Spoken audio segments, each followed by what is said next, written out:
As evening descended, the sun dipped below the horizon, casting its final rays across the western sky, which blazed in a captivating crimson hue, the layers of clouds unfurled like the skirts of a maiden stained with blush, rendering the scenery exceedingly delightful. Ha ha! Near the eastern gate of M University, students meandered, enchanted by the enchanting twilight, their pace unconsciously slowing as they gazed upward in admiration. Suddenly, a raucous commotion erupted nearby, causing several students to frown and turn their heads in disapproval. Before them stood a group of clearly inebriated young men, gathered around a stall manned by an elderly gentleman donning sunglasses. Ha ha! This is too funny beside them. A rotund fellow named Fat Long laughed heartily, his belly jiggling as he emphatically patted Wu Jiantao on the shoulder. Wu Jiantao, I must say you're quite something. You have children now? Do tell. When did this happen? Come on, I just broke up. Can you not tease me? Children, really? Among the group, a handsome young man seated nearby, his face flushed from drink, looked at the elderly man with sunglasses, who appeared inscrutable. Sir, are you sure you didn't make a mistake? I don't even have a girlfriend. I just broke up 2 days ago and... At this moment, Wu Jiantao began to cough, almost letting slip a word akin to smuff. It cannot be wrong, the elderly gentleman asserted confidently, picking up paper and pen to sketch out Wu Jiantao's destiny, expounding on grandiose terms such as official seals and matrimonial palaces. That he pointed at his scribbles. This signifies your two children, one boy and one girl, likely twins based on your destiny and the hexagrams. These children should be born soon, either this month or next. In any case, it's imminent. Wu Jiantao. Ha ha! His dormitory mates, Fat Long, Xiao Wu, and Nong Yi, erupted in even greater laughter. That I say, enough of this. Wu Jiantao glared at his companions, unable to suppress an eye roll. He addressed the elderly man. Your calculations are off. 50, right? Here, generously offered 500. The elderly gentleman replied calmly. What? Wu Jiantao's eyes widened, while his friends exclaimed, 500? Why don't you go rob a bank? 50 is merely a fraction. You just mentioned matters ranging from career to marriage, even including children. This price is quite reasonable. The elderly man fixed Wu Jiantao with a steady gaze, leaving him momentarily speechless, as if it indeed seemed plausible. Wait, no, I see this as pure deception. Aside from the mention of Xiao Zhangjiang pursuing a civil service or creative career, the rest is nonsense. 50, that's the maximum. Fat Long scoffed, tossing a 50 yuan note dismissively, forcibly pulling Wu Jiantao off the stool. Come on, twins. Your calculations are way off. 50 is all you. Getting as they spoke, the group jovially entered the eastern gate of M University. Unconsciously, Wu Jiantao glanced back, only to find the elderly man had, unbeknownst to him, removed his sunglasses, his eyes sparkling with a hint of mirth as he softly uttered, I shall await your return to settle the remaining 450. What a joke. Fat Long chuckled. Your calculations are utterly inaccurate, and as if you could collect 450. Today, in celebration of Wu Jiantao's second heartbreak and his return to the realm of singlehood, they had ventured out for a small gathering, indulging in a few drinks. On their way back, they stumbled upon the old gentleman setting up a fortune-telling booth. Perhaps under the influence of alcohol, Wu Jiantao found himself inexplicably seated before the booth, leading to the earlier encounter. In spring, 100 flowers bloom. In autumn, the moon shines bright. Summer brings a cool breeze, while winter blankets the earth in snow. That if one's heart is free from trivial matters, then it is indeed a splendid season on this earth. Upon reaching the dormitory door, a sudden ring from his mobile phone interrupted him. Wu Jiantao picked up the phone, barely glancing at the caller ID before answering. Hello, Wu Jiantao. I am Chun Jun. The voice on the other end sounded frail, as if the speaker were unwell. With the evening breeze swirling around him, Wu Jiantao felt a sense of disorientation, recognizing the name Chun Jun, which bore a striking resemblance to that of the long-absent goddess of M University. Chun Jun? Apologies, but I believe you have the wrong person. I don't know you. Could you come to the Qingxiao Maternal and Child Hospital? Wu Jiantao was utterly bewildered. Maternal and child? I'm not quite sure why. You wanted to go there. Goodbye. Wait a moment. The voice on the other end seemed to be enduring some discomfort, her tone laced with pain. Despite the confusion, Wu Jiantao, adhering to his gentlemanly demeanor, refrained from abruptly ending the call. I am about to give birth, but the cervix is only dilated to 4 fingers. The doctor says surgery is necessary and requires a family member's signature. Wu Jiantao was stunned, finally managing to respond with a mix of incredulity and exasperation. Then why are you reaching out to me? You should be contacting the child's biological father or your family. You are the child's father. Uffed. Ha ha, he burst into laughter, incredulous at the absurdity of the day first. And old fortune teller suddenly claiming fatherhood, followed by an unfamiliar woman named Shen Jun contacting him to declare he was the father of her children. Was this some sort of elaborate prank? It was indeed peculiar.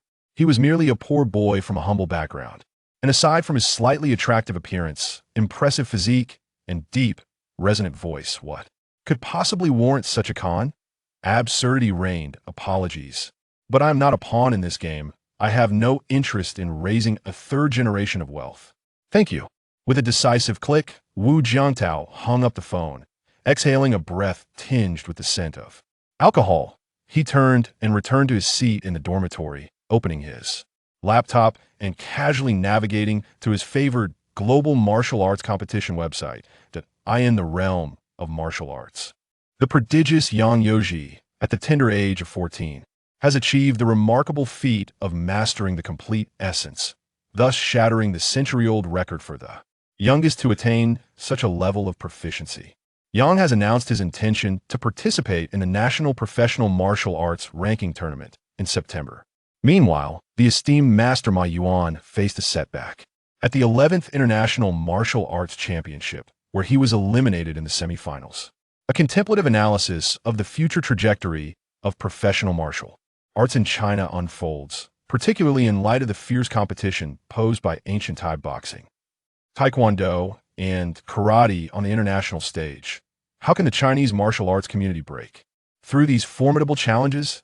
As Wu Jiantao perused these martial arts headlines, a flicker of hope ignited in his eyes, only to be swiftly extinguished. Coming from a lineage of martial artists, he had trained diligently from a young age. Alas, his physical aptitude fell short while he surpassed the average individual.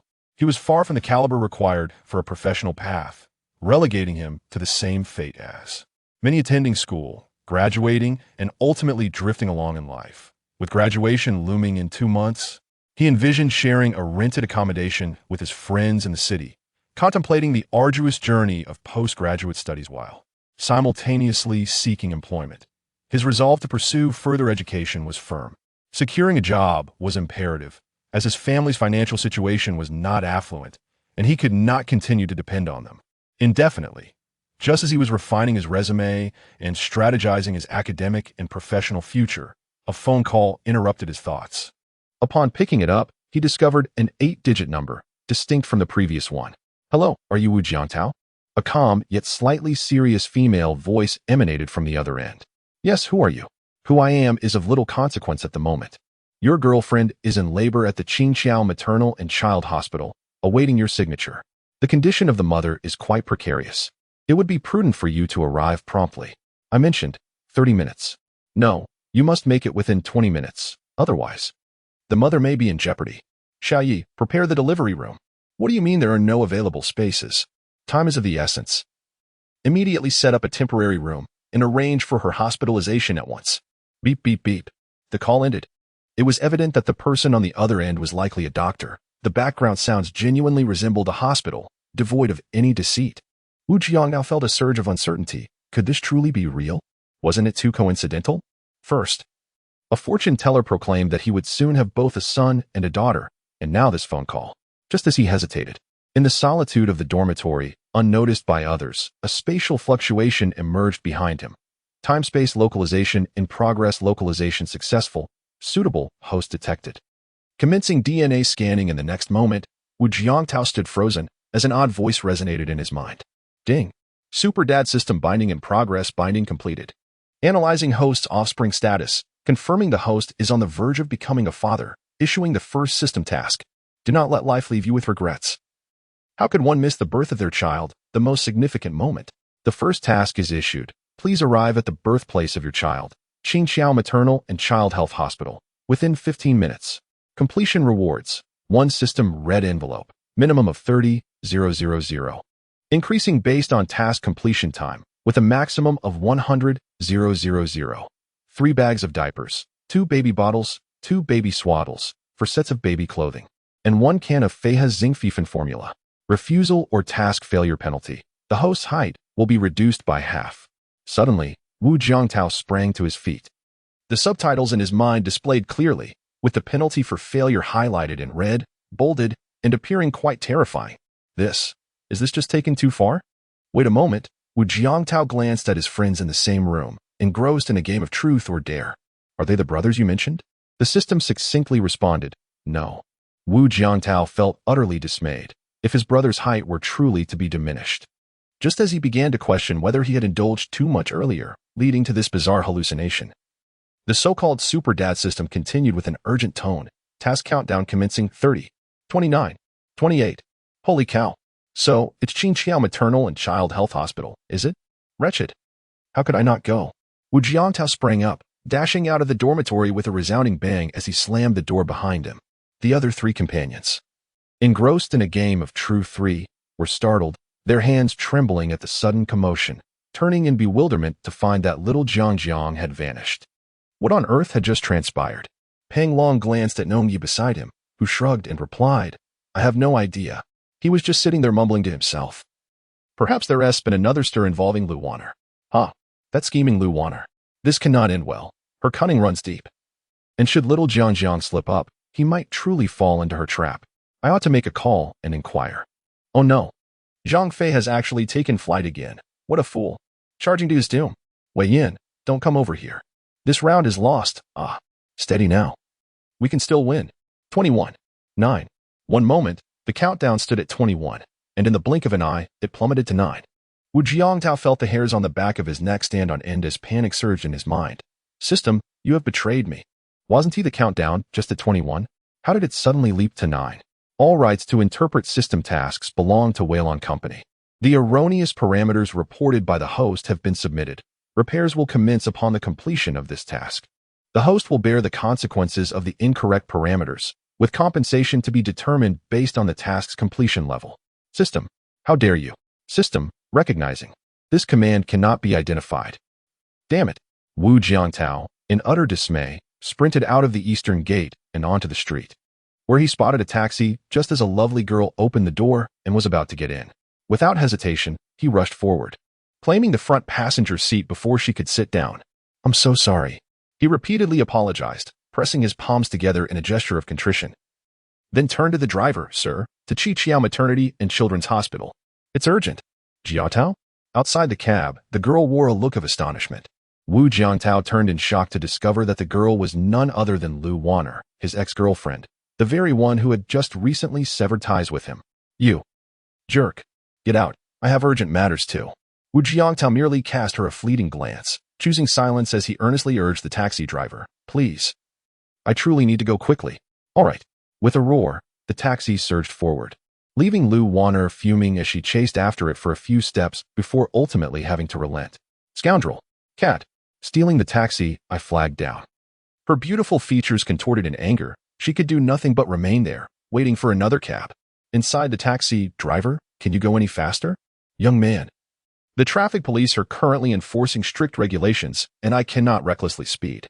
I am in urgent need. My wife is on the verge of giving birth, and I must hasten to sign the necessary documents. In his desperation, Wu Jiangtao could only fabricate a story. Whether the woman named Qin Jun he called or the doctor's claims were true, the fleeting minutes of his deadline loomed in his mind like a death knell, leaving him utterly distressed. Your wife is about to give birth. The taxi driver was taken aback and couldn't help but glance at the young man beside him. Don't deceive me. You look like you haven't graduated from university yet. Are you even 25? I'm 24. No, I'm telling the truth. My wife is genuinely about to give birth. Please, drive faster. The taxi driver fell silent, cursing under his breath. He was already 36 and still not married, let alone having children, with no girlfriend in sight. All right, buckle up, he said, slamming the accelerator. The engine roared, and the speed surged dramatically. True to his experience of over a decade, the driver maintained a steady control, and soon they sped over 10 miles to arrive at the entrance of a hospital. Qingxiao Maternal and Child Hospital. Thank you, thank you. Wu Jiangtao paid hastily and dashed into the hospital. Youth truly has its advantages, as he sprinted with remarkable speed. In the taxi, the driver watched the young man's retreating figure and lit a cigarette, subconsciously rubbing his ample belly, a look of envy on his face. You are Wu Jiangtao? A hurried, stern-faced female doctor in a white coat appeared, scrutinizing him with a gaze that revealed both indifference and disdain. Despite his decent appearance, his earlier words on the phone indicated an alarming lack of responsibility. Huff, I am. Wu Jiangtao spoke, the lingering scent of alcohol wafting from him. You. The female doctor was infuriated. How could he still have the nerve to drink? Forget it.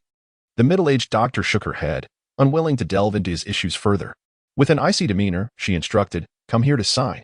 Your girlfriend's amniotic fluid broke at noon, but her cervix is only dilated to 4 fingers. A cesarean section may be necessary. But, Wu Jiangtao hesitated. I am not familiar with Qinjun. A tense silence enveloped the room as the doctor and nurses exchanged incredulous glances. Not familiar? What an absurd excuse. This was the epitome of irresponsibility. What does it mean to be not familiar? She is carrying your child, and you dare to utter such words? The moment of birth is perilous. 3 lives are at stake. Who can guarantee that there won't be any complications? If you cannot even shoulder this responsibility, what good is your handsome appearance? I don't care what your situation is. The female doctor was utterly infuriated and shouted at Wu Jiangtao, you are the child's father. Now, immediately, come here and sign. Wu Jiangtao instantly recognized the gravity of the situation, hurriedly took the paper and pen, and affixed his signature. Meanwhile, a nurse, seemingly recalling something, approached Wu Jiangtao and remarked, aren't you from M University? When Qinjun entered the delivery room, she asked me to tell you. Hall's Bar. ULI Hotel. At once, Wu Jiangtao was taken aback, while the doctor and nurses paid him no further heed and proceeded into the delivery room. Now regarded as a scoundrel, Wu Jiangtao's mind drifted back to a bizarre experience he had last August while working part-time at Hall's Bar. He only remembered getting quite intoxicated that night and vaguely recalled an exceptionally beautiful girl, though he was certain that nothing significant had transpired. Just as he was engulfed in confusion, a notification from the system finally appeared in his mind. Ding! Congratulations, host, for achieving an outstanding result of 11 minutes and 50 seconds in completing the task, arriving at the most crucial juncture of your life. The reward will be delivered to you in a reasonable manner. It has been detected that a parameter error occurred during the task. Compensatory rewards will be issued. Ding! Compensatory reward, Constitution 1. Please collect it yourself. Perplexed, Wu Jiangtao sat in the corridor, when suddenly, an excruciating pain shot through a sensitive area, causing him to double over. The agony penetrated to the depths of his soul. After a considerable time, he finally recovered, drenched in sweat, his body slumped against the chair. Numbed. Completely numbed, he felt almost devoid of sensation. For some reason, he couldn't shake the feeling that the system seemed to be intentionally tormenting him. Ding! He jumped in fright, fearing the Super Daddy system might conjure up some mischief again, but instead, it was merely a text notification from his phone. Upon checking, he found it was a message from the bank. Huaxiao Bank, dear customer, your account ending in 9873 has received a deposit of 50,000 yuan. Wu Jiangtao was momentarily stunned, then quickly checked his phone, only to discover an unfamiliar virtual currency platform app had appeared on his device, and that 50,000 yuan had been withdrawn from this platform's so-called dog coin. Ding! The rewards from this system will be issued in a reasonable manner. Please do not be overly astonished. Just then, his phone rang again, revealing a call from his close friend, Pang Longhe. Xiaojiang, there's a package for you at the dorm. You better explain why it's filled with diapers, formula, and bottles. Are you really planning to have a baby? The recent events have been utterly surreal, leaving Wu Jiangtao at a loss for words. Suddenly, he recalled the reason behind the system's rewards. They would surely prove useful shortly. No, Fat Dragon, could you assist me in packing those items? By the way, there's a backpack on the top shelf of my wardrobe. Please grab some diapers. What? Oh, I'll explain later. Just help me pack. You don't need to take the whole pack. Just grab half and place it in the backpack. Also, include the formula, the bottles, and the baby clothes and blanket. Bring everything to the Qingxiao Maternal and Child Hospital. Yes, I'm right here. The voice on the other end, Fat Dragon, fell silent for a moment before exclaiming, Wu Jiantao, are you all right? What are you doing over there? Just bring it over for now. I have other matters to attend to. I'll hang up. Wu Jiantao ended the call, stood up, and turned towards the delivery room door. It swung open. A nurse emerged, pushing a baby stroller, scanning the area before calling out, who was the family member of Qinjun. I am. Wu Jiantao hurried forward, only to be met with the nurse's beaming smile. Congratulations. Your wife has given birth to twins, a boy and a girl. Oh. At that moment, the words of an elderly man wearing sunglasses echoed in his mind. Your 2 children should be born around now, either this month or next, in any case, soon. If these 2 children were indeed his, then the old man's prediction was not merely accurate, it was astonishingly precise. The nurse pointed to the tags hanging on the 2 babies' chests. This is the brother, weighing 4 pounds and 3 ounces, born at 6:31 and 56 seconds. And this is the sister, weighing 4 pounds and 1 ounce, born at 6:32 and 9 seconds. The twins were born mere seconds apart. A remarkable coincidence. Oh, all right, thank you, nurse.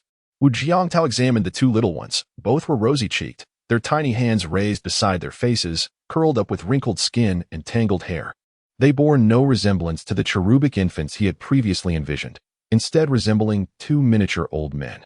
How unattractive. This was his immediate, unfiltered reaction, devoid of any profound sentiment or emotion. In fact, upon seeing the 2 infants, he felt an impulsive urge to turn and flee. Wait, where is the mother? She will be out shortly. The nurse glanced at Wu Jiantao, recalling his prior demeanor.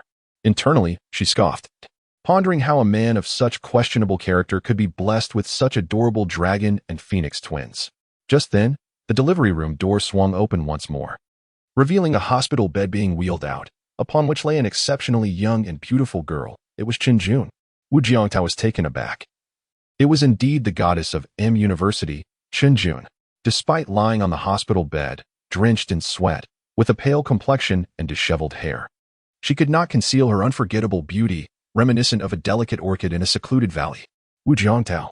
She managed to lift her face slightly, parting her lips as if to speak, but hesitated. You should rest well. We can talk later. The wheels of the hospital bed rolled down the corridor. And soon, Wu Jiantao found himself in a relatively spacious ward, where a stern-looking female doctor cast an unfriendly glance his way, leaving him feeling awkward. Due to the cesarean section, your girlfriend will need to stay in the hospital for about a week. The next 2 or 3 days will be her recovery period. The nurse will teach you how to change the pads. It seems you haven't prepared anything. Wu Jiantao weakly replied, No, I have prepared. My friend will bring it over later. Be quiet. Listen to me. The female doctor appeared to genuinely dislike him. When you go downstairs, buy the pads yourself. Also, the baby needs to be taken for a checkup and vaccinations. Furthermore, you need to go downstairs to pay. Wait. Wu Jiantao felt a bit overwhelmed. You're saying too much. I can't remember. The middle-aged female doctor turned and left, offering no chance for questions or clarifications. He turned to the nearby nurse for help, only to receive a disapproving glance. She calmly stated, The pad was just changed. You don't need to replace it for now. But you should hurry and buy some. Make sure to get medical-grade ones, and come find me once you've bought them. With that, the nurse also walked away. Wu Jiantao felt a sense of panic. There was so much to manage. Let's see. Change the pad. That can wait. The baby needs a checkup, vaccinations. And what else was there? He looked dazed, overwhelmed by the complications. Why must I go through all this hassle? These 2 children may not even be. In light of the host's doubts, the system is conducting a paternity test. Ding. According to the system assessment, the host has a biological relationship with both babies. Of course, the host is entitled to question the fairness of this system and may leave at any time. The consequences are solely the host's responsibility. Wu Jiantao. Well, he suppressed his doubts and began to recall the peculiar details of his strange encounter last August. Lowering his gaze to the 2 small babies before him, he noticed the little sister's chubby fingers moving slightly, while the brother gently smacked his lips. How wondrous these little beings are. Calming himself, Wu Jiantao scrutinized the baby's features. They indeed bore a resemblance to him, and the longer he looked, the more he perceived the charming essence of his own features. Just then, his phone rang. Wu Jiantao answered. Hello, Xiao Jiangjiang. I'm at the entrance of the Qinxiao Maternal and Child Health Hospital. Where are you? I'm on the 3rd floor of the obstetrics and gynecology ward. Wu Jiangtao had a good memory and stated his location directly. Suddenly, it occurred to him, wait, you don't need to come up. I'll come down. While casually purchasing some necessary pads, Wu Jiangtao hurriedly passed through the clinical area. He noticed a smiling elderly woman beside the new mother, who had just given birth to twins. How delightful, a pair of dragon and phoenix twins. Congratulations, he exclaimed. Thank you. And congratulations to you as well, she replied warmly. By the way, could you please watch over my things? I need to go downstairs to get some pads and supplies for the children. Of course, go right ahead. Wu Jiangtao departed in haste. The novice mother in the adjacent bed eyed him with curiosity, finding him somewhat handsome, and then glanced at her clumsy husband with a hint of disdain. In the corridor, diagonally across from the ward, a man wearing a cap sat engrossed in his phone.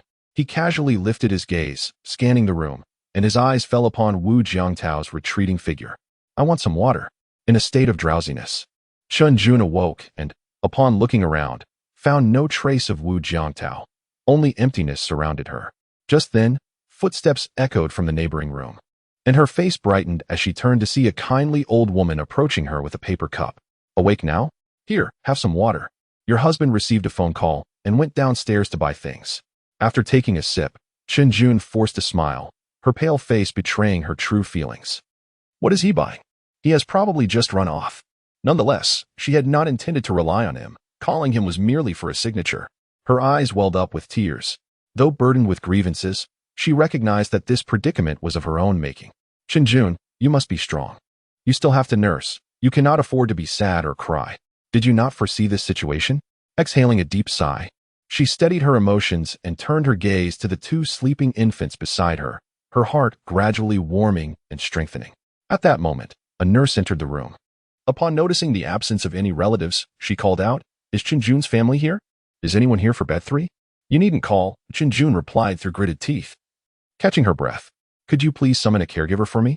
Meanwhile, at the hospital entrance, a bewildered Pang Long had finally been led away by Wu Jiangtao, who, with a backpack and pads in hand, hastily made his way towards the inpatient building. As he passed by the outpatient department, he failed to notice Lu Wanner entering the building with a young man. Hey, don't look so glum. It's just a pregnancy, nothing to fret about. I'll be here for you.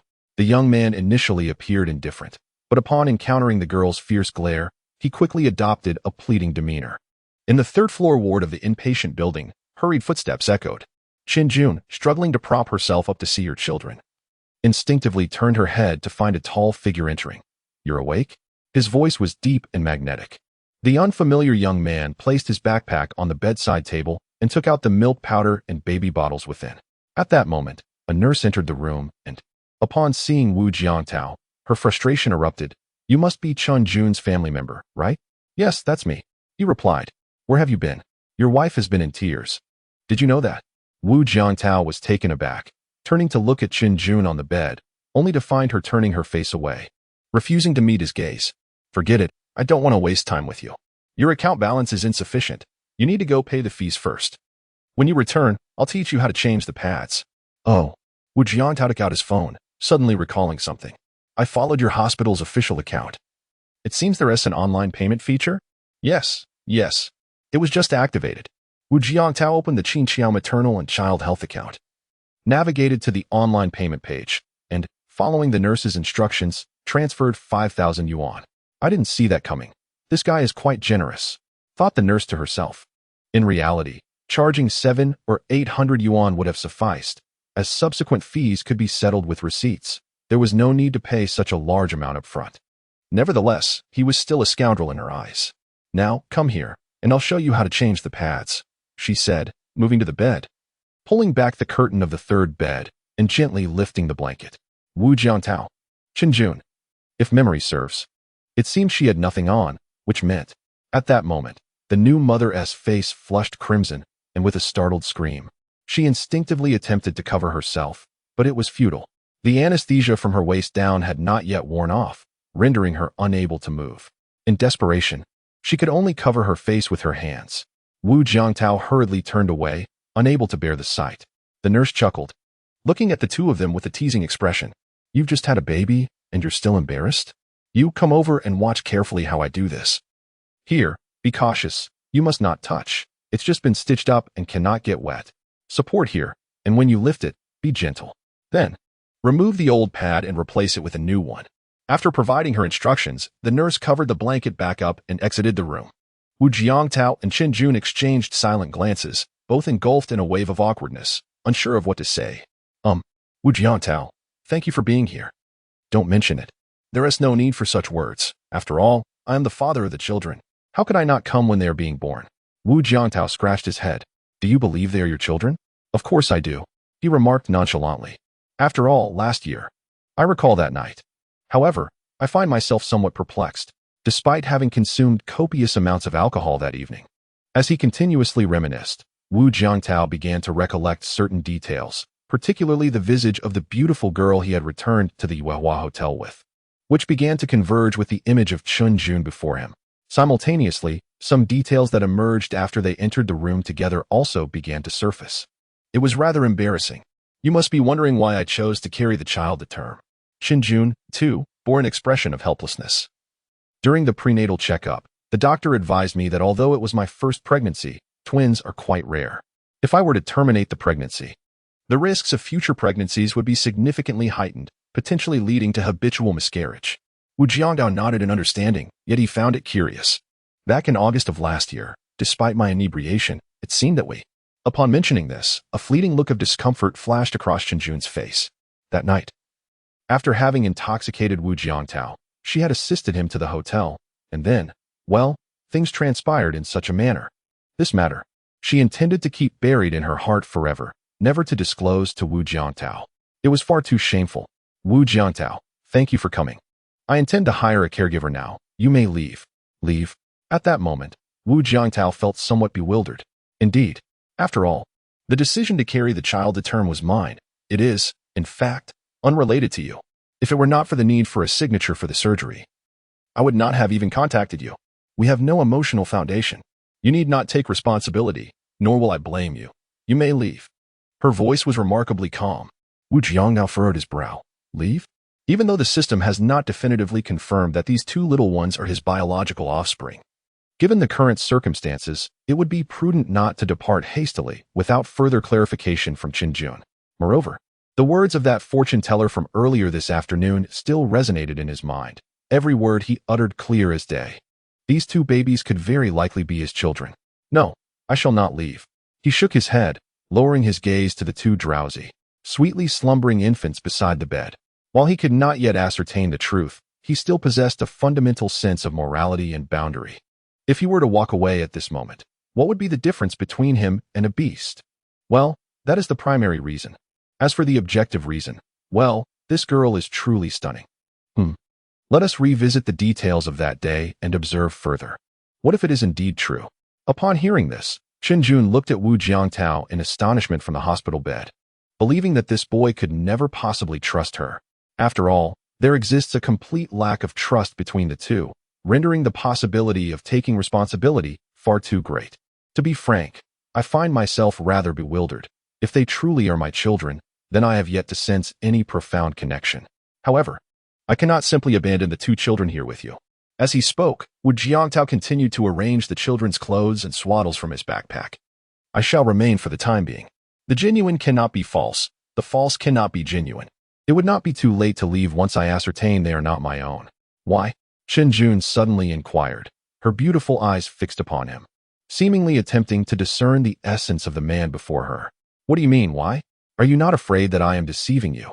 That they may not be your children? Do you trust me so implicitly? Yet, I cannot simply walk away, he mused, feeling a twinge of self-mockery. A fortune teller, whom I have never met, coupled with this inexplicable system in my mind, along with you. Such coincidences compel me to believe. Perhaps I should remain for now.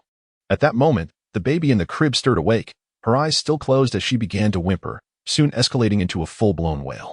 Her cries, unlike those of other children, were not piercing but rather soft and feeble, as if she lacked the strength to project her voice. Perhaps it was her subdued cries that allowed her brother, with his hands propped up beside his face, to remain blissfully asleep, oblivious to the commotion. Wu Jiangtao found himself at a loss, scratching his head as he glanced at Qin Jun in the hospital bed. Is the little one hungry? What could be the matter? It must be time for milk.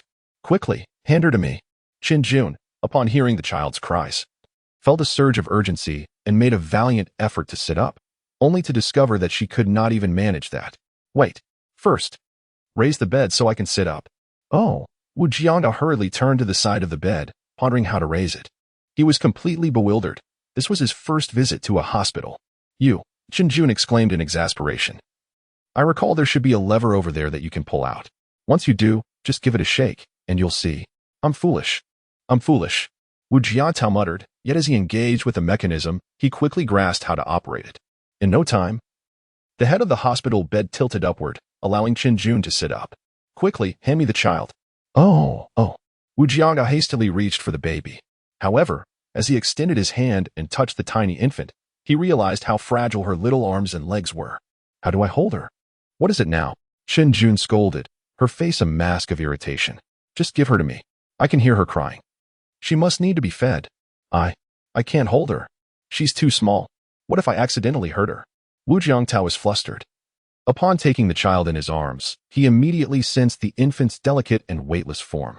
At that moment, the elderly woman in the adjacent bed noticed the incessant cries emanating from his direction and hurried over. Upon assessing the situation, she chuckled, exclaiming, Men are always so clumsy. Allow me to take the child. You must not merely stand there. Observe how I cradle her. How can a father be oblivious to the art of holding a baby? As she spoke, the old woman extended her hands, gently supporting the baby's tiny head with one hand and her little bottom with the other, lifting her with utmost care. Did you see that? This is how you hold a baby. Remember, your hands should be relaxed, palms open, one hand under her head, the other beneath her bottom. Be cautious not to let the baby bob her head. Take care with her waist, for her cervical spine and lumbar region are still developing and are quite fragile. With that, the old woman delicately transferred the child into Wu Jiangtao's arms. Gritting his teeth and sweating profusely, he received the wailing infant, who, despite weighing less than 6 pounds, felt as if he were cradling a rare treasure, his entire focus devoted to the precious being in his embrace. The baby's face turned crimson from crying, prompting Wu Jiangtao to take a few hurried steps and place her into Chen Jun's arms. You must cover her while nursing. Wu Jiangtao then turned to draw the curtain around their bed, as the novice mother, Chen Jun, awkwardly accepted the child. The old woman, noticing her lack of experience, could not help but laugh, saying, You both seem equally inept. Oh, this novice father. Do not wander off. You must witness this. What? Wu Jiangtao reluctantly turned back, while Chen Jun's cheeks flushed, for at that moment, she had already. The old woman stepped forward to guide her in holding the child, gently adjusting her posture. Remember, yes, that looks good. Just then, perhaps disturbed by the commotion, the infant in the neighboring bed also awakened and began to cry. The old woman quickly turned back, saying now, We must not let her miss out. She must drink. Oh, thank you. Thank you so much. The two novice parents expressed their gratitude profusely, while the little sister in Chen Jun's arms diligently suckled at her mother's breast. However, Chen Jun felt a sharp pain as the baby latched on, causing her to furrow her brow in discomfort. What is happening?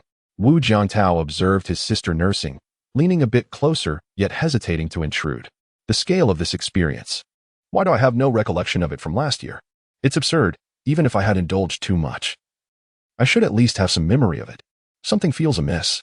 The milk has tea even started flowing, and it hurts. How can it hurt? He instinctively reached out his hand, causing Chen Jun to blush and instinctively evade his touch. It's fine. I'll endure it. Perhaps I'm just overly sensitive. She winced. Wait, hold on. Wu Jiangtao turned his head to spot the baby formula on the bedside. How about I prepare the formula? Chen Jun paused, inadvertently causing the baby to lose her latch, resulting in a wail of protest from the little one. Now, she was inconsolable. Even when they attempted to reposition her, she refused to suckle. It seems my sister has a rather impatient temperament, Wu Jiangtao mused. Hurry up and make the formula. She chided, shooting him an exasperated glance that momentarily caught Wu Jiangtao off guard. Oh right, I'll do it quickly. He hurriedly fumbled with the formula can, carefully reading the mixing instructions that called for warm water. Fortunately, the warm water had been prepared in advance. As he opened the bottle and was about to mix the formula directly, Chen Jun reminded him, Wait, the bottle needs to be rinsed with hot water first. You can't just mix it. Oh, right. He measured 1 scoop of formula for every 30 milliliters of water, directly adding 2 scoops and pouring in 60 milliliters of water. Gently shaking the bottle, he was ready. Turning around, he offered the bottle to Chen Jun. who was now flustered as the baby cried fiercely, each breath a desperate wail, her tiny face flushed red and purple, causing both novice parents to feel their hearts clench in worry. Chunjun hurriedly took the bottle and quickly inserted the nipple into her sister's mouth. Finally, the baby was able to drink the milk, settling down and sucking vigorously at the nipple. Phew. At that moment, they both exhaled in relief simultaneously. I think I should stay. You can't manage this alone. Wu Jiangtao shook his head, while Chunjun, gazing at the nursing baby, murmured, I could hire a caregiver. Huh? What did you just say? Nothing. Chunjun shot him a glance, perhaps feeling that their first collaborative effort in feeding the baby, albeit with formula, had begun to dissolve the previous awkwardness between them.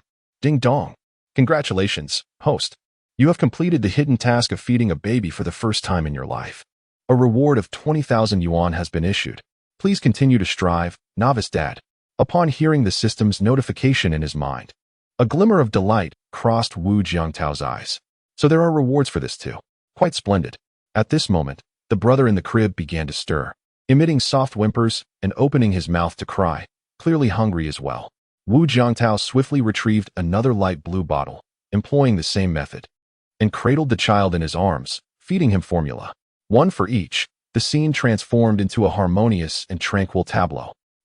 Aren't you eating? Chunjun, in her hospital bed, expressed surprise as she noticed her sister releasing the nipple and turning her face away, as if to indicate she was finished. Just a little more.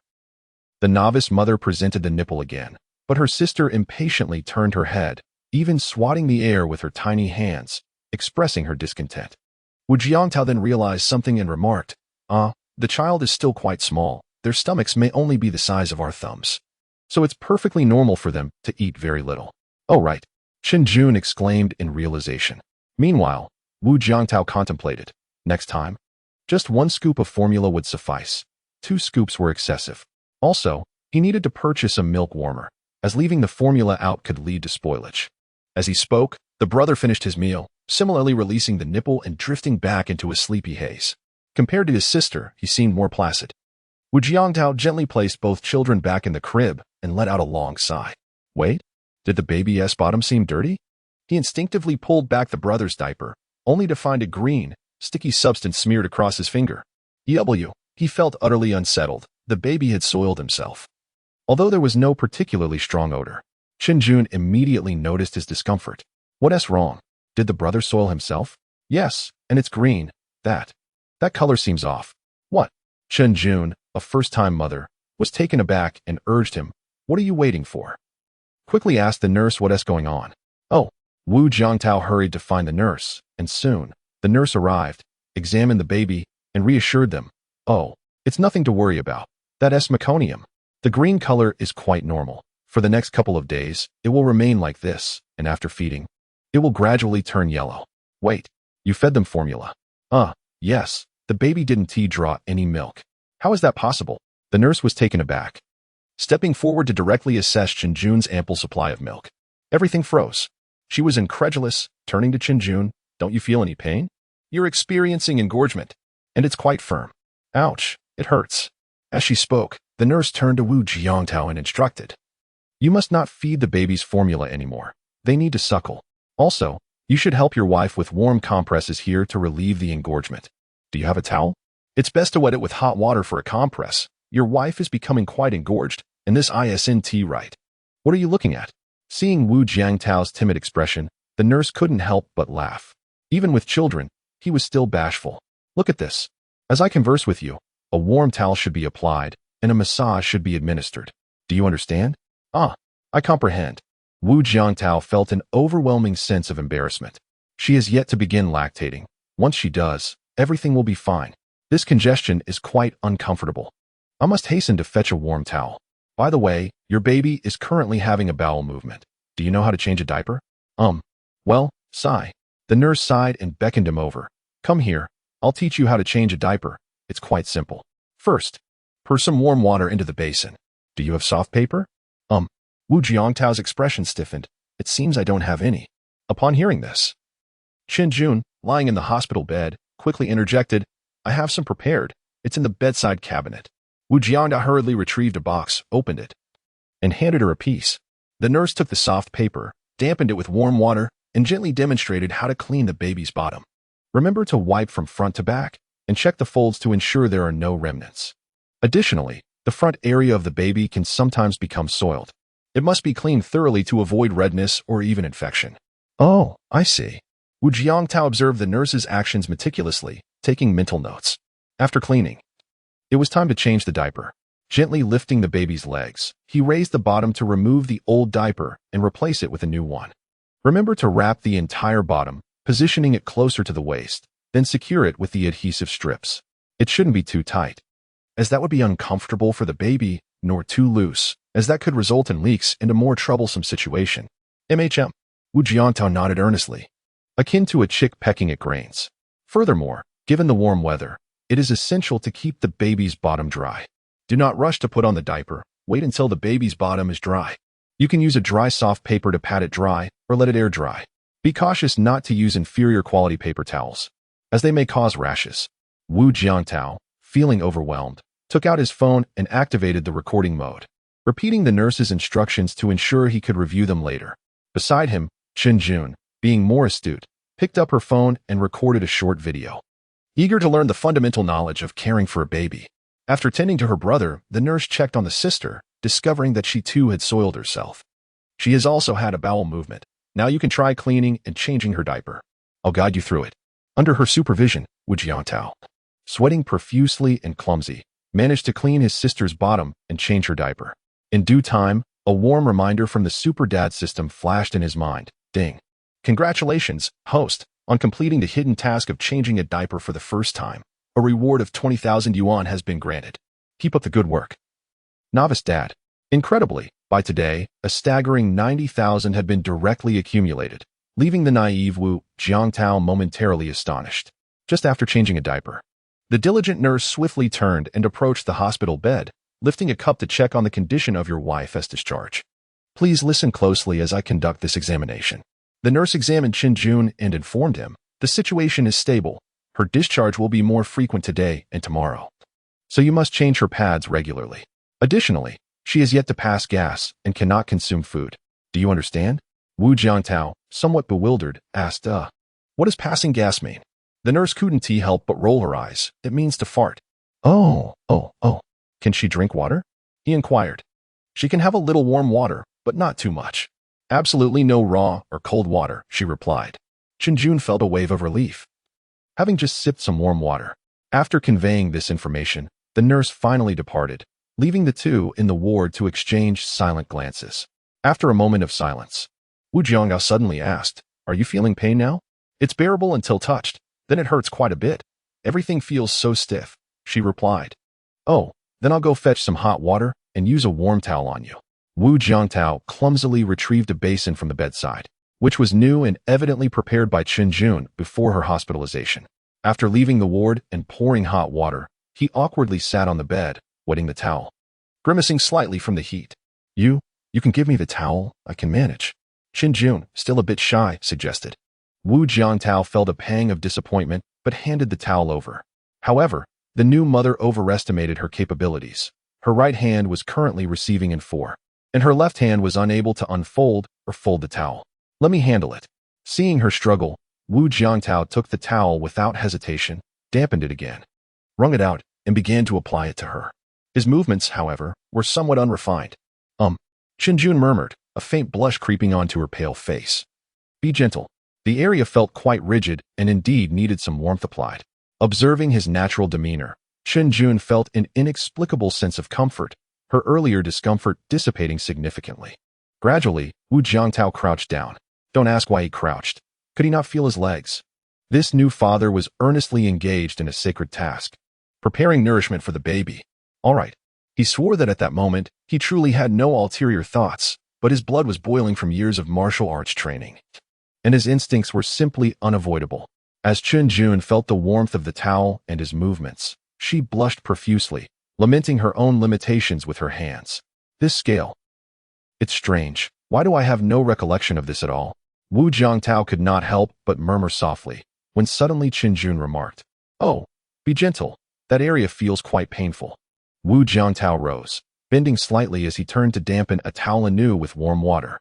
Chen Jun stood there, momentarily stunned, feeling that his posture as he stood was somewhat peculiar, yet she could not quite articulate what was amiss. It must be said, the twists and turns of life are marvelously unpredictable, defying expectation.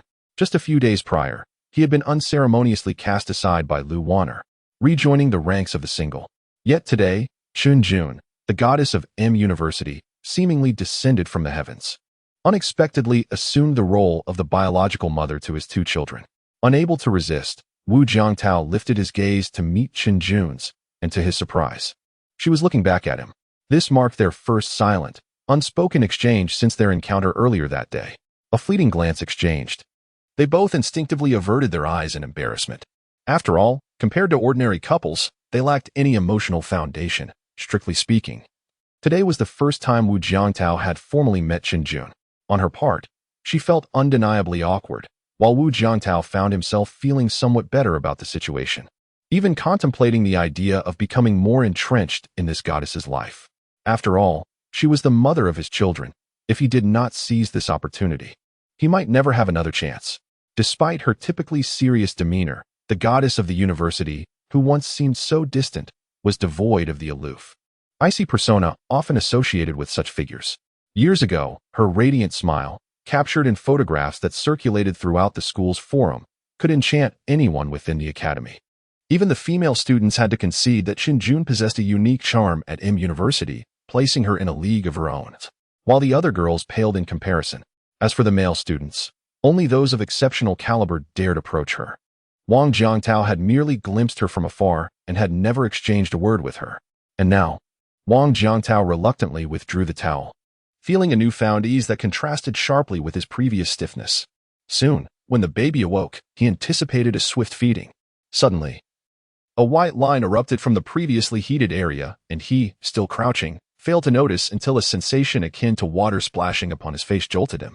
Where did that water come from? Chunjun exclaimed, realizing the mishap. It's leaking. Quick, plug it up. Wang Jiangtao hurriedly turned, reapplying the towel, only to discover another leak on the other side. Chunjun was utterly mortified, her face flushed as if it might ignite, while Wang Jiangtao, wiping his face with a tissue, couldn't help but remark on the peculiar scent, slightly sweet, yet oddly fishy. Shut up. Chunjun, overwhelmed by embarrassment, glared at him with a mix of ire and shame. Are you doing this on purpose? Of course not. It must be due to thermal expansion. Once it's cleared, it naturally overflows. How was I to know it would turn out like this? Wang Jiangtao protested, feeling wronged as he continued to dab at his face. Throughout the entire episode, he had harbored no ill intentions, yet youthful exuberance had inevitably led to some awkwardness. He sighed, contemplating a smoke break to regain his composure. After a few deep breaths, he was relieved to find that Chunjun had finally stopped leaking. He set the towel aside. Chunjun, I'm stepping out for a moment. I'll be back shortly. Oh, Chunjun murmured, her head bowed, still blushing. With his right hand in his pocket and his left gripping it, Wang Jiangtao exited the hospital room. No need to inquire why his left hand was occupied. Any man would understand. He exhaled a long sigh and pulled out a cigarette, preparing to light it. Stay calm, he reminded himself. Just then, a young couple strolled down the corridor, the wife cradling a child while scolding her husband. I told you not to smoke. Now you smell so strongly of smoke. How can you hold the baby? There's still so little. Are you trying to drive me mad? Well, I just couldn't help it. He stammered. All right. I won't smoke anymore. I promise. Just spare me, please. You swear? I swear. Wang Jiangtao stood there, momentarily stunned by their exchange. The young mother meandered away, murmuring softly, while he silently returned the cigarette to its pack. After a moment of contemplation, he suddenly crushed the entire pack of Blue 7 into a ball and tossed it into the nearby trash bin. Enough is enough. I shall quit. Ding dong. A man should embody responsibility and commitment. Post self-awareness detected. Commencing core mission for the Super Daddy. Gain the approval of the baby's mother. Mission rewards. 1. Elite culinary skills. 2. Constitution 2 mission deadline. 1 month penalty for failure to complete the mission within the deadline. The brother's height will be reduced by 8 centimeters. Wu Jiangtao felt utterly disheartened. Was this punishment similar to the previous one? He couldn't help but internally grumble. System, must you take it out on my brother's height? I'd rather you simply end my life than impose such a fate upon me. Provided that the host's life is not in jeopardy, a beheading is a commendable suggestion. Would you like to alter the penalty? At that moment, Wu Jiangtao remained remarkably composed. I mentioned a beheading. You're referring to something else entirely, aren't you? Please confirm whether you wish to make changes? Yes, no? Damn. He felt utterly powerless to retort and could only internally express a desire for no changes. The voice in his mind, please confirm whether you wish to make changes, finally faded away. Life is filled with unexpected little delights. Completing certain hidden tasks can yield bountiful rewards. Please, host, strive harder and ascend to greater heights. Thank you very much. You're welcome. Assisting the host's growth is the fundamental duty of the Super Daddy system. Gurgle, rumble. Suddenly, his stomach roared, and he realized he was ravenous, having consumed little more than alcohol throughout the afternoon. Instinctively, Wu Jiangtao intended to buy something to eat, but at that moment, his thoughts shifted away from himself. Qin Jun had just given birth. She had only sipped some water since this afternoon. He wondered if she was hungry. Oh right. She must wait until she can pass gas before eating. With that thought, Wu Jiangtao hurried back to the hospital room. Passing by the elderly lady next door, he exchanged a brief greeting before returning to the bedside, only to be taken aback by her appearance. She was asleep. Was she exhausted? Wu Jiangtao quietly approached, pulled a small stool closer, and sat down, observing her pallid complexion, feeling an inexplicable, subtle emotion welling up within him. What about her family? It was only then that he recalled this matter and resolved to inquire about it later. How could there be no family present for such a monumental event? This seemed amiss. He would ask her what had happened upon her awakening. Leaning against the bed, he felt both weary and famished, gradually drifting into a haze. He had no idea how long he had been in that state when suddenly, the aroma of food wafted into his nostrils, rubbing his numb arm. He awoke to the sight next door. It turned out that the new mother had just passed gas, and her husband hurriedly rushed up from downstairs with a bowl of porridge.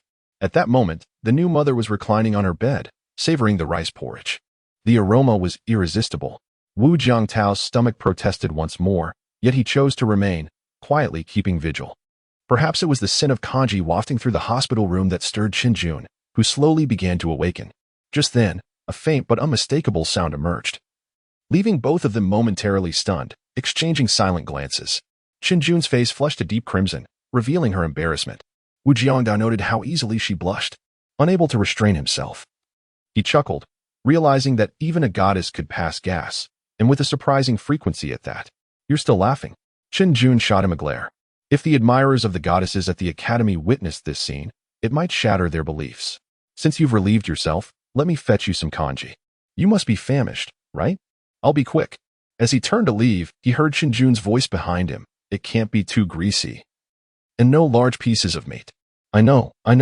You can only have liquids for now.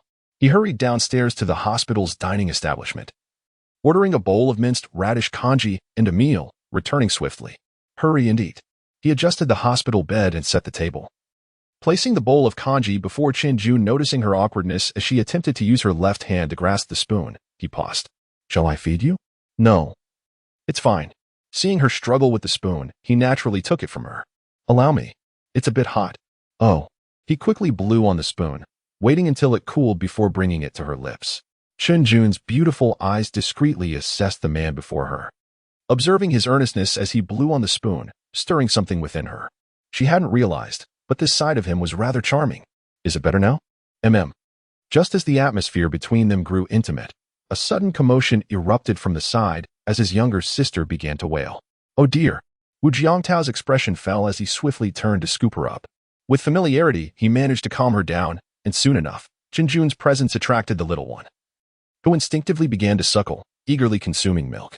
Meanwhile, the brother also awoke, joining in the chorus of cries. With a new father's instinct, he cradled the brother in his other arm, each baby blissfully feeding. However, it wasn't long before they both ceased to eat, allowing milk to spill forth like a faucet left running. We can't get the clothes wet. Quick, grab a towel.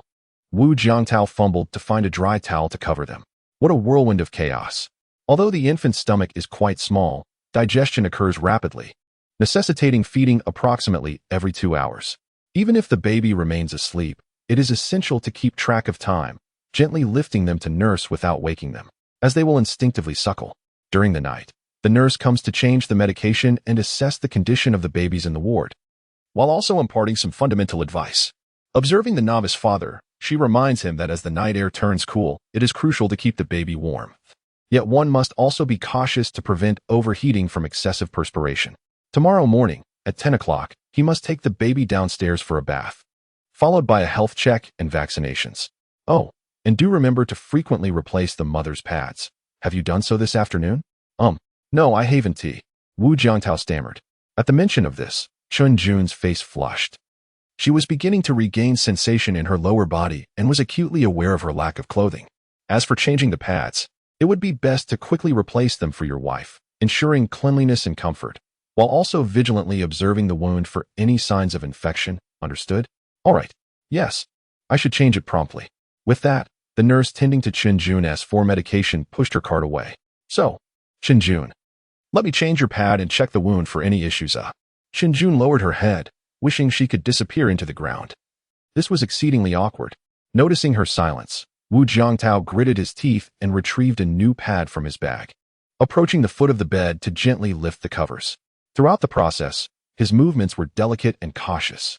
To be honest, he was somewhat taken aback by the scene before him. He was devoid of any thoughts, for at that moment, he clearly saw Chun Jun's body stained with crimson blood, accompanied by the scent of medication, while a bandage lay horizontally across her lower abdomen. This must be the incision. Moreover, seeing so much blood, Wu Jiangtao was deeply shaken. This must be painful, right? Unconsciously, he glanced up at Chun Jun lying on the hospital bed and softly inquired, "Do you feel any pain?" "No, not at all." She gently shook her head. However, Wu Jiangtao seemed to recall something. Looking up at the 4 drip hanging at the head of the bed, where a pain relief pump was clearly visible. Soon, the pad was replaced, and after a careful inspection, he noted that the bandage was pristine white, devoid of any pus or dampness, remaining dry and unremarkable. All done. Wu Jiangtao sighed in relief, sitting silently at the bedside, discarding the bloodied pad, feeling an inexplicable heaviness in his heart. Is this what it means to be a mother? Not only Chun Jun, but he also thought of his own mother at home.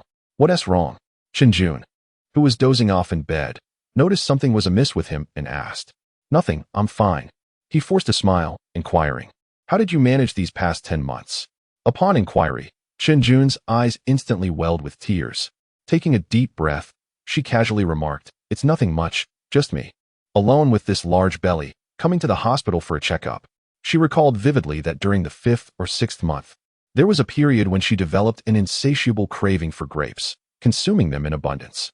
Consequently, during a medical examination, the doctor informed her of elevated blood sugar levels, advising her to exercise caution, even limiting her intake of white rice due to its high carbohydrate content.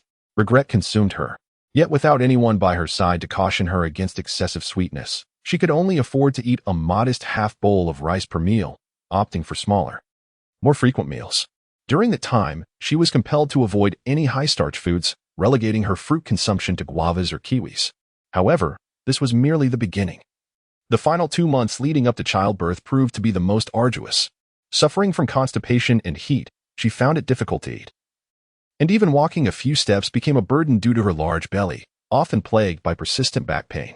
Yet, in her determination to have a natural birth, she forced herself to walk daily, only to discover that she could not escape the inevitability of a cesarean section.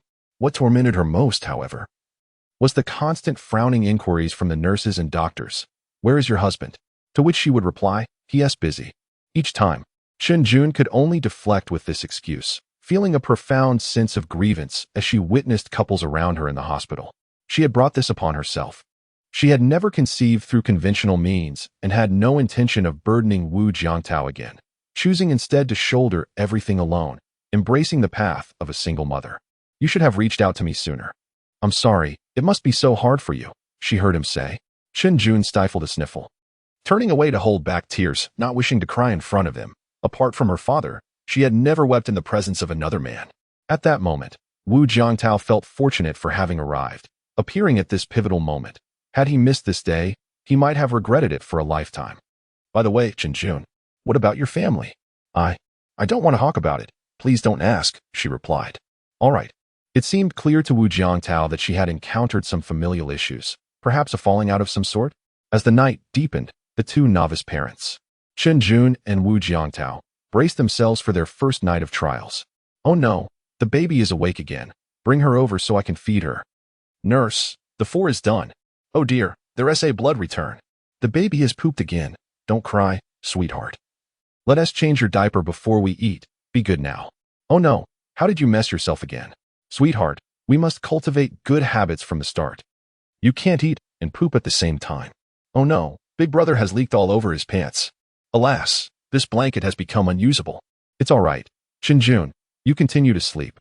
I shall take care of the baby. Throughout the night, the two scarcely managed to catch any sleep. After changing the baby, the swaddling blanket was hung on a rack at the end of the corridor. Wu Jiantao was astonished to discover that the sky outside had unknowingly brightened. I once thought that staying up late was trivial, yet I failed to cherish it. The most excruciating realization in this world is the truth of caring for a baby. If heaven were to grant me a single opportunity, I would implore the little ones, could I not first catch up on my studies and prepare in advance? One cannot simply face a major examination right away. With dark circles under his eyes, he felt a bit overwhelmed. Despite having trained in martial arts with his father since childhood, enduring such a night was indeed quite strenuous. Not only him, even Shinjun, who had been nursing the baby all night, felt somewhat at her wits' end. The constant worry for the baby meant that at the slightest cry, she would immediately awaken, prompting Wu Jiangtao to hold the baby and assist with feeding. The entire night was spent in a state of half-sleep, resulting in severely diminished sleep quality. Ding dong. Congratulations, host. On completing the hidden task of caring for the baby for the first night, a reward of 100,000 yuan has been granted. Please continue your efforts. Oh. Upon hearing this phrase echo in his mind, Wu Jiangtao was instantly invigorated, a sudden windfall of 100,000 yuan. He hurriedly grasped his phone and opened the cryptocurrency app, only to find the headline news reporting that a few days prior, Musk had stated that Bitcoin would be accepted for Tesla payments. In recent days, the virtual currency account set up by the system had skyrocketed. Yet just moments ago, the system had executed a sale. He was momentarily speechless, internally questioning, "System, given such favorable conditions, why sell now? It could have been held onto for further gains. Please do not question the system's operations." A friendly reminder. Never trust the words of capitalists.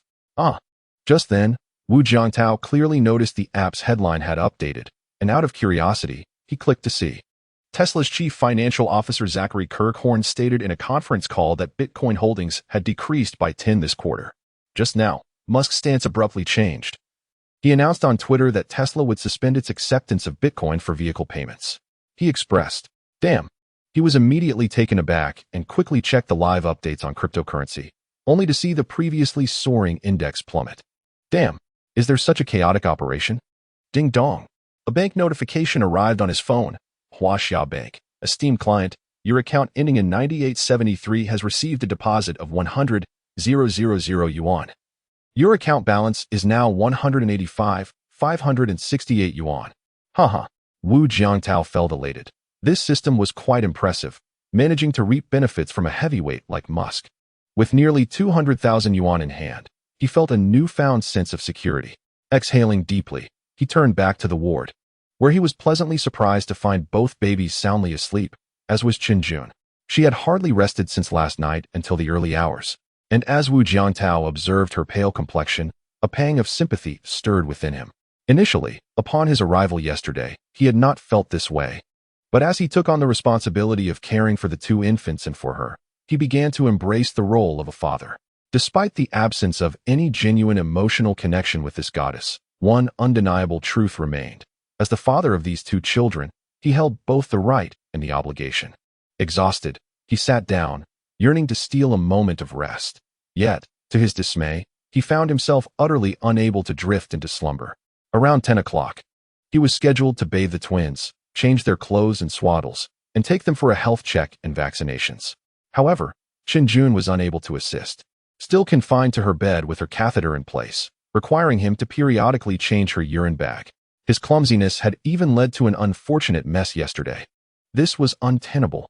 Managing everything alone felt overwhelming, especially in the wake of such a significant life event. Just as Wu Jiangtao pondered a solution, a pair of weary, large eyes appeared before him, gazing intently. "Why are you up?" he exclaimed, quickly rising to support Shinjun. "I'm feeling a bit hungry." "Oh, right. I'll go get you something to eat." The mention of food made his own stomach grumble, prompting him to stand and turn to leave. Though he hesitated momentarily. "Shinjun, I believe we can't manage this alone.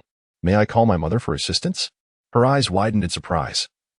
a hint of embarrassment washing over her as she grappled with the thought of not informing her family about the situation. However, it seemed unreasonable to keep Wu Jiangtao from confiding in his own family. After all, the magnitude of childbirth surpassed all else. All right, you have my permission? Wu Jiangtao's face lit up with joy. He had anticipated her refusal and was pleasantly surprised by her swift acquiescence. Yes. Chen Jun's cheeks flushed once more. The situation feeling akin to a meeting with the parents, inherently awkward. Since yesterday, despite his clumsy demeanor, Wu Jiangtao had consistently demonstrated himself to be a responsible man. And she found no reason to object. Very well, I shall go fetch the food. I will call my mother on the way. My home is in Q City. Nearly 30 minutes by train, so she should arrive in about an hour. All right, off you go, she murmured, already succumbing to drowsiness again. With her approval, Wu Jiangtao left, buoyed by a sense of purpose. The twins had just been fed a little over 10 minutes ago, so they were unlikely to awaken immediately. But he resolved to act swiftly, anticipating any unforeseen circumstances. Wait a moment. Huh. He came to a halt and turned back, only to see Chen Jun, a bit embarrassed, uttering, "Could you please stop by the maternity store next to the cafeteria and buy some anti-leak pads?" "Oh, all right." Wu Jiangtao immediately grasped the urgency of the matter. After each feeding, those two magnificent reservoirs seemed to unleash like a floodgate, impossible to contain. He hurried away, unaware that their naive antics as novice parents had already caught the attention of certain onlookers. As he descended the stairs, Wu Jiangtao took out his phone, contemplating for a moment before dialing. "Hello." A very familiar voice resonated from the other end. "Mom, are you busy these days? If not, could you come to F City? Once you arrive, you'll understand the situation. The location is Qingxiao Maternal and Child Health Hospital in F City. Please come quickly." Without allowing his mother a chance to respond, he hung up abruptly. After a brief reflection, he felt it prudent to send her a WeChat message. "Please come. I truly have an urgent matter." Very urgent. Meanwhile, in Q City, Wu's mother was utterly bewildered. An urgent matter? A maternal and child hospital. Could it be? In an instant, she was flooded with thoughts. Was it possible that her son had gotten his college girlfriend, Lu Warner, pregnant before marriage? Or had something gone awry, resulting in a miscarriage? Years of indulging in soap operas had equipped Wu's mother to conjure numerous classic plot lines. She quickly sprang into action, packing her belongings with haste. As she dashed out of the house, Wu's father, who was instructing his disciples on standing exercises in the yard, watched her leave with astonishment and asked, "Where are you off to with all those bags?" "To F City." "Huh." Wu's father was taken aback. "Wait, why F City? It's urgent. Why are you asking so many questions?" She was still unaware of the specifics, knowing that if something truly went wrong, her husband might unleash his wrath upon that rascal. "Well, if you leave, who will prepare lunch? You can handle it. You're perfectly capable of cooking." "But that's a meal for several people." Wu's father muttered in discontent, lamenting that at her age, she should not be rushing around so fervently. Just then, Wu's mother's ears perked up, and she stopped, turning back to him with a smile. "What did you just say? Repeat that." On the training ground, the master and disciples exchanged glances, witnessing Wu's father force a smile. Heh. It's nothing. I was just asking if any of you can cook. Who will be responsible for lunch?" The disciples, bewildered, shook their heads in unison, indicating their incompetence in cooking. How could a grown man not even prepare a meal? Was this reasonable? Wu's father glared at them, shouting, "From today onward, you all will learn to cook, starting with lunch." Humph. Only then did Wu's mother feel satisfied and turned to leave. In F City, at the Qingxiao Maternal and Child Health Hospital, a man had just departed while a woman lay fast asleep. In the corridor on the third floor, a man fixated on Wu Jiangtao's retreating figure opened his WeChat and sent a voice message to a companion, indicating that action could commence. Understood. Remember to retain essential information and be cautious of others in the same ward. If noticed, ensure you can respond adequately. I know, it's not my first time. A middle-aged woman entered the ward carrying a large bag of belongings. An elderly woman, who was in the midst of changing a diaper for a baby, glanced up and instinctively assessed the newcomer. The middle-aged woman removed her mask and approached Chen Jun's bedside, noticing her asleep. She gently placed her bag down, her face lighting up as she beheld the two infants. "Oh, my little darlings, Grandma is here. Where has that boy run off to? Leaving his wife and children?" Though her voice was soft, the elderly woman heard her clearly. Nodding, she replied quietly, "They cared for the two children all night without much sleep. Your son went downstairs to buy breakfast." "Oh, thank you." The middle-aged woman turned. a flicker of unease crossing her features, surprised. Were the newlyweds acquainted with this elderly woman? Do you know her, Jiangtao? Wu Jiangtao was pivotal information obtained through covert surveillance by another accomplice the previous day. Huh. I saw the couple struggling to care for the baby yesterday. I taught them a few tricks, the elderly woman chuckled. By the way, when I came up, my little Jiang mentioned he was taking the kids for a bath. Where is that? On the first floor. Oh, thank you. I will take the babies to bathe now, and will inform your son upon my return. Very well. As they spoke, the middle-aged woman gently pushed the baby stroller out of the ward. The elderly woman watched her leave, donning her mask again, feeling a peculiar sense of unease. However, she had naturally spoken Wu Jiangtao's name, so she did not dwell on it. Not long after she departed, Wu Jiangtao returned with breakfast. It was still early, and the cafeteria was nearly empty. Approaching Shinjun's bedside, he first glanced at the mother, noting her peaceful slumber, and decided not to disturb her, allowing her a bit more rest. But upon a second glance, he discovered that an entire baby stroller was missing. For some inexplicable reason, his heart skipped a beat. He hurriedly turned to the elderly woman beside him. Grandma, where is my baby? Did a nurse take them for a bath? Not at all. The elderly woman looked up and smiled. Your mother just arrived and took the two babies to the first floor for a bath. Here. This is the bag she left on the floor. Warning. Warning. 2 babies have been taken away. Core mission activated. Rescue the babies. Reward. In the aftermath, Wu Jiangtao found himself devoid of any inclination to observe the scene, a chilling sensation coursing through him, as an overwhelming agitation seized his entire being. He was engulfed by a tumult of shock and fury. It was impossible. He had just spoken to his mother, and that individual could not possibly be her. What? The elderly woman in the adjacent bed was rendered speechless. Upon a moment's reflection, clarity dawned upon her. Oh no, this is dire. It's a human trafficker. In the next instant, the old lady sprang from the hospital room with remarkable agility, her voice ringing out, "Help! Someone is stealthily taking a child away." In an instant, the entire obstetrics and gynecology ward was thrown into disarray. Doctors and nurses rushed towards the commotion, while Chenjun on the hospital bed stirred from her stupor, her first gaze darting toward the direction of the baby. Jiangtao, where are the babies? Just as the chaos erupted, a woman pushing a baby stroller hurriedly made her way down a small path beside the building, drawing the attention of several nearby youths who quickly converged towards her. In their attempt to evade surveillance, they descended the stairs at a deliberate pace.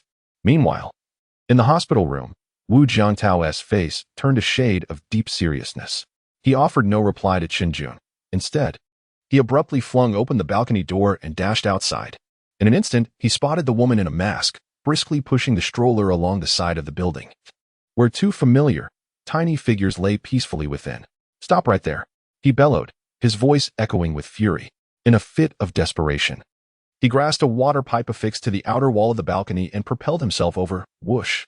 Gripping the pipe, he slid down a short distance before leaping recklessly downward, crashing onto the roof of a parking shed. Boom! The roof of the shed caved in under the impact, and blood began to trickle from his arms. Yet in that moment, he felt no pain. With a sudden surge of energy, he leapt again, landing on the street below. Stop right there, he roared, startling several pedestrians who turned to look in astonishment. Yet the woman hastened her pace, pushing the stroller with urgency as a van approached from across the street. Fool! Wu Jiangtao, filled with a mix of alarm and anger, propelled himself forward with a powerful push of his legs. Fortunately, his father's guidance throughout his life had endowed him with skills that, while not extraordinary, surpassed those of the average person. Especially in such moments, with adrenaline surging through him, his explosive strength was remarkable. In a matter of strides, he found himself behind the woman. However, at that moment, several young individuals appeared to block his path. While the woman pushing the stroller cried out, "They're stealing the child! They're stealing the child!" In an instant, the nearby onlookers were bewildered, struggling to comprehend the situation, and thus did not rush to assist. 3 robust young men rushed forward. One seized Wu Jiangtao from behind, clasping his waist, while another gripped his left hand, and the third ensnared his right, uttering lewd remarks. "What do you intend to do? Kidnap the children? Ah, it seems you are courting death."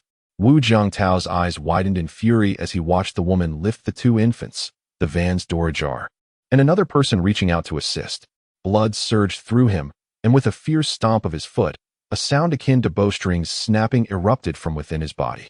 With a primal roar, he lifted his right hand, astonishingly hoisting the man clutching his arm into the air. The brute, bewildered, felt the world spin as he arced through the air, crashing heavily to the ground with a resounding thud, kicking up a cloud of dust, and promptly lost consciousness. Twitching involuntarily, the other two stood frozen in shock, yet Wu Jiangtao's assault was relentless. With his now free right hand, he delivered a ferocious elbow strike backward. The impact resounded as it connected with the right cheek of the man behind him, caving in his face and sending several teeth flying. He spun around a few times before collapsing, rendered motionless. As for the man on Wu Jiangtao's left, given their close proximity, he was met with no mercy. Wu Jiangtao stepped half a pace to the left, his right hand thrusting out from his chest with precision and ferocity. The punch landed with a dull thud against the midsection of the middle-aged man, propelling him backward into the air before he crashed to the ground, clutching his abdomen and violently expelling the remnants of last night's supper and this morning's meal. Unbeknownst to Wu Jiangtao, the adrenaline from witnessing the abduction of the two infants had invigorated his family's secret martial technique, allowing him to achieve a new level of mastery. Of course, this enhancement was also directly linked to prior system fortifications. Hey! Nearby, several clueless bystanders approached, yelling at Wu Jiangtao, "Why are you attacking people?" Meanwhile, the woman who had taken the infants trembled in fear at the sight, hastily shutting the van's door and urging, "Hurry, let's go. Let's go." But they don't know much about us. Hurry. Another shouted as the man approached. In a matter of strides, Wu Jiangtao reached the slowly moving van, bellowing, "Stop. Return the children to me." Yet, the engine of the van revved on, indifferent to his plea, and as it began to pull away, Wu Jiangtao, unperturbed, charged headlong into the side of the vehicle. Wu family's heart-intent fist, bare against mountain. This technique, derived from the martial prowess of Wu ancestors on the battlefield, possessed a ferocity capable of sending a man over 6 feet tall, flying several meters. The impact echoed as he collided with the van. The sliding door on the right side of the van suddenly buckled inwards with a terrifying force, striking the woman seated by the window sharply on the right side of her head. In an instant, she was dazed, blood streaming down her right forehead. It was not only her. The entire vehicle seemed to drift half a meter to the left, yet the engine roared to life, and the van accelerated, ready to flee. "Get out of the way," Wu Jiangtao shouted as he pushed aside a passerby rushing toward him. He took several quick strides and leaped onto the roof of the van. Thud. The occupants inside immediately took notice. The woman screamed, "Drive. Throw him off, hurry." "Ah." She wiped her forehead, her hands now smeared with blood, and cried out, "Take me to the hospital. I'm bleeding." The driver, speechless, thought to himself, "But we're right here at the hospital." With a roar, the engine surged, the van swiftly reaching over 50 miles per hour. As it approached a turn ahead, it suddenly veered sharply, producing a screeching sound of tires against asphalt. However, Wu Jiangtao remained steadfast on the roof, pressing his hands firmly down, unmoving. Just as the vehicle completed its turn, before any other actions could be taken, he raised his right palm and delivered a heavy strike downward. Bam! A small dent formed in the roof, sending the inside occupants into a panic. "What the hell? We just wanted to take the child," they exclaimed, unaware that Wu Jiangtao's powerful blow had granted him a grip on the newly formed indentation. The driver had already taken action, the van weaving erratically along the road. With no firm hold for his left hand, Wu Jiangtao was thrown to the right, about to tumble off the vehicle. At the last moment, he managed to grasp the indentation he had created, hanging precariously from the side of the van, averting a fall. "Ah!"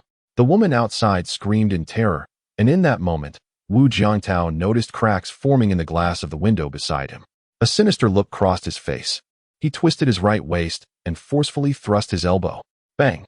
The window was instantly riddled with fractures, on the verge of shattering, when suddenly the woman inside, quick-witted or perhaps too clever, cried out, "Stop. If the glass shatters, it could hurt the child." Hearing this, Wu Jiangtao's second elbow strike halted immediately. His eyes burned with rage as he glared menacingly at the occupants inside. "Stop the car, or I will kill you. I swear I will." His murderous intent was palpable. Yet, at that moment, the woman inside, either divinely inspired or astutely aware, picked up a baby and grasped its fragile neck, threatening, "Get down, or I will strangle him." "Hurry."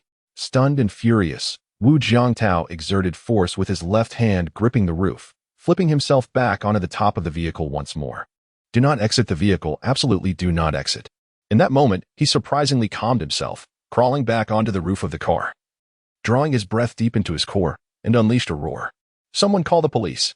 The people in this vehicle are human traffickers." Almost immediately after his furious shout, bystanders began pulling out their phones, dialing for help. Moreover, a patrol car appeared not far away. Sensing something was amiss, it immediately blared its siren and rushed toward them. "What should we do, boss?" "The police are here. Head toward the urban village. There are many narrow paths inside. We'll discard the vehicle and run when we reach a suitable spot." True to her extensive experience, the seasoned leader promptly devised the best plan. All right. With a sharp turn, the van swiftly veered into the narrow streets of the urban village, evading the pursuit of the police. Many illegal construction signs lined the roads of the village. Even clotheslines could be seen. Seizing the opportunity, Wu Jiangtao reached above and grasped a clothes pole.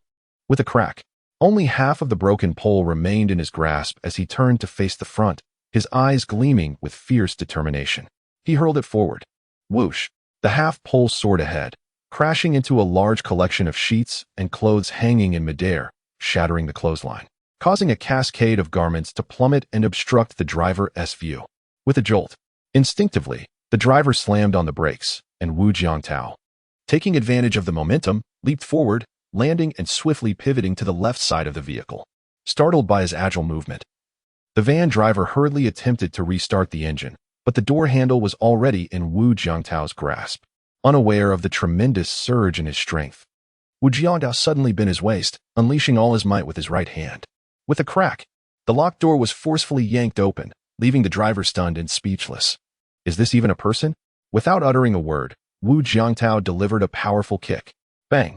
The driver was sent spinning, crashing through the passenger side window. His head drooping, blood streaming down, motionless. It appeared he was in dire straits. Wu Jiangtao turned his gaze to the two individuals in the back of the vehicle, bloodied and emanating a menacing aura. The leader and another middle-aged man trembled in fear. "Get out of the car. Please, if we get out, just don't hurt us, all right?" In a sudden burst of panic, the leader quickly handed over two children, exclaiming, Here, hold the children. Don't make a move. We are civilized people. Let us not resort to violence, shall we?" Instinctively, he accepted the children, the terrifying aura around him dissipating, and a gentler expression gracing his features. Almost simultaneously, the other middle-aged man signaled to the leader, revealing a gleaming knife aimed directly at his abdomen. Wu Jiangtao immediately sensed the impending danger, instinctively lifting his foot.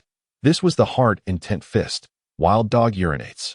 It was the most ruthless and venomous kick passed down through his family, executed with astonishing speed and unpredictability, making it exceedingly difficult to defend against. Aimed directly at his opponent's vulnerable regions. Do not mistake his ferocity. Faced with such a treacherous strike, even the most ordinary person would likely succumb instantly. With a resounding crack, the sound of a crushing blow echoed, and the middle-aged man, who had displayed a face full of venom just a second earlier, suddenly contorted in agony, letting out a strange cry as his body jerked upward. Do not misunderstand. In that moment, he had no strength to leap. It was purely the force of Wu Jiangtao's kick propelling him.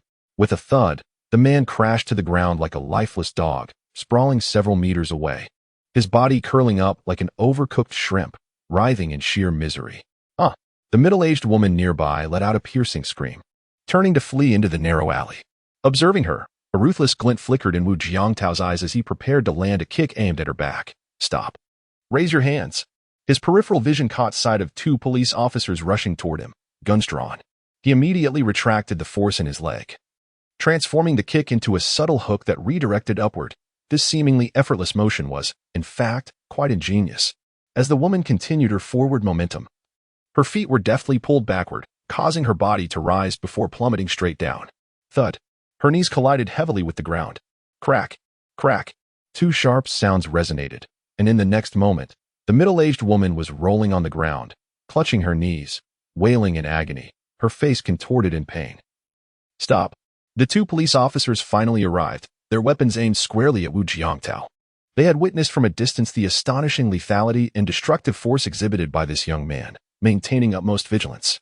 "Put down the child in your arms, raise your hands, and crouch down, protecting your head. These two are my babies." Wu Jiangtao glared fiercely, his fierce demeanor still palpable. "Why should I let them go? I said, put them down." "Wait." One officer lowered his weapon, halting his partner, who was about to aim at Wu Jiangtao again. With two such small children in his arms, the situation was far too perilous. Your children? Yes. They are human trafficking victims, Wu Jiangtao replied coldly. At that moment, the two babies, perhaps startled by the tumult, began to cry. In an instant, the fierce aura surrounding the novice father dissipated, replaced by a gentle demeanor as he swayed the babies softly, murmuring, "Do not cry, my little ones, do not cry. We shall return now to find mother and have some nai-nai." While comforting the child, he spoke to the two police officers, stating, "There is surveillance at the entrance of the convenience store to the right, which is perfectly aligned with this location. It should have captured the recent events. You may retrieve the footage as evidence. Could you kindly take me and the baby back to the Qinqiao Maternal and Child Hospital first? My two children are hungry and need a nurse. They were born just 2 days ago and cannot endure much disturbance. Please wait a moment. A police car will arrive shortly." Observing his demeanor, which did not suggest deception, the two officers holstered their firearms. One remained vigilant towards Wu Jiangtao, while the other proceeded to assess the situation of the 3 individuals involved. With just a glance, the officer promptly extracted his radio to call in. "In Qinghe Road, there are injured individuals. Please dispatch an ambulance immediately." Upon Wu Jiangtao's return to the Qinqiao Maternal and Child Hospital, the side entrance was bustling with onlookers. To avoid unnecessary complications, the two officers discreetly escorted him in through the back door. He even turned his coat inside out, as the bloodstains were too conspicuous to ignore.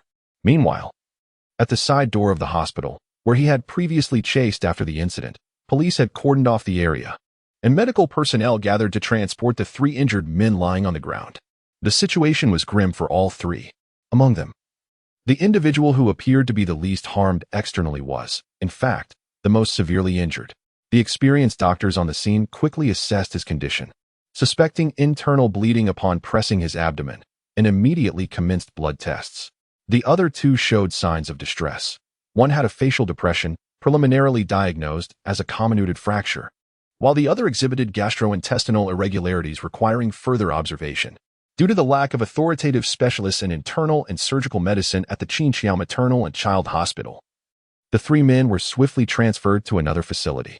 Meanwhile, deep within the hospital, Lu Warner emerged from the treatment room with a troubled expression.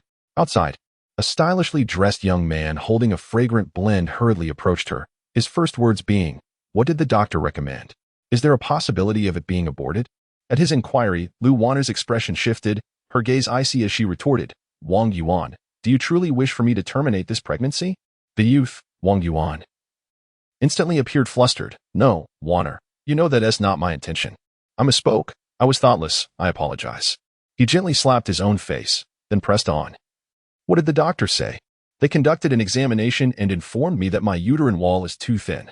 If I were to lose this child, there would be nearly no chance of conceiving again," she replied, her countenance grave. "The uterine wall is too thin?"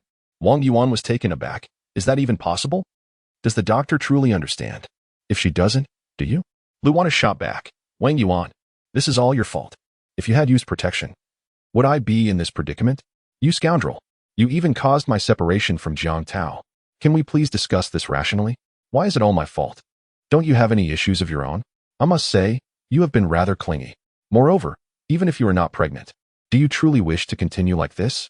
This remark was not a reaction he failed to articulate in time. Rather, the girl opposite him had already reddened her eyes, bursting into tears as she lunged forward, raising her handbag and striking it fiercely against the forehead of that scoundrel. "You dare to speak? Oh, dear." Wang Yuan found himself in a most unfortunate predicament, and in an unfortunate misstep, his nose was struck violently, causing blood to spurt forth.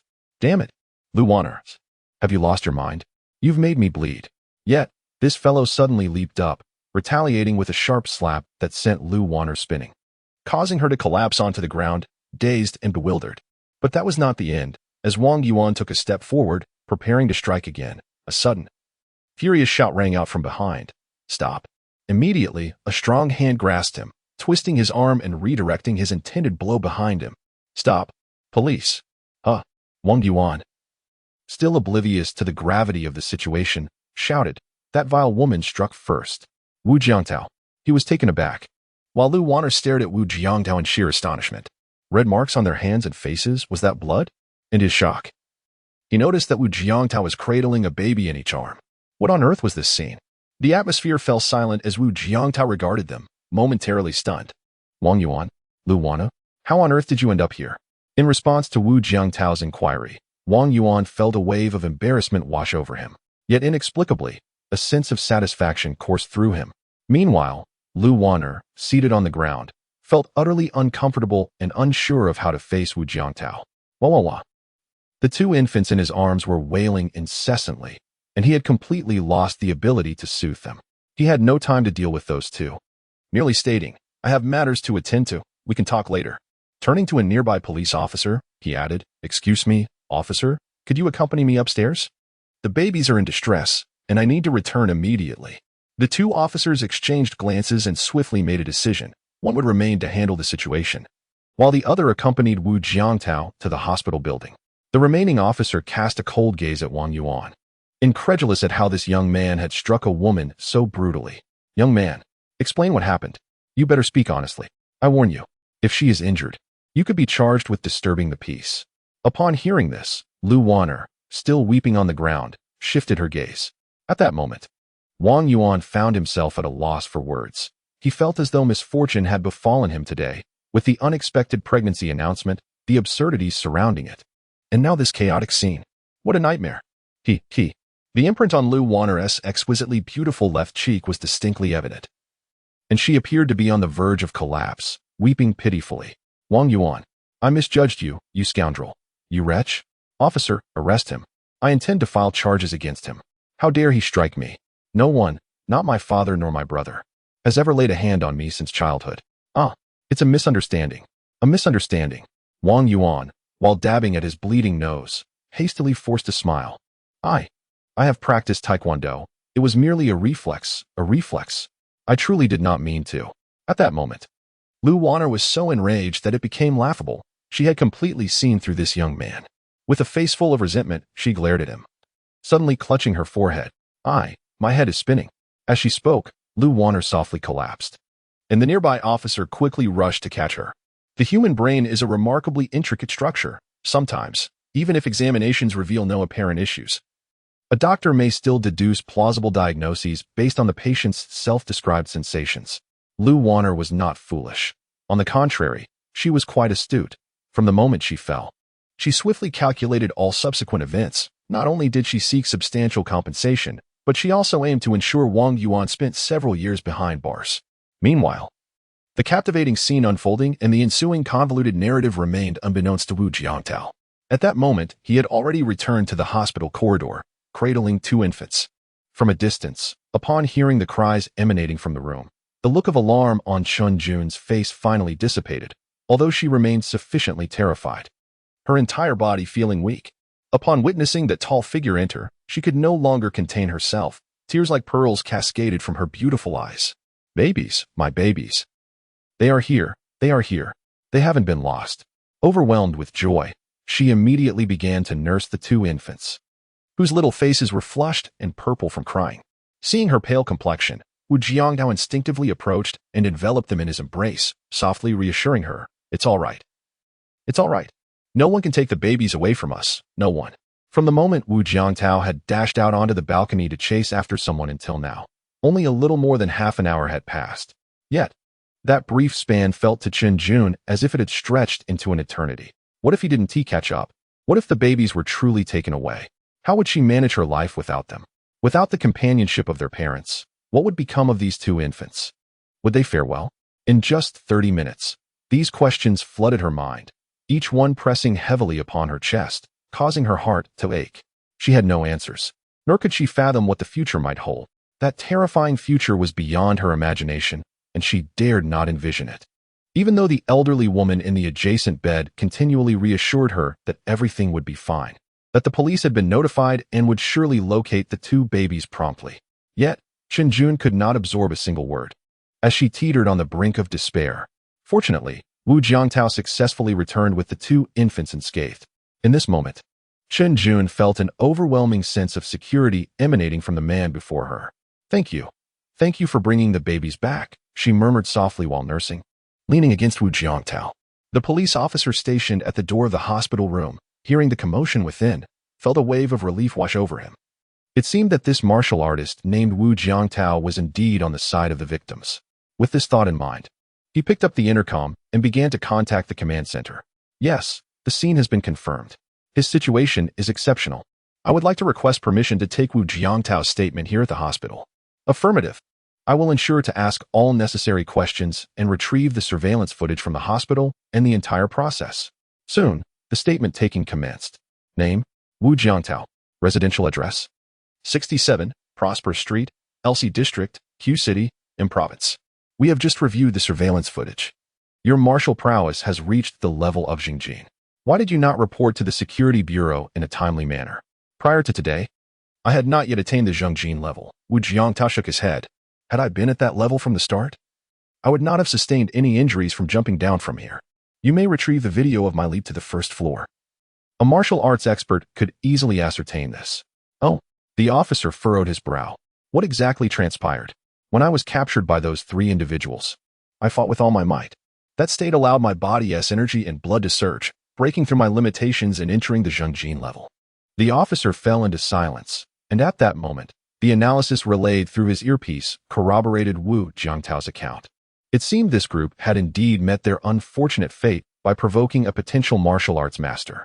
With the resurgence of China, the martial arts community had also experienced a revitalization over the past decade or two, becoming increasingly vibrant.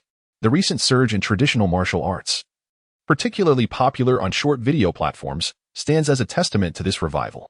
Most importantly, once a martial artist reaches the Xingjin level, they are required to report to the Security Bureau. Martial artists are deemed too powerful and potentially dangerous, while they are not subjected to stringent daily monitoring. Numerous restrictions apply compared to ordinary citizens. For instance, they cannot act recklessly, and there are stringent requirements for joining certain organizations. However, in situations like Wu Jiangtao's today, he was absolutely justified in taking action, not only because those traffickers had stolen his children, but even had they taken someone else's. He would still be within his rights to intervene without bearing any responsibility. Based on the comprehensive testimonies from witnesses at the scene, as well as the surveillance footage collected from hospitals and roads, it is evident that the group, led by the middle-aged woman, operates as an organized and premeditated criminal syndicate. Upon the exposure of their activities, they resorted to extremely brazen theft, and during the subsequent pursuit, one member even engaged in dangerously deliberate acts of violence. Now, this record is concluded. Mr. Wu, I kindly ask you to visit the Security Bureau in the next few days to file a report. The Bureau requires authentication and registration of your identity as a martial artist. If you wish, you may also pursue professional certification at our F-City Security Bureau, which may lead to a career development path. Thank you very much. Wu Jiangtao exhaled deeply, expressing his gratitude towards the young officer before him. Moments ago, he had overheard the officer making a phone call to inform the Central Command that Wu Jiangtao could not leave and needed to provide his statement here. The young police officer extended his hand for a handshake, saying, "No need for formality. With your exceptional skills, we may very well have opportunities for collaboration in the future." A martial artist of Wu Jiangtao's caliber, possessing professional-grade prowess, could undoubtedly be summoned by the Public Security Bureau to assist in certain special circumstances. By the way, Wu Jiangtao appeared to recall something. What about those 6 individuals? 2 deceased, 1 severely injured, and 3 with serious wounds. Well, the 3 at the side entrance of the hospital are stable, merely seriously injured. During the subsequent events in the urban village, Wu Jiangtao was merely fulfilling his earlier assertions. The middle-aged woman would have been unable to escape, but by the time the police arrived on the scene, he had lost the opportunity to act lethally. Speaking of this, the young police officer shook his head in exasperation. It seems they were destined for misfortune, colliding with a master such as you. By the way, based on the information we currently possess, there may be a larger chain of interests and organizations lurking behind them. Although you are formidable, it would be prudent to remain cautious. I understand. This time, Wu Jiangtao had created considerable commotion during the pursuit and confrontation with these criminals at Qinxiao Maternal and Child Hospital, on the streets, and in the urban village. Despite the rapid response of the Public Security Bureau and City F, the organization behind those 6 individuals swiftly concealed themselves, transforming a lightning strike into a protracted struggle. Ding dong. Congratulations, host, on completing the task of rescuing the baby. Task reward: 1 primary genetic modification and 1 million RMB. Reward distribution notice: The primary genetic modification will take an extended period to complete. During this time, the host will experience enhancements in physical recovery, cognitive ability, eyesight, and other bodily qualities. The cash reward will be distributed in accordance with system requirements within 7 days. Upon returning to the hospital room, Wu Jiangdao found himself busily occupied once more. 2 babies had simultaneously soiled their diapers, their feeding schedules coinciding, resulting in both little ones needing a change at nearly the same moment. Just as he finished tending to them, his phone vibrated unexpectedly. Huh? Is Mom here already? It seems too soon. Upon checking, he discovered that the caller was none other than Peng Long. Hello, Peng Long. Xiao Jiangjiang. That cheeky voice came through the line. Have you heard?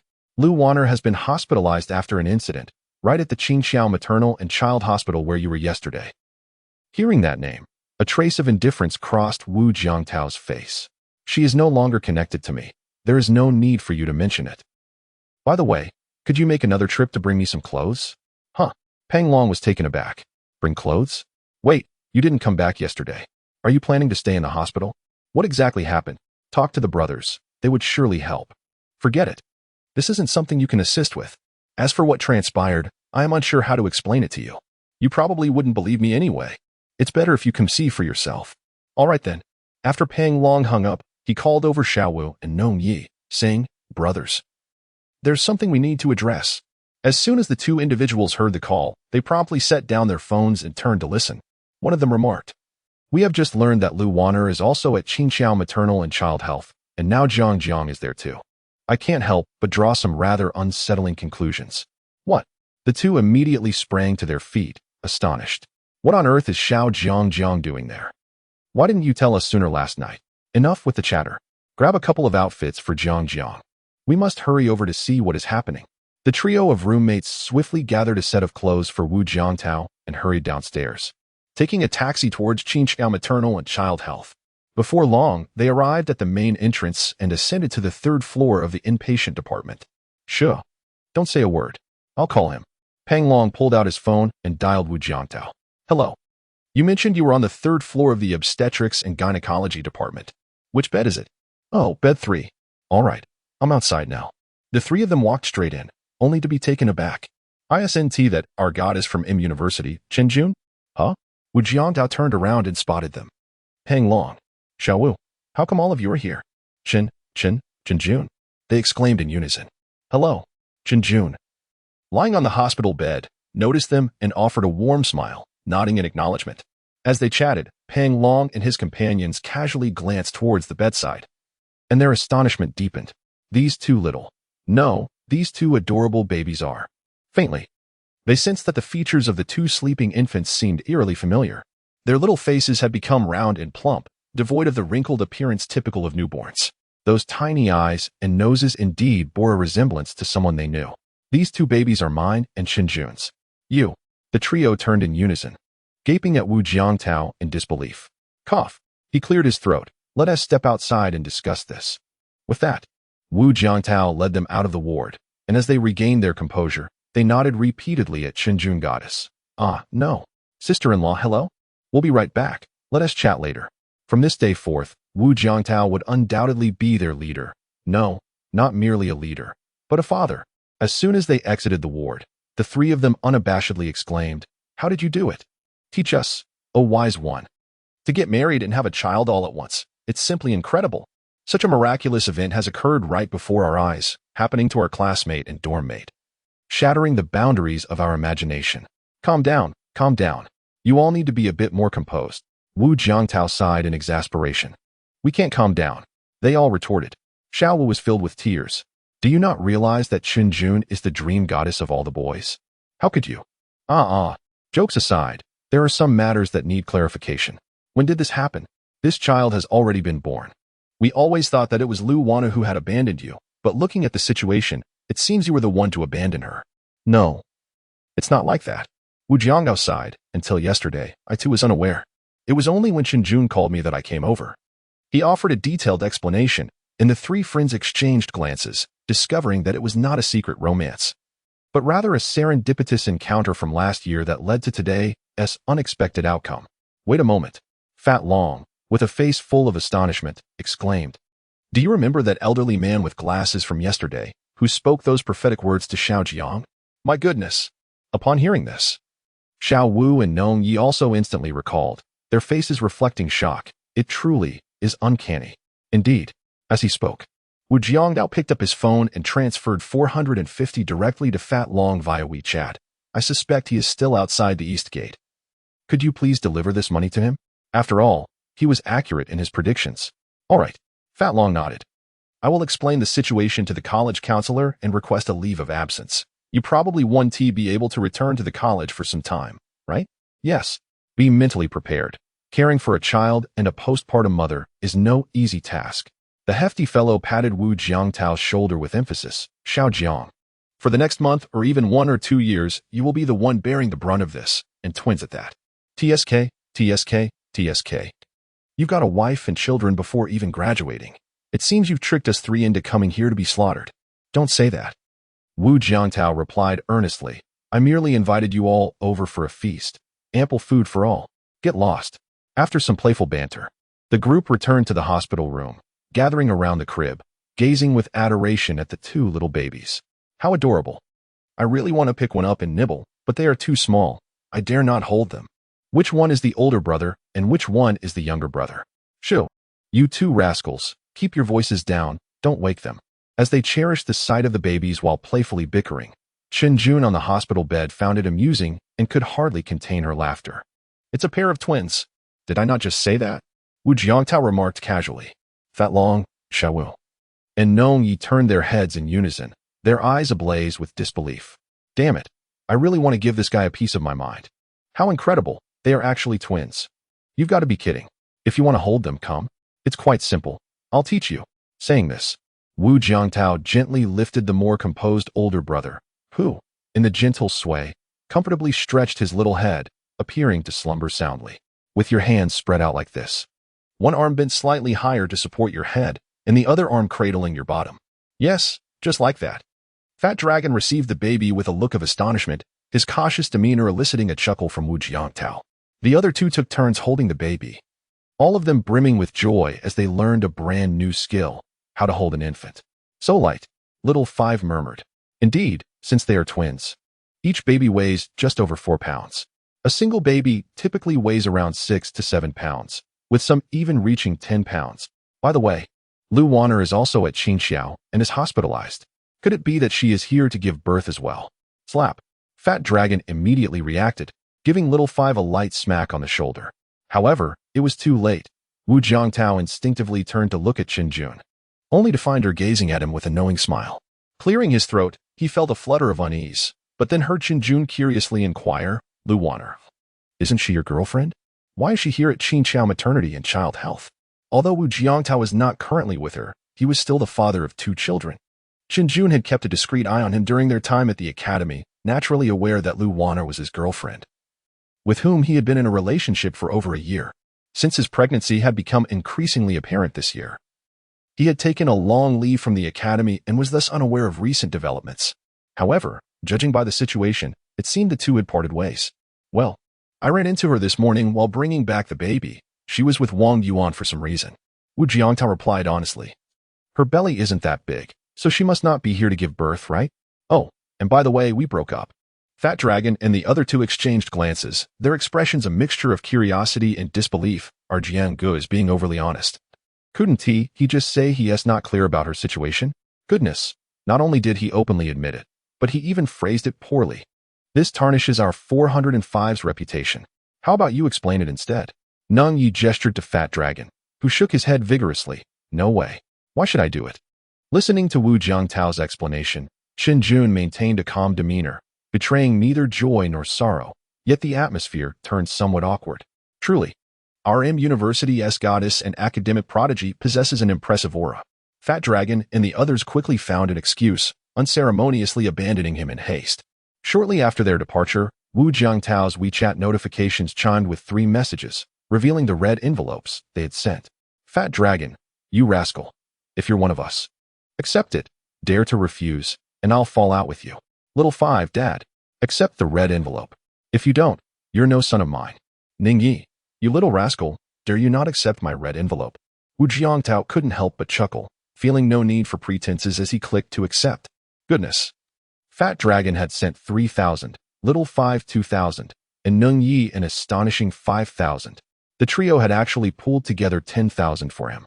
They were all aware that his family was affluent, and since he hadn't graduated yet and was still jobless, he likely had little money, hence their generous gesture. He silently committed to memory. At times, individuals tend to overthink, resulting in misunderstandings that often lead to unforeseen actions. For instance, upon arriving at the Qingxiao Maternal and Child Health Hospital, Wuma did not first call her own son, but rather dialed Lu Wanner. Hello. A frail voice came from the other end, tightening Wuma's heart. However, having weathered many storms, she composed herself and smiled as she spoke. Wanner. This is Wu Jiangtao's mother. We met before. Ah. Lu Wanner was momentarily taken aback, unsure of the intent behind Wu Jiangtao's mother's call. Wanner. Where are you at the Qingxiao Maternal and Child Hospital? It's nothing. I just came to see you. Confirming that Lu Wanner was indeed at Qingxiao. Wuma's heart sank, and she could already envision the confrontation awaiting her son. How vexing. She planned to give him a thorough scolding when she saw him. It was truly unexpected. While her son had always been somewhat mischievous, his academic performance had never caused concern for her and her husband. Thus, they had been quite tolerant of his personality, never imposing strict expectations regarding his martial arts progress at home. For not everyone possesses the innate talent for a professional martial arts career.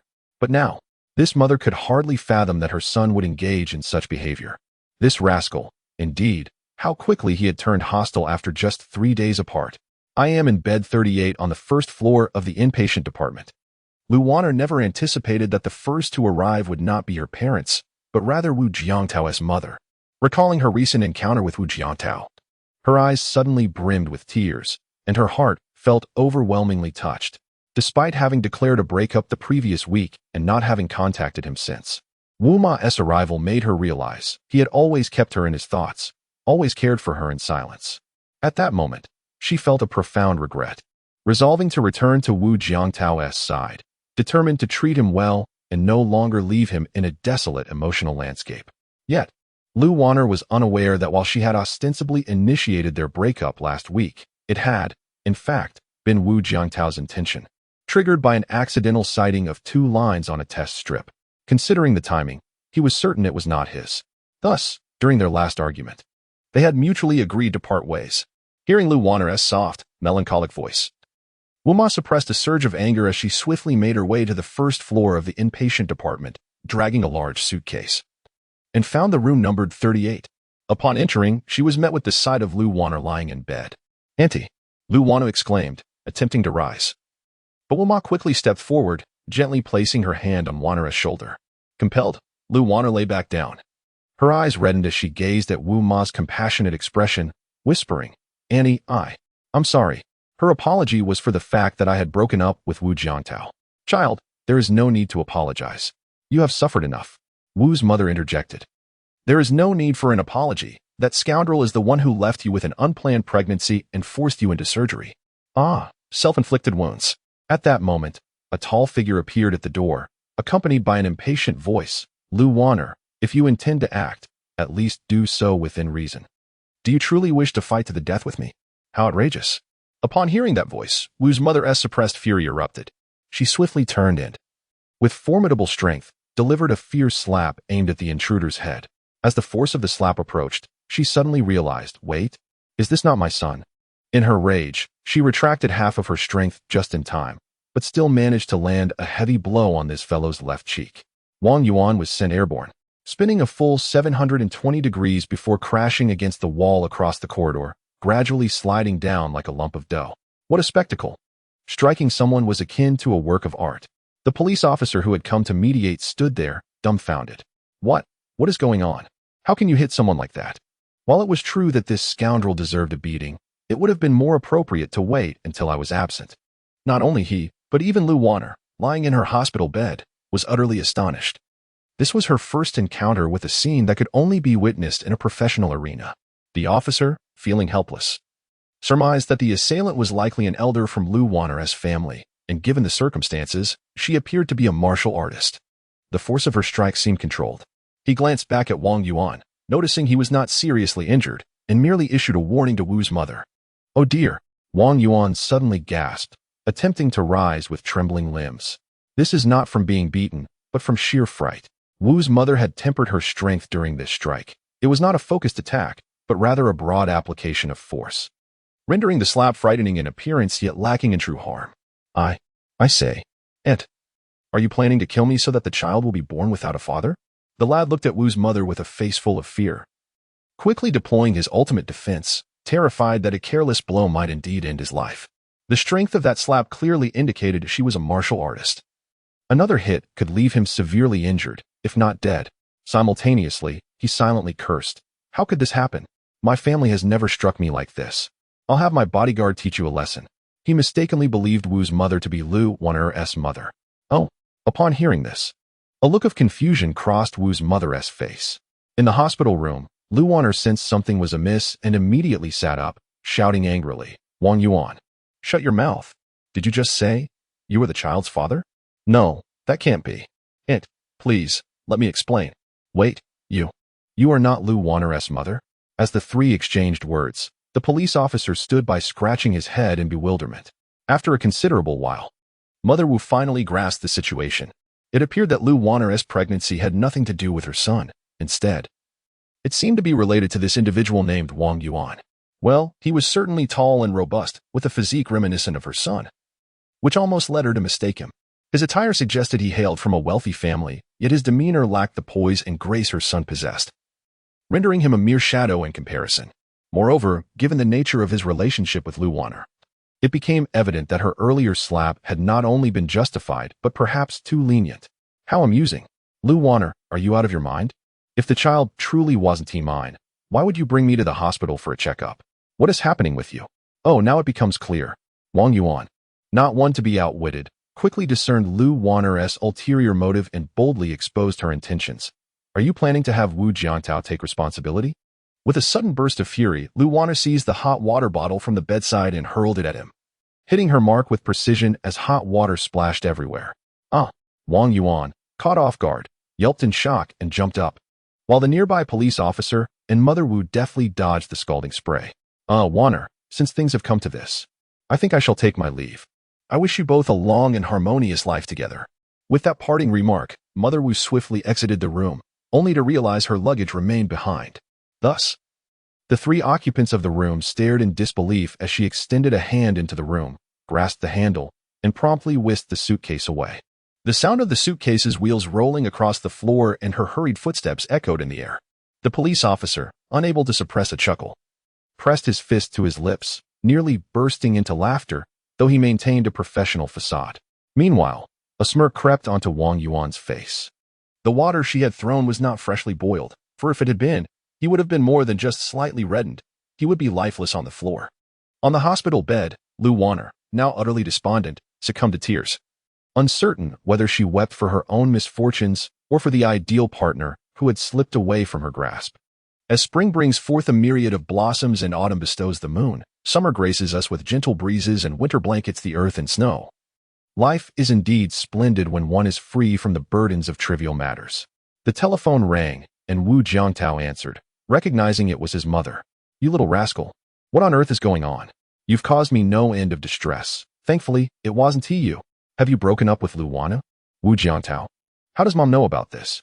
His mother's barrage of scolding and nonsensical remarks left him bewildered. Never mind. Where are you? I'm in room 3 on the 3rd floor of the maternity ward. Wait for me. I'm on my way. The tone of his mother suggested something unpleasant had just transpired. Wu Jiangdao felt a sense of unease as he anticipated encountering Qin Jun and the two babies. What would her reaction be? Would she give him a piece of her mind, or would she resort to physical reprimand? That seems unlikely, especially considering she is now a grandmother. Shortly thereafter, a familiar figure appeared at the door of the hospital room, pushing a suitcase. Upon seeing his mother arrive, Wu Jiangtao quickly stood up and approached her with a pleasing demeanor. Mom, you're here. MHM. Wu Ma cast a fleeting glance at the young man, her expression remaining stoic, yet her heart fluttered slightly. This demeanor, the only time he ever acted this way was when he had caused significant trouble. Following her son into the hospital room, she walked down the row of beds. Bed 2, bed 3. Her eyes brightened. What a beautiful young lady. In awe, Wu Ma hurried forward, while Wu Jiangdao introduced, Mom, This is Qin Jun. Qin Jun. This is my mother. Little Qin, come. Tell me, what has my Jiangdao done to you? See if I don't give him a good thrashing. As she spoke, Wuma surveyed the surroundings. Quite a pleasant environment, clean and tidy, and 2 little babies. Wait. 2 little babies? Wuma was utterly stunned. Her gaze fixated on the 2 adorable infants in the crib. At that moment, the younger sibling adorably yawned. This. She stared at Qin Jun. Then turned to her son. Whose babies are these? Why are they here? No, it can't be. What? How is this possible? After a long moment, Wuma finally regained her composure and looked at Qin Jun. Are these 2 babies yours? She nodded. Yes, auntie. These 2 babies are mine and Jiangtao's. The disbelief on the mother's face persisted as she turned to her son, only to see him sheepishly smile. Mom. What Qin Jun said is true. In the next instant, her hand shot out, deftly grasping Wu Jiangtao's ear, twisting it with a full 180 degrees. Ouch, Mom. That hurts. Please stop. Stop. Well, it's not a dream. It's truly happening. With a cold smile affirming the reality, Wuma remarked, Oh, you know pain now? Such a monumental event. You dared to keep this from me until now. Young man, you've grown bold. Though you haven't mastered your martial arts, you've certainly become adept at being a scoundrel. Speak. What on earth is going on? I only just found out yesterday. What kind of response is that? Wuma's grip tightened on his ear, increasing the pressure. Ouch. It hurts. Auntie. No. It has nothing to do with him. I failed to inform him. Please calm down. Just let us explain. Qin Jun rushed to defuse the situation. Providing an explanation, Wuma's fury began to subside, yet she still did not relinquish her hold. That is still unacceptable. I understand how difficult it is for a woman to carry a child for 10 months. He has not fulfilled his responsibilities as a man. Just wait and see how I will deal with you. Mom, please have mercy. Wuma dragged Wu Jiangdao by his ear into the corridor, giving him a thorough reprimanding, leaving him in tears. I'll deal with you later. After finishing her words, she left without relent, returning to the ward.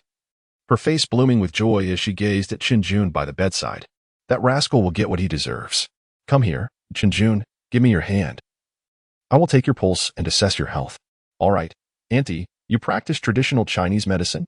Well, to some extent. Although the Wu family is not a renowned martial arts lineage, we have inherited the essence of the hard intent fist over generations. The adage states that medicine and martial arts are intertwined. My mother, originally named Yuan Qian, may not bear the Wu surname. Yet she is one of the inheritors of the Wu family's hard intent fist. Your health seems decent, though you are somewhat deficient in both qi and blood. You need to recuperate properly. After taking the pulse for a while, Wuma sighed in relief. Given the circumstances of a cesarean section, we cannot proceed with physical therapy or moxibustion for now. For the next couple of days, you must relax your mind, worry less. And aside from nursing the baby and dealing with their needs, let that little rascal take care of things. You shouldn't be idle during this time, after all. When women bear children, if we don't let him contribute now, how will he care for his wife in the future? One cannot deny that experience speaks volumes. Her words about women and caring for their husbands instantly endeared Qin Jun to her. Yet, she felt a bit shy. Just as their family was conversing, a nurse entered and announced, Bed 3, we need to take the baby downstairs for a bath, and while we're at it, a checkup and vaccinations. If the baby has just been fed, please wait a bit longer. Oh, all right. Wu Jiangdao instinctively stood up. I'll go. You're clumsy. Just stay here and watch over your wife. I'll take care of it. Wuma interjected, pulling her son aside and giving him a look before she pushed the 2 babies out. Her son queried, Do you know where to go? If I didn't, he know. Would I ask? She retorted without reservation, continuing to push the 2 babies along. Upon exiting the ward, her previously unremarkable expression transformed. Her brows and eyes alight with joy as she beamed at the 2 little ones. My dear son, well done. I'm now a grandmother so quickly. How wonderful.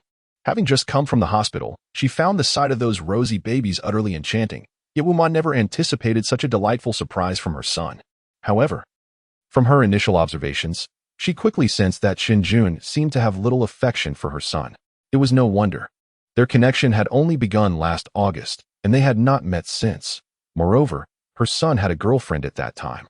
As a mother, she had deliberately given them more time alone together in hopes of nurturing their bond, lest they end up with children yet remain apart.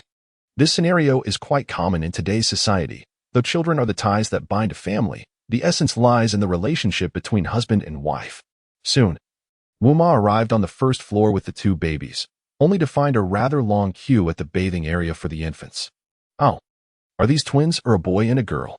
A woman in her 50s casually turned around and, upon noticing the two infants in the small crib, expressed her envy with the question, "Are they twins?" The mother of the twins, glowing with joy, replied, "Yes, and what about you? Is it a boy or a girl?" The woman sighed, "It's a little rascal." "Oh, you look so youthful." Indeed, the mother appeared remarkably young.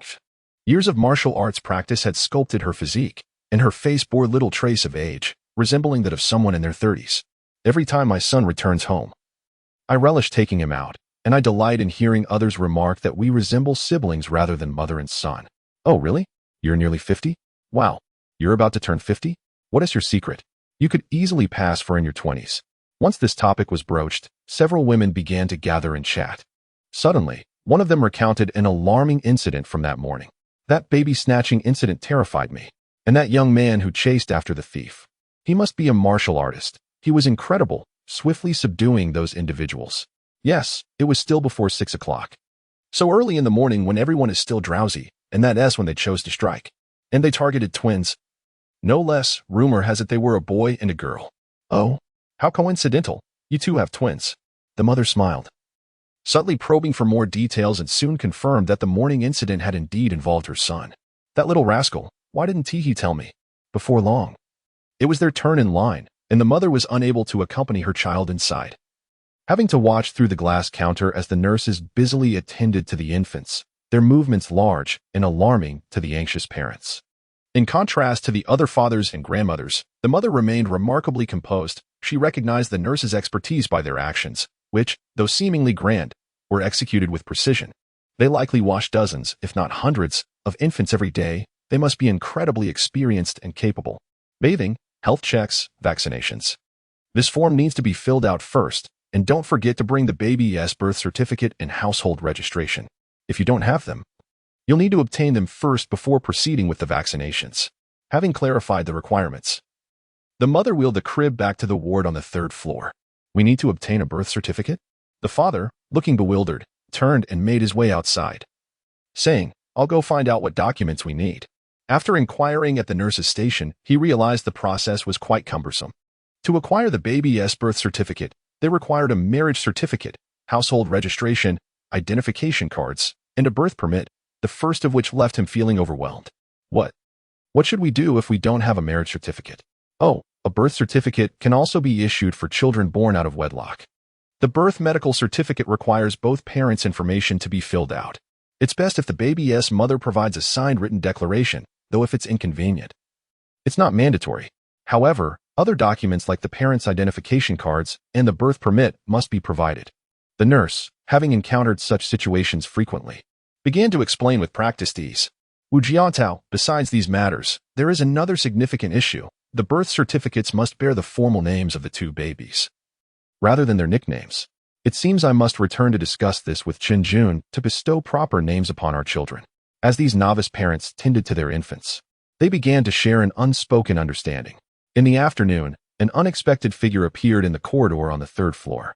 Lu Warner, clad in a hospital gown, bore a pallor that accentuated her delicate beauty, inciting an impulse to protect her. Discreetly, she had slipped out of her hospital room and, upon reaching the first floor, spotted Wu Jiantao, who was hurrying along with a joyful expression, arm-laden with numerous documents. What could he possibly be doing at Qingqiao? Confirming that the elevator had not stopped on the second floor, Lu Warner ascended the stairs. Upon reaching the third floor, she overheard Wu Jiantao and his mother cooing to the babies in the hospital room. Filled with curiosity, she peered in from a distance, and upon recognizing him, she concealed herself by the door, hoping to remain unnoticed. "I can't think of any good names. What about you, Chen Jun? Perhaps the brother could be named Wu Chengqing, and the sister Wu Pei. What do you think?" A calm, gentle voice floated through, causing Lu Warner to pause in surprise at how familiar it sounded. Unable to resist, she leaned in once more, her gaze falling upon the serene and enchanting face of Chen Jun. Was it really her? In that moment, Lu Warner was taken aback. How could she not know of this renowned goddess from M University? Both were part of the college arts troupe. And though Chen Jun had graduated to become a graduate student, they had crossed paths during a school anniversary event last year, albeit without forming a deeper connection. In the room, the perceptive Wu Ma immediately sensed someone at the door. Glancing sideways, she was equally startled to see Lu Wanner. Recovering quickly, Lu Wanner retreated from view. What splendid names. Truly befitting of a graduate from M University. Wu Jiangtao as the father, Wu Chengqing for the brother, and Wu Pei for the sister. They are lovely and quite suitable, Wu Ma remarked suddenly. I think so too. Wu Jiangtao agreed enthusiastically, turning to Qin Jun. Shall we name the babies this? However, are you certain you do not wish for them to carry your surname? If that is your desire, I have no objections. There is no need for that, after all. You are their father. Qin Jun smiled. Regarding the names of the babies, she had even consulted a fortune teller. Had Wu Jiangtao not appeared at this crucial moment, she would have undoubtedly chosen a different name, one that bore her surname. Yet, his thoughtful presence and care for her and the children led her to abandon her initial plan, replacing her surname with Wu. The sound of hurried footsteps suddenly echoed from the entrance, as if someone were frantically fleeing. Wu Ma had an inkling of what was amiss. While Wu Jiangtao and Qin Jun exchanged puzzled glances towards the door, Lu Wanner stumbled in, looking as though she had been struck by lightning. Her mind in a state of utter confusion. He actually has a child? And with Qin Jun? When did this happen? At that moment. Her thoughts spiraled into chaos. How could this be possible? Just moments ago, she had been consumed with the urge to burst in and confront Wu Jiangtao, even to engage in a heated argument. But then, a flash of realization struck her mind. Last week, when she had thrown a tantrum and suggested a breakup. The last look he had given her before turning away was devoid of warmth, marked only by indifference. No wonder he had reached out to her once since their breakup. In their nearly 2 years together, they had certainly experienced their share of disagreements. Yet each time Lu Wanner had sulked, it was Wu Jiangtao who had been the first to apologize. This time, however, it was different. Did he know? When did he find out? Yes, half a month ago, when she had felt disheartened by the result of the pregnancy test, he had visited her rented apartment. As he left, he had taken out a bag of trash. That test was in there. She believed Wu Jiangtao wouldn't rummage through it. But if by chance the bag tore during the process, or if he happened upon it by accident, the terrifying possibility loomed in her mind, robbing Lu Wanner of the courage to confront the situation, causing her to flee in distress. Upon returning to her hospital room, Lu Wanner's mother approached her. Anxiety etched on her face. Wanner, where have you been? Why did you take so long? Are you feeling unwell? I'm fine, I feel all right now. Lu Wanner replied faintly, her face pale and her eyes lacking their former brilliance, a stark contrast to her once vibrant self as the campus belle. Seeing her daughter in such a state pained her mother deeply, who, filled with indignation, declared, "We must take action. We must sue him. Even if he is the child's biological father, he should be punished for daring to harm my daughter. Do they think the daughter of the Lu family is easily bullied? It doesn't even matter if you don't plan to marry. I will support you for life." Lu Wanner responded softly, returning to her bed. Just then, a tall and imposing figure appeared in the doorway, exuding a formidable aura even before approaching. The newcomer's features were rugged, his eyes bright with intensity, and his broad chest suggested a stature of nearly 2 meters. "Little sister, how are you?" Seeing him, Lu Wanner's previously quelled emotions surged back, and she couldn't help but rush into his embrace. Tears streaming down her face once more. "Do not cry, do not cry. Come, tell me, has that scoundrel Wu Jiangtao bullied you? Speak to me, and I shall ensure he pays dearly for it." Lu Pengqing's face was etched with concern, and a hint of menace flickered in his eyes. How dare Wu Jiangtao so brazenly torment his sister? Such audacity was reminiscent of a beast emboldened by its ferocity. What, precisely, had transpired? Was it indeed Wu Jiangtao? Scoundrel! Where is he now? Has he arrived? No, it was not him. Lu Wanner, her eyes glistening with tears, lifted her gaze and, through her sobs, recounted the events. I truly did not mean to. I was simply intoxicated that day. It was Wang Yuan, that rascal. He is the one who harmed me. He is to blame. Wu Jiangtao had nothing to do with it. I have wronged him. Wang Yuan. At the mention of this name, Lu Pengqing paused in astonishment, his expression shifting to one of bewilderment. Simultaneously, the menace that enveloped him began to dissipate. The Wang family of F City. Wang Yuan was the 5th son of the Wang clan, known within elite circles as Wang Laowu. His reputation for debauchery well known both inside and outside their sphere. It was even through him that his sister, Lu Wanner, had made her acquaintance with Wang Yuan. Who could have anticipated such a calamity would unfold today? This presents a significant dilemma.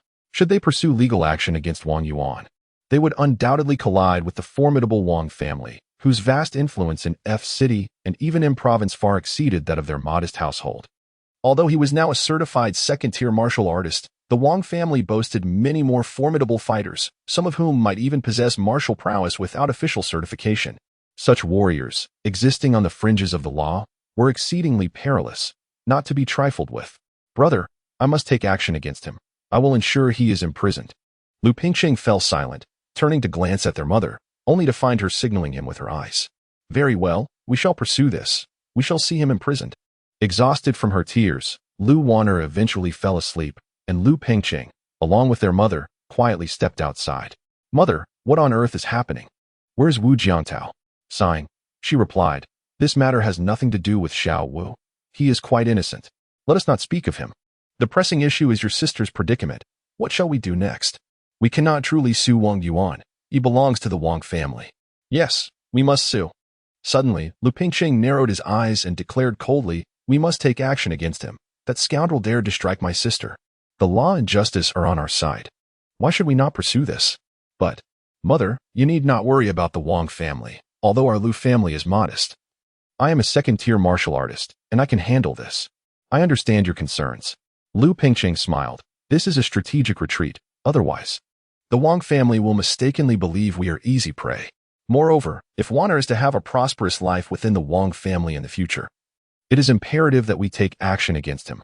This, Lu Ma was not entirely convinced. I am merely concerned about the Wang family. Never mind. Once your father arrives, you can discuss it together.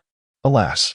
In the corridor, the mother and son quietly deliberated, while within the hospital room, Lu Wanner remained blissfully unaware that her family, who had always held her in their palms, was contemplating her fate as though she were a mere commodity. Yet, it cannot be entirely deemed a sale. Rather, it is the optimal solution derived from a balance of interests. If all proceeds smoothly, Lu Wanner's future may not guarantee happiness, but a life of affluence and luxury is assured, which is certainly preferable to being with that foolish lad, Wu Jiangtao. Lu Pingqing squinted his eyes, sneering. From the very beginning, I have never thought highly of that foolish Wu Jiangtao. This turn of events is rather advantageous. He had best not come over to cause a ruckus, or I shall deal with him as well. Enough of this unnecessary complication. Young Wu has always treated Wanner quite well, yet it is Wanner who has been spoiled by us since childhood.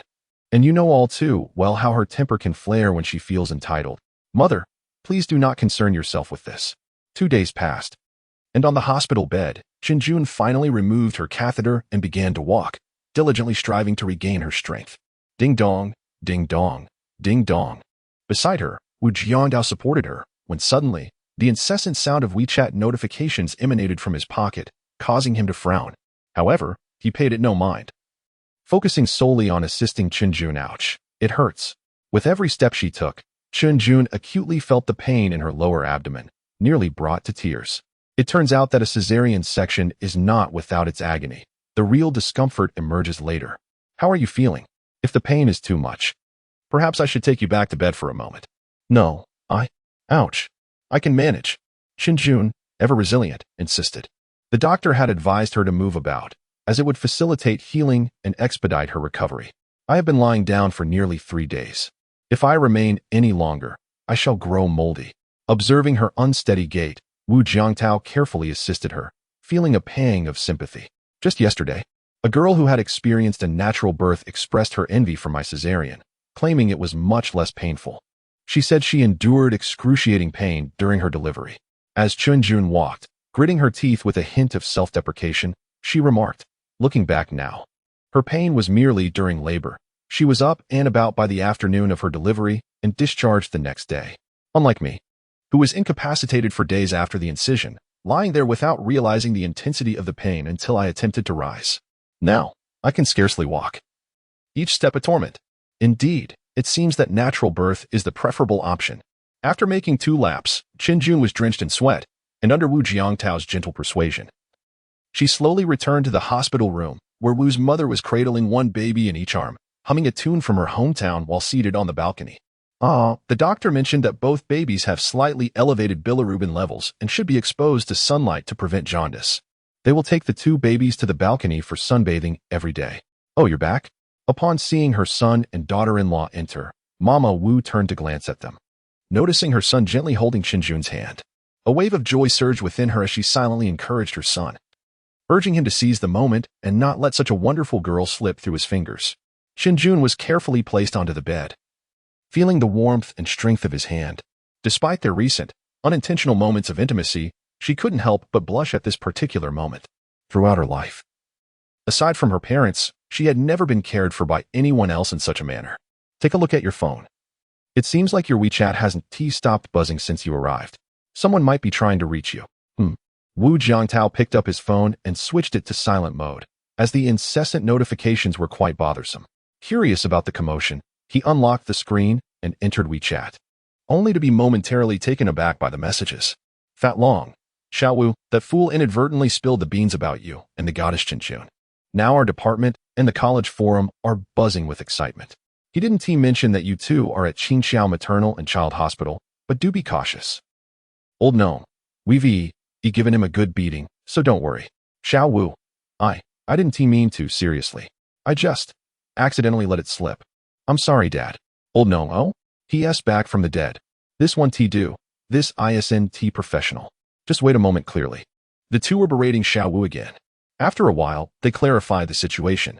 It turned out that during lunch with the boys from class, one of them, a pretentious fellow, boasted about his plans to marry his girlfriend right after graduation and join her family's business as an executive. Unable to contain himself, Xiao Wu blurted out, "What's that? Jiang Tao hasn't even graduated, and he already has kids with the goddess, not to mention twins." As soon as he spoke, the room fell silent, stunned by his proclamation. Haha, don't joke around. Was Jiang Tao just kicked by Lu Wana last week? He.s. a single dog. Where would he get twins from? Exactly. Boasting like that is just absurd. The classmates expressed their disbelief, but when Xiao Wu revealed the photo.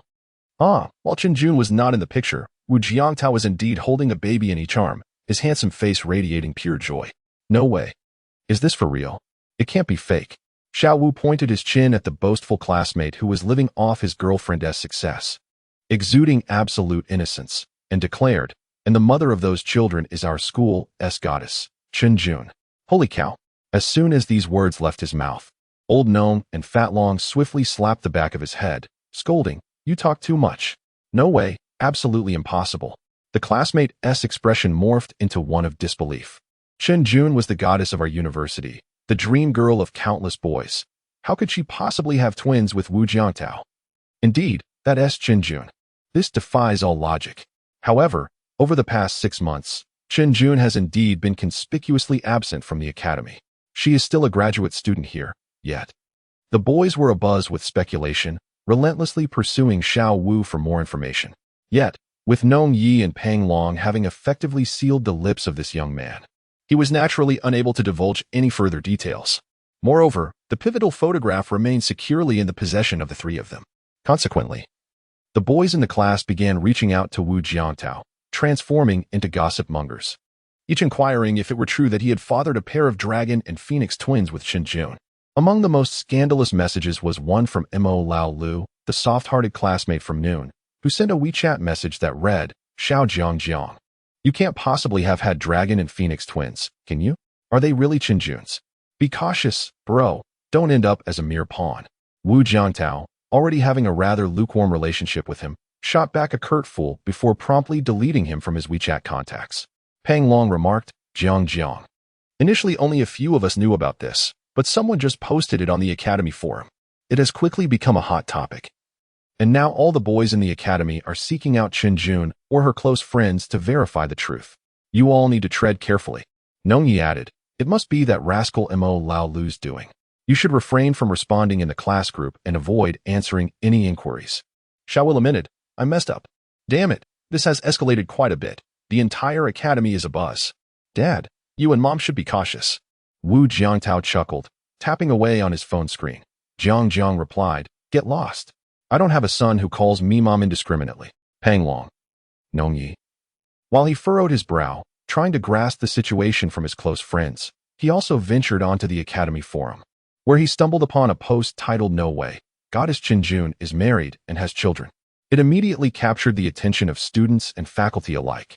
The goddess Chinjun has always commanded significant attention within the academy. In the thread, numerous male students commented in disbelief. However, Some curious souls began to dig into the post, uncovering the identity of the individual referred to as WJT. Soon enough, one name emerged prominently: Wu Jiangtao. Among the senior boys in this department, he was the sole student whose initials matched. As more and more details began to surface, a multitude of students flocked to their department, eager to uncover the truth behind the rumors. That afternoon, students, whether informed or unaware, somehow acquired Wu Jiangtao's contact number, sending him WeChat requests and even calling to inquire directly. Not only him, but Chen Jun also had acquaintances in the academy. Despite having taken a leave of absence for the past 6 months without revealing the reason, several fellow graduate students, along with some close junior friends, reached out via WeChat to ask about the unfolding drama. Wu Jiangtao, fearing for her well-being, had advised her to disregard the rumors circulating around her. Yet, Chen Jun, possessing a resolute spirit, would never be swayed by the opinions of others. In response to the concerns expressed by her professors and classmates, she candidly replied, "Indeed." This straightforward answer left many, including her mentors and peers, momentarily speechless. Most of them fell silent, refraining from further inquiry, for they were acutely aware that those who befriended an academic prodigy like Chen Jun were certainly astute individuals who understood the importance of respecting her privacy. Despite being merely a graduate student, Chen Jun excelled academically and had already secured a position as a researcher at the prestigious Institute of Advanced Computer Materials at M University. Although her salary was not exceptionally high, it surpassed that of most of her peers. It was evident that a talent of her caliber was destined for greatness in the near future. With her remarkable abilities, she was more than capable of making her own decisions, and her friends were not in a position to meddle in her affairs. However, there were those who persisted in their inquiries. One such individual was Chun Mei, a third-year student and the then president of the student council, who sent her a message laden with concern. Curiously, his WeChat nickname was Wang Jun in the browse. "Really? Senior, do you admit to having a child with that Wu Jiangtao? Surely, you jest." Chen Jun replied, "I am not joking. It is true. Please, no more messages. I am exhausted and need to rest." "Wait a moment. Where are you? I will come find you." "You must be under duress. You can confide in me." Observing the relentless barrage of messages from him, including a location share, she chose to ignore him, instead opting to block him by clicking on his profile and removing him from her contacts. On the other end, Chen Mei was stunned as he sent a voice message, only to see the red exclamation mark indicating that he had been deleted from her friends list. Meanwhile, Wu Jiangtao was incensed. Though his anger was confined to M University, he became the target of scorn on the university's forum, where he faced a torrent of slander and defamation. Many admirers of Chen Jun claimed that a goddess of her stature must belong to a powerful figure, branding him merely as a fortunate pawn in her life. Such derogatory remarks also inadvertently harmed Chen Jun, leading her supporters to fiercely defend her against the disparaging comments. When someone, in a fit of mischief, shared a screenshot of Chen Jun's reply on the forum, it sparked an uproar. "The goddess has acknowledged it? Impossible. Where is Wu Jiangtao now? I demand a duel. Count me in. I am from the martial arts department, originally focusing intently on preparing for the professional competition. However, I have now lost all motivation to study. Can someone inform me of Wu Jiangtao's whereabouts? I wish to bestow upon him all my martial arts insights. To the one above, that lad might be with the goddess. You can beat him up, but if you harm my dream goddess, I shall not spare you." On the M University forum, a myriad of life as facets were vividly displayed, leaving Wu Jiangtao momentarily speechless. The fervor was palpable, should he ever show his face at M University.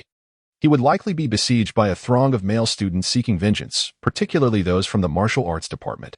While M University is a comprehensive institution in Xiagua, it pales in comparison to the nation's leading sports universities and military academies.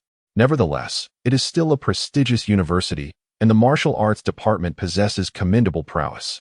Many third and fourth-year students have already passed professional certifications and participated in competitive events, showcasing considerable skill. As for the rumors and slanders circulating on the forum regarding him, Wu Jiangtao merely chuckled, unfazed by the provocation. He had little desire to confront those who only dared to spew vitriol online. However, should they have the audacity to confront him face-to-face, the scenario would be markedly different. In this regard, Wu Jiangtao and Chen Jun share a resemblance. Neither is particularly concerned about public opinion. They are both individuals with a strong sense of self, embodying a certain pride. In a manner of speaking, their kinship is a fortuitous connection. Amidst the swirling currents of the academy, these two new parents remained unperturbed, continuing to care for the baby and the mother, while the other focused on recovery. Qinjun, you will be discharged in a few days. Are you currently residing in the dormitory or renting an apartment? Qinjun, seated on the bed perusing academic journals, paused and looked up at him. I am renting outside the academy. How mid-sentence, she realized the implication. Her apartment was a modest studio, too small to accommodate many people. Even if Wu Jiangtao did not move in with her, someone would need to care for them. And with two babies, her current living situation would be exceedingly cramped. Yes, we must find a larger place, Wu Jiangtao suggested. Qinjun, having just regained some health, was preoccupied with her research and had not considered this. I plan to purchase a house outright. Purchase a house. She was taken aback, then frowned. Actually, we could rent a larger place together, allowing you to care for the babies nearby while I hire a nanny. Buying a house is not a priority for me. Having successfully secured a place in her advisor's research institute after graduation, she was indeed impressive. However, her position there was still junior, and while it appeared enviable to outsiders, her salary was not particularly high. Including benefits, she earned less than 20,000. In less than a year of work, her savings barely reached 200,000. In comparison to her peers within the academy and even those who graduated alongside her a year ago, she undoubtedly stands out as one of the top few, both in terms of academic achievement and income. However, the amount of money she possesses is insufficient for a down payment on a house in F City. At best, it might suffice for a modest restroom in the suburbs. Observing Qinjun's furrowed brow, Wu Jiangtao could not help but find the situation amusing. You? She immediately widened her beautiful eyes, gazing intently at him. Well, a little over 1 million. Qinjun. Yes, over the past few days, Wu Jiangtao has gradually completed several hidden tasks, earning rewards from the SuperDad system. As for the 1 million, he had established a stock account according to the system's instructions and diligently followed the operations to acquire the system rewards. Unable to contain her curiosity, she leaned in closer and whispered, "Aren't you still a student? Where did you get so much money? Does your mother know? Are you worried about me?" Wu Jiangtao raised an eyebrow, teasing her. "Not at all." Qinjun responded calmly, "If the source of your money is dubious, your fate may not be so fortunate. I simply don't want our newborn baby to have a biological father who ends up in prison."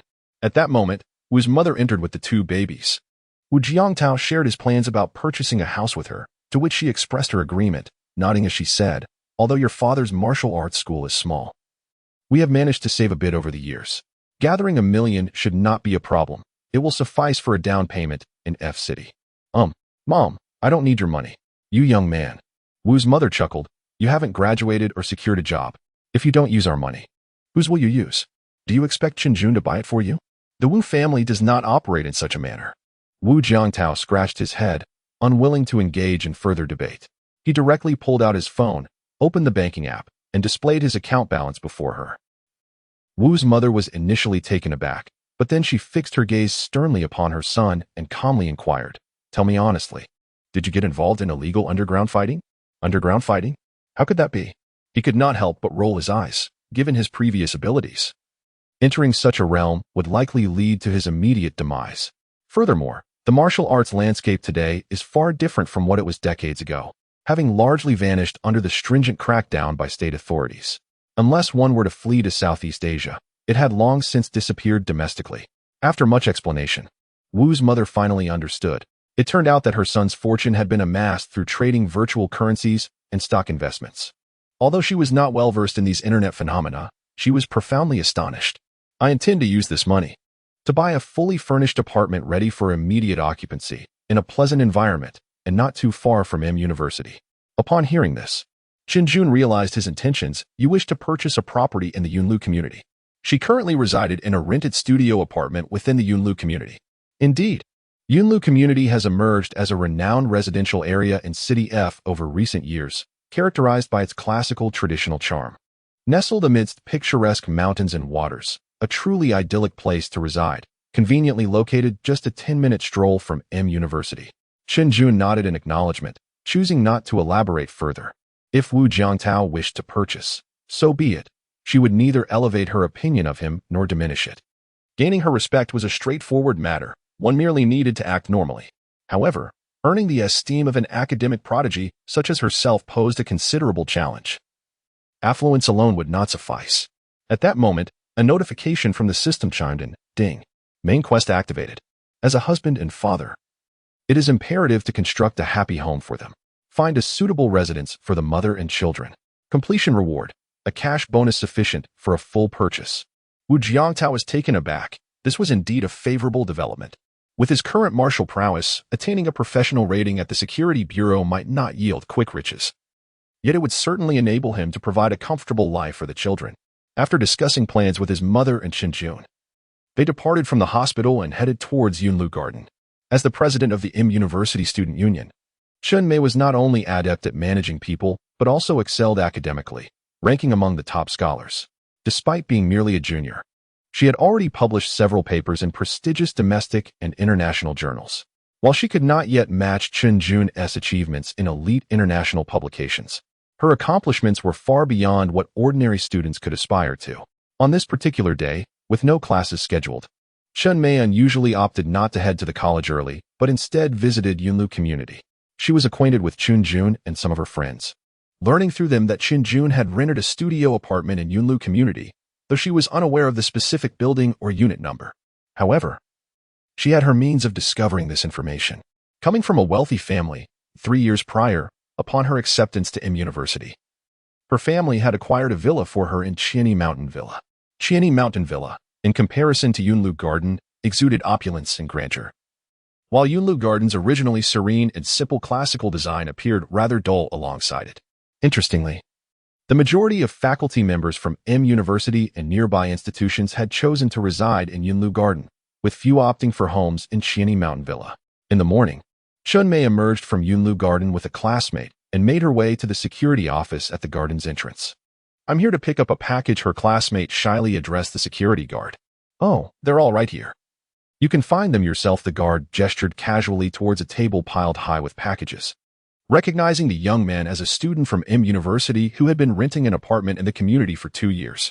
As for Chen Mei, the guard gave her a cursory glance, noting her refined appearance and distinguished clothing, suggesting she too was a student of University, hailing from a wealthy background. The seasoned security guard, having encountered many individuals over the years, possessed an astute eye for discerning people. The sound of rustling filled the air as they rummaged through the packages on the table. The security guard, indifferent to their presence, leisurely activated the nearby speaker, flooding the modest security room with a distant, melodious flute tune. The guard closed his eyes in contentment, humming along with his gravelly voice. As the night grew cooler, petals fell like whispers. As the music began to play, Chen Mei's movements momentarily faltered. The serene night enveloped him, filled with longing. The burdens of emotional tribulations weighed heavily.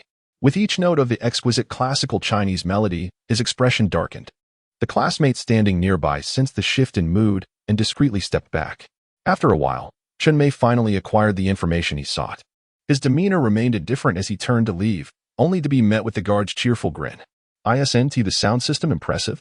This song has stood the test of time. Even after years, it never grows tiresome. You young folks must enjoy it too."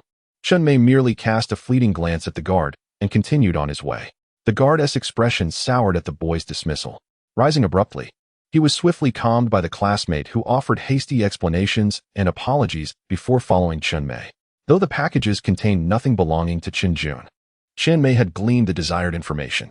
It seemed that Qinjun was not alone in renting an apartment at Yunlu Garden. She was accompanied by several friends, including her close companion, Li Xiaoshan. He surmised that they must have rented neighboring units, providing mutual support and enhanced security. Thus, he discerned the approximate location of Qinjun's residence within the garden. "Qingge, what do you think?" one classmate inquired. "Don't ask what you shouldn't know." Chen Mei shot him a glance, lifting his chin dismissively.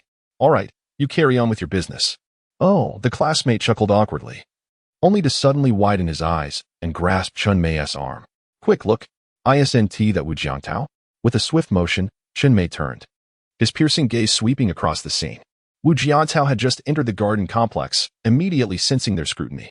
He acknowledged them briefly, recognizing them as students from University. He was well aware that many University students resided in Yunlu Garden and had mentally prepared himself for such encounters. Carrying a bag of clothes, Wu Jiantao brushed past them towards Qinjun's residence within the complex. These garments were indeed items Qinjun had changed into over the past few days. Soon, he reached building number 2 and, using Chun Jun's access card, entered through the security door, only to find the two boys from earlier following closely behind him. Wu Jiantao furrowed his brow, glancing back at them. Among the duo, one was dressed remarkably well, maintaining a calm demeanor as he met Wu Jiangtao's gaze with an air of composed confidence. The other, bespectacled, appeared somewhat restless, his eyes darting about in a distracted manner. Before anyone could react further, Chun Mei took the initiative, pressing the button for the 8th floor. As Wu Jiangtao extended his hand, it abruptly halted. What a coincidence, they too were headed to the 8th floor. He cast a fleeting glance at Chun Mei, whose expression remained unperturbed. Upon reaching the 8th floor, he paid no heed to which apartment the two young men entered, instead proceeding to Chun Jun's apartment. He placed her clothing into the washing machine in the bathroom, then departed to meet with the housing agent he had arranged to see prior to his arrival. After viewing several properties, he made no further deliberations and chose the largest and most exquisite one. The interior design was minimalist, featuring elegant mahogany furniture set against refined moon-white walls. Walking barefoot across the wooden floor, he admired the semicircular entrance and the intricately carved window frames. The overall aesthetic exuded a rich and subtle Chinese elegance that captivated him at first glance. While the house appeared modest on the surface, its design was anything but simple. It embodied a luxurious, yet understated Chinese style. He promptly video-called Chun Jun and her mother at the hospital, both of whom expressed their approval. Upon hearing the agent's quoted price, Wu Jiangtao immediately declared his intention to purchase. "Ah, you can afford to buy the house outright?" The agent was initially taken aback, then overwhelmed with joy. Although this property could not compare to the neighboring Qianyi Villa, it was still valued in the millions. Yet, as Wu Jiangtao accompanied the agent to the sales office to finalize the payment and contract, a thought struck him. Wait, hold on a moment. We also have some high-end furniture included. With the issue of the house resolved, the next step was moving in. To ensure Chun Jun could settle in smoothly upon her discharge from the hospital, he needed to transfer some of her personal belongings, such as her computer, wardrobe, and even a few potted plants. Fortunately, they were in the same community, allowing Wu Jiangtao to manage it single-handedly. Given his current physical prowess, it would merely require some exertion. The past few days had been hectic at the hospital, leaving him little opportunity to practice his martial arts. He intended to utilize the move as a chance to refine his family's traditional boxing techniques, allowing his energy to flow through his limbs while simultaneously honing his physique. Having not practiced in several days, he felt a slight itch in his bones. Just as Wu Jiangtao re-entered Chun Jun's apartment to commence the move, a post titled "Incredible! WJT has truly appeared in Chun Jun's apartment," surfaced on the M University forum. Its emergence sent ripples through the community. No way. I can't stand by. Younglu community, you say? I'm heading over to see what's going on. Count me in. I'm from the martial arts department, a black belt in Taekwondo. So count me in. Are there any other martial arts students planning to go? The excitement at M University reached a fever pitch. That morning, with no classes, the male students of M University began forming groups and surged toward Younglu Garden, heading toward building number 2. The sheer volume of activity startled the security personnel at the community's entrance, prompting them to report immediately. The head of security quickly assembled all available staff to monitor the situation. If a brawl were to break out at Younglu community, it could cost him his job. At last, the moment of truth for the security team has arrived. Under the captain's urgent command, the team members assembled with an unprecedented swiftness and hurried to the scene.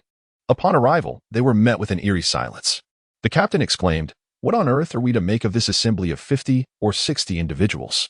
The atmosphere was tense as the security personnel and the students from M University exchanged bewildered glances. Finally, one audacious student broke the silence. "Aren't you from the martial arts department? Why not go and check it out?"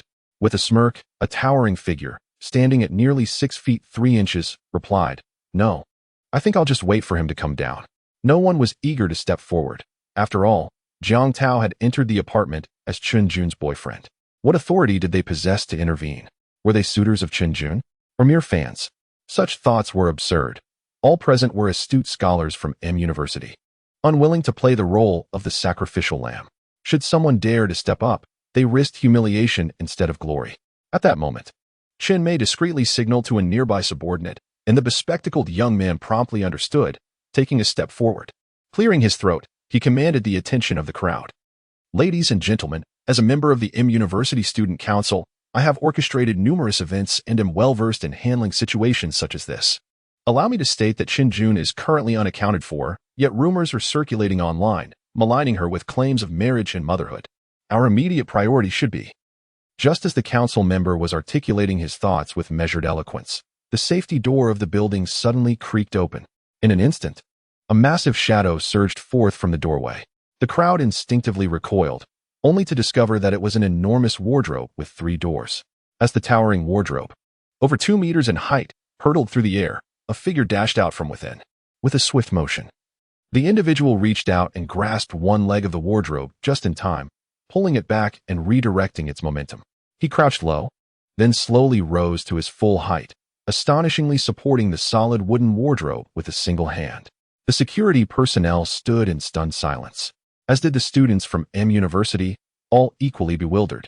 Jiang Tao was left in a state of utter confusion, wondering how this many people had suddenly appeared when he had ascended the stairs to find it deserted. The bespectacled young man, rendered speechless, could not help but glance toward his fellow students from the martial arts department. Not only he, but also the students present turned their gazes towards them, as did the security personnel on site. One of the guards glanced at the captain, remarking, "Boss, this kid is quite formidable. No wonder so many people are needed." The security captain scrutinized Wu Jiangtao, who was effortlessly lifting a wardrobe, shaking his head in solemnity. This was no mere matter of numbers. This young man was akin to a professional expert, just like himself. He had indeed entered the realm of mastery. What? Mastery? The ordinary guards were left in utter shock. Meanwhile, among the student crowd, a few martial arts students from the department were equally astounded, rendered speechless. After all, they were top achievers from M University's martial arts program, having been specially recruited due to their exceptional talents. Now, each of them had reached a level where every punch and kick could produce a crisp sound. Although they were still a bit distant from the professional tier, they were no ordinary individuals. Wu Jiangtao gently placed the wardrobe onto the ground without making a sound. Such control left the martial arts students, the security captain, and Chun Mei deeply shaken. All from M University? Wu Jiangtao surveyed the crowd and quickly understood their intentions. With a faint smile, he said, "It seems you've come for me. Well, here I am. Come at me." A profound silence enveloped the scene, with no one daring to move. Who would be foolish enough to step forward? The opponent didn't even need to lift a finger. Merely raising the wardrobe could grant them the gift of low-altitude flight. Clearly, no one intended to advance. He shook his head in disbelief. Just as he turned to lift the wardrobe again, a voice like thunder rang out. "Wait." From the throng emerged a nearly 2-meter-tall, exceptionally robust martial arts student, his piercing gaze akin to that of a fierce bell. "All right." Wu Jiangtao appraised the individual, intending to lower the wardrobe, but the student waved his hands repeatedly. "Wait. No need to put it down. I just want to say something, and then I'll leave." Is she all right?" The crowd collectively reacted with bewilderment. Wu Jiangtao, still holding the wardrobe, thought, "Is this person out of their mind?" He was at a loss for words, disregarding the inquiry, and turned away to continue his departure, as he was in the midst of moving and had no time for this nonsense. At that moment, the security captain finally stepped forward, his expression grave as he addressed the M University students present. "You all need to leave immediately. If you linger here any longer, I will report to your college leaders. Let me remind you, your presence here has been recorded on surveillance. If I pursue this matter regarding your disturbance, none of you will escape unscathed." Wu Jiantao was the property owner, and the security captain was certainly inclined to protect his interests. Upon hearing this, the boys present dared not linger any longer and began to disperse. However, a few of Chun Mei's subordinates attempted to approach the direction Wu Jiantao had taken. But the security captain pointed at them and shouted sternly, "You lot, don't think I'm unaware of your intentions. Leave at once, or I will indeed file a complaint with your college leaders." Another day passed, and at last, it was the day Qin Jun was discharged from the hospital. Wu Jiantao summoned a luxurious business vehicle with 2 infants nestled in a brand-new crib, which Wu's mother pushed along while Wu Jiangtao supported Qin Jun. Although there was still a hint of discomfort, it was significantly improved compared to before. Qin Jun furrowed her brow slightly, yet her complexion had regained a rosy hue, appearing considerably more vibrant than when they first met, devoid of the previous pallor. "I will accompany you for a stroll around the community. It will hasten your recovery," she stated softly and calmly, devoid of excessive emotion. Wu's mother observed this exchange, sighing inwardly.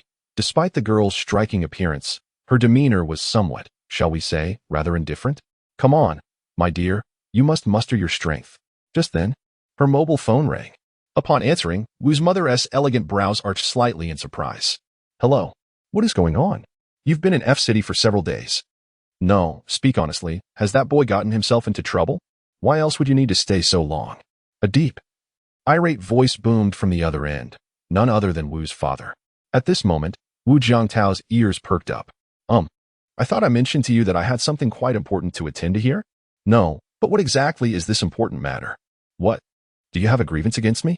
Are you incapable of using the washing machine or lifting pots and pans at home? Come, enlighten me. I shall guide you properly upon my return. Enough. Wu's mother interjected abruptly, disconnecting the call, her brows knitting together in concern. This can't be concealed for much longer. I must devise a proper explanation for your father. Mom, perhaps I should just call Dad directly. Wu Jiangtao grit his teeth. Not so fast, not so fast. You know your father's temperament all too well. Hearing their conversation, Chen Jun felt a twinge of guilt and glanced apologetically at Wu Jiangtao. I'm sorry this situation has placed you in a difficult position. If it helps, I could speak to your father on your behalf. No, absolutely not. Wu's mother waved her hands dismissively. If you were to address him, he might very well disown his son. Meanwhile, on the other end of the line, Wu's father, visibly agitated, set down his phone in the dining room. I just emerged from the kitchen, looking like a mess. How did the rice cooker explode? Was it too much stuffing in the chicken? Or what went wrong? Oh dear, I'll be in serious trouble when she returns.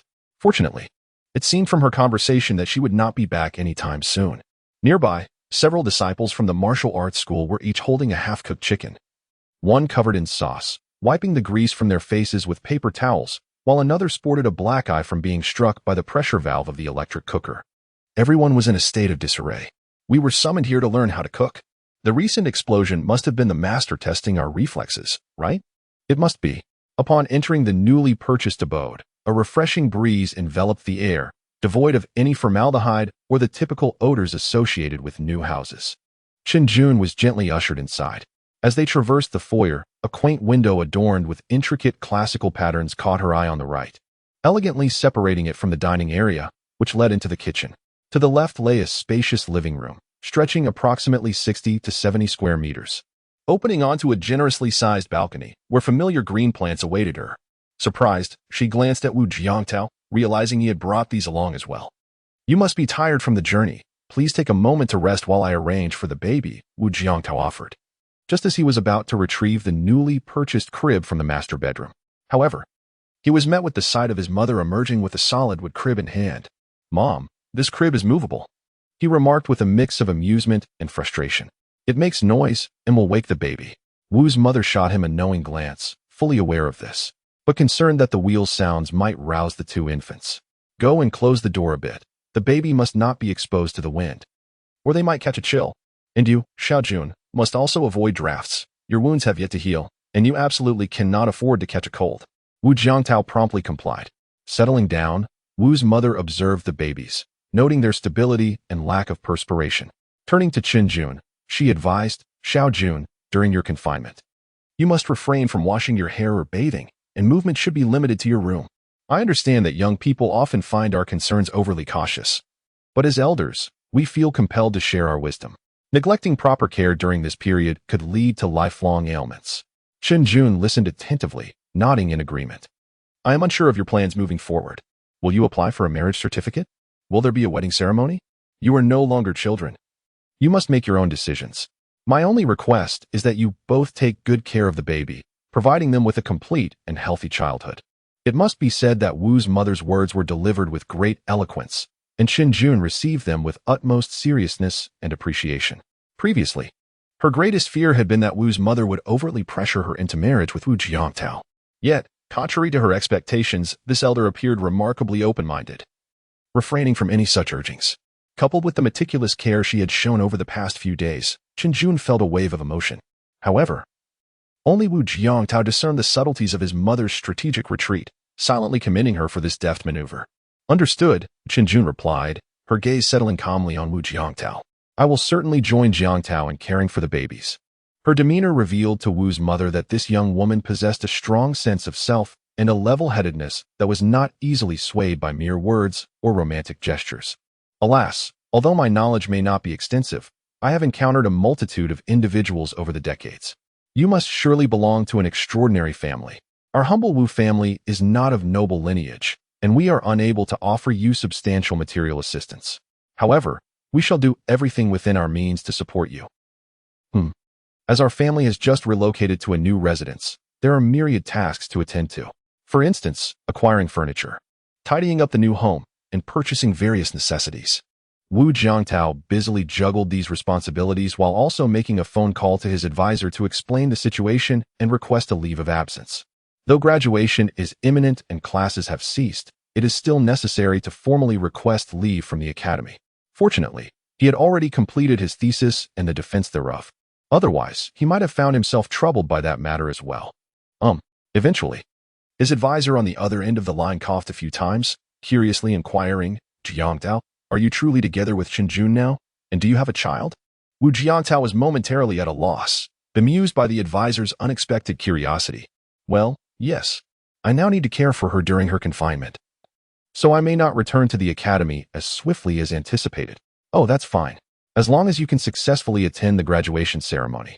By the way, congratulations. Most people merely graduate and then marry, but you have managed to achieve both parenthood and graduation simultaneously. Haha. Thank you. Well, I shall hang up now. In a little while, I can bring the baby to the academy for a visit. You have become quite a notable figure at our institution. So keep up the good work." After ending the call, Wu Jiangtao turned back to the kitchen, where his mother was already stirring a pot of soup while scolding her son. "This afternoon, I will return with a few old hens, some farm-fresh eggs, and various local delicacies. I should be back by tomorrow. You must take good care of Xiaojun and the babies, understand?" Yes, I understand," Wu Jiangtao replied. "Xiaojun has just been discharged from the hospital, and her wound has not fully healed. She should avoid overeating, opting for smaller, more frequent meals, and her diet should be kept light. Also, when the soup is ready, make sure she drinks plenty of it." His mother, with a multitude of reminders, even wrote down Chenjun's dietary plan for the next few days. After lunch, the elder departed empty-handed, promising to return in a day or two, leaving the gifts in their new home. Once she left, the atmosphere in the main bedroom became a bit awkward as the two stared at each other. The two babies, having just been fed, were gently placed in their crib, sleeping soundly. Leaning against the bed, Chenjun found herself reminiscing about the comfort of her mother-in-law's presence. At least then, interactions felt natural. Unlike the current uncertainty about what to say or do. Suddenly, her delicate brows furrowed in concern. "What's wrong?" Wu Jiangtao hurried over. I've leaked milk again. This approach is unfeasible and excessively wasteful. I believe it would be better to utilize a breast pump to extract the milk, which can then be stored in milk storage bags and placed in the freezer. This way, once you have completed your confinement period and find yourself unable to breastfeed, I will be able to nourish the baby with the milk stored at home." "Oh?" Chenjun paused, contemplating this. "It seems feasible. But how long can the milk be preserved? Will it spoil?" "I inquired with a doctor on WeChat, and they informed me that when refrigerated, the milk can last for 5 to 8 days, while if frozen, it can be stored for several months." "Oh." Wu Jiangtao took the manual breast pump and began to extract the milk. She had previously used this breast pump during her hospital stay. Throughout those days, she had an abundance of milk that she could not consume entirely. Additionally, the baby was still too small to consume such a large quantity, resulting in her often experiencing discomfort from engorgement and subsequently discarding the milk, leading to significant wastage. Consequently, Wu Jiangtao had prepared the storage bags in advance, intending to extract and preserve Chenjun's excess milk upon their return. As for why this breast pump was manual rather than electric, initially, Wu Jiangtao had purchased an electric breast pump, but upon using it, he discovered that it was quite ineffective, not due to insufficient suction power, but because it was overly forceful, causing Chenjun, who was already highly sensitive, unbearable pain. In contrast, the manual pump, though slightly more laborious, allowed for better control of the suction, enabling a gentler initial pressure, which could then be increased as the process became more fluid, proving to be significantly more efficient than the electric version, albeit requiring more effort. And for Wu Jiangtao, this was a welcome challenge. "Wow, so much!" Wu Jiangtao exclaimed, noting that each storage bag could hold a maximum of 200 cubic centimeters, but being meticulous, he opted to store only 100 cubic centimeters per bag. Yes, once these bags are removed from the freezer, They must be consumed entirely and cannot be refrozen. Therefore, storing smaller quantities helps to prevent waste. 1 bag, 2 bags, 3 bags. He successfully filled 5 bags, totaling 500 cubic centimeters, and Chinjun felt a considerable sense of relief. This was still not all the milk extracted, as the baby would also need to feed shortly, so it was essential not to extract every last drop. Chinjun had not yet fully recovered and lacked strength in her hands, so Wu Jiangtao managed the pumping entirely. Oh, suddenly, sitting on the bed, she noticed that Wu Jiangtao's posture while sitting and standing seemed somewhat off, prompting her to ask with concern, "Are you feeling unwell?" Wu Jiangtao felt a bit embarrassed. After all, he was a normal man, and faced with such circumstances, it was inevitable to have certain physiological reactions. Subjectively, he had no such intentions, but it was a natural response. "No, I'm fine." He awkwardly turned away, standing straight in a manner that Chinjun could not see, and hurriedly left the room, saying, "I will put the milk in the freezer." Chinjun? Upon reaching the kitchen, Wu Jiangtao took a water-based pen and carefully marked the date on the storage bags before solemnly placing them in the freezer compartment of the refrigerator. Just then, the melodious sound of the doorbell echoed from the direction of the front door. In the kitchen, Wu Jiangtao was momentarily taken aback, quickly returning to the living room just as Chinjun emerged from her room, casting him a somewhat bashful glance. "Well, I asked my best friend to bring me some project materials, you know. I work at the Research Institute. Although they haven't assigned me any specific tasks at the moment, I can't just let it go. Rest assured, I am merely perusing some materials and assisting with project updates to avoid having to familiarize myself with everything again later." "Oh, let me go get the door." "You should stay inside. You really shouldn't be exposed to the wind." Outside, Li Xiaoshan was growing a bit impatient, about to ring the doorbell once more when the door finally swung open. "You little brat." Oh, as soon as the door opened, she began to speak. But upon realizing that the person before her was not Chinjun, she abruptly fell silent. "Hello? You must be Wu Jiangtao, right?" "Ah, hello. Please come in." Xiao Jun mentioned me, didn't she? I brought her some project materials and papers," Li Xiaoshan said with a gentle smile, her tall and slender figure clad in impeccable attire. Had it not been for the exaggerated expression she wore the moment the door opened, Wu Jiangtao might have mistaken her for a demure and educated young lady. "Oh, she's in that room," Wu Jiangtao began to say, just as Chinjun pushed open her bedroom door, standing at the threshold and waving to Li Xiaoshan. "I'll head in first." The two girls slipped into the room, shutting the door behind them. Wu Jiangtao watched them for a moment, shaking his head in amusement before returning to the kitchen to check on the soup, which was nearly ready. He decided to pour some for Chinjun inside the room. Li Xiaoshan surveyed Chinjun with a look of incredulity. "I can't believe it. I've only been abroad for 6 months, and you couldn't resist the loneliness? You've even bought such an upscale apartment, hiding a handsome guy away. Seriously, when did this happen?"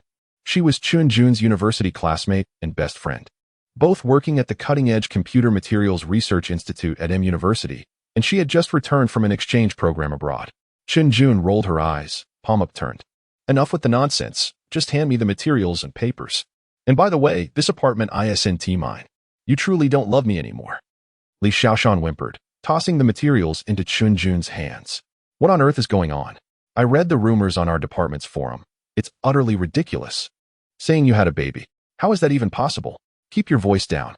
There are 2 precious little ones by the bedside. If you wake them, you'll be responsible for calming them."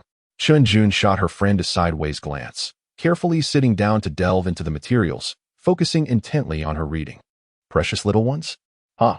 Apart from that big one outside, what other precious little ones are hidden in your room?" As she spoke, Li Xiaoshan casually peered inside, only to be instantly struck dumb. "No, this is..." She couldn't help but lean in closer, rubbing her eyes in disbelief as she gazed at the 2 genuine treasures before her.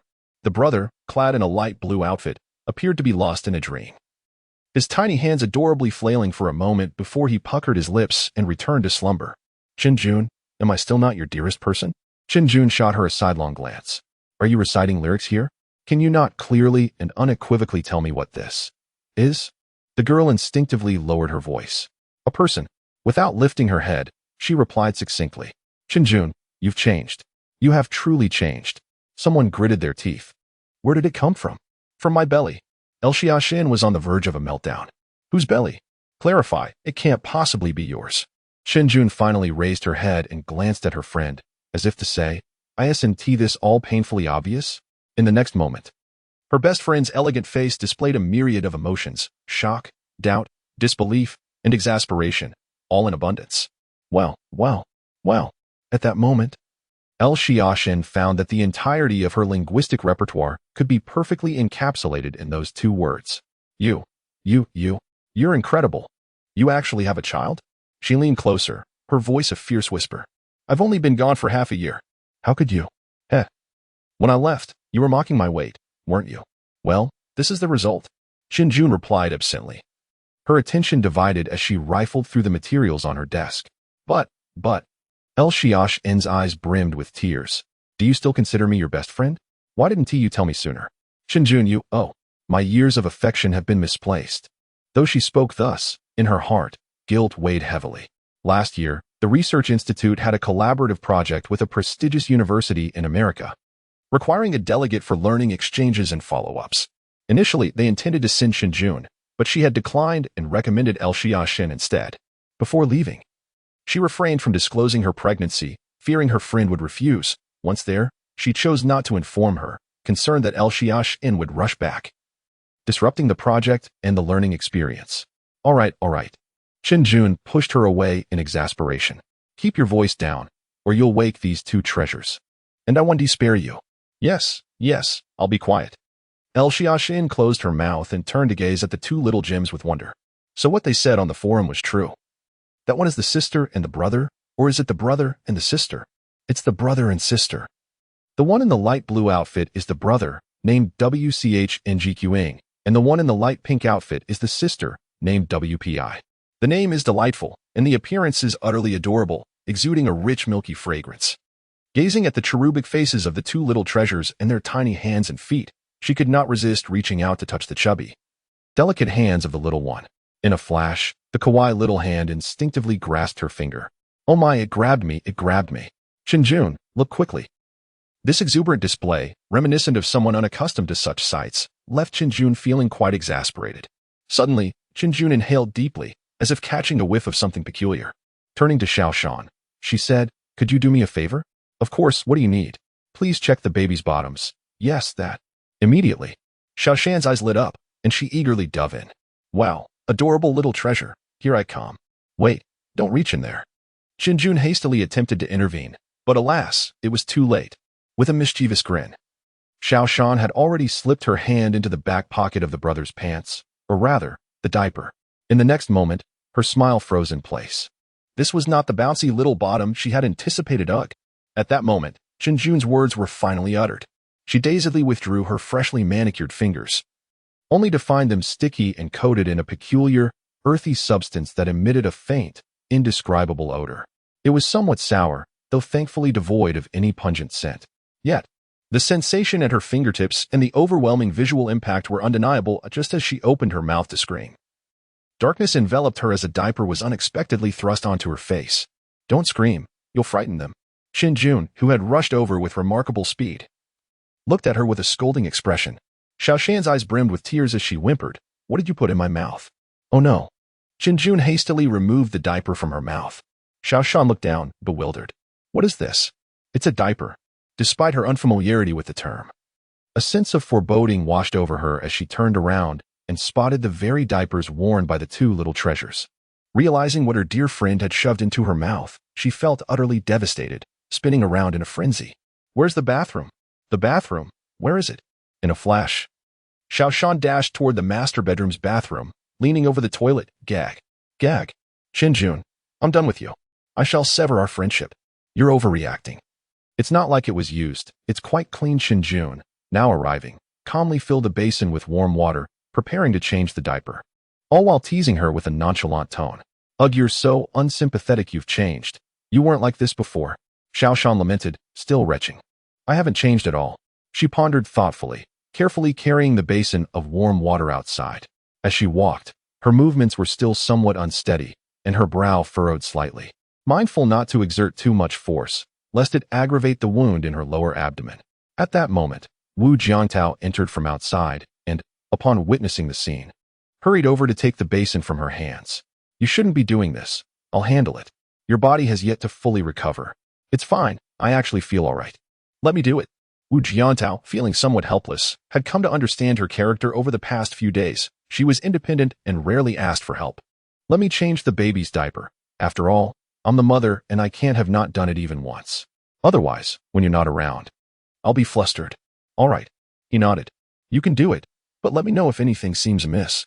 At that moment, Li Xiaoshan emerged from the restroom, her eyes wide with surprise at the sight.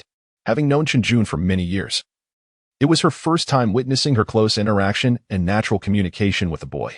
After securing the Velcro, one could insert a finger to check the fit. It should neither be too tight nor too loose. Once fastened, be sure to flip out the folds on either side of the diaper, or else the baby might leak during a diaper change. Wu Jiangtao stepped closer, guiding Chen Jun on how to proceed. They were so near that they could feel each other's breath. The accidental contact of their hands during the diaper change was effortless and harmonious, a testament to the tacit understanding forged over the past few days while caring for the two babies together. Amidst this scene, Li Xiaoshan suddenly felt an inexplicable sense of fullness, a tightness within her. Woof woof woof? What are you two doing, feeding each other dog food? Sitting up straight. Chen Jun couldn't help but rub her waist. Before giving birth, such movements were nothing, but now it was different. After merely bending over for a short time, she felt a dull ache in her lower back. Especially at the site where the anesthesia had been administered, she had been feeling quite uncomfortable these past few days. Recalling the day of her delivery, the memory of that deep, penetrating injection from the anesthetist sent chills down her spine. Though she had never considered herself an athletic person, she frequently ran and practiced yoga and had rarely experienced any health issues, even with colds or fevers. Yet now, she felt so fragile. Indeed, childbirth was a formidable ordeal for women. The ancients had not deceived her. Thank you. She turned to Wu Jiangtao, expressing her gratitude earnestly. Do you often thank your parents at home too? He couldn't help but tease. Haha. Li Xiaoshan burst into laughter, revealing a hidden truth. You can't handle it, can you? Our little June is just that serious. She treats everyone the same, and no matter how many years we've known each other, she always says thank you for both trivial and significant matters. Wu Jiangtao was taken aback. Shut your mouth. Chen Jun's face turned crimson as she shot a glare at her best friend. Just then, her younger sister, who had just been fed, opened her eyes and began searching for their mother, emitting soft sounds of hunger. Chen Jun promptly picked up the baby, effortlessly unzipping her top to reveal her ample bosom. The infant's whimpering ceased instantly as she hungrily began to nurse. Meanwhile, Wu Jiangtao, appearing unfazed, collected the basin and the used diaper, heading towards the bathroom. On the other side, Li Xiaoshan was left in stunned silence, pointing at Chen Jun while glancing at Wu Jiangtao. He. What's wrong? Chen Jun, while nursing her sister, cast a puzzled look in her direction. Not that. You. Li Xiaoshan approached her, eyes wide. You are the most beautiful flower of our university, a celestial being untouched by the mundane, the dream girl of countless boys. Yet you just nonchalantly nursed in front of another man. Are you still that goddess? Chen Jun couldn't help but roll her eyes. With Wu Jiangtao leaving the room, Li Xiaoshan felt emboldened. She leaned in closer to scrutinize her friend's bosom, which was indeed quite ample. Unable to resist, she reached out. What are you doing? Move aside, Chen Jun said, her cheeks flushing as she cast a playful glare at her. I must ask, what have you been eating all your life to grow like this?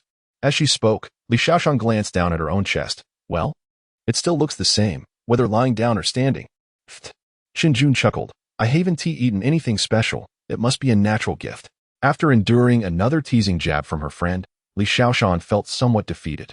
At that moment, in the bathroom, Wu Jiangtao received a notification from the system. Ding. Congratulations, host, for completing the task of gaining the baby's mother's approval.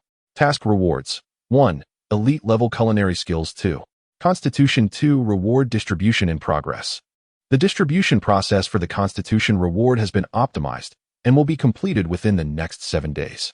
The host will not experience any discomfort during this period. Simultaneously, a plethora of local delicacies and recipes he had seen on television flooded Wu Jiangtao's mind, along with insights on cooking techniques and the mastery of heat control.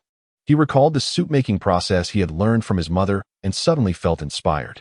Quickly exiting the room and heading to the kitchen to turn off the gas stove beneath the slow cooker, lifting the pot lid. An intense aroma of black chicken soup wafted up, instantly filling the kitchen and spilling into the hall.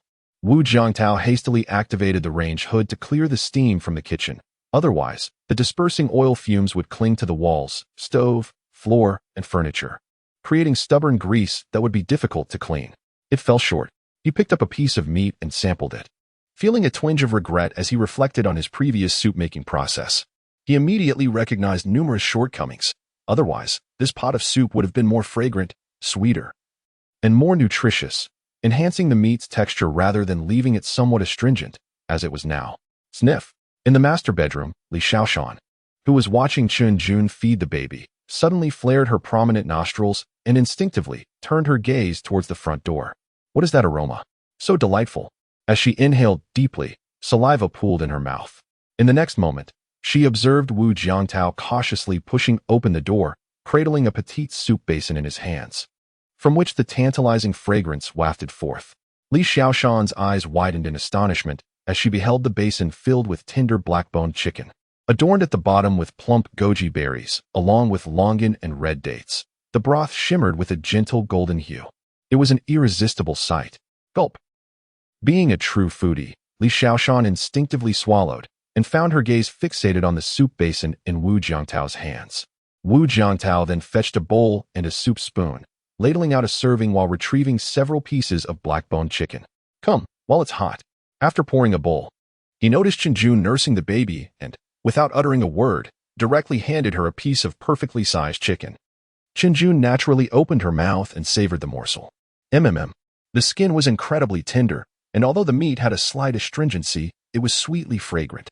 Her appetite, never picky, was instantly piqued, and she devoured several pieces of meat, scarcely touching the broth. Here, have some goji berries. They aid in healing your wounds. In no time, Chen Jun finished the small bowl of black-boned chicken soup. After finishing, she exhaled a contented breath. Delicious. So tasty, can I have a bit more? Wu Jiangtao found it amusing, while Li Xiaoshan felt a pang of discomfort. Witnessing the soup and the delightful manner of consumption made her stomach growl, yet at that moment, it felt full. How could such a sensation coexist with hunger? Woof. She was filled with a canine-like confusion. No, I feel as though I've gained a few pounds these past few days. Perhaps I should refrain from overeating. Just serve me a little millet porridge. At that moment, Chen Jun finally noticed the tears streaming from the corner of Li Xiaoshan's eyes. Unable to suppress a chuckle. Would you like to have some too? Yes. The honest girl blurted out before quickly retracting. Never mind. This is soup your husband made for you. I should pass. It's fine. I can't finish it alone. Wu Jiangtao reassured her, encouraging, come on, let us share. Even with me, I can't finish this whole pot. You should have some too. Well, all right. I'll reluctantly help you with the excess. Don't thank me too much. As she spoke, Li Xiaoshan hastily turned and exited the room. I shall not be polite. I will find my own utensils. Upon entering the kitchen, the delightful aroma of the black chicken soup intensified, stirring a growl from my stomach. I opened the sterilizer and retrieved a bowl and chopsticks. Ladling a portion of the soup, I sat in the dining area, carefully blowing on the hot liquid before taking a sip. Li Xiaoshan squinted her eyes in satisfaction. It was utterly delicious. Compared to the soups served in grand hotels, it was equally impressive. This must truly be what they call dog food, right? So fragrant. Why haven't you left yet? In the afternoon, Chen Jun felt a wave of drowsiness wash over her after having just fed her brother. Under Wu Jiangtao's guidance, she had also changed the baby's diaper. Now, she looked at Li Xiaoshan, who was lounging on the recliner, with a look of disdain. The recliner was typically used by Wu Jiangtao during his night shifts. What are you saying?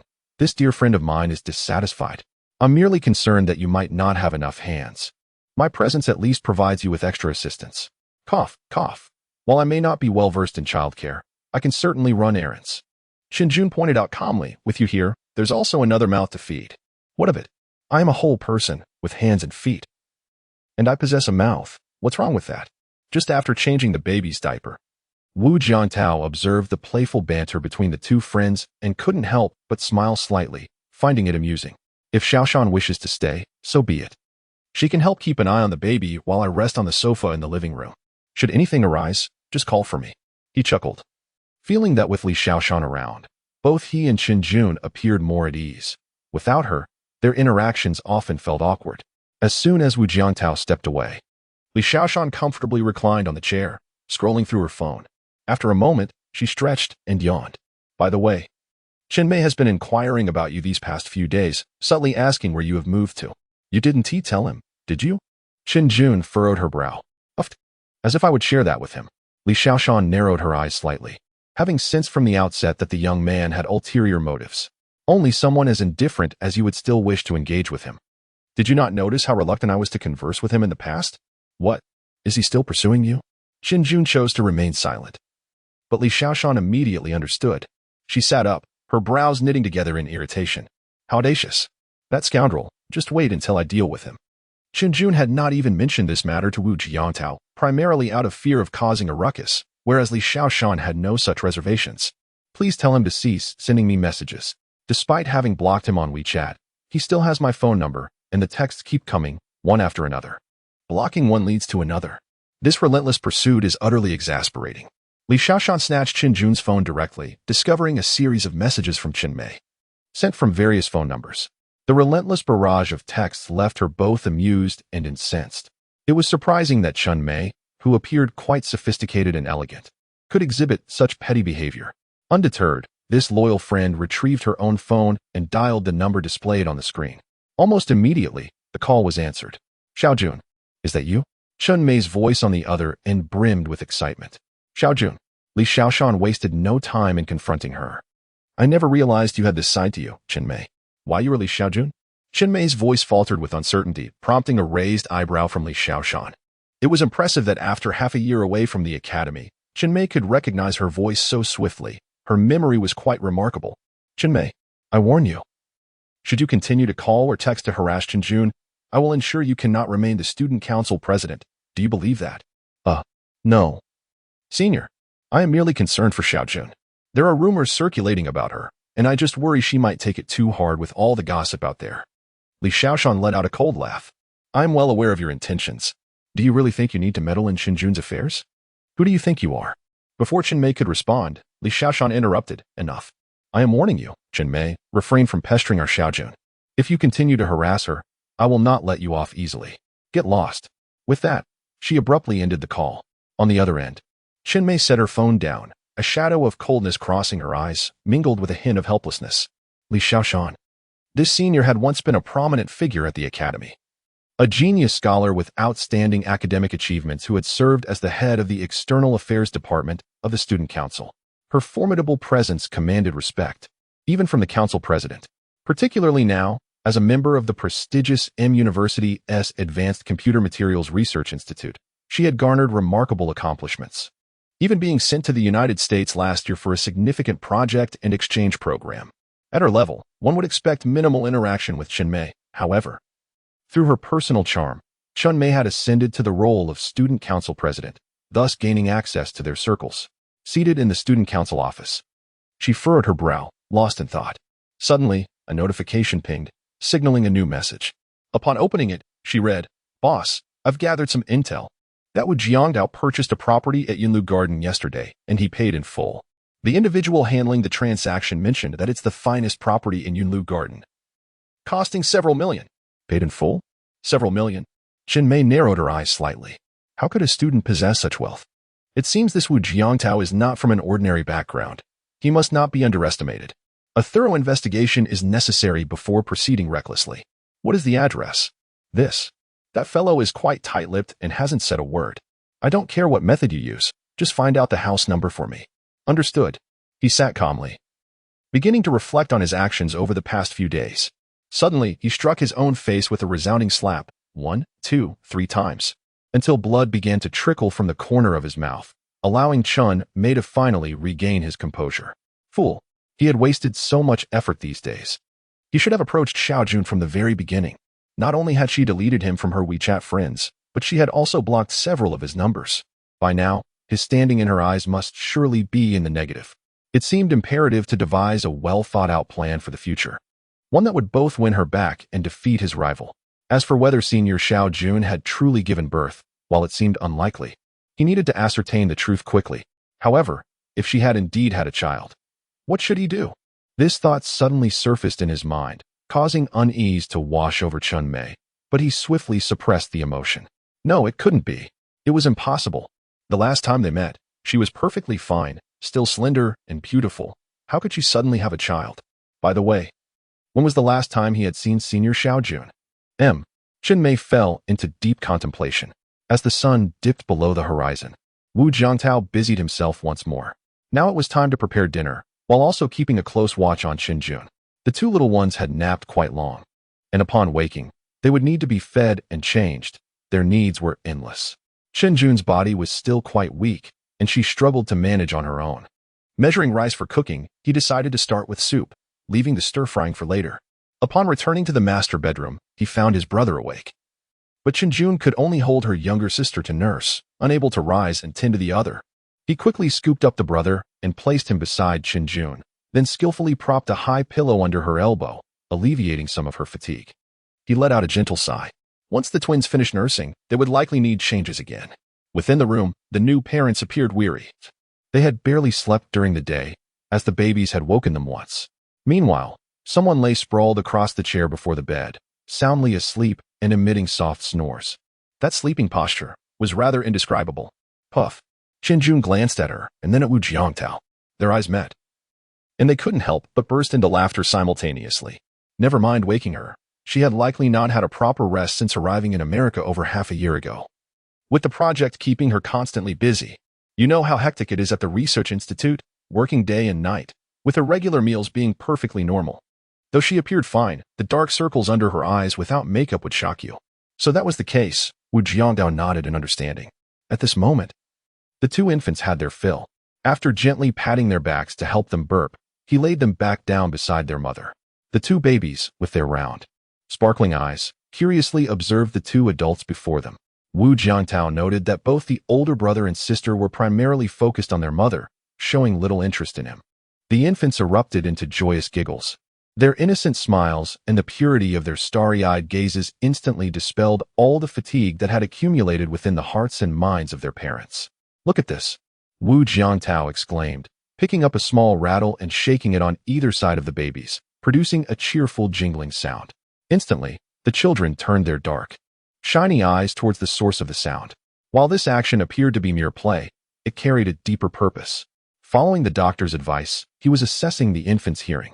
If he produced a sound, but the babies did not follow it with their gaze or showed no other reactions, it would warrant concern, necessitating a visit to the hospital for further examination of their hearing, whether due to congenital issues or later developments requiring early intervention.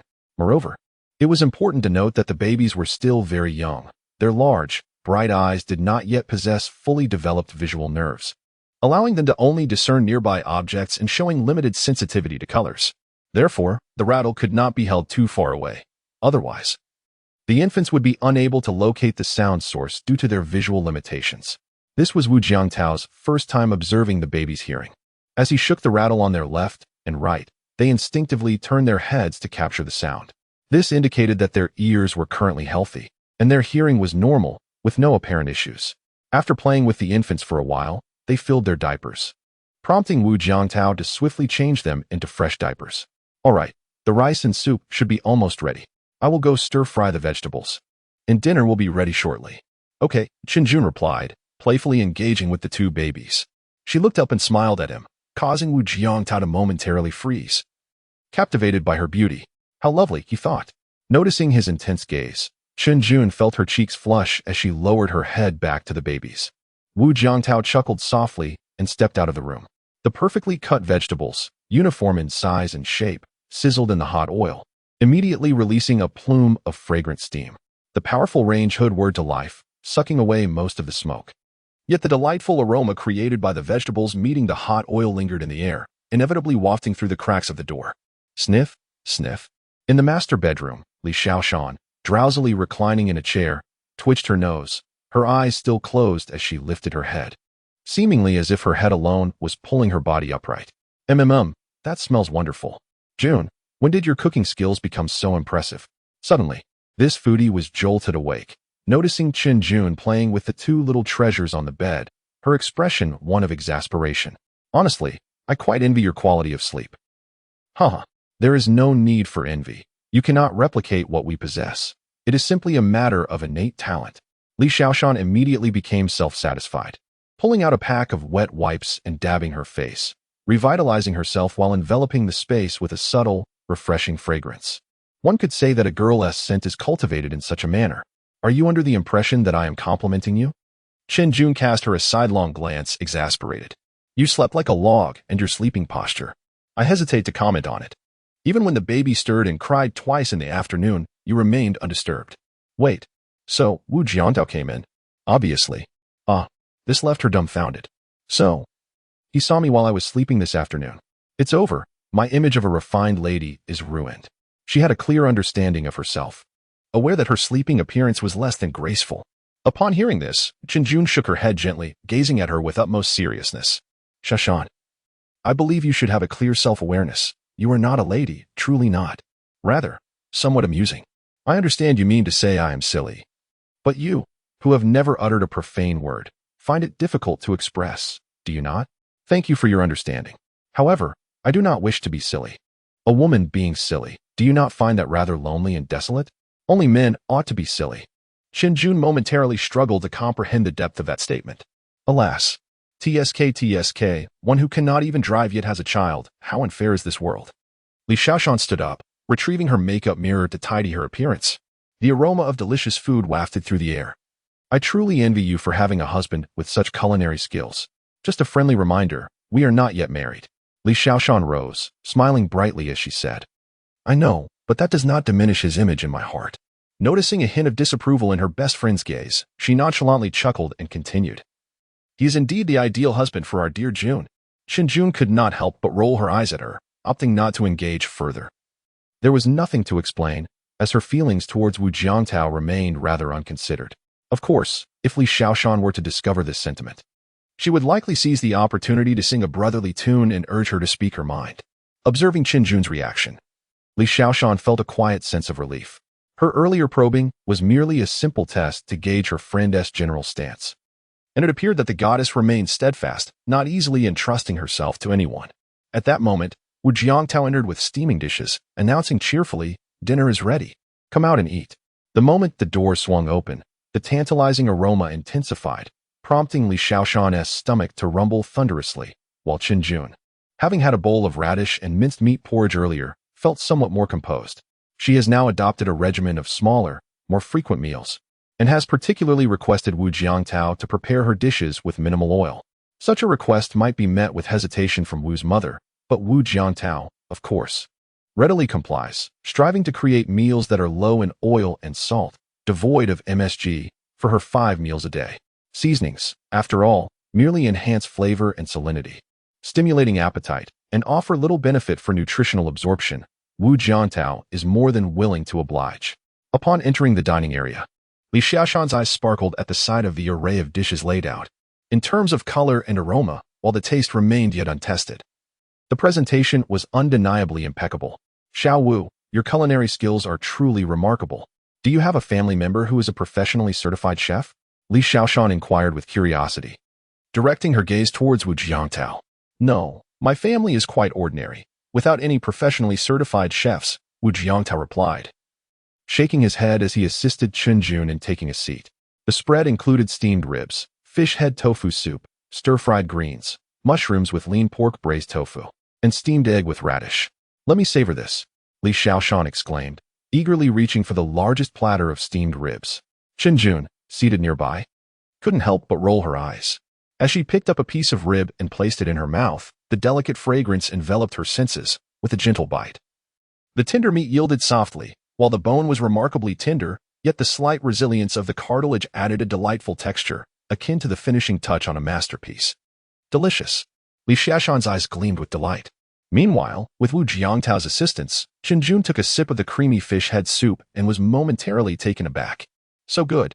Its rich, milky appearance promised a delightful taste, and it proved to be exceptionally fresh without a hint of fishiness. She turned to Wu Jiantao, who smiled and remarked, I didn't add much seasoning, just a bit of pepper and cooking wine to eliminate the fishy smell. The rest is simply the natural flavor of the fish and bones. If you like it, feel free to have more.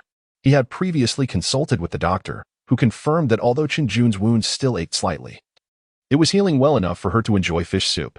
Yes, Chen Jun nodded, finishing the bowl of fish soup in no time. Feeling a wave of warmth spread through her, almost intoxicating.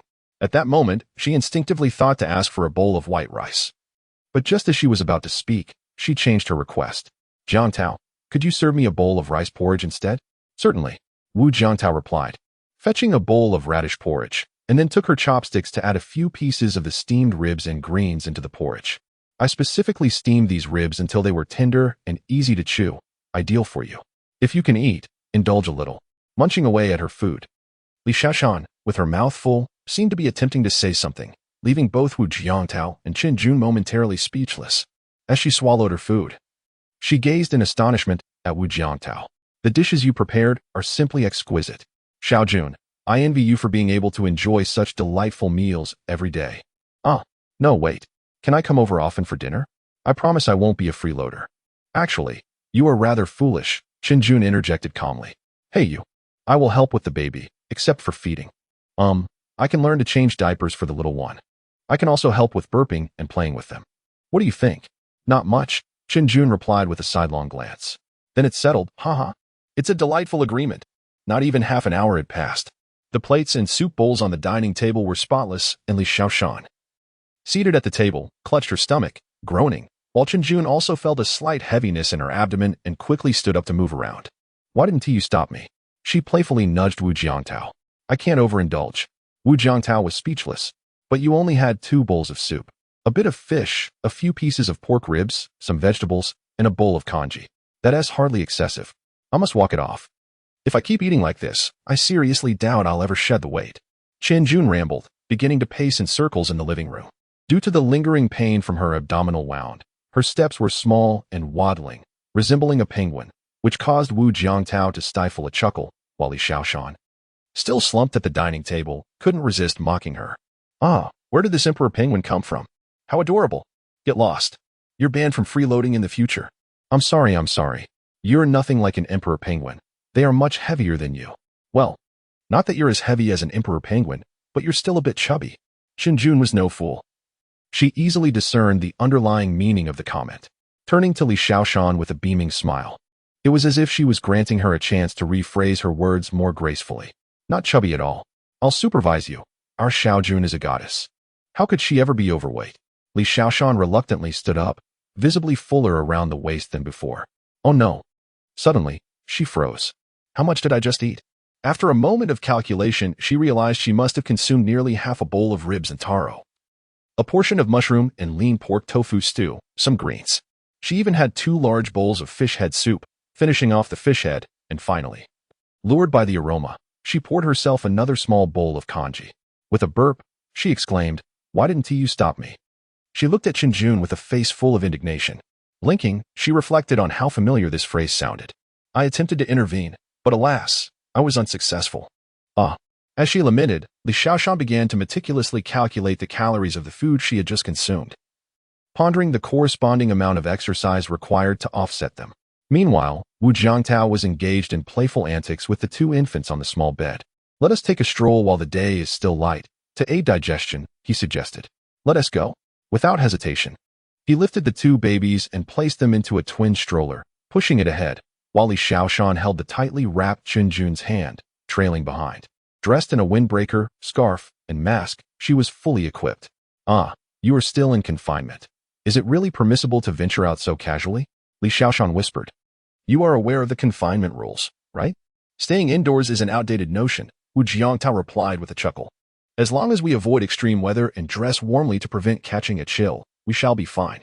I just checked. There is no wind outside, and the temperature is a comfortable 23 to 24 degrees. Upon hearing his reasoning, she nodded in agreement, feeling reassured. By the way, Wu Jiangtao turned to Qin Jun. Speaking softly, you must never mention this to my mother. Her generation has very strict views on confinement. Not only is going outside frowned upon, but they also believe one shouldn't even step outside the house. They would even forego bathing and washing their hair for an entire month. The mere thought of a month without washing her hair sent a shiver down Qin Jun's spine. Wouldn't that lead to a nest of insects in my hair? She exclaimed, then hesitated, leaning closer to Wu Jiangtao, whispering, when I am in confinement, she will come to help, which means I won't be able to wash or bathe for a whole month. Do not worry. I will have a word with my mother, he reassured her. Remember, Qin Jun is not technically a daughter-in-law of the Wu family, so my mother has limited authority over her. I have already prepared a strategy to convince her. However, Wu Jiangtao felt a twinge of concern for Chun Jun's family. It was quite peculiar that they had not appeared during such a significant event as childbirth. He had inquired several times, but she remained tight-lipped. As this thought crossed his mind, he glanced at Li Xiaoshan, pondering whether she was aware of Chun Jun's family circumstances after all these years of acquaintance. Upon reaching the garden below, the group meandered along the stone path, inhaling the refreshing scent of grass and foliage. Unconsciously, Chun Jun found herself beside Wu Jiangtao, their shoulders brushing as they pushed the stroller together. They occasionally bent down to play with the two infants and engaged in hushed conversations about the various minutiae of the confinement period. Li Xiaoshan observed them from behind, feeling increasingly uneasy. Woof woof woof. Just then, a bespectacled youth in the distance spotted them. Initially taken aback, he quickly feigned nonchalance, retrieving his phone and dialing a number. Hello, boss, I see them. It is Wu Jiangtao and Chun Jun. Ah, Li Xiaoshan is also here. By the way, I saw Wu Jiangtao and Chun Jun pushing a stroller. It was for twins. I swear, I witnessed it with my own eyes. What? You want to come over, boss? All right, I'm watching closely. Perhaps it would be best to avoid the riverbank, Wu Jiangtao gently advised, as the wind was quite strong over there.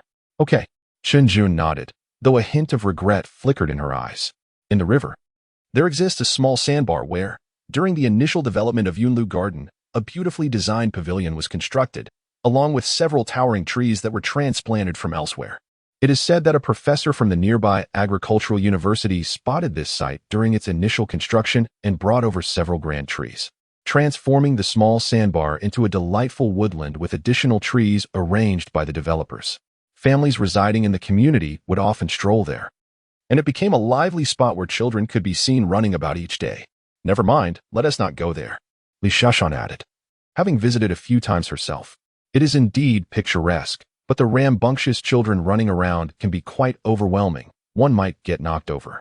True enough. With that, the group ambled through the community's garden.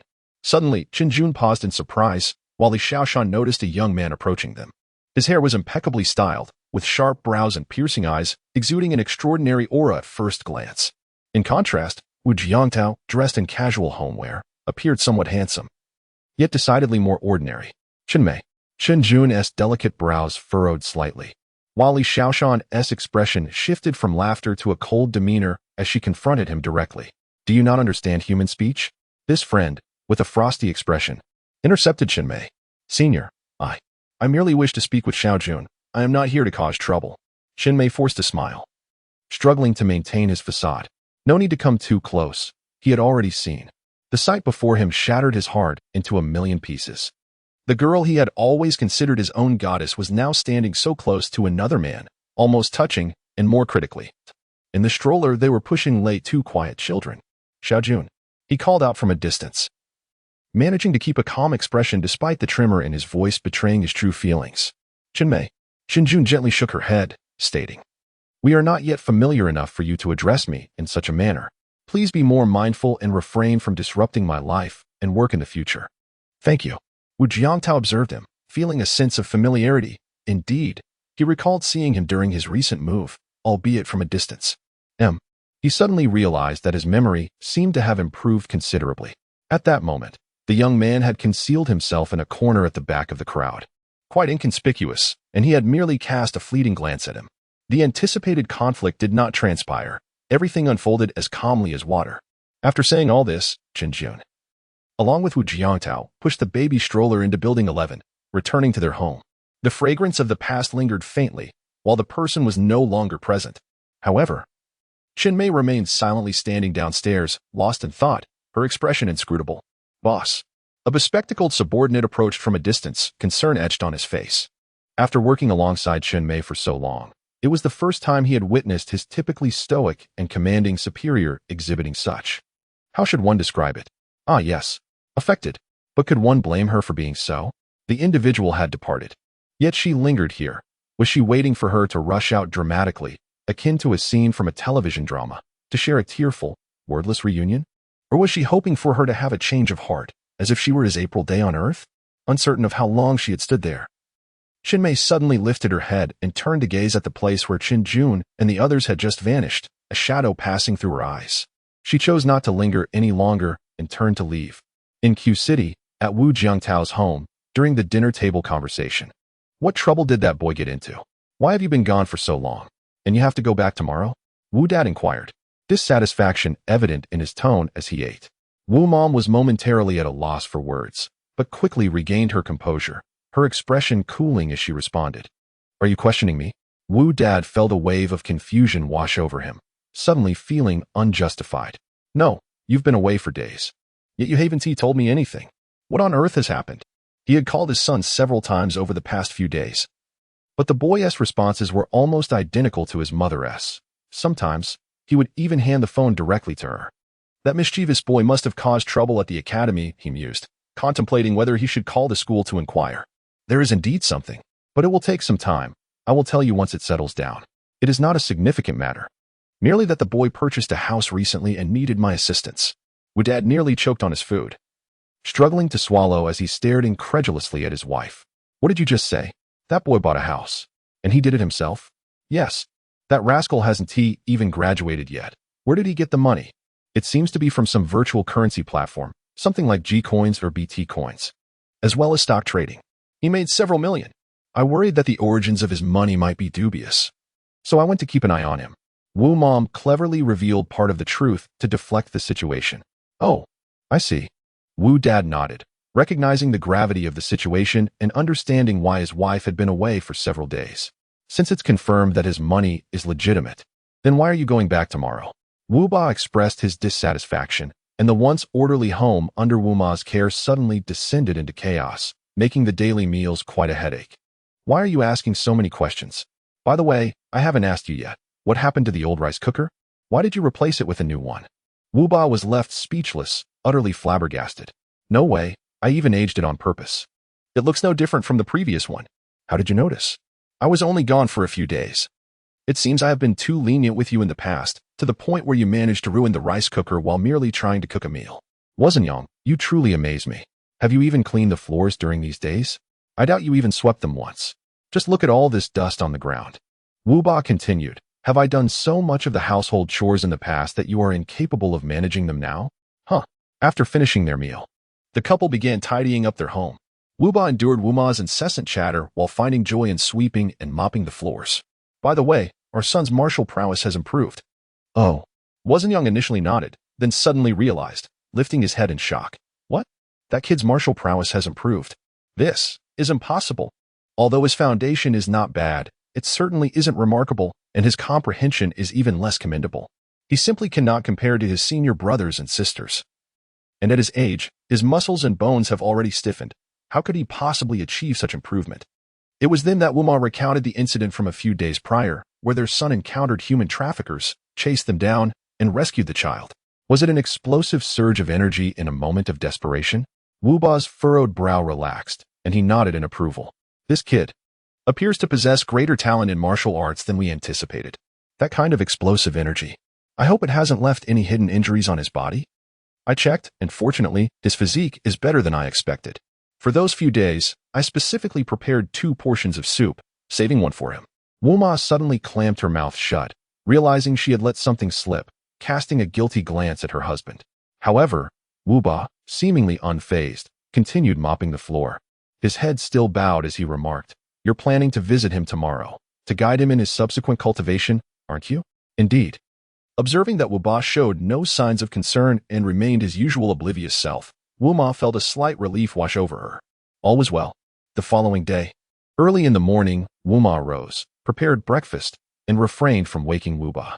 She took with her 2 old mother ducks that had gone hungry the previous day, along with a large bag of local delicacies, such as wood ear mushrooms, shiitake mushrooms, and bamboo fungus, and even brought along some treasured deer tendons and deer antlers from their home.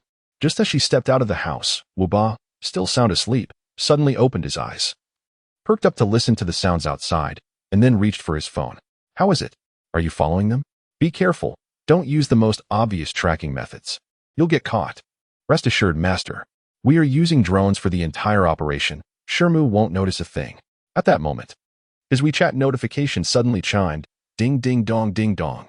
The screen displayed his wife's name, causing him to involuntarily tremble, and his phone slipped from his grasp, soaring momentarily through the air.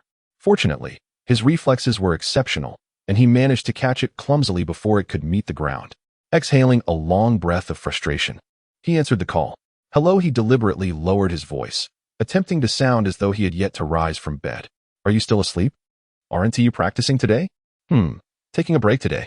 At my age, I can't practice every day like a young lad would up. Did you forget something that I need to bring over? Nothing, just wanted to wake you. Breakfast has been sitting out too long and will get cold. He inwardly scoffed, certain she must have forgotten something, yet unwilling to admit it. He dismissed the idea of offering to bring it over. Meanwhile, at the train station, his mother hung up the phone, a flicker of guilt crossing her face. How could she have forgotten to bring the heirloom jade bracelet? Oh well, if it's not with her, it's not with her. After all, the relationship between Xiao Tao and Xiao Jun is not yet established. Perhaps it's best to wait. Sigh, what a situation. The wedding hasn't even taken place. The parents have yet to meet, and there's already a child. She had heard her son mention that Xiao Jun hadn't even informed her family yet.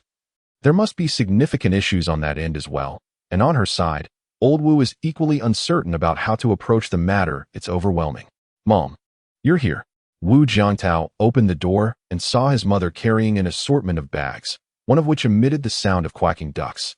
Accompanied by a wave of unpleasant odor, he hurried to his sister and bringing the two old ducks inside, quickly turning and passing through the living room to place them on the balcony outside. Mom, you really don't need to bring our ducks from home. There are plenty of good ones at the market. I don't trust those market ducks. Who knows what kind of feed they're given? The difference between those from the farm and the ones that roam our countryside is vast. Wu Ma chattered as she entered, changing into a pair of slippers. Besides, it's said that farm-raised chickens and ducks are often fed antibiotics. Didn't the news report recently that duck necks are unsafe to eat? Don't underestimate this. Consuming chickens and ducks raised on antibiotics is akin to us ingesting antibiotics ourselves. Wu Jiangtao fell silent, acknowledging the truth in his mother's words. In recent years, such news reports have proliferated, garnering widespread attention across society. Although calls for the prohibition and reduction of antibiotics have become a trend, and a consensus is gradually forming, responsible enterprises are ensuring food safety. However, public sentiment towards antibiotics is one of profound concern, leading to mistrust of many farm-raised chickens, ducks, and even pork. Are there guests? After placing her bags down and washing her hands in the restroom, Wu Ma promptly made her way to the master bedroom. Upon entering, she spotted Li Xiaoshan, clumsily attempting to change a diaper. The dear friend has just returned from abroad after completing a significant project at her research institute.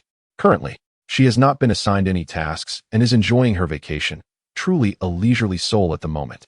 Early in the morning, she came over to indulge in some food and drink. Hello, Auntie, I am Li Xiaoshan. She greeted warmly, having been informed by Chun Jun about Aunt Wu's arrival to assist with her postpartum care. Greetings, I am Wu Jiangtao's mother, Aunt Wu replied, taking a moment to assess Li Xiaoshan. Noticing the two women changing the baby's diaper, she hurried over to lend a hand. As the trio attended to the infant, they engaged in light conversation. Soon, this amiable lady began inquiring about Li Xiaoshan's hometown, her relationship status, and her occupation, among other similar questions. Faced with such inquiries, Li Xiaoshan felt a twinge of embarrassment, while Qin Jun, maintaining a composed demeanor, secretly chuckled at the situation. Meanwhile, in the garden of Building 11, a middle-aged man dressed in an old-style martial arts uniform, robust in stature and appearing to be in his 40s or 50s, sat in a pavilion, casting glances towards Building 11. The voice of his third disciple came through his earpiece. Master, she is on the 9th floor of Building 11. But I cannot see the specific apartment number from here. All right, I understand. You may proceed, he replied calmly. This composed man was none other than Wu Jiangtao's father, Wu Zhanyang. After hanging up, he furrowed his brow, quietly observing the upper part of Building 11. Suddenly, his ears perked up. Boss, I found it. The apartment number for the house Wu Jiangtao bought is 0903. I'm certain. I just confirmed it. I saw Wu Jiangtao appear on the southern balcony. Unmistakably, he resides in the same building as I do, and all the units on the 3rd floor face south, providing the best natural light. Unfazed, Wu Dad began scrolling through his phone while discreetly keeping an eye on the vicinity. Not far away, a young man in glasses, his face obscured by a mask, sat at a stone table. Before him lay a laptop that had long gone idle as he spoke on the phone. Yes, I won't neglect my duties with the inspection committee. I'll return immediately. Thank you, Chairman. I will certainly do my best. That rascal. Has he offended someone at the school? In truth, Wu Dad was quite a distance from this bespectacled university student, a good 4 to 5 meters away. Generally, it would be impossible for anyone to hear another's voice clearly from such a distance, especially in an open area. Thus, the young man had not bothered to lower his voice while speaking. Unbeknownst to this amateur observer, he lacked the understanding of advantageous and disadvantageous positions. Nor did he realize that the middle-aged man seated in the distant pavilion was no ordinary person, capable of hearing every word with perfect clarity. The gentleman acquired intelligence and completed his report, folding his laptop and placing it into his backpack. With a beaming expression, he stood up, only to be engulfed in darkness as he turned around. A tall, robust figure had unexpectedly materialized before him, staring at him with an impassive gaze. "Are you a student from M University?" No. I am from the Agricultural University next door. Apologies, please let me pass." He instantly felt a pang of guilt and concocted an excuse, attempting to sidestep the stranger. However, before he could distance himself, the middle-aged man clad in martial arts attire swiftly reappeared in front of him, holding 2 stools and smiling warmly. "Why the hurry? Can't you spare some time to sit with an elder and have a chat?" With a thud, he placed one stool on the grass, causing a muffled sound that seemed to shake the ground. As he settled onto another stool, he placed it down with a similar thud. Patting the stool, he looked at the young man with a genial expression. "Come, let us converse. I am quite adept at communicating with young people like you." Faced with this scene, the bespectacled man trembled uncontrollably, nearly losing his composure. This was no ordinary stool. It was clearly a stone block, previously cut to resemble a seat by the stone table. Moreover, this rounded stone block had a handle that could be lifted. As he quivered and awkwardly sat on the stone block, he distinctly noticed 5 fingertip-sized holes appearing on its side. Indeed, this stone block had never possessed a handle for easy lifting before. Now it did. Not far away, a few security guards from Yunlu Garden passed by, and one of them, with keen eyes, noticed the unfolding situation and approached. "Don't go over." The security captain pressed down on him. "Captain, that person just acknowledged me. Just pretend you didn't see anything. But, there's no but. You'll understand shortly." As noon approached, Li Xiaoshan, initially hoping to stay for a complimentary lunch, hurriedly departed. Recognizing that this delightful young lady was still single, Wu Ma, out of compassion, promptly began introducing her nephew, Wu Jiangtao's older cousin, to Chen Jun's dear friend. "Oh dear, why the rush? Stay for a meal. I'll personally cook for you." No. There's an urgent matter at my research institute, so I must leave. Please, Auntie, don't see me off. I must go." With that, Li Xiaoshan turned and hurried away as if her very life depended on it. Behind, Chen Jun could hardly suppress a smile, while Wu Jiangtao appeared somewhat helpless. His mother truly was. Wasn't the awkwardness of the situation apparent? Yet, she persistently promoted her cousin. This esteemed cousin, having learned exceptional martial arts from Wu Dad, possessed remarkable strength at a young age. Not only was he a star-level martial artist, but he also held a significant position within the Q City Security Bureau. Unfortunately, the demands of his job left him exceedingly busy, leaving little room for romantic pursuits. At over 30, he remained unmarried. This predicament had left Wu Jiangtao's aunt and uncle in a state of anxiety, with even his still-living grandparents urging him relentlessly.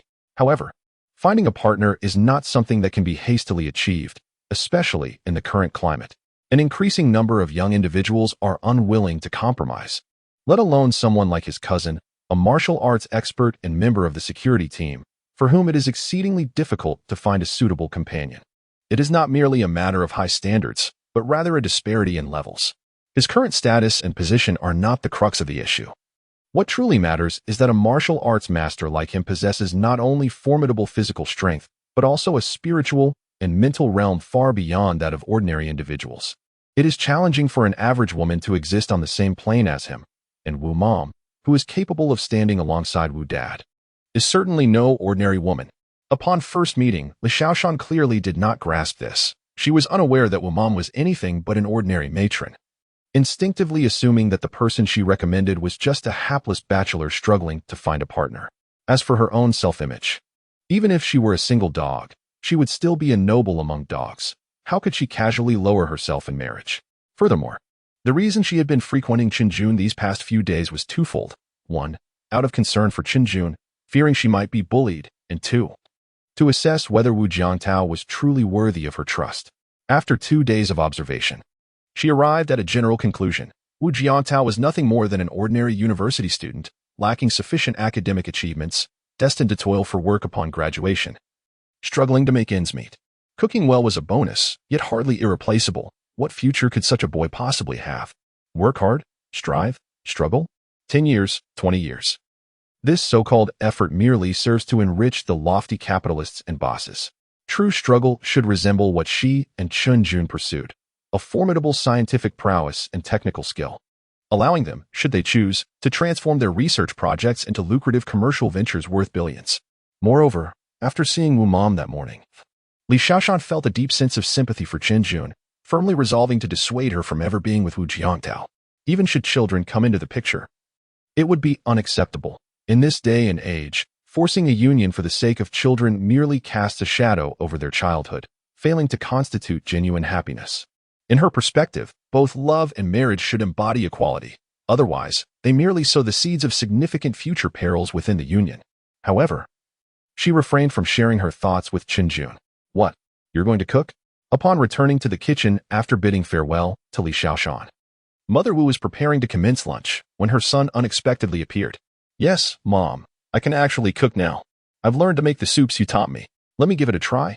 Are you capable? Mother Wu's face was filled with skepticism. What do you mean? Wu Jiangtao replied, visibly displeased. Are you underestimating me? Perhaps my dishes will be more delectable than yours. Oh, really? Mother Wu chuckled in disbelief, stepping aside. Come on. Today I shall witness the extent of your culinary skills. Just wait. I'm certain I won't disappoint. What a joke. The elite culinary skills imparted by our system are indeed formidable, rivaling even those of chefs in five-star hotels, and perhaps even superior, though not quite reaching the legendary mastery of top-tier chefs. According to the system's guidance, elite-level capability is the zenith of what it can bestow. Beyond that, personal talent and insight become pivotal. Such breakthroughs exist in realms akin to the esoteric concepts found in various professional fields, understood by those who resonate with them, yet incomprehensible to those who do not. The rhythmic and precise sound of the knife striking the cutting board resonated within the kitchen, the movements, the speed, and the unique rhythm and elegance of the actions left Mother Wu momentarily stunned. Impressive. This young man seems to possess some genuine skill. As soon as he gauged the oil in the pan was ready, Wu Jiangdao swiftly tossed in the vegetables, and the hot oil met the greens, erupting in a cloud of fragrant white smoke. The smoke was quickly whisked away by the range hood, yet the aroma of the stir-fried dish could not be contained. The asparagus stir-fried with chicken strips was soon completed. The speed and efficiency, along with Wu Jiangtao's effortless transfer of the dish to the plate, astonished Mother Wu. When had her son secretly acquired such exquisite culinary prowess? With her discerning eye, Mother Wu recognized the unique rhythm Wu Jiangtao exhibited while cooking. It was unmistakably a sign of mastery that could only be achieved through profound technique. This special rhythm mirrored the martial arts she had practiced for most of her life. When one's movements reached a certain level of finesse, the mind and intent naturally followed, allowing one's strikes to carry a distinctive essence. When did you learn such remarkable culinary skills? Are you planning to pursue a career as a professional chef after graduation? No. I merely glanced at some tutorials online and naturally figured it out. Wu Jiangdao smiled broadly.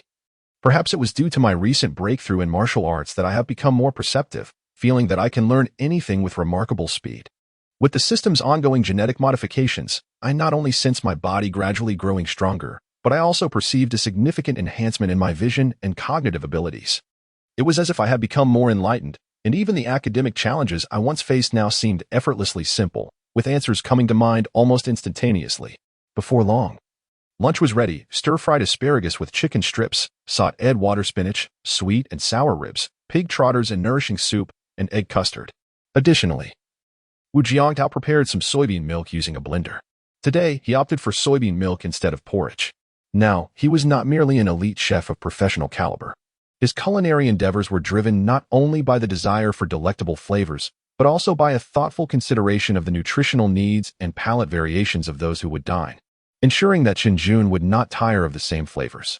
Particularly, soybeans are rich in plant-based proteins, calcium, vitamins A and B, which are immensely beneficial for a new mother like Chen Jun, especially in her postnatal recovery. After preparing these dishes, an idea struck Wu Jiangtao, and he returned to the kitchen to whip up a dish of Kung Pao chicken. When his mother saw the dish he brought out, she was both amused and exasperated. You rascal, just as I praised you. You got a little too proud. Can Chinjun even eat this? Her body has tea fully recovered. She shouldn't tea have such heavy flavors. Are you asking for a slap? That's not, Wu Jiangdao began to explain, but was interrupted by the sound of the doorbell chiming. Ding dong, ding dong. Someone's here, he chuckled softly, signaling his mother to wait a moment for clarification as he turned to open the door. To his surprise, a tall figure appeared, revealing a somewhat sheepish yet eager expression. Li Shaoshan had arrived. Oh, Wu's mother, upon seeing her in the living room, instantly brightened with joy. Oh my, Shaoshan is here. Come in, come in. Seeing her conflicted yet covetous demeanor, Wu Jiangtao couldn't help but chuckle inwardly. The Kung Pao chicken he had prepared was based on a request from Li Shaoshan the previous day, who had expressed a longing for a taste of home. As he had anticipated, Shi Wun Ti let such an opportunity slip by. The moment lunch was ready, she arrived punctually. Come, it's time to eat. You can try the dish you mentioned yesterday and see if it brings back the flavors of home. Guiding her to the dining area, Wu Jiangtao pointed to the plate of Kung Pao chicken, while Li Shaoshan caught a whiff of the familiar aroma wafting from the dish, evoking fond memories.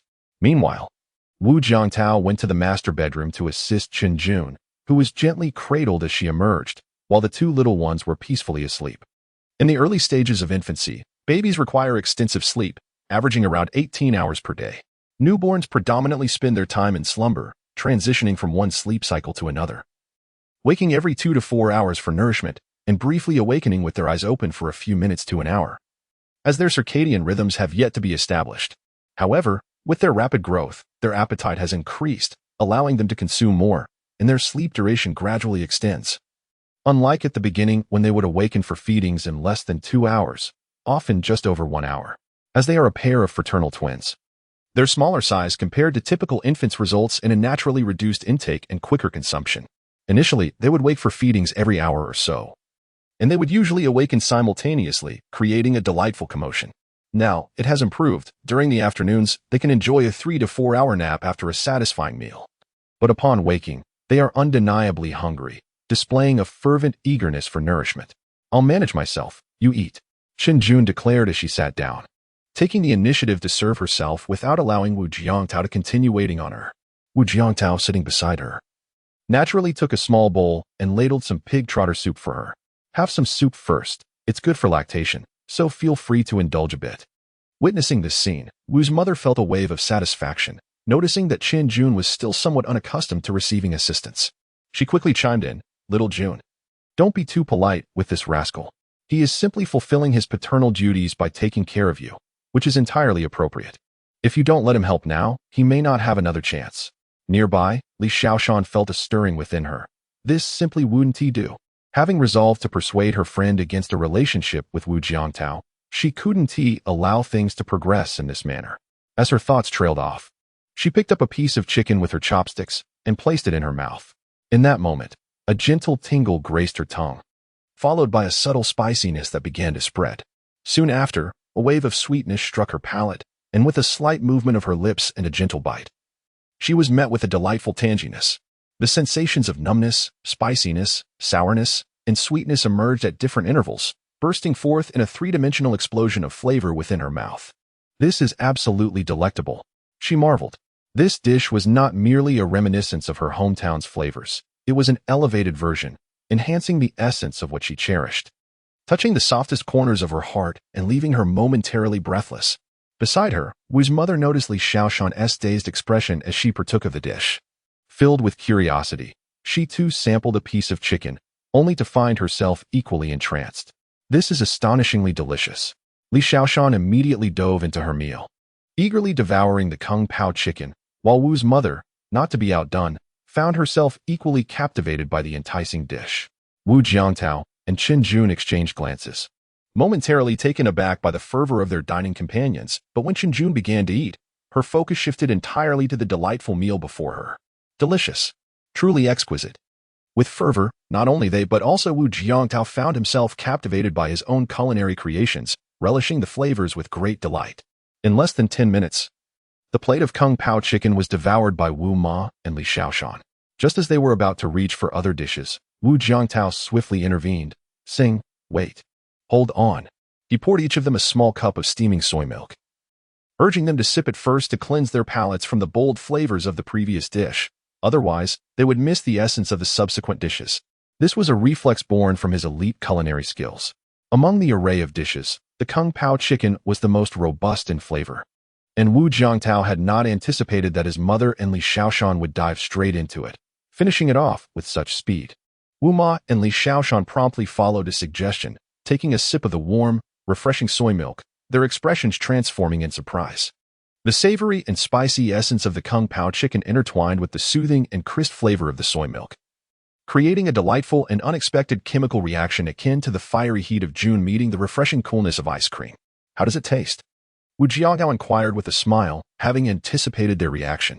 Such a fascinating flavor. Not only Li Shaoshan but even Wu Ma was equally astonished at this extraordinary combination, a sensation she had never encountered before despite her extensive experience. In the next moment, they could not resist wiping the beads of sweat forming on their foreheads. Li Shaoshan finished the cup of soy milk in one go, exhaling with satisfaction. Ah, delicious.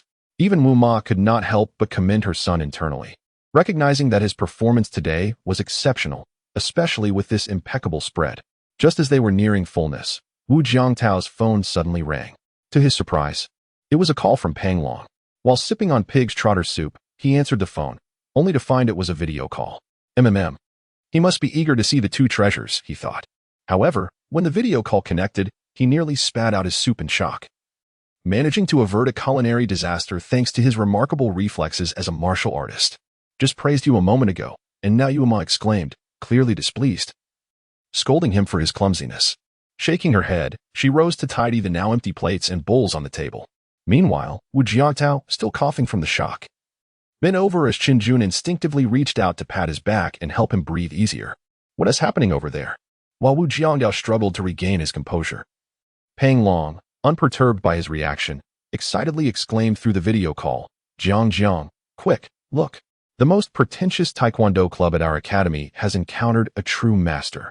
And I must say, I didn't have the chance to capture it on camera earlier, but it was exhilarating. However, it is not too late now. Look quickly. Chun Mei has taken to the arena herself. Ahem.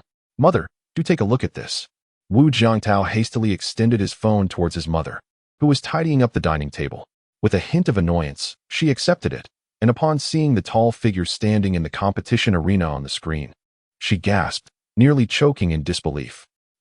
The bewildered Pang Long, standing opposite, was puzzled as to why Wu Jiangtao would hand his phone to his mother. He quickly waved to her, saying, Hello, Auntie. I am Pang Long, Jiangtao's roommate and good friend. Oh, hello. Although accustomed to various tumultuous situations, even Wu's mother was momentarily taken aback. For on the screen, the figure standing in the martial arts arena was none other than her husband, Wu Jiangtao's father, Wu Zhanyo. Why on earth was he at M University, and how did he inexplicably end up in the Taekwondo club's competition arena? Wu's mother and Wu Jiangtao exchanged incredulous glances, while Qin Jun and Li Shaoshan, witnessing their reaction, were filled with curiosity. What was happening? Mother, Wu Jiangtao looked at his mother in confusion. Did my father come today? No, not at all. He was not here when I left this morning. Wu's mother began to respond casually, but suddenly froze. Her thoughts shifting to a realization, she recalled a moment from the previous day when she had inadvertently let something slip, and her husband had shown no reaction whatsoever. Interesting. A knowing smile crept onto her face. It seemed her husband had developed quite a bit, managing to play tricks right before her eyes. He had secretly followed her. Wait. That didn't make sense. If he had indeed trailed her, she would have sensed his presence. At the very least, she would have noticed him when she left. Wu's mother was confident in her perceptive abilities, especially considering her experience as a martial artist. She could detect even the slightest disturbance around her. This indicated that someone must have assisted him in following her here. With this thought, Wu's mother picked up her phone and dialed a number. After several rings, the other party finally answered. Hello, Shermu. Wu's mother replied with a cold chuckle. I must say, Lao Chi, you all are quite impressive, possessing such stealthy tracking skills that I failed to notice. Quite commendable. I shall have to consult you on this matter one day. Otherwise, we older generations might fall out of touch with the times, and that's simply one deal. The young man on the other end chuckled awkwardly. Shermu, I don't quite understand what you mean. Play your games, continue pretending. Wu's mother scoffed. You decide whether to explain yourself, or I shall return and confront you directly. I will.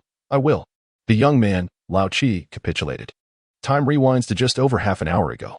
Are you implying that your student council president sent you to investigate Wu Jiangtao's residence? Why? In a rather smooth exchange.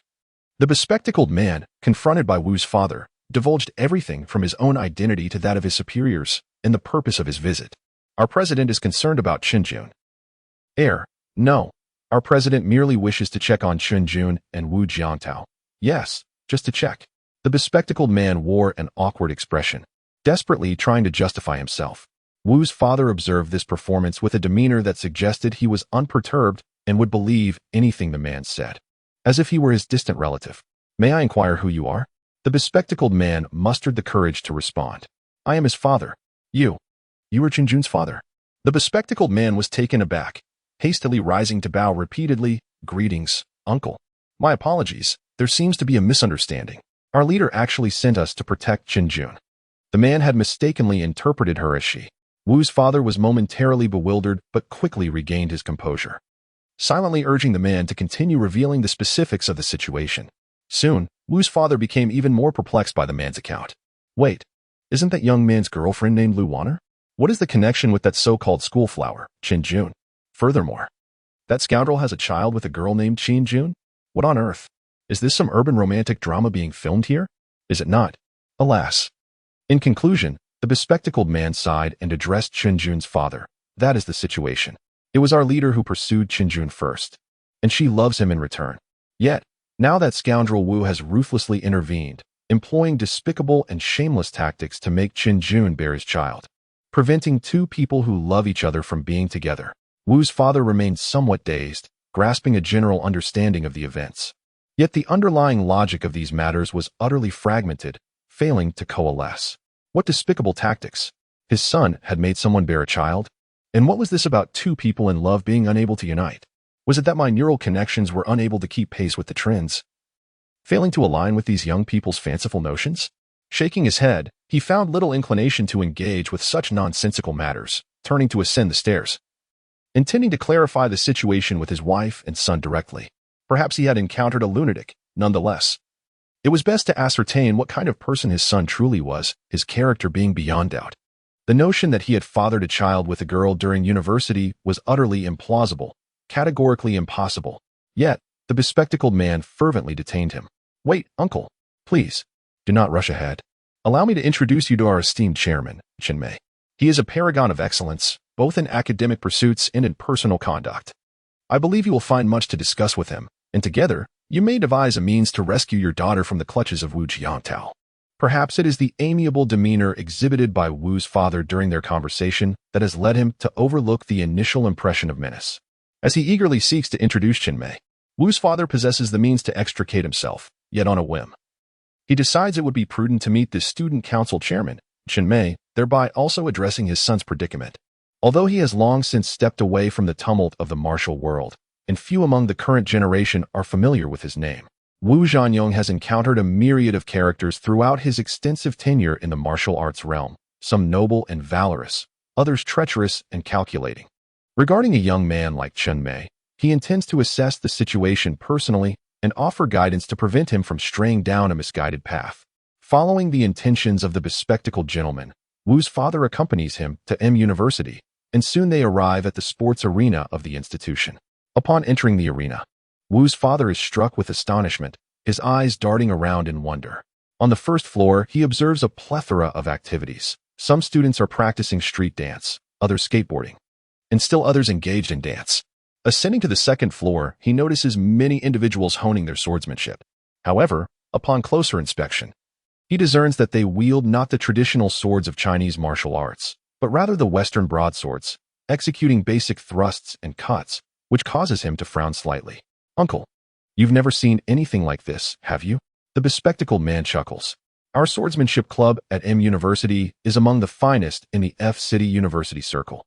We have achieved a 3-time consecutive championship at the F-City Collegiate Swordsmanship Competition, with several of our presidents receiving professional certification from the International Fencing Federation. Boasting formidable combat skills. Merely a facade. Wu's father grumbles under his breath, though he refrains from voicing his discontent outright. By the way, how come I haven't encountered any clubs dedicated to traditional Chinese martial arts? Casting a final glance at the swordplay in the M University Club, Wu's father inquires nonchalantly. Are you referring to the martial arts club? Ah, that is but a minor organization with scant membership. On several occasions, they have failed to qualify for the Southeast Free Fighting Open Championship, while our Taekwondo and Infinite Flow clubs have advanced to the main event, with our Taekwondo president even making it to the top 10. The bespectacled gentleman, aware of the formidable reputation of the middle-aged man before him, cautiously adds. The president of the Taekwondo club is none other than our student council chairman, Chen Mei. He holds a professional certification from the International Taekwondo Federation established by the Great Han Nation, and he is a fifth-degree black belt expert. Is that so? As he speaks, Wu's father remains impassive, yet an overwhelming sense of displeasure surges within him. Is this what the youth of today have chosen to pursue? Unbeknownst to many. Over the course of the last 2 decades, as the legal system has matured, the martial arts community of Huaxia, cultivated by generations past, has endeavored to adapt to the currents of modernity, embracing the notions of commercialization and globalization. The current state of affairs is indeed astonishing. Perhaps the phenomenon at M University does not encapsulate the entirety of the Huaxia martial arts realm. It may merely be an isolated occurrence. Yet, I find myself increasingly disheartened by the current generation. What has become of these young individuals? Why do they flock to the study and veneration of Taekwondo, Infinite Flow, and Western swordsmanship? It is utterly absurd. The rich heritage of Huaxia martial arts, steeped in thousands of years of tradition and refined through the trials of modern resistance, has been distilled to its essence. Whether in bare-handed techniques or weaponry, it is in no way inferior to these foreign disciplines. In fact, it possesses a profound depth and sophistication. What, then, has transpired? Upon arriving at the 3rd floor of the sports hall at M University, I felt a subtle shift in my demeanor. This space, unlike the 1st and 2nd floors I had previously traversed, boasted a polished wooden floor that gleamed brightly. And the area was impeccably tidy. All the young practitioners donned Taekwondo uniforms, executing punches and kicks with remarkable precision and vigor. As I stepped inside, I was immediately greeted by an array of cultural symbols and posters of Taekwondo, showcasing dynamic aerial maneuvers and striking techniques. The atmosphere was vibrant and fervent, a stark contrast to what I had anticipated. Uncle, look, this is our Taekwondo club. Indeed, it appears commendable, I replied, nodding in acknowledgement. Despite my inner discontent, my instinct as a martial artist allowed me to discern that the leg techniques being taught here were indeed commendable, possessing genuine merit. At that moment, Chen Mei, the club president, noticed our presence but chose not to approach us immediately. Instead, she remained engaged with her club members, instructing them in the practice of Taekwondo. Focus on your breathing. Maintain your rhythm. Keep your footwork steady and your breath synchronized. The essence of the Taekwondo we practice lies in its explosive power, which is unrivaled globally, rooted fundamentally in breath and rhythm. If your breathing falters, your leg techniques will lack cadence, and the potential for a decisive strike will be lost. Clad in a Taekwondo uniform and adorned with a black belt, Chen Mei exuded a formidable presence, her mere stance radiating an impressive aura. Quite intriguing, yet still somewhat unrefined. I observed her for a moment. Compared to the Han National Taekwondo master I encountered in my youth, she still had a considerable distance to traverse. I stood quietly at the sidelines, watching intently, when the bespectacled young man sprinted over, eager to introduce Chen Jun's father to his leader. However, he was met with Chen Mei's icy gaze, prompting her to admonish him. Have you forgotten something? It suddenly dawned on him that even club members were required to don their uniforms upon entering the dojo. My apologies, I will change immediately. Greetings, uncle. I am Chen Mei. Soon, she concluded her instructional duties with the Taekwondo club and approached me. However, upon getting a closer look at my countenance, a frown creased her brow. I just heard from Xiaolu that you are Chen Jun's father. No, I replied, dispelling the misunderstanding. I am the father of Wu Jiantao. As soon as those words were uttered, the atmosphere in the room instantly froze. Chen Mei swiftly turned her head, casting a frigid glance at the bespectacled man beside her. Fool. He failed to clarify the identity of the people he brought along. No, uncle. Didn't you just say enough? Chen Mei appraised Wu Ba from head to toe, a hint of relaxation flickering in her eyes as she chuckled lightly. So it is Senior Wu. I have heard that you hail from a family of martial arts. May I inquire what brings you here today? The last time she witnessed Wu Jiangtao's explosive display of martial prowess at Yunlu Garden, she took it upon herself to investigate the lad's family background. Discovering that he indeed came from a lineage of martial arts, with his family running a small dojo in the area. Now, scrutinizing Wu Jiangtao's father, Chen Mei with her years of taekwondo practice, noted that although he appeared physically fit, his posture was lax, and his footwork was no different from that of an ordinary person. He hardly resembled a martial artist. Inquire? Wu Ba chuckled. The bespectacled man, Xiao Lu, was taken aback. Big boss. Let us speak civilly simultaneously at Yunlu Garden. A security guard widened his eyes in astonishment as he gazed at the stone pillar on the grass, clearly noticing the 5 finger-sized holes on its side. The head of the security team, with a grave expression, bent down and extended his hand, his fingers naturally delving into the holes. Remarkably strong. The skill demonstrated here. Along with the remarkable power with this thought, he let out a furious shout, lifting the stone pillar with one hand, only to feel a faint flush rise to his face. Incredible. His 2 subordinates stared in disbelief. This stone pillar, weighing several hundred pounds, was effortlessly lifted. Huh. The head of security lifted another stone pillar, one in each hand, striding forward, each step thudding heavily against the ground. Thud, thud with 2 muffled thumps. The stone pillars were set down at a distance, while the captain's face turned a shade of crimson, his breath slightly hurried. Captain, you're amazing. Truly worthy of being a certified professional martial artist. Captain, you suggested that expert is stronger than you, but I reckon you're quite comparable. You managed to carry those 2 stone pillars with ease. Listening to his subordinate's admiration, the captain shook his head, self-deprecatingly stating, No, the gap between us is vast. Beyond your imagination. Just now, you all saw the surveillance footage. That individual lifted those 2 stone pillars as if they were mere trinkets, effortlessly. As if he exerted no effort at all. Do you know what this is called? It's called lifting weights with ease. Compared to him, I feel like a 3-year-old child facing an adult. An hour later, the surveillance footage from the University Sports Hall captured a video of Chen Mei confronting Wu Ba, which was promptly edited and uploaded by a well-meaning individual to the college forum, igniting a frenzy among the martial arts department and other athletic disciplines. There had long been discontent towards the Taekwondo club and Chen Mei within the academy. Just as the incident unfolded, a skilled individual from the computer science department seized the opportunity to edit and disseminate the footage from the 3rd floor of the gym. This led to the infamous video call from Pang Long to Wu Jiangtao. It was utterly delightful. I had grown weary of the pretentiousness exhibited by the Taekwondo club. This time, Chen Mei's arrogance backfired, leaving him humbled. However, with the younger generation now exposed, one wonders what might transpire next. Recently, this fellow had been glued to his phone, engaging in heated exchanges on the college forum with those disparaging Wu Jiangtao. Upon witnessing the video released by the Taekwondo club, he immediately rushed over. Meanwhile, Wu Jiangtao had also come across the forum post. In the video, it appeared that Wu Ba had no intention of engaging in combat, merely waving his hand and turning to leave. At that moment, Chen Mei suddenly lunged forward, executing a kick aimed at the back of his head. Witnessing this, Chen Jun and Li Xiaoshan gasped, nearly believing that their uncle was about to be toppled. Yet, without turning his head, he expertly grasped Chen Mei's ankle, effortlessly redirecting him forward. In the next instant, they beheld Chen Mei soaring out of the video frame. The footage then transitioned to another camera capturing the hallway, where a figure seemed to glide through the air, only to fly across the entire screen. In a comedic twist, the editor had deliberately slowed this segment down to 1/8 of its original speed, allowing viewers to clearly identify Chen Mei. The video subsequently shifted to the stairwell's corner, where Chen Mei finally realized his predicament.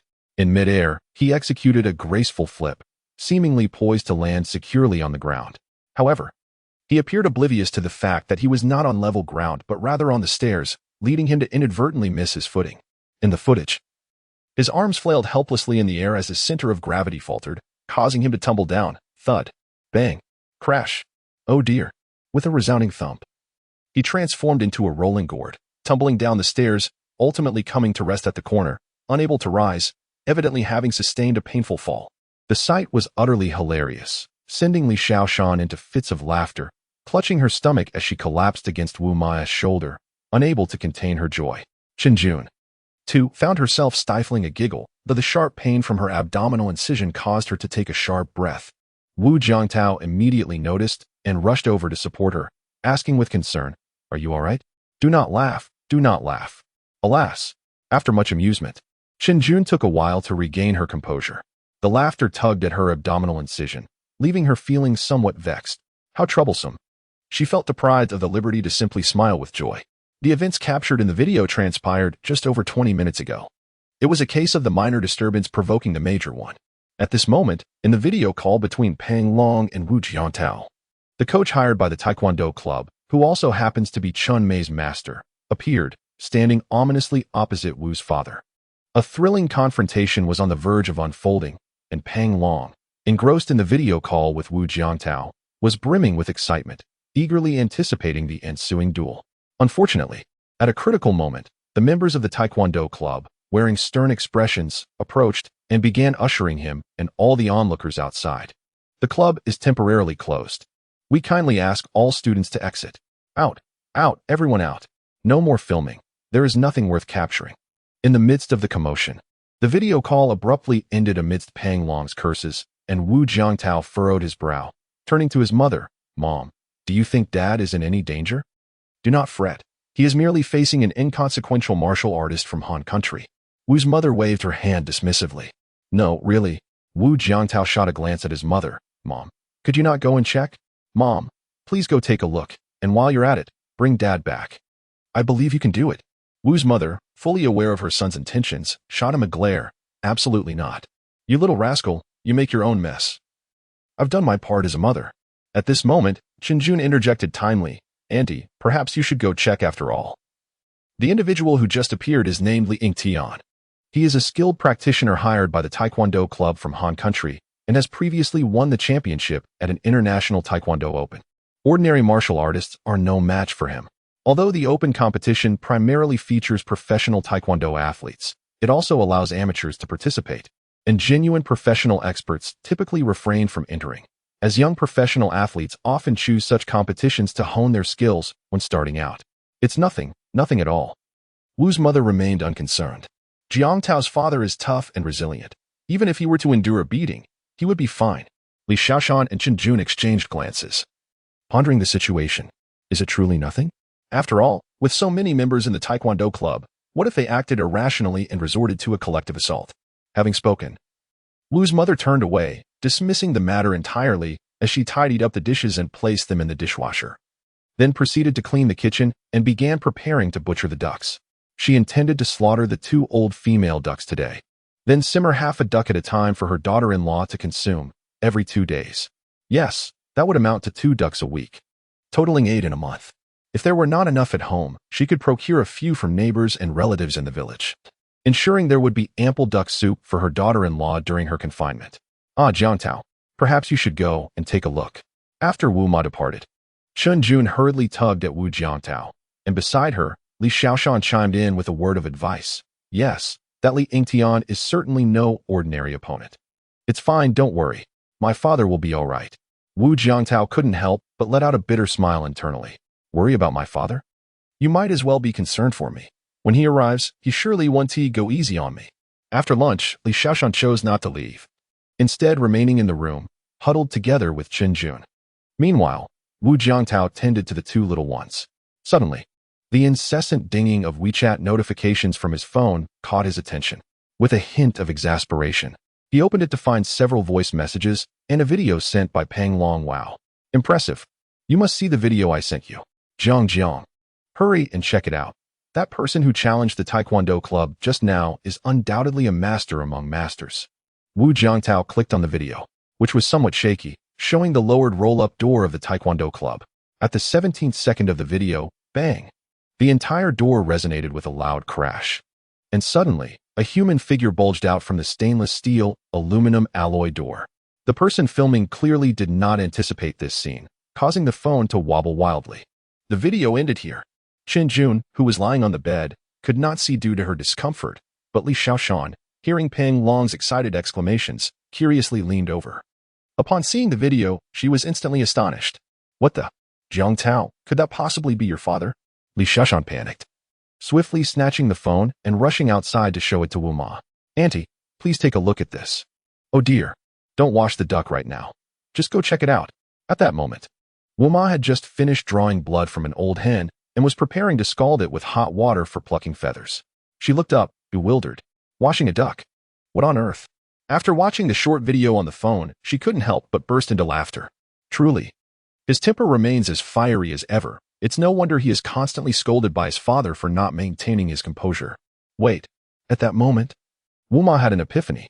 With a swift motion, she stood up, wiped her wet hands on her chef's apron, and hurried towards the master bedroom. She burst through the door. Son, I have a plan. Achoo. Just as Wuba returned from M University and arrived at the entrance of Yunlu Garden, he suddenly felt an itch in his nose and couldn't help but sneeze. Puzzled, he wiped his nose and frowned. Entering the community and passing through the picturesque garden, he soon reached the front of Building 11, where Wu Jiangtao resided. As he stepped inside, Wu Ba noticed two young men, one plump and the other slender, waiting for the elevator in the corridor. Upon seeing Wu Ba enter, the two youths were momentarily taken aback. Isn't that the remarkable martial artist we just saw at M University's Taekwondo event? Noticing him press the button for the 9th floor, the plump young man couldn't help but blurt out, Uncle, are you also going to the 9th floor? Yes. Hello. Hello. My name is Pang Yinglong, and this is my roommate and brother, Wu Feiyong. Sir, are you a professional martial artist? Well, one might say so. Wu Ba nodded. Oh, we are also from M University. We just saw you in the Taekwondo club at our college. You are truly remarkable. You've given all the boys from M University a reason to stand tall. Oh, Wu Ba, surprised, scrutinized the two and inquired about their major at M University. We are students from the computer science department, hee. Pang Long grinned widely. Indeed, the footage from the Taekwondo club was quickly edited and posted online. It was quite an impressive demonstration of teamwork. Sir, do you live here? Wu Ba did not directly answer the question but rather deflected it, asking in return. I've heard many students from M University rent here. Are you among them? He could navigate the Yunlu Garden with ease, having done his homework, despite being new. He had conversed with the head of security, gathering some intelligence about the place while casually offering pointers on martial arts, which immediately put the guard at ease. Although he had been away from the martial world for years, his skills remained sharp. Yes, we came to find a classmate. He is quite the prominent figure in our college now, huh?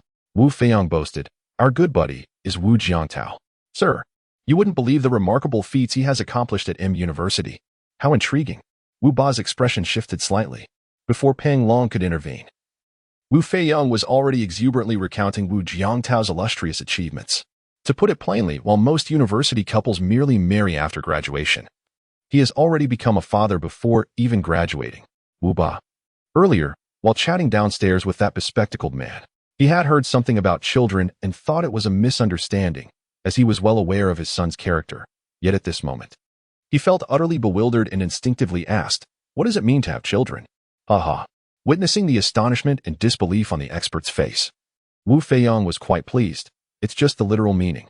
Sir, you didn't expect that, did you? But it's the truth. My buddy hasn't even graduated yet, and he already has children. Impossible. At this point, Wu Ba's tone grew less certain, his eyes filled with confusion, recalling how long his wife had stayed here. Could it be, really?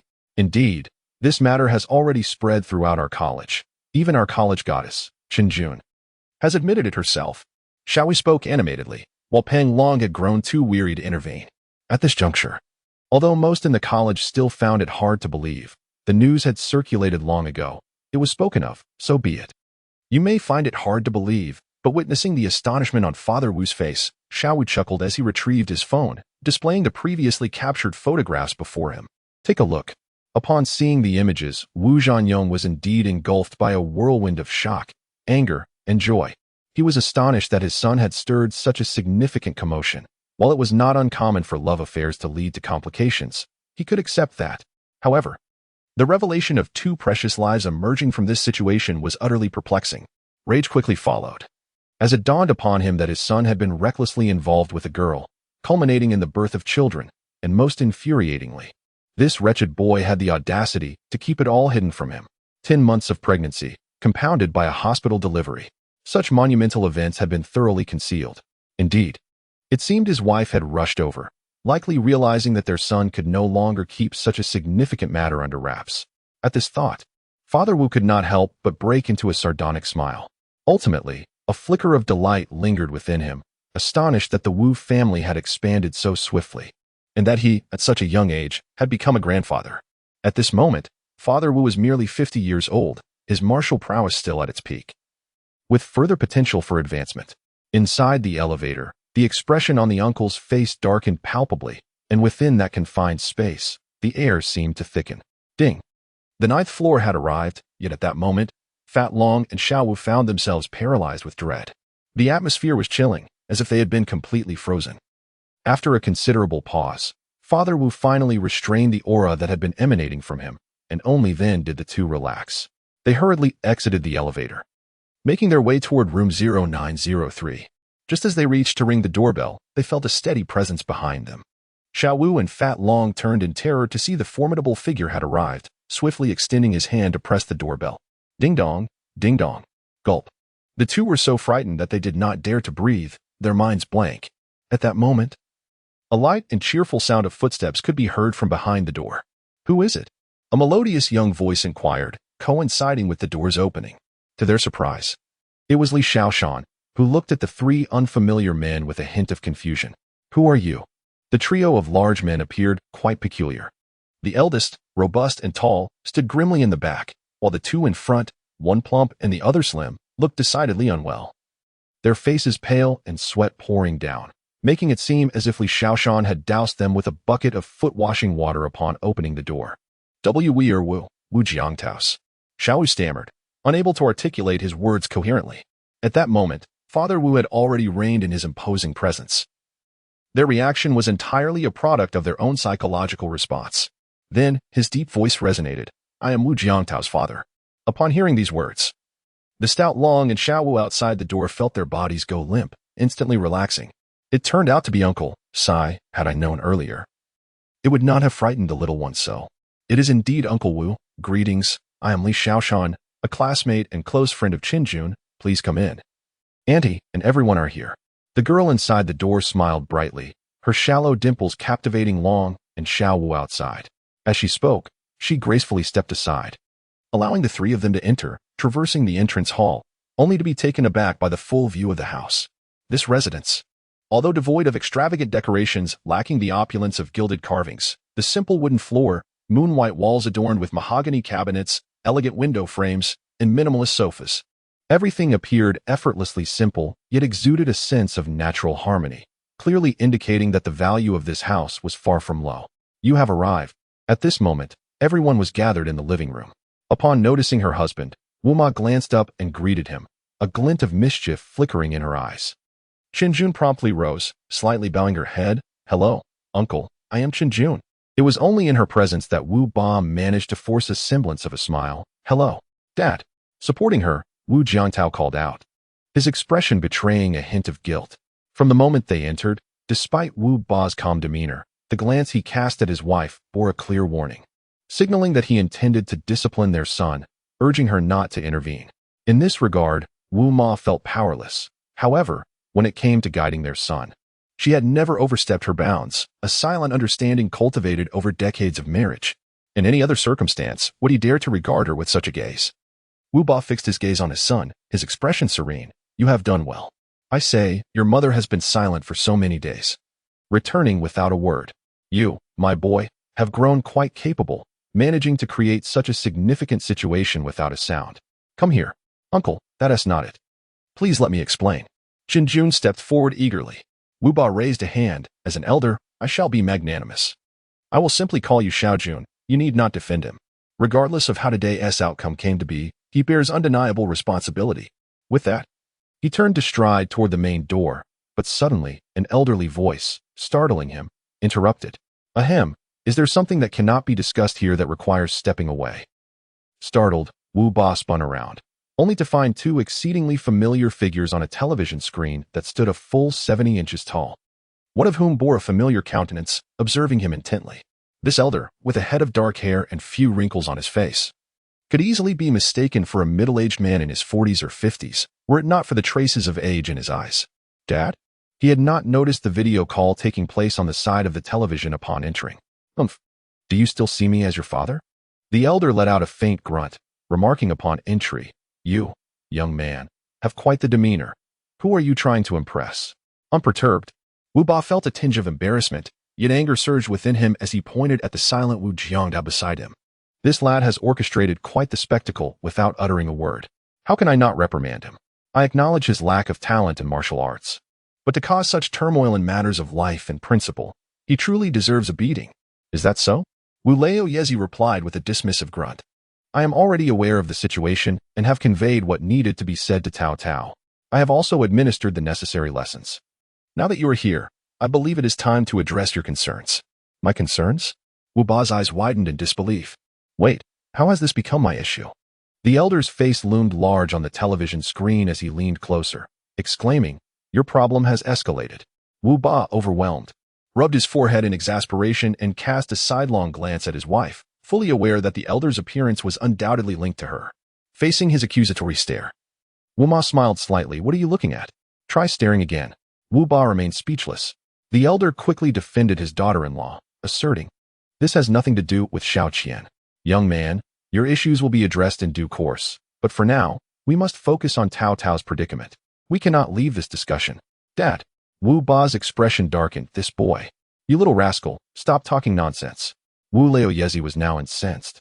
Pointing a finger through the screen, Dare you lay a hand on my grandson? Go ahead, try it. The elder's authority was palpable, nearly invoking the fierce curses from his military days. Wu Ba's countenance fell. It appeared he could not deal with the lad at the moment. You come here. With your nose out of joint and your eyes, I'll ask you. Sit down and listen attentively as Cao Cao clarifies the events leading to this situation. With no choice but to comply, Wu Ba settled onto the living room sofa as instructed. Dad, let me explain. Uncle, hear me out. At that moment, Wu Jiangtao and Chen Jun spoke almost in unison. On the other end of the television, Wu Laoyezi chuckled. Very good, very good. These two seem quite compatible. He then chided Wu Ba. You better listen closely. Any issues that need addressing can be discussed right here. What cannot be resolved through conversation? Must it resort to violence to teach a lesson? Your level of awareness is still lacking. In my time in the military, before he could continue, Wu Nainai interjected with a gentle pat, prompting Wu Laoyezi to begrudgingly cease his discourse. Enough of that. Xiao Jun, please continue. Explain to your father what you shared with us earlier. I trust he will be reasonable. In conclusion, he deliberately emphasized the phrase understanding and reasonableness. Father Wu felt a surge of warmth at this, yet could only endure it, casting a fierce glare at Wu Jiangtao. While their family conversed, Li Xiaoshan had quietly departed with Pang Long and Xiao Wu. As Chen Jun instinctively stepped forward to speak, Wu Jiangtao gently pulled her back, smiling at her. Allow me. Humph. Although Father Wu was inwardly displeased, he slightly nodded in acknowledgement as he observed his son taking the initiative. Subsequently, Wu Jiangtao recounted the events of recent days, delivering the account without embellishment or evasion. The entire process unfolded thus. He wore an apologetic expression, lamenting the trouble caused, admitting, It was my fault for not clarifying things with Dad sooner. Father Wu let out a muffled grunt, about to respond when the television displayed the jovial face of old Master Wu, who was scrutinizing his two little great-grandsons, bluntly interjected. What are you grumbling about, you rascal? Do you not understand that a child's shortcomings reflect on the father? I believe you bear half the responsibility for this situation. Why did Cao Cao initially confide in Xiao Qian instead of you? Furthermore, he has now stepped into a stronger realm. Is this not contrary to what you once claimed about his mediocre martial talent, suggesting he had no future in the discipline? Old Master Wu scoffed, asserting that the boy had managed the situation remarkably well from the beginning, even taking on the responsibility of caring for the little great-grandson, and had even learned to cook. Him? He has learned to cook. Father Wu did not display dissatisfaction outwardly, yet internally scoffed, thinking that even a minor mishap could result in a pressure cooker explosion. This lad's culinary skills likely extended only to frying an egg or boiling rice. At this juncture, the matter had been adequately addressed. After all, Chen Jun seemed unscathed. Speaking appropriately and possessing an admirable appearance, excelling in both academics and work, she would undoubtedly be more than sufficient as a daughter-in-law for the Wu family. Well, let this be the end of today's discussion. Although old Master Wu had seen his two adorable great-grandsons before Father Wu's arrival. At the conclusion of the video call, the elder gazed expectantly at Wu Jiangtao and Chen Jun, saying, Cao Cao, Xiao Jun. Be sure to bring the baby to see us once they turn 1 month old. In response to the elder's earnestness, Chen Jun rose gracefully, stating, Grandfather, we will definitely bring the baby to see you. Good, good, good. The elder immediately erupted into joyous laughter, expressing his utmost satisfaction with this granddaughter-in-law. Finally, he turned to Father Wu, saying, You better behave. Everything is well as it is. Temper it down a bit. Do you hear me? I understand. Father Wu replied, feeling a sense of frustration. Caught off guard, he never expected that this mischievous lad and his mother would enlist the elder as support. What else could he do? So be it. After ending the call, old Master Wu finally vanished from the screen, yet Father Wu's expression remained grim, still glaring at Wu Jiangtao, causing the boy to feel increasingly anxious. In a moment of silence, he finally spoke up awkwardly, asking, "Where's the little grandson? I want to see." A burst of laughter escaped from Wu Ma, who couldn't help but chuckle at the resemblance to the old man. "Oh, here they are." Wu Jiangtao quickly led his father into the bedroom, where the two little treasures were cozily asleep in their crib, lost in their dreams. The moment Wu Ba laid eyes on his adorable grandchildren, the irritation on his face vanished instantaneously, replaced by a beaming smile as he leaned in to observe the little ones. "Grandpa's here, little one," he called gently, but the sister, seemingly disturbed, instinctively waved her hands in the air while remaining blissfully asleep. "Oh dear." Wu Ba felt his heart melting. Unable to resist the urge to reach out and delicately touch the tiny hand of the precious baby. Almost instinctively, her little fingers grasped his. "Be careful. If you wake the baby, just wait until I deal with you." Wu Ma softly chided him. I'm being careful, he replied. The brother is named Wu Chengqing, and the sister is Wu Pei. Those names were chosen by Xiao Jun. Wu Ba repeated the names, nodding in approval. They were pleasing to the ear, resonating with his own name, imbued with profound meaning. At that moment, he felt an overwhelming joy, never anticipating that he would become a grandfather so soon. Given the current abundance of unmarried men and women and his son's rather lackluster disposition, he had assumed he would have to wait several more years, perhaps even a decade. Yet, here he was, cradling his grandchildren so quickly. However, there were certain matters he wished to inquire about with Qinjun. Her earlier explanation had not touched upon her family at all, nor had it even been mentioned. This simply wouldn't he do. Before approaching her with questions, it would be wise to consult with his wife on how best to broach the subject. It was only after being nudged by the old man that he realized this oversight. Otherwise, he might have blurted out his inquiries to Qinjun without a second thought. "All right, the children are sleeping. It's best we don't disturb them. Let us step outside." Wu Ma tugged at Wu Ba, and they quietly exited. Meanwhile, in the living room, Qinjun's phone suddenly chimed with a message. Upon checking, she found a WeChat message from Li Xiaoshan. "I have a feeling you might need my company right now." She paused, still contemplating how to respond when the doorbell rang, echoing through the house. She promptly sprang up to answer it, only to find her best friend standing there, beaming with delight. "Are you happy to have me back?" she teased. With a roll of her eyes at her friend's exuberance, Qinjun felt warmth spreading through her heart. Indeed, while facing Wu Jiangtao's mother was manageable, the pressure felt minimal. A crucial factor was that during these past few days, this elder had been quite attentive to her emotions and health. Thus, even though her relationship with Wu Jiangtao was still in a delicate phase, Qinjun found herself relatively unfazed.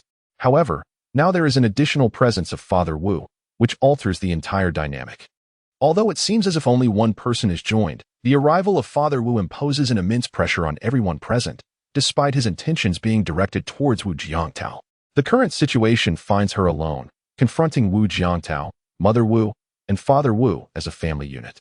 Ideally, they should be a harmonious family.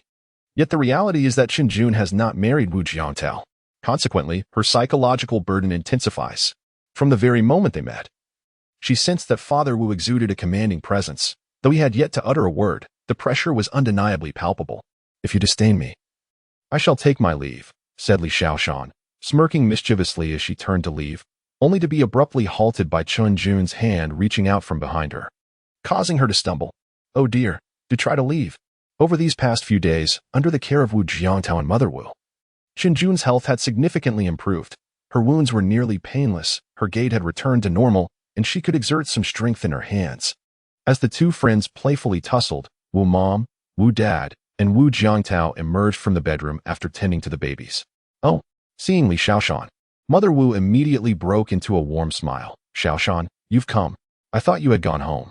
No, I just stepped out to take a call." The thought of being introduced to her aunt's various nephews or nieces made Li Xiaoshan's scalp tingle.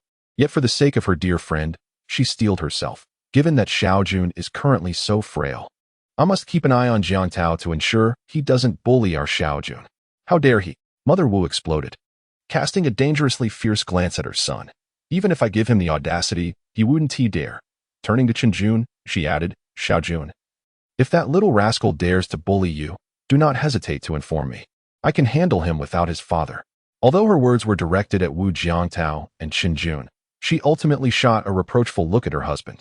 Father Wu, what does that mean? If you're going to talk about your son, just speak of him. Why give me that look? What is going on? The subtle shift in the atmosphere among the occupants of the room became apparent to Father Wu. Mother Wu had never harbored such expectations.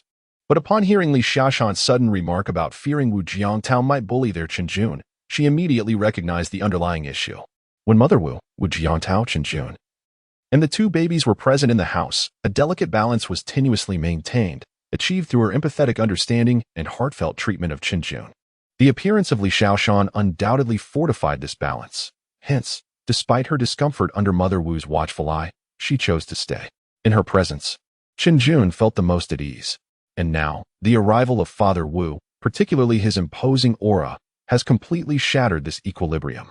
From this perspective, the old Master Wu's scolding was indeed justified. Of course, this also reflects the inherent differences between men and women. Women tend to be meticulous, attuned to the emotions of both the young and the old, and are adept at harmonizing various sentiments. In a household, if a mother unexpectedly steps away for a while, the atmosphere will undoubtedly shift dramatically. Although Li Xiaoshan is often carefree, her diligence regarding her studies and her friendships is commendable. You rascal, why aren't you cooking? I'm here to help with the children, not to be your maid. With a father who offers no respite and a son who, even before graduating, has orchestrated such a shocking surprise, Mother Wu, visibly displeased, shooed her son towards the kitchen. I'm going. Wu Jiangtao hurried into the kitchen. Could this lad really manage to cook? Father Wu furrowed his brow, glancing at Mother Wu, questioning whether he was capable. He feared the boy might blow up the pressure cooker. Oh, I wondered why we had a new pressure cooker when I got home yesterday. Mother Wu immediately seized upon his slip, smiling knowingly, realizing how it had come to be. Ahem, what about our son? What do you expect me to do? Father Wu signaled discreetly, indicating there were guests present and requesting some dignity. However, Mother Wu was unwilling to indulge him this time. And with Qin Jun and Li Xiaoshan present, whom she did not regard as outsiders, she bluntly remarked, Wu Zhanyong, it seems I have spoiled you too much in the past. Perhaps it's time for you to practice on your own. Father Wu found himself increasingly frustrated, first reprimanded by the old master, now by his wife. If only he had known better than to come along. Well, fine. I'll go check on the kitchen. I must keep an eye on that boy, or he might create a ruckus. He turned, feeling quite dejected. Meanwhile, Mother Wu continued to jest from the living room. Perhaps you should study up a bit, learn more and observe, lest you set off the gas canister while cooking next time. Father Wu felt quite vexed but had no retort. Upon entering the kitchen, he beheld Wu Jiangtao's method of slicing meat, his eyes narrowing slightly.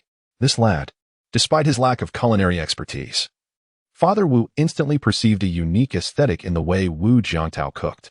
The meat and vegetables flowed seamlessly from the cutting board to the pot and then to the serving dish, exuding a distinctive rhythm. Father Wu scrutinized the scene for a while, quite impressive. Yet, upon closer examination, he discerned that the boy's culinary skills were still in a somewhat rudimentary phase, lacking the finesse of heartfelt effort. In this regard, Mother Wu's insight did not match that of Father Wu. To his surprise, his son had cultivated such culinary talent. This father was genuinely astonished. For someone so young to achieve this level of proficiency was indeed remarkable. In his past adventures through the world, he encountered a culinary master whose skills resonated deeply with him. Though their meeting was brief, the flavor of that meal remains etched in his memory.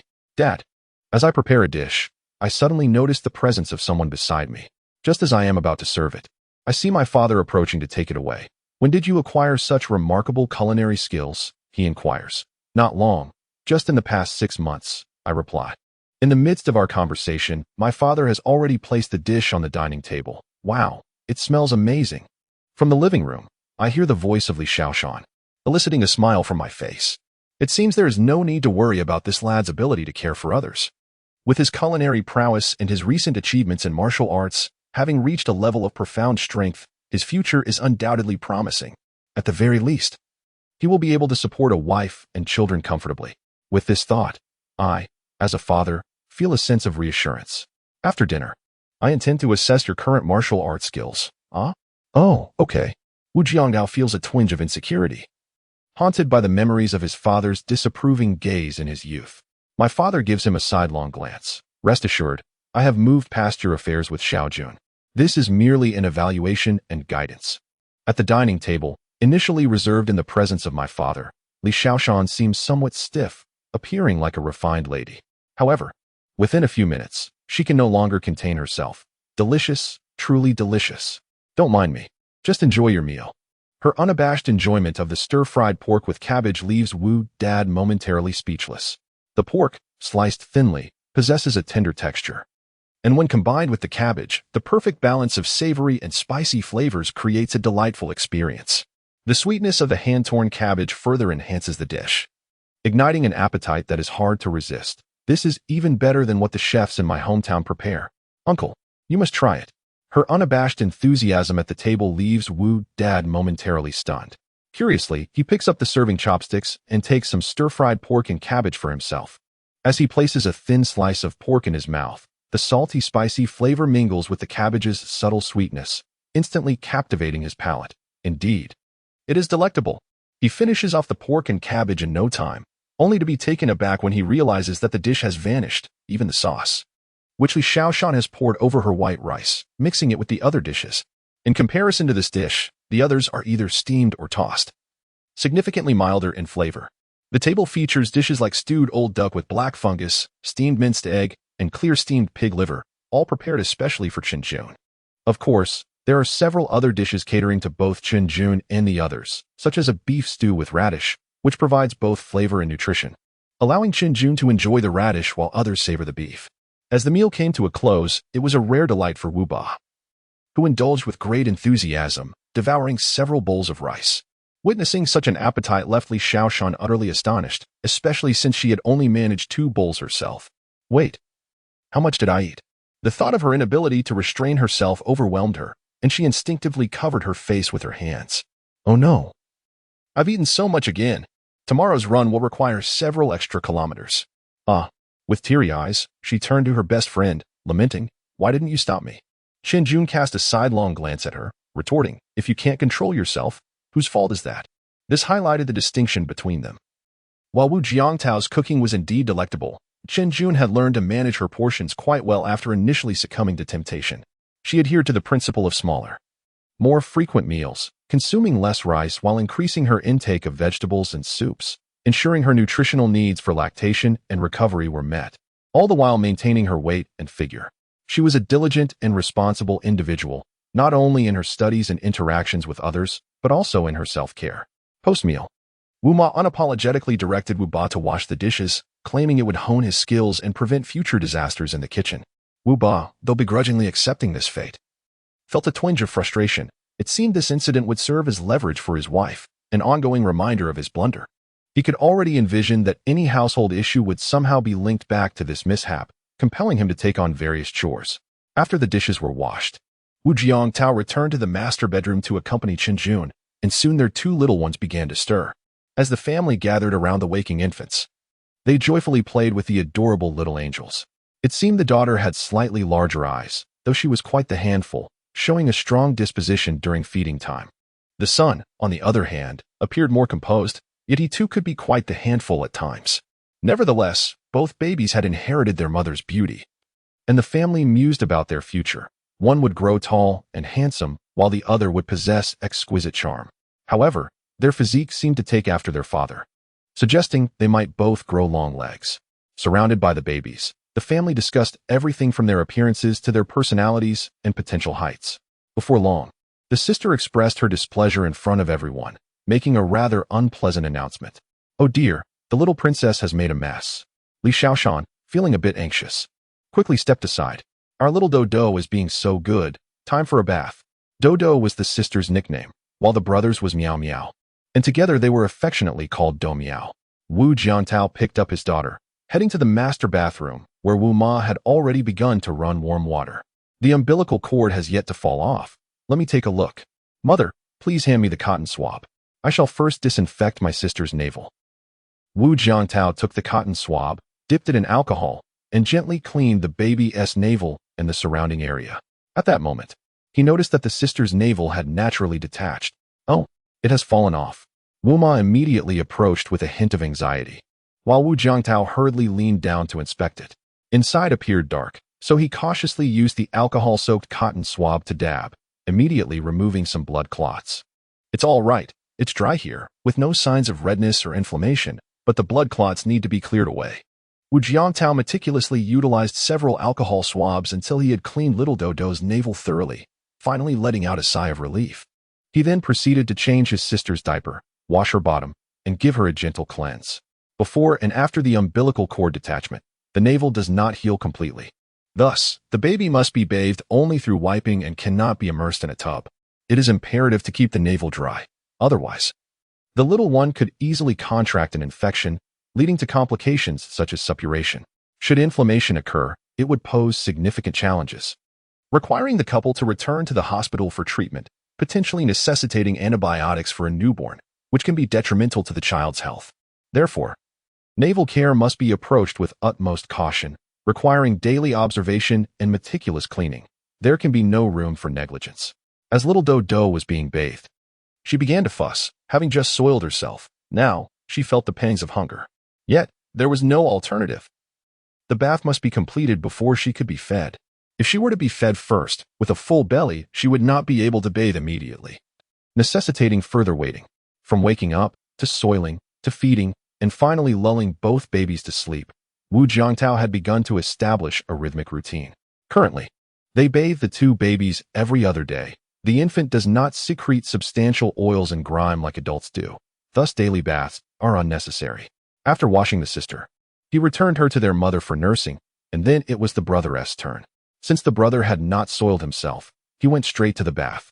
His umbilical cord had not yet fallen off, but that was of no concern. It generally detaches naturally around 7 to 10 days post-discharge, so there was no need for haste. As time progressed, although the feeding and sleeping schedules of the two babies remained largely synchronized, subtle differences began to emerge, particularly in their nursing times, which occasionally overlapped. However, they still predominantly fed together, while their soiling patterns became inconsistent. For instance, now, after bathing, the brother nursed before he soiled himself. This prompted Wu Jiangtao to become busy once again. Outside the bedroom, Wu Dad peeked in, momentarily taken aback. It seemed this young lad was quite adept at managing the situation. He couldn't help but reminisce about the time when he and Wu Ma were married and welcomed this child, reflecting on how he was preoccupied with training. He had only stayed home for a few days after Wu Jiangtao's birth before leaving his wife and child in the care of his mother while he ventured out into the world. In his era, men ventured out to earn a living for their families, while women diligently managed the intricate tapestry of household affairs, social obligations, customary rights, and the upbringing of children, tasks that men seldom engaged in. Each age bears its own distinct characteristics, and compared to the past, that time was marked by considerable hardship. Money was scarce, and resources were far less abundant than today. Fortunately, Mother Wu was no fragile woman. Her strength sustained their small family. After a hearty meal and a refreshing bath, the two little treasures soon succumbed to slumber. Bathing seemed to lull them into sleep more swiftly and for a longer duration than at other times. As they drifted off, Wu Jiangtao nodded at Qinjun, who remained in the room and quietly exited, stifling a yawn. In the afternoon, after a satisfying meal, drowsiness was difficult to resist. Are the babies asleep? Wu Dad and Wu Mom turned their attention towards the living room. Indeed, Li Xiaoshan was present, albeit still reeling from Mother Wu's enthusiastic introduction of her nephew. Her mindset was somewhat frayed, but she remained steadfast against the aunt's well-meaning intentions. The prospect of a matchmaking endeavor was utterly out of the question. Such an arrangement was impossible in her lifetime. Having experienced love, albeit with a disheartening conclusion, she maintained a personal boundary that enriched her life, allowing her to revel in the ardent gazes of suitors. She cherished the current state of affairs. "All right, come over and let me assess your martial skills," Wu Dad announced, rising with a casual air. "Let us head downstairs." Huh? Li Xiaoshan was momentarily taken aback, glancing questioningly at Mother Wu. "Auntie, is this?" Mother Wu also stood, resembling a teacher ready to evaluate homework. "Oh, may I accompany you to observe?" Li Xiaoshan inquired, her curiosity piqued. Despite the prevalence of martial arts competitions on sports channels and short videos, her exposure had been limited to the screens, primarily through films and dramas showcasing exaggerated displays of martial prowess. She had yet to encounter a genuine martial arts master in real life. "Of course," Mother Wu replied nonchalantly. As Wu Dad assessed Wu Jiangtao's current abilities, Mother Wu and Li Xiaoshan watched with eager anticipation. Meanwhile, in the bustling Dongjia Avenue of F-City. Within the Taekwondo gym of the International Taekwondo Federation SF City branch, a middle-aged man, wrapped in bandages and wearing a somber expression, sat among several other robust and serious-looking individuals, all focused intently on the large screen at the front of the conference room. The video, though somewhat unclear, prominently featured the bandaged man alongside another figure, Wadad. The confrontation captured on screen was brief. The middle-aged man circled his opponent, who stood calmly with an air of composure, not assuming a fighting stance, seemingly full of vulnerabilities at first glance. Suddenly, a middle-aged man advanced with a fierce kick aimed at his opponent. In that fleeting moment, however, the adversary did not retreat but instead moved forward with calm composure, sidestepping the kick while closing in with a heavy shoulder charge directly into the man's chest and abdomen. The next instant, the middle-aged man transformed into a shadow, soaring out of the video frame. The video concluded here. The onlookers exchanged solemn glances, and the middle-aged man, bound by a belt, spoke in a grave tone. Before coming here, I watched this video countless times, each time vividly recalling my encounter with that individual. I truly cannot discern which school of martial arts from China he practices. It cannot merely be a simple shoulder charge, can it? It is certainly more complex than it appears. A typical shoulder thrust could send one flying and inflict such grievous injuries. I have never witnessed anything like it. Perhaps it is just an ordinary shoulder push, but this individual's martial prowess must be at an astonishing level, enabling him to unleash such terrifying force effortlessly.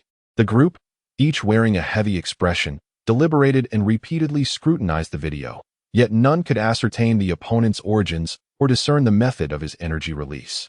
From the lands of China to the southern continent and the Western world, martial arts have not regressed alongside human technological advancement. Rather, they have flourished. Within China alone, there exists a rich tapestry of traditional martial arts, deeply rooted and diverse. Styles such as Southern Fist and Northern Leg, internal and external divisions, weapons and grappling techniques abound. As numerous as the stars in the sky, with a legacy that runs deep. In today's world, the global proliferation of martial arts is inextricably linked to its professionalization, commercialization, and market development. Presently, while being a professional martial artist is considered a high-risk occupation in the sports realm, talented youths continue to flock to it. With sufficient skill, one can achieve remarkable results on major professional stages, and the fame and fortune garnered can far surpass that of top entertainers, rivaling the world's premier football and basketball stars.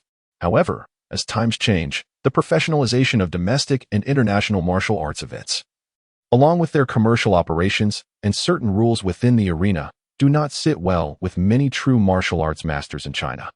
Many who prefer not to perform on stage choose instead to remain anonymous or operate within unique circles. Indeed, whether domestically or internationally, in public competitions or professional matches. For those practitioners who adhere to the belief that martial arts are lethal skills meant to cultivate virtue through practice, these so-called competitions appear more as performances, a mere spectacle devoid of true significance. Today, a chasm has emerged between the professional martial arts sphere and the broader martial arts community, a divide that many are unaware of or perhaps do not acknowledge. Just as it is now, the Taekwondo professionals present, all certified martial artists of commendable skill, find themselves unable to discern each other's origins. Despite their extensive discussions, they fail to uncover one another's techniques. However, a fundamental consensus emerges among them, without a doubt. This individual transcends the realm of professional martial artists and, barring any unforeseen circumstances, is undoubtedly a star-level practitioner, perhaps even a master of the highest echelon. After all, how could anyone so effortlessly send Li Yingtian flying several meters away with a mere shoulder strike? At the scene, the bandaged Li Yingtian stands as a newly appointed 5th-degree black belt from M University's Taekwondo Club, one of the 3 elite practitioners in the F-City branch, currently striving to make a mark in star-level certified competitions, yet he has fallen so easily to his opponent. Nevertheless, amidst their discussions, not a single soul dares to voice support for Li Yingtian. While everyone is brimming with words, their cowardice is equally palpable. After all, the opponent is a practitioner beyond mere professional ranks, and judging by his demeanor, he might very well be a master, seeking retribution. What a jest! President, what are your thoughts? In the conference room, Li Yingtian, filled with resentment, turns to the branch president, who has remained silent throughout. The branch president, an elderly gentleman appearing to be in his 60s, with graying hair and a composed demeanor, is the only one among them to have achieved star-level certification. In his youth, he represented the International Taekwondo Federation, competing in major martial arts tournaments and international professional contests, earning countless accolades, and is a figure of profound respect among his peers. Upon hearing Li Yingtian's words, the elder raises his brow slightly and remarks, shoulders align with hips, elbows with knees, hands with feet. Seizing is the death of technique, while capturing is the essence of life. One must first engage with fists before transitioning to legs. And only after mastering seizing can one wield weapons. Almost simultaneously, at Yinlu Garden, Wu Ba is articulating a similar sentiment. Weapons are extensions of the hands and feet. The unity of man and weapon is paramount. The essence of fist, sword, and spear lies in this unity, wherein heart aligns with intent, intent with breath, and breath with strength. The internal and external must harmonize as one. If the form is not in accord, it is difficult to cultivate its essence. Wu Ba states calmly, to what extent do you believe you now comprehend this notion? Shoulders align with hips, elbows with knees, hands with feet. Wu Jiangtao replies respectfully. Very well. Wu Ba responds gravely. Though contemporary martial arts may define the entirety of strength as a realm for professional practitioners, it is merely a manifestation of one kind of power. To issue strength is to draw from the bones, to store power within the tendons. The accumulation of strength is akin to drawing a bow, while the release is like letting an arrow fly, finding the straight within the curve. The cultivation of strength requires continuous mastery over one's form and intent, whether in motion or stillness, with the mind focused on the body, capable of concentrating in one area or dispersing into instinctual actions. Wu Jiangtao listens to his father's guidance, grasping it with a sense of partial understanding. However, Father Wu did not elaborate further. These words would gradually be comprehended by the lad as he engaged in his subsequent training. What is the foundational strength of our Wu family's heart-intent fist? It is the concept of sinking power. How is one to achieve this sinking power? Father Wu spoke solemnly. To have a mind as clear as a mirror. To ensure the flow of qi and maintain a steady posture. Sinking is not about expansion and contraction, but rather the harmony between the internal and external. The rise and fall of energy. Almost instinctively, Wu Jiangtao articulated the family's cherished principle. The physical manifestation of sinking power is not particularly challenging. He can easily adopt a stance to demonstrate it, unleashing explosive strength, inch power, spiral strength, and various other forms of energy. This, indeed, is the pinnacle of cohesive strength, capable of generating a force far beyond the reach of ordinary individuals, even shattering gold and stone with astonishing might. The martial profession's grading system recognizes this as a threshold for practitioners, and rightly so, for upon reaching this level, a martial artist can fully mobilize their energy, resulting in an exponential increase in bodily reactions, strength, and explosive power. Each punch and kick naturally wields incredible force, rendering it quite normal for an ordinary person to be grievously harmed or even killed by a mere strike. Yet, even so, a martial artist who has achieved cohesive strength would undoubtedly meet a grim fate when confronted by a true master. For those at this stage of professional martial arts, bodily coordination remains essential to harness energy and unleash it in an instant. In contrast, true masters exist in a constant state of energy accumulation, whether they are moving, sitting, or reclining. At their level, the cultivation of energy becomes instinctual, requiring no conscious thought or deliberate effort. It forms an inherent part of their being. The energy at this stage transcends the tangible, becoming unrestricted and unconfined, no longer bound by the external shape of the stance. This is what is meant by becoming lost in one's prowess, the essence of transformative energy. In this assessment, Father Wu deemed Wu Jiangtao's performance unsatisfactory, citing 3 reasons. Firstly, his release of energy lacked control, resulting in a rough force. Secondly, his energy was cohesive yet not rounded. And thirdly, which left Father Wu utterly speechless, was the dissonance between his energy and strength. It was not that his force was insufficient, but rather that it was excessively forceful, leading to uncontrolled energy release and rough execution. Observing this, both Father Wu and Mother Wu were left bewildered. Wasn't childbirth in the hands of Chen Jun, not this boy? He was already in his 20s. Could his body still experience further growth? In response, the couple joined forces to examine their son's physique, discovering that he had indeed grown taller, and his physical strength had surged significantly. His foundational strength surpassed that of an average professional martial artist, meaning that even without utilizing energy, he could contend with seasoned practitioners through sheer physicality. After their examination, Father Wu and Mother Wu regarded their son as if he were an extraterrestrial, perplexed by the situation. What on earth has this boy consumed to achieve such extraordinary growth? Wu Ba could not help but voice his thoughts, simultaneously harboring some inner grievances. If it were a decade ago, this lad would have had no choice but to accept his father's rigorous training. He must be compelled to cultivate his abilities, with such a robust foundation of physical fitness. Neglecting martial arts would be an utter travesty. Well, there is nothing unusual. Wu Jiangtao scratched his head, clearly aware that the foundational results of his genetic enhancements were beginning to manifest. This transformation was subtle and imperceptible to him. It is worth noting that the modifications were ongoing, and by the time they concluded, his physique would be even more formidable. This was merely the initial stage of genetic alteration. What might more advanced modifications yield? It was only during his father's recent evaluation that he keenly sensed something amiss in his own power output, and upon inspection, the root of the anomaly was revealed. Really? Wu Ba gazed at him with skepticism, feeling that the boy was not entirely truthful. In today's world, what could possibly induce such extraordinary growth? After decades of traversing the martial realm, he had never encountered anything like it. His son's condition appeared to be truly unique. I find it quite perplexing as well. If you hadn't tested me today, I might never have realized this myself. This statement was genuine. Wu Jiangtao understood that any deception would be easily discerned by his parents, so he chose only to speak veritable truths. Wu Ba and Wu Ma could detect no inconsistencies, attributing their son's situation to serendipity or some unforeseen adventure. Wu Ba gestured towards a stone table accompanied by a stone stool. Why not attempt to lift this stone stool? Wu Jiangtao approached and was astonished to discover that the side of the stool had 5 fist-sized holes, perfectly sized for his hand to grasp. He inserted his hand, secured his grip, and with a slight effort, he lifted the stone stool effortlessly. It's this light. Beside him, Li Shaoshan was completely dumbfounded. She had observed the entire evaluation process and understood every word spoken by Wu Ba, yet the cumulative meaning eluded her. What was this strength and force? Was there truly a distinction? Were they not synonymous?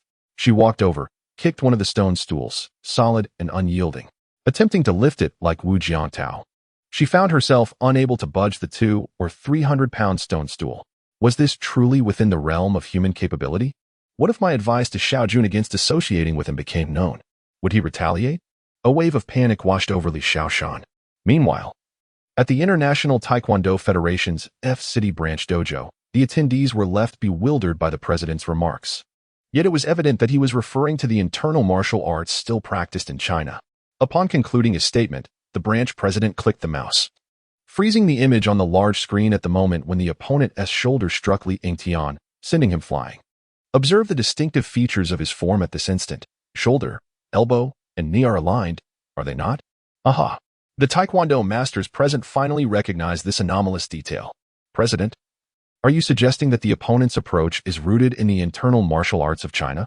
Indeed. The vice president nodded thoughtfully and remarked, impressive. This individual possesses remarkable strength. I find myself at a loss in comparison. What? The onlookers were taken aback, and Li Yingtian's expression soured. If there was someone stronger than the president, what was the point of this gathering? The elder then turned his gaze towards him and said, Yingtian, surely you must have some knowledge of this person's identity. Given that he could match you in skill, he is the father of a student from M University. It was through Chen Mei that I came to know him. Li Yingtian recounted the entire sequence of events in detail. Oh, the vice president furrowed his brow. That Chen Mei seemed quite reliable in the past. Not only did he excel academically, but he also displayed extraordinary talent in Taekwondo. I never imagined he had such connections. President, this cannot be blamed on young Chun. Even I failed to perceive his extraordinary martial prowess at the time. The elder shook his head and remarked nonchalantly, if I am not mistaken, this should be Huaxia Xingyi Quan. Xingyi Quan? Is this truly Xingyi Quan? The Taekwondo experts exchanged incredulous glances. After all, they were seasoned professionals in the martial arts realm and were well aware of the prominence of this internal martial art within Huaxia's rich heritage. There are even Xingyi Quan masters who participate in professional competitions, known for their swift and sudden movements, remarkable explosiveness, and decent records in the arena, though merely decent. In their perception, Huaxia's Xingyi Quan and internal martial arts lacked formidable practitioners, primarily because they had not made a significant impact on the international competitive stage. especially when compared to the outstanding achievements of Taekwondo in global tournaments. Moreover, over the past 2 decades, through extensive efforts, Taekwondo had secured a position in the Olympic Games, achieving a far-reaching influence worldwide. Meanwhile, the neighboring Ing country, despite years of promotion, had not succeeded in making their karate an Olympic event. However, they were unaware that the professional martial arts scene in Huaxia was but a small fraction of the broader martial arts community. Many adept practitioners, proud of their skills, were disinclined to conform to the so-called commercialization and globalization, shunning participation in such restrictive professional competitions. A significant number had aligned themselves with military or law enforcement sectors, while others, seeking unfettered combat, ventured into the southern continent to face life-and-death challenges. Li Yingtian, I advise you not to provoke him further. Although the vice president had spent his youth in the realm of professional martial arts, he had the fortune of encountering true martial artists in the southern continent. Despite the similar levels of power, the ferocity and brutality displayed by the opponent were truly terrifying. Within just 2 or 3 exchanges, he had been bested. In the world of professional martial arts competitions, although Huaxiao's practitioners remained inconspicuous, he understood that professional martial arts were merely the tip of the iceberg. Beneath the surface lay a brutally competitive world teeming with countless masters, hidden talents. Upon hearing the vice president's words, Li Yingtian's expression shifted slightly. Yet he chose to remain silent. Yunlu Garden. Xiaojun, what are you really thinking? As Li Xiaoshan entered the room, she leaned towards Xinjun, abruptly closing the documents she was examining. Tell me, why are you involved with Wu Jiantao? His family is not simple. I worry you might suffer a loss. Xinjun wore a perplexed expression. What exactly are you trying to say? You orchestrated all this to escape your family. I can hardly imagine how uncle and aunt would react if they found out. A slight smile curved Xinjun's lips as she replied nonchalantly. They should be pleased that they are becoming grandparents at such a young age. Li Xiaoshan covered her face in exasperation. All right, let's not dwell on that. What are your plans moving forward? Childcare and work, she stated succinctly, as ever. Li Xiaoshan gasped. Is that it? Just that? Yes, that's all. Xinjun pushed her hand away to resume her reading, but Li Xiaoshan covered the documents again. But, what about your relationship with him? Isn't it all rather ambiguous? You aren't even married, and there are no guarantees. What if he decides not to take responsibility in the future? His sense of responsibility is his concern. I never intended to rely on him. I just need to focus on my own duties. Now, let me be. Xinjun brushed her aside and continued to sift through the materials. This is unacceptable. You could end up in serious trouble. Li Xiaoshan dramatically gestured, recounting, downstairs. That massive stone block looked to weigh at least 200 pounds, yet both Wu Jiangtao and his father lifted it effortlessly. It was terrifying. When I asked Uncle Wu in the elevator if they came from a martial arts family, do you know what he said? Xinjun ignored her. He claimed they were just an ordinary family. Li Xiaoshan, agitated, exclaimed, an ordinary family with such strength? Unbelievable. Hey, Xiaojun, are you even listening to me? I know he's formidable in martial arts. Then why didn't you tell me? You never asked. Li Xiaoshan protested. Such crucial information could lead to misjudgments. Anyway, I won't meddle in your affairs with Wu Jiangtao. I'm too small to be involved. Xinjun reflected on the past. Since the moment Wu Jiangtao had risked everything to bring the child back, she had sensed that he was extraordinary, and the Wu family was far from ordinary. Yet, she had never felt the kind of concern that her friend expressed. While great power can indeed pose a potential threat, it is equally likely to serve as a formidable protection. That day, when Wu Jiangtao returned, carrying 2 babies with a hint of blood on him, what filled her heart was an unprecedented sense of security. Later, she deliberately searched for the trending news in F-City on her phone and, indeed, stumbled upon a video of Wu Jiangtao pursuing those human traffickers in the streets. Watching him precariously balance on the roof of a van, nearly thrown off, Xinjun felt an inexplicable tightening in her chest. At that moment, she was uncertain whether her concerns stemmed from the fear of Wu Jiangtao injuring himself from the fall or from the anxiety that he might lose his grip on the assailants and fail to rescue the baby. Upon returning home, Wu Jiangtao first checked the soup simmering in the kitchen. Finding everything in order, he turned to the master bedroom. As he entered the room, he sensed an unusual tension between the 2 friends. Xinjun remained composed, calmly reviewing the project documents she had brought back from the research institute, while Li Xiaoshan sat sulking by the baby's crib. Had a quarrel ensued between these 2 friends? They had seemed perfectly fine just moments ago, leaving him puzzled. unaware that it was Li Xiaoshan's first attempt to persuade Qinjun not to engage in disputes with him. Speaking of emotional fluctuations, Qinjun certainly experienced them. Especially during the night when she had to get up, her mood soured considerably, and she had spoken rudely to Wu Jiangtao on several occasions. Wu Jiangtao understood this well. After all, postpartum hormonal drops could lead to endocrine disruptions, making it difficult for the body to regain balance in a short time. Under such hormonal imbalances, women's emotions often became uncontrollable, resulting in significant mood swings. However, Wu Jiangtao noticed that since Li Xiaoshan had brought the research documents over, Qinjun's emotions had miraculously stabilized. Much like the calming of a tempestuous sea by a stabilizing force. Shaking his head gently, he refrained from intervening in their friendship and instead approached the two babies. A single glance revealed that the color of the line on the front of their diapers had completely changed from blue to green. This indicated that the babies had soiled their diapers and required a fresh change. Bending down, he sniffed but detected no unpleasant odor, suggesting they hadn't made a mess. Nonetheless, Wu Jiangtao extended a finger to check the back, confirming there was indeed nothing amiss. Come on, Daddy will change your diapers now. Let us start with the older brother. As he began to unfasten the slightly warm and heavy diaper of the older sibling, Li Xiaoshan eagerly chimed in.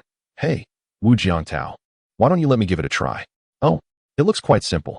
I watched you teach Qinjun before, and I've seen you do it several times. I'm quite familiar with the steps. All right then. Wu Jiangtao stepped aside, and Li Xiaoshan approached with enthusiasm. Carefully, she pulled away the diaper, grasping the older brother's ankles gently and lifting his legs. As the baby's bottom slightly lifted off the mattress, she quickly placed the fresh diaper underneath, positioning it perfectly between his back and hips. Indeed, Wu Jiangtao was somewhat taken aback. This young lady had grasped the task remarkably well on her first attempt. Of course, changing a diaper is not particularly skill-intensive. Heh. Li Xiaoshan was thoroughly pleased. This is quite simple, she exclaimed. You should be a bit quicker. Otherwise, Miao Miao might. Just as Wu Jiangtao offered this caution, Li Xiaoshan, about to secure the adhesive tabs, noticed her brother's little water gun slightly elevating. Oh no. Be careful. Wu Jiangtao instantly recognized something amiss, while Li Xiaoshan, in the midst of changing the diaper, turned to Qinjun and winked playfully. Look. I can change a diaper too. Let go. Splat. Wu Jiangtao covered his face, and Qinjun, seated at the desk, instinctively leaned back, raising her hands defensively in front of her, stunned and apprehensive. It was reminiscent of a situation she encountered the previous night as a novice mother, when her instinctive reaction was to futilely extend her hands in defense. She had been utterly overwhelmed, tossing the diaper aside and leaving her two babies to stagger toward the bathroom. Thankfully, with Wu Jiangtao's reassurance, she regained her composure, convincing herself, it's just my son's innocent urine. It's not foul, not dirty. At this very moment, before the baby crib, Li Xiaoshan was utterly bewildered. Where did this water come from? It couldn't possibly be. With a dazed expression, she turned to wipe her face, now splattered with moisture. Ah! In the next instant, Li Xiaoshan sprang up, her startled scream just beginning. Yet she noticed Qinjun placing her finger to her lips, signaling her to remain silent. Suppressing the urge to cry out. Woo-woo, she whimpered, spinning left, then right, before dashing toward the bathroom. Wu Jiangtao, in disbelief, stepped forward to address the chaotic scene before him. This mischievous little rascal had not only soaked his aunt, but had also dampened the blanket beneath him and the sheets as well. Alas! While Li Xiaoshan managed to stifle her scream, the initial outburst startled her younger sister, who promptly began to wail. As for the brother, nestled in his father's embrace, although frightened enough to tremble, he quickly found solace in the familiar arms. Qinjun, exasperated, set down the project documents on the desk and hurried over to scoop up her sister, skillfully unzipping her front to provide comfort amidst the tears. Ah! The little one instinctively latched onto the source of sustenance, calming down almost immediately. It has been demonstrated that this method is the most effective way to soothe a crying baby, alleviating their fears and anxieties, albeit fostering a certain dependency. Xiaojun, be cautious not to allow her to consume too much milk, as it may disrupt her feeding routine. Nearby. After placing the brother in a dry spot on the baby's bed, Wu Jiangtao hurried over. Oh, only then did Qinjun realize the issue. But her sister was sucking vigorously, making it impossible to detach her momentarily. Let me handle this. Wu Jiangtao, prepared in advance, gently inserted his finger into the baby's mouth. Qinjun was momentarily taken aback. Her delicate face instantly flushed crimson, while Wu Jiangtao, seemingly unfazed, turned away. In an instant, the room descended into an eerie silence. Chen Jun's heart raced with a mix of embarrassment and awkwardness, her cheeks practically steaming, while the other felt a deep sense of guilt, too timid to meet her gaze, turning his attention instead to lulling the baby to sleep. Meanwhile, Li Xiaoshan emerged from the bathroom, feeling utterly uncomfortable. Though her face was clean, her clothes bore the unfortunate marks of the baby's mishap, leaving her somewhat distraught. Upon exiting, she was astonished to find Chen Jun standing by the bed, blushing intensely, with wisps of steam seemingly rising from her head. What on earth is going on? Li Xiaoshan approached, scrutinizing Chen Jun. I just stepped away for a moment. Did you just emerge from a steamer? You're positively radiant, and look, there's steam. What's happening? Wu Jiangtao, having changed the baby's diaper, finally turned to Li Xiaoshan. Xiaoshan, could you step outside for a moment? I need to discuss something with Xiao Jun. Oh, whispering secrets now, are we? Li Xiaoshan observed the two with a mischievous grin, though a sense of foreboding crept in. Could it be that her dear friend was falling for him? It was too soon, wasn't it? All right, I'll step out. Wu Jiangtao, I know you're skilled in martial arts, but do not bully our Xiao Jun, understood? Or else I won't spare you. She playfully shook her tiny fist at him, while internally scheming. In her view, a suitable match for Xiao Jun should embody refinement, gentleness, and a tall, handsome stature. Most importantly, he must share their aspiration to contribute to the advancement of science. Those in love should belong to the same realm, fostering shared conversations. Even if life presents occasional challenges, a mutual ideal and spirit ensure their souls remain intimately connected, resonating harmoniously, leading to a serene and beautiful life, where time flows gently and peacefully. As Li Xiaoshan pondered these thoughts, a silly smile crept across her face. In the living room, Wu Ma, engaged in her practice, caught a glimpse of Li Xiaoshan's foolish grin. What is this? Is Xiaoshan smitten? It is imperative to swiftly make a call to summon Xiao Wang. Otherwise, such a splendid girl might find herself in someone else's grasp. While this thought lingered, Wu Ma remained steadfast on the balcony, her body seemingly motionless yet gently swaying in rhythm with her breath, reminiscent of the undercurrents flowing deep within the great rivers. Within the room, Wu Jiangtao cautiously seated himself before Chen Jun and, after a moment of contemplation, earnestly spoke. I apologize for my earlier abruptness. I assure you, it shall not happen again. Should you wish to scold or strike me, I shall accept it all. At this moment, a composed Chen Jun gazed at him with an expression that made Wu Jiangtao's heart race inexplicably. After a prolonged silence, she finally spoke with remarkable calmness. If a similar situation arises in the future, please inform me in advance. Wu Jiangtao was taken aback. Her response diverged from his expectations. Was there to be a next time? As for apologies, Chen Jun hesitated slightly, but continued, I too must apologize. My stubbornness has led to this predicament. Having broached the subject, Chen Jun decided to share her family background and the reasons behind the current situation with Wu Jiangtao. It was evident that Li Xiaoshan had discreetly mentioned her circumstances several times, and Wu Ma had inquired both directly and indirectly. She had intended to find an opportunity to speak to Wu Jiangtao about it. Ultimately, it was a matter that would need to be addressed.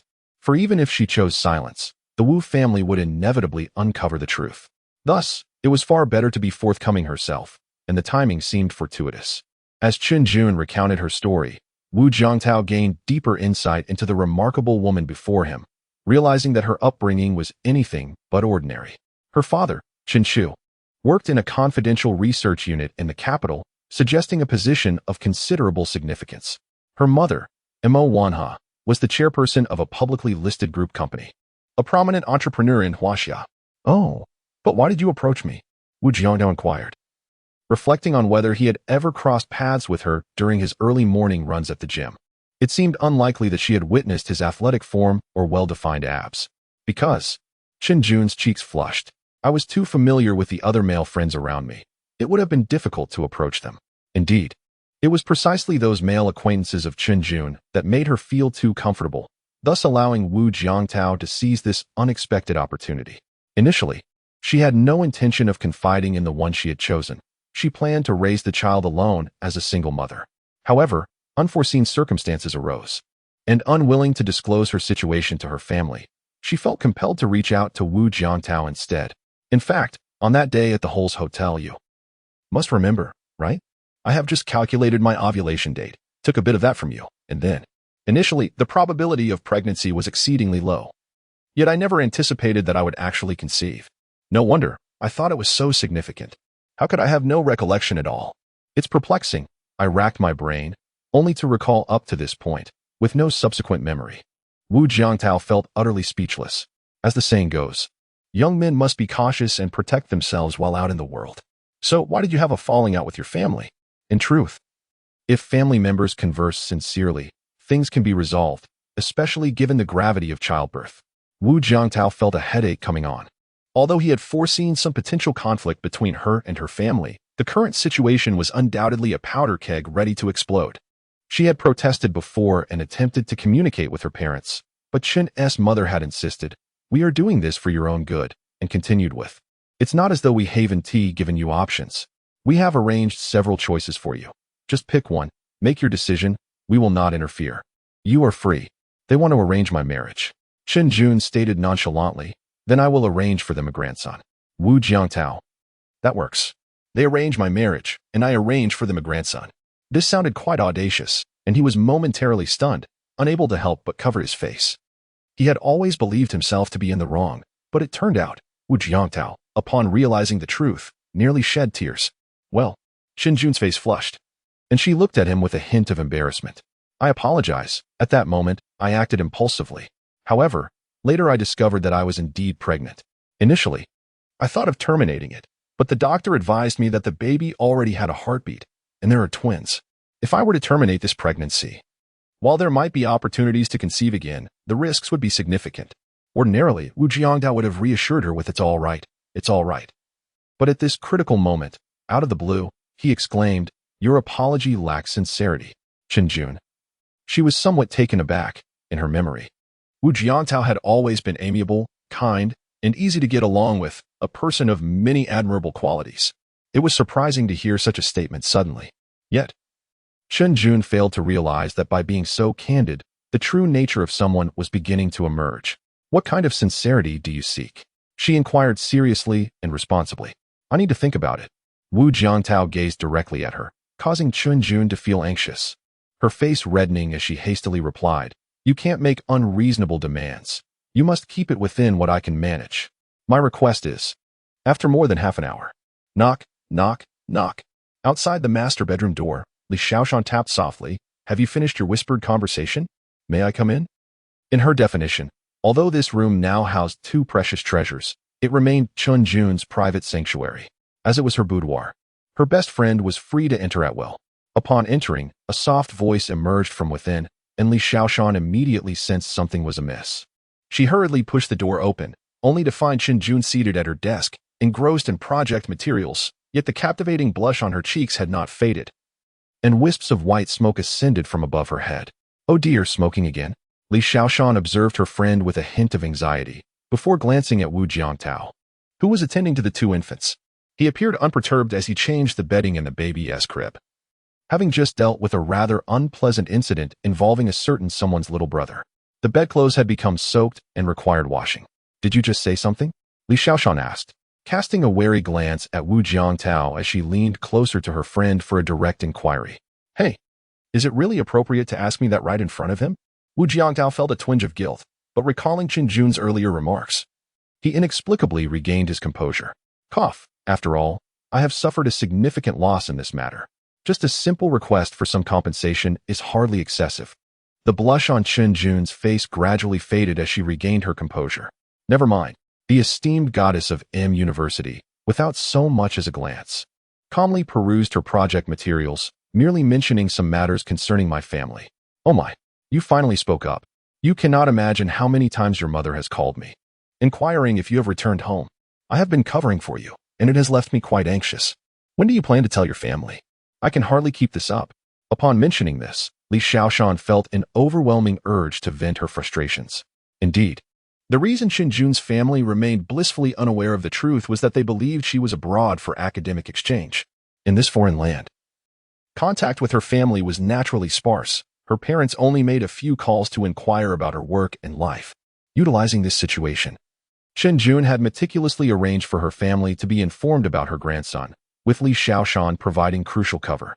For instance, she would log into Chen Jun's WeChat in the United States and post a status update. During these deceptive undertakings, Qin Jun had refrained from divulging the true reasons to her friend in order not to disrupt her studies and project exchanges, only revealing the truth upon her return to China. Say it? Qin Jun did not lift her head. Why should I? Still not going to say it? Li Xiaoshan was taken aback. Qin Jun smiled, teasingly suggesting that she could take these two treasures home for a few days without her parents ever knowing. However, Li Xiaoshan, taken aback, gently advised her against such notions, reminding her that her parents were merely preoccupied with work yet still cared deeply for her. And Mo frequently called to inquire about her well-being, after all. In response, Qin Jun simply smiled, choosing not to elaborate further. If her mother were to call Li Xiaoshan to inquire about her condition, it would likely be to ask if any young men were approaching her, seeking to know if she was in a relationship and to gather details about her suitors. Her mother would certainly utilize Li Xiaoshan or her advisor to glean any information regarding male acquaintances, conducting thorough investigations before eventually contacting her. What would she say? First, she would recount the background and financial status of the young man who had recently come into Qin Jun's life, and that would merely be the beginning. Next would come an extensive and rational analysis of his family background, leading to an examination of his character and moral integrity, all derived from the insights of top-tier psychological experts. The busy president of a publicly listed company resembled SCHR Dinger's cat in Qin Jun's eyes. Although she could only return home once every few days and the mother-daughter duo managed only a weekly phone call whenever a young man appeared in her vicinity, her mother would invariably find the time to call, speaking for half an hour or even an hour without pause. Ultimately, all these young men proved to be inadequate, incapable of providing her with a perfect romance or a blissful marriage. The prohibitions against dating during her secondary school years, enforced with unwavering vigilance, had once filled Qin Jun with resentment. Yet, with time, she could understand her mother's intentions. However, the incessant meddling over the past few years had become a source of great annoyance. During her years at University and her subsequent work at the Research Institute, Qin Jun had encountered many admirable young men who stirred her heart. Yet, before anything could even begin, her mother's interventions thwarted any potential relationships, leaving her with barely any friends. Take, for instance, her junior, Chun Mei. When this student council president first approached her to discuss academics and share some insights, the very next day, she received a phone call from her mother. And Mo's final assessment of him was rather unflattering, calculating, somewhat manipulative, yet lacking true wisdom. While he might offer a sweet romance, he would assuredly not provide a happy marriage. Little did Chun Mei know that, even without the current situation, a relationship with Qin Jun was never meant to be. All the young men who came close to Qin Jun met similar fates, including one whom she genuinely admired. The so-called professional psychologist hired by Mo Wan rarely offered any praise, merely labeling him as sincere, but then quickly following up with critiques of naivety and a tendency to trust too easily, devoid of adaptability. As a close friend, Li Xiaoshan was well aware of this. It can be said that since Qin Jun entered university and embarked on her career, her prolonged singlehood can largely be attributed to her mother, Mo Wanha. This is precisely why Qin Jun opted for a stranger to arrange for her parents to have a grandchild. She neither lies nor enjoys deception. Rather, her familiarity makes it difficult to take action. She is acutely aware of her suitors' backgrounds, academic achievements, and character, to the extent that there is not a single suitable young man in her vicinity, compelling her to look further afield. It was on one particular day that she visited the Hall's bar, meticulously selecting. This young man is tall and rather handsome. He shall suffice. After all, this was merely a means to secure a good grandchild for her parents, and she had no intention of marrying, as long as he was somewhat attractive. It would ensure the child would not be too unattractive. Initially, this seemed to be a flawless plan. However, she overlooked a significant detail: the necessity for a direct relative or the child's father to sign upon entering the delivery room. As the sun began to set, Wu Ba finally embarked on his journey home, with Wu Ma personally escorting him downstairs. Dear, regarding Xiao Jun's family, it cannot continue in silence. I believe it is best to discuss this with her, to clarify matters with her family, and then we can sit down together for a thorough discussion. Though these were her words, Wu Ma felt a sense of helplessness. Communication with her family might prove challenging. Surely it cannot be that difficult, Wu Ba remarked. His brow furrowed. Now that there is a child, I observe that the boy and Xiao Jun seem to get along well enough. Even if Xiao Jun is currently unwilling to marry Xiao Tao, we shall not press further. These matters can be negotiated. However, the two children, at the very least, they must remain together to care for one another, no? Regarding her family, I utilized some connections and uncovered certain details. Wu Ma said lightly. Her father is Qin Chu, the deputy director of a research institute in Kyoto, and her mother is Emma Wanha. Wu Ba's brow twitched slightly. The name sounded somewhat familiar. Ah, she is the chairwoman of Feiyan Group. The couple conversed throughout the journey, exchanging their perspectives on this significant matter concerning their son, ultimately reaching a consensus. Their son should first fulfill his duties as a father and de facto husband, caring for his wife and child, while they would observe the situation without excessive interference for the time being. All right. As they parted, Wu Ba wished to say something more, but Wu Ma impatiently ushered him into the taxi. I am well aware. You should focus on the martial arts school for now. There is no need for you to worry here. I shall keep an eye on things. In truth, Wu Ba yearned to stay. He had only held his little grandson twice and felt he had yet to savor that experience fully. However, his presence had already placed considerable pressure on Qin Jun, a point Wu Ma had specifically mentioned to him in the afternoon. Wu Ba understood and resignedly returned home alone. Beep. Congratulations, host, on achieving the milestone of changing the baby's diaper 100 times. Reward, 100,000 RMB. Reward distribution notice. The process for claiming stock rewards has been initiated. Please check promptly and adhere strictly to the system's instructions for operation. Time has swiftly passed, and it has been a week since Qin Jun was discharged from the hospital. Her recovery has been remarkable. She hardly feels any pain from the abdominal wound while walking or sitting. Meanwhile, Wu Jiangtao, through caring for her and the two babies, has reaped the system's rewards, earning over 500,000 through virtual currencies and stocks. Ding. The preliminary transformation of the host's genetic makeup has been completed. Please experience the specific optimization effects personally. Upon hearing this, Wu Jiangtao, who was quietly practicing in the living room, slowly opened his eyes and exhaled deeply, the force of his breath causing the nearby greenery to rustle. Standing upright, a look of delight spread across Wu Jiangtao's face. Excellent. I can now commence further cultivation of my abilities. Your energy is profound. I shall guide you in your upcoming training. Just then, Wu's mother returned and was taken aback by her son's display of breath. Thank you, Mom. Wu Jiangtao beamed. Wu's mother felt somewhat speechless. Although she could not fathom how her son had achieved such astonishing improvements, after a thorough examination, both she and Wu's father found nothing amiss. On the contrary, the strength of his physique and internal organs exceeded their wildest imaginations, possessing a potential that was undeniably the most remarkable they had ever witnessed. As the commotion surrounding Qin Jun at M University gradually subsided, interest in the matter had waned on the forums. Indeed, with her and Wu Jiangtao's presence at Yanlu Garden, more and more students from M University encountered them, and the so-called rumors online began to morph into reality. Reality remains unchanged by human will, and thus the M University forum became a place of sorrow for many boys, leading to a dramatic drop in active users, from a vibrant 2,000 to 3,000 monthly users down to merely a few hundred. The operational managers of the academy nearly wept alongside the fans of the M University goddesses. In response, the forum operators made every effort to uncover and curate various anecdotes and gossip within the academy. Naturally, these tales could not infringe upon personal privacy or result in negative public repercussions, lest they end up with nothing but shame. To revive the forum's activity, the operators pulled out all the stops, even initiating a selection event for the new generation of goddesses at M University. However, the grand event met with few participants, leaving a lingering sense of heartache. Alas, even though Qin Jun had departed and become a cherished memory, the beauty she left behind at M University was profoundly impactful, a pinnacle that other girls could scarcely hope to surpass. It was at this moment that a new wave arose on the M University forum. A post titled, "Is Qin Jun a homewrecker?" Wu Jiangtao's ex-girlfriend Lu Wanner speaks about the love that was stolen and shares the untold stories of the past.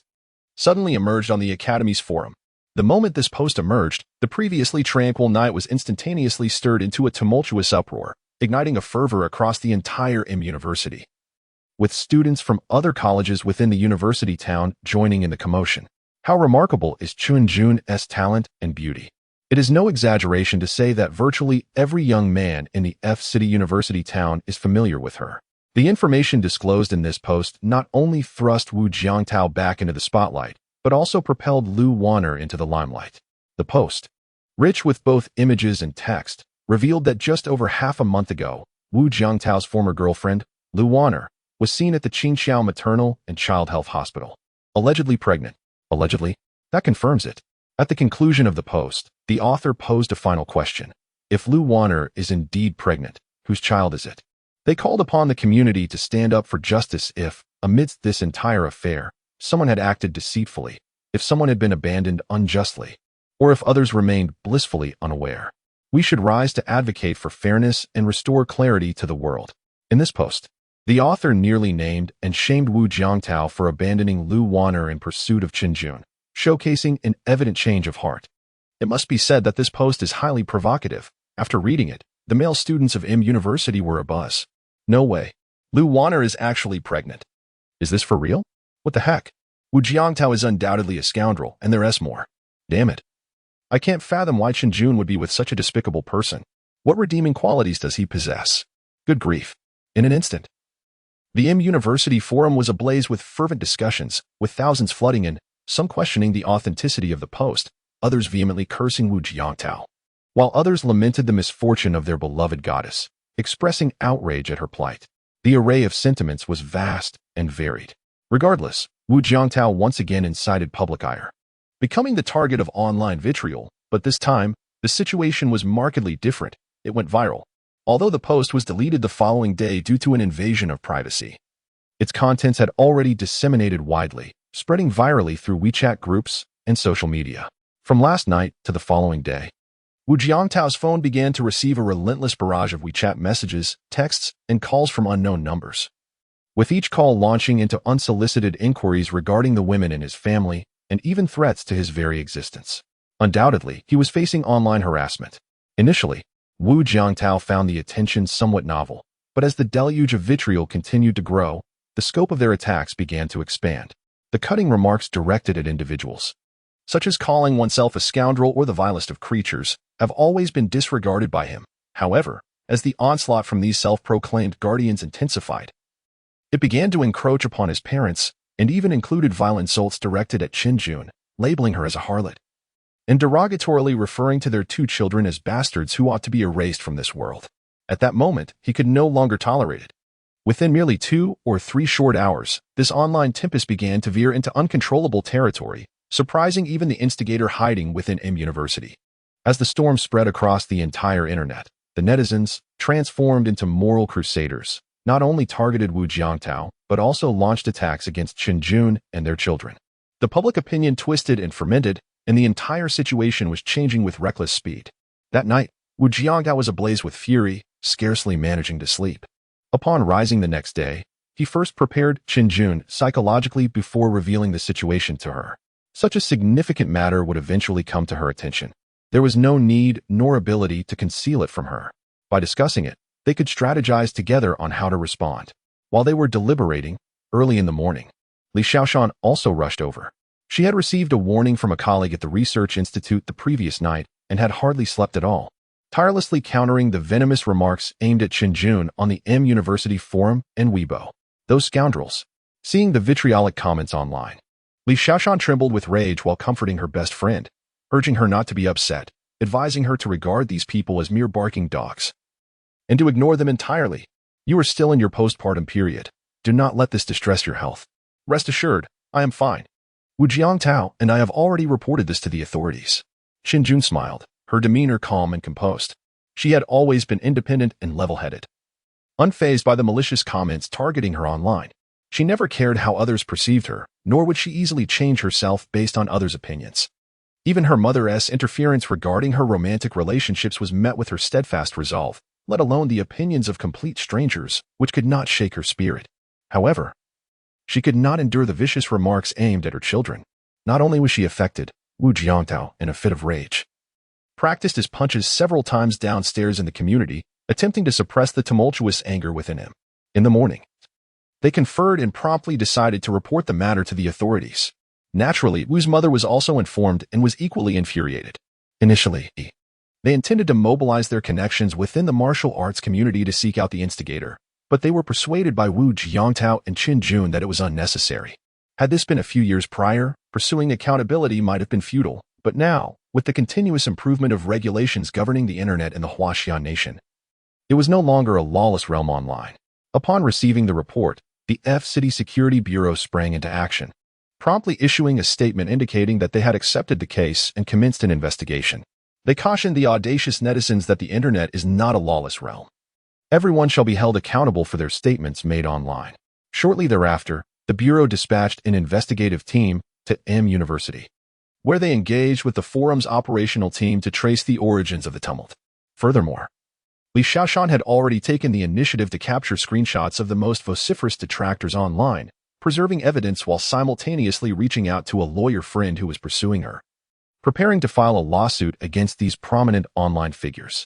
However, the tempest unleashed by this online controversy extended far beyond the digital realm, spilling into reality. At the headquarters of Feiyun Group in Kyoto, Mo Wanhao had just concluded a corporate meeting. After a night of little rest, she finally found a brief moment to relax in her office. As she reclined her chair, preparing to rest, a sudden and urgent knocking at the door interrupted her tranquility. President Mo. Mo Wanhao's brow furrowed immediately, and she sat upright, adjusting her chair's backrest. "Come in," she commanded. "President Mo, there has been an incident concerning Mississippi." The moment her secretary uttered those words, Mo Wanhao's expression turned icy. "Xiaojun, what has happened?" "She has been subjected to online harassment." "What?" Mo Wanhao sprang to her feet, her voice cold. "What exactly transpired?" The assistant stepped forward, presenting her phone which displayed captured posts from the M University forum. As the device was handed over, she stood awkwardly, her head bowed, anxiety gnawing at her. Indeed, in the next moment, "You impertinent fools." Mo Wanhao slammed her palm onto the desk, her face turning a shade of furious pallor, causing her assistant to flinch in trepidation, silently astonished. Earlier that morning, during the shareholders' meeting, Mo Wanhao had faced the board's scrutiny with composure, merely casting a sweeping glance at the attendees before calmly stating, "In these 5 years, I am well aware of the dividends I have distributed among you. Each of you knows it too. I hereby declare there will be no dividends this year." The underlying message was clear. What could you possibly do to me? With this proclamation, the meeting descended into an oppressive silence, no one daring to respond. "I recall that we have ongoing talent cultivation and research collaboration projects with M University, correct?" "Indeed, President Mo." The assistant stepped forward respectfully, offering a business card. "This is the contact information for the Dean of M University." Mo Wanhao promptly accepted the card, picked up her phone, and dialed the number without hesitation. As a publicly listed company, Feiyun Group engaged in numerous research collaborations with various domestic universities, with M University being but a modest participant among them.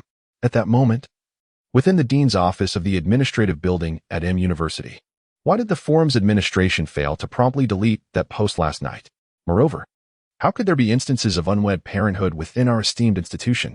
Have you thoroughly investigated the matter? I demand that you locate the 3 individuals involved immediately and ascertain the truth of the situation. Dean M sat behind his desk, his countenance grim. Anyone faced with such a predicament would undoubtedly be displeased. While notoriety can sometimes be advantageous, if it bears a tainted reputation, that is an entirely different matter.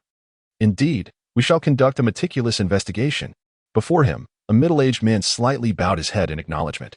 Additionally, Dean, the personnel from the Security Bureau have already arrived at our college's Internet CAF, as well as at nearby private establishments to conduct their inquiries. Our political education department is currently cooperating with their efforts. Very well. The old dean steadied himself and spoke in a grave tone. Ensure that the administrative staff collaborates effectively with the officers from the Security Bureau. It is imperative to uncover the identity of the instigator behind this incident. Even if he is a student from our institution, we shall show no leniency. Your tasks must proceed along 3 distinct lines. First, ascertain the facts of the case, maintaining restraint.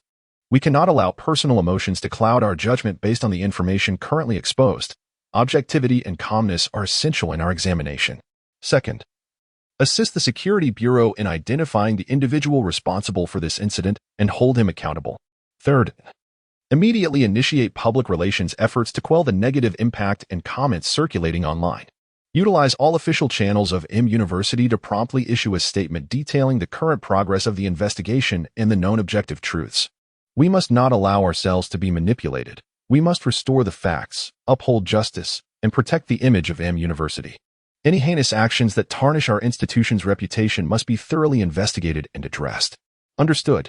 Just as this middle-aged man was about to speak further, the phone on the desk began to ring urgently. Oh, the old dean glanced down, a look of surprise crossing his face. Emma Wanha from Feiyun Group? Why would she be calling at this hour? He was well aware of this contemporary business legend, especially since the Feiyun Group has collaborative research projects with several institutions under M University and is involved in talent development programs. Hello, this is Emma Wanha. Greetings, Ms. Mo. I am Dean Shinwei from M University. I was wondering what prompted your call. I am the mother of Chenjun. Chenjun. That name rings a bell. Suddenly, Dean Shin recalled that he had just mentioned it. He quickly rose, realizing that the caller was likely seeking accountability. Dean Shin. Although my daughter has graduated from M University, she is a researcher at your college's high-end computer materials research institute. I would like to know, what exactly is happening regarding this incident online? What do you mean my daughter has given birth to twins? This is nothing but baseless slander. I would certainly know if my daughter had a child. This is nothing short of slander, insult, and defamation. I am setting off to City F immediately. And I expect University M to handle this matter appropriately and provide me with an explanation. Furthermore, my daughter, I absolutely will not permit anyone to harm her. Regardless of who they may be, I will ensure they serve a lengthy sentence. Mr. Mo, please do not rush. Our esteemed University M has already dispatched specialized administrative personnel to address this issue. As for your daughter, she indeed has given birth to a pair of twins. Dean Shin, though somewhat perplexed, acutely sensed that there was a deeper issue at play. And thus he refrained from voicing his thoughts, instead stating solemnly, "Rest assured, Mr. Mo, your concerns have prompted an immediate investigation by University M. And the F City Police Department has dispatched a task force to our institution. I am confident that clarity will soon emerge, restoring your daughter's reputation. I anticipate that. At the latest." Meanwhile, Emma Wanha glanced at her assistant, who promptly handed her the pre-booked plane ticket. Scheduled to arrive at University M around 4 in the afternoon. Very well, I extend a warm welcome on behalf of University M to Mr. Mo. Beep beep. The call ended, and Shinwei furrowed his brow in concern. The protagonist of this online storm was, unexpectedly, Mr. Mo's daughter. This situation had become quite precarious. Amidst the current overwhelming online backlash, should Chenjun take any drastic measures, you must immediately arrange for personnel to locate Chenjun's advisor at the Gaojian Research Institute and find her as swiftly as possible. We cannot allow her to come to any harm. Furthermore, issue an announcement warning all participants in the online harassment that any irresponsible slander, defamation, or malicious attacks against the image of our university's talented students will be met with legal action. Understood. The middle-aged man, having received his orders, hurriedly departed. Meanwhile, in the dormitory of the Computer Science Institute adjacent to University M, a disheveled young man wearing glasses was engaged in a phone call. Leave? He widened his eyes in disbelief. The photos and the narrative were provided by you. I merely processed and disseminated them as per your request. Where is the evidence? You. The young man's eyes suddenly widened. He recalled that the other party had demanded he delete the chat records, threatening that subsequent payments would not be made. You scoundrel, you've been plotting against me from the very beginning. But do not forget, there are records of bank transfers. Do you think I would be foolish enough to transfer money to you using my own bank account? You would do well to comply and leave the country. I will facilitate your leave of absence from K University for a year. Should you refuse, I will remain unscathed, but you will undoubtedly leave a criminal record, ruining your future entirely. Ding dong. The sound of a text message notification broke the tension. The student instinctively picked up his phone, only to see a message confirming a flight ticket reservation. Have you received the message? On one side of the phone, a cold voice resonated, urging him to pack a few outfits and depart immediately for the flight to the beautiful country in just 1 hour. Wait a moment, The disheveled young man hesitated, yet the other party offered him no time for contemplation and abruptly ended the call. Beep, beep. As he sat there, dazed by the sound of the call disconnecting, a sudden thought struck him, prompting him to open his computer and conduct a flurry of searches. Concerning the current online backlash regarding the M University incident, the institution has issued a warning, indicating the possibility of pursuing legal action against those who defame and slander the involved parties and tarnish the reputation of M University.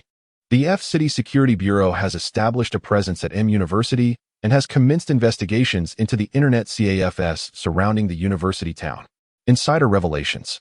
It turns out that in the M University incident, it was not WJT who was unfaithful, but rather LW. After a brief online exploration, he stumbled upon the latest developments of this unfolding situation, leaving the disheveled young man in a state of turmoil and confusion. rendered momentarily speechless. Meanwhile, in a room across the boys' dormitory, another young man held a pair of binoculars, observing the scene while simultaneously speaking on the phone. He hasn't moved yet. Chun, should I make another call to scare him? This kid is quite timid. Oh, he's starting to move. He is packing his clothes. Phew. On the other end of the line, Chin, maintaining his composure, couldn't help but exhale in relief at that moment. Excellent, as long as he leaves. There will be no issue. Xiaohong, you've executed this beautifully. Hey. Xiaohong chuckled softly. Chun, you need not worry too much. Even if he doesn't leave, we have left no traces or evidence. The Security Bureau 1T have any leverage against us. Even if WeChat retrieves the chat history, they will only discover that the account has nothing at all. And the bound phone number is an old one from over a decade ago, leaving no trace behind. As for the transfer records, our team is professional, operating from overseas accounts, flawlessly executed. There will be no problem. I believe this kid 1T slip away so easily. I've prepared a backup plan, rest assured. All right. Later, prepare the application for me, and I will act as your club's introducer. Thank you, Chin. No need for thanks. We are like brothers. You've assisted me greatly this time, and I will certainly help you in return. We should find a time to celebrate together. Aha. Sounds good. After hanging up, the youth named Xiaohong carelessly tossed aside the high-powered binoculars and stepped onto the balcony, watching as the disheveled young man, with a backpack in tow, hurriedly exited the building. Kid, may you seek your own fortune.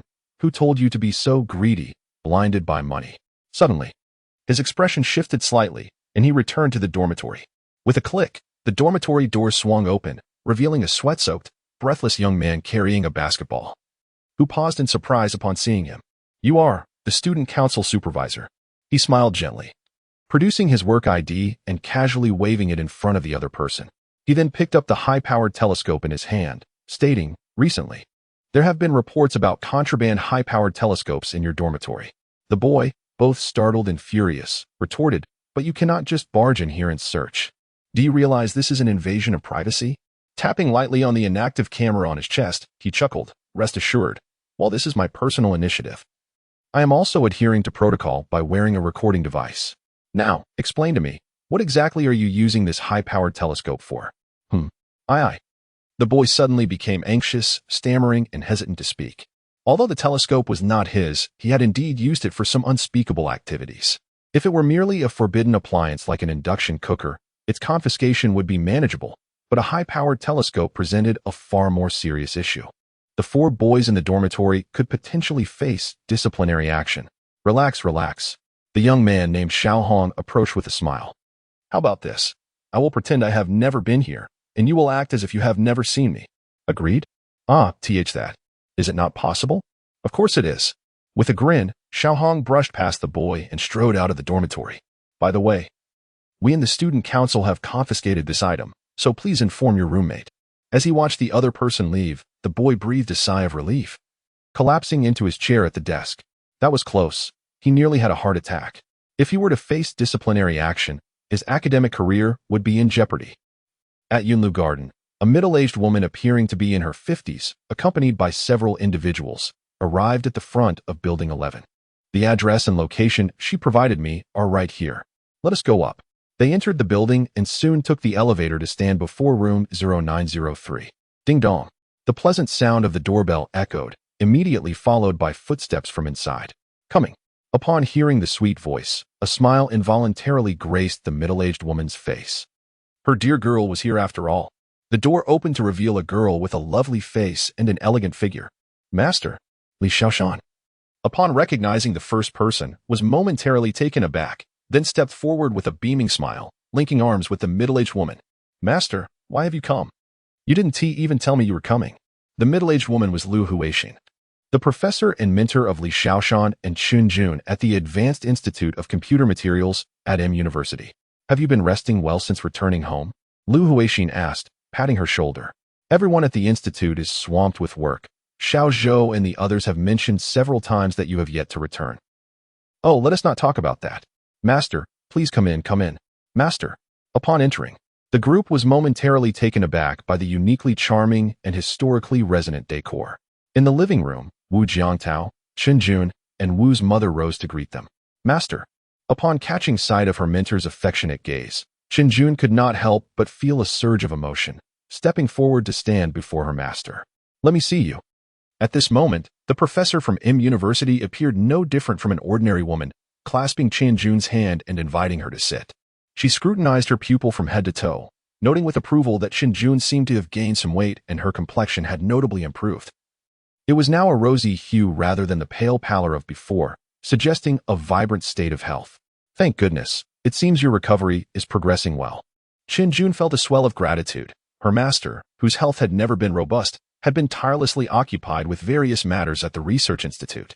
The fact that she had come in person must have disrupted her important work. I'm sorry, master. I didn't mean to trouble you with my situation. It's quite all right. You've done nothing wrong.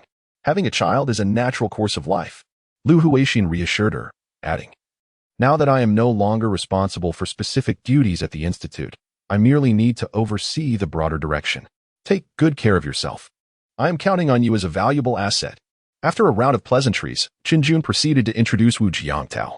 Master, this is Wu Jiangtao he is. The father of the children. The professor turned to regard Wu Jiangtao, a warm smile illuminating her face. Ah, very well. The young man seems quite spirited.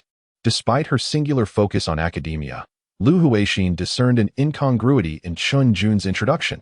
Under normal circumstances, one would refer to a partner as a boyfriend, suggesting that the relationship between her pupil and Wu Jiangtao was more complex than it appeared. When introducing Wu's mother, Lu Huixin noted her poised demeanor and the way she spoke with genuine grace, leaving the professor momentarily stunned. It seemed she was not from an ordinary family. Even those so-called socialites from prestigious families often struggled to maintain such an egalitarian stance in her presence. After all, her stature in the scientific community, both domestically and internationally, was of the highest order, and even political figures in F-City regarded her as a senior. Over the years, the composure she exuded was not something just anyone could match. During the conversation, Professor Lu also took the opportunity to introduce the M University representatives. Among them was a middle-aged man, Wang Yu, the director of the Political Education Office, while the other young men and women were members of the student council rather than faculty. We have come today to express the college's stance. Regarding the recent incident, the leadership has specifically instructed that the college will fully cooperate with the Security Bureau to investigate thoroughly, regardless of who is involved. We will hold them legally accountable.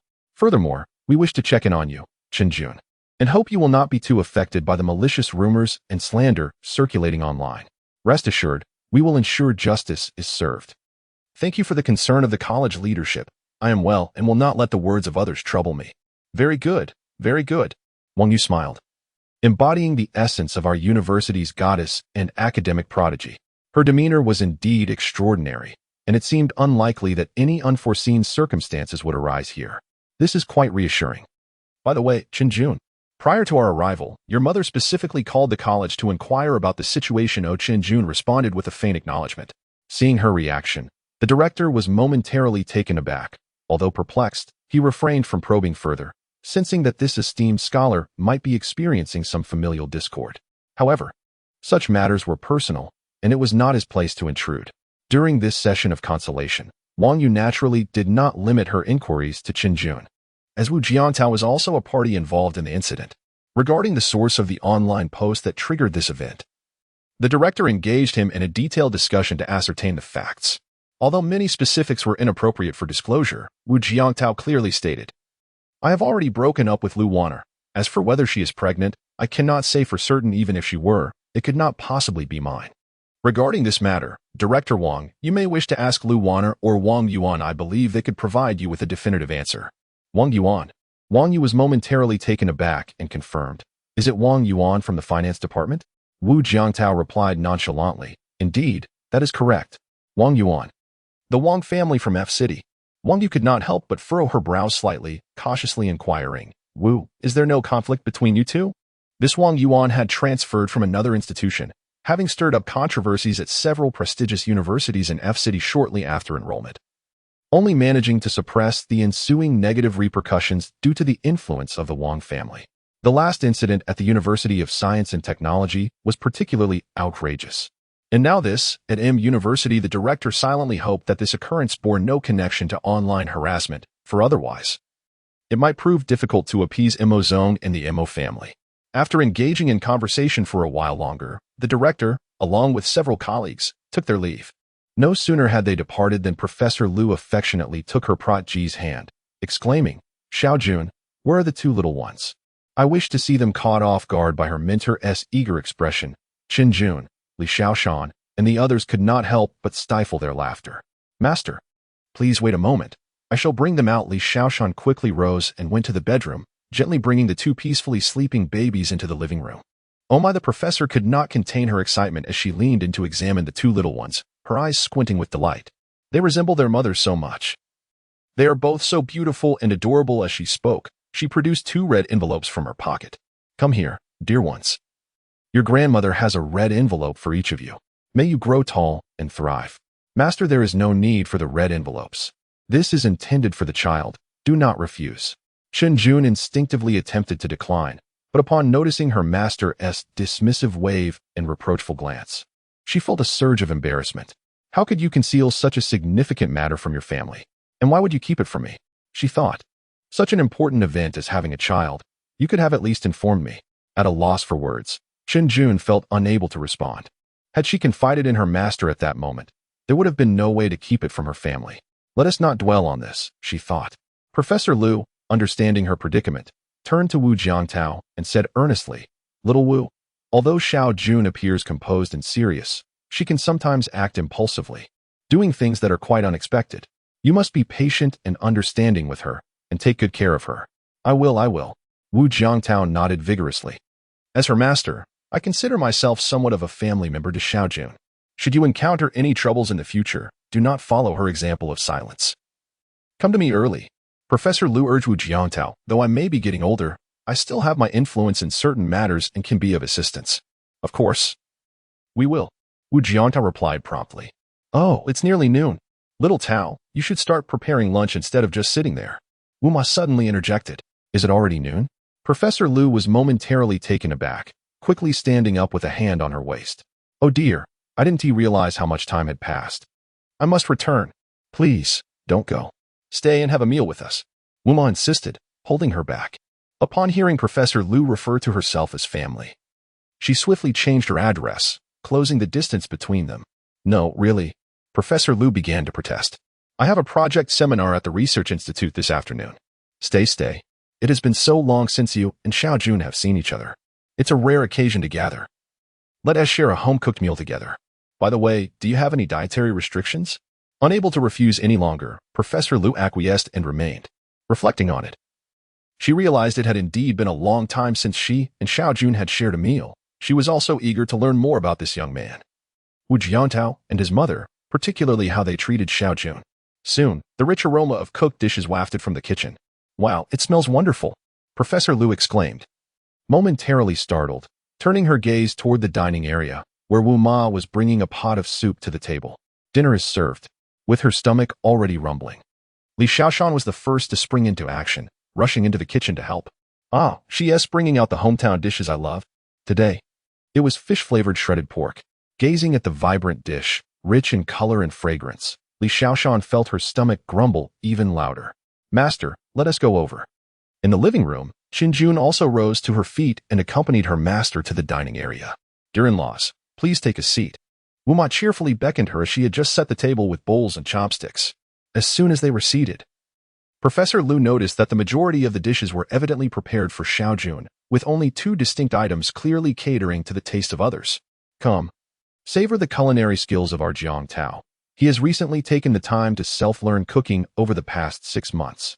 Wu Ma enthusiastically served her soup. "Wonderful," Professor Liu exclaimed, pleased. Judging by the spread, the young man certainly excelled in the kitchen, adeptly ensuring Xiaojun's nutritional needs were met. Just as they began to enjoy their meal, the sounds of two little babies crying suddenly emanated from the master bedroom. "Everyone, please continue eating. I shall check on them." Wu Jiangtao quickly stood and made his way towards the bedroom. Following a delightful and warm lunch, Professor Liu lavished praise upon Wu Jiangtao's culinary talents. "It seems our dear Xiaojun is in for a treat in the future." Returning to the living room, Professor Liu observed Wu Jiangtao bustling about, tending to the two infants, a satisfied smile gracing her face. In this day and age, it is rare to find not only boys but also girls who are both capable and willing to cook, Take, for instance, the individual beside her, who, during group outings, clumsily fumbles even with barbecuing, preferring merely to eat. With this thought, she couldn't help but cast a disdainful glance at Li Xiaoshan, who was groaning and clutching her stomach. Overindulged again, the young woman lamented, musing to herself about the calories consumed yesterday that still lingered. It seems I cannot afford to sleep in this afternoon. I must go for a run to burn off some of this. Suddenly, her phone buzzed, and upon glancing at the screen, she saw Feiyun Group, Imowana. Hello, Xiaomo. Aunt Lu, it's been a while. Have you seen Xiaojun lately? She has been facing some troubles. Oh, I'm aware of the matter you mentioned. I'm currently at her residence, and she is well, quite all right. A sigh of relief escaped Imowan's lips upon hearing this. Knowing you're with her puts my mind at ease. I was worried she might feel despondent. No worries, I'm here. Thank you, Aunt Lu.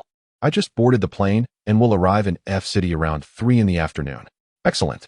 It has indeed been too long since we last met. As this call concluded, Wu Ma coincidentally entered with a platter of sliced apples and oranges. Dear in-laws, come, have some fruit to refresh your palate.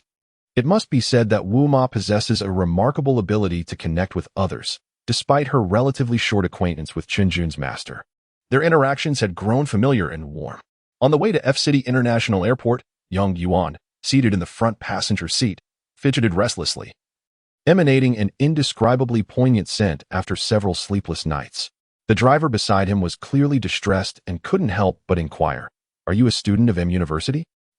Oh, yes, I am," came the distracted reply.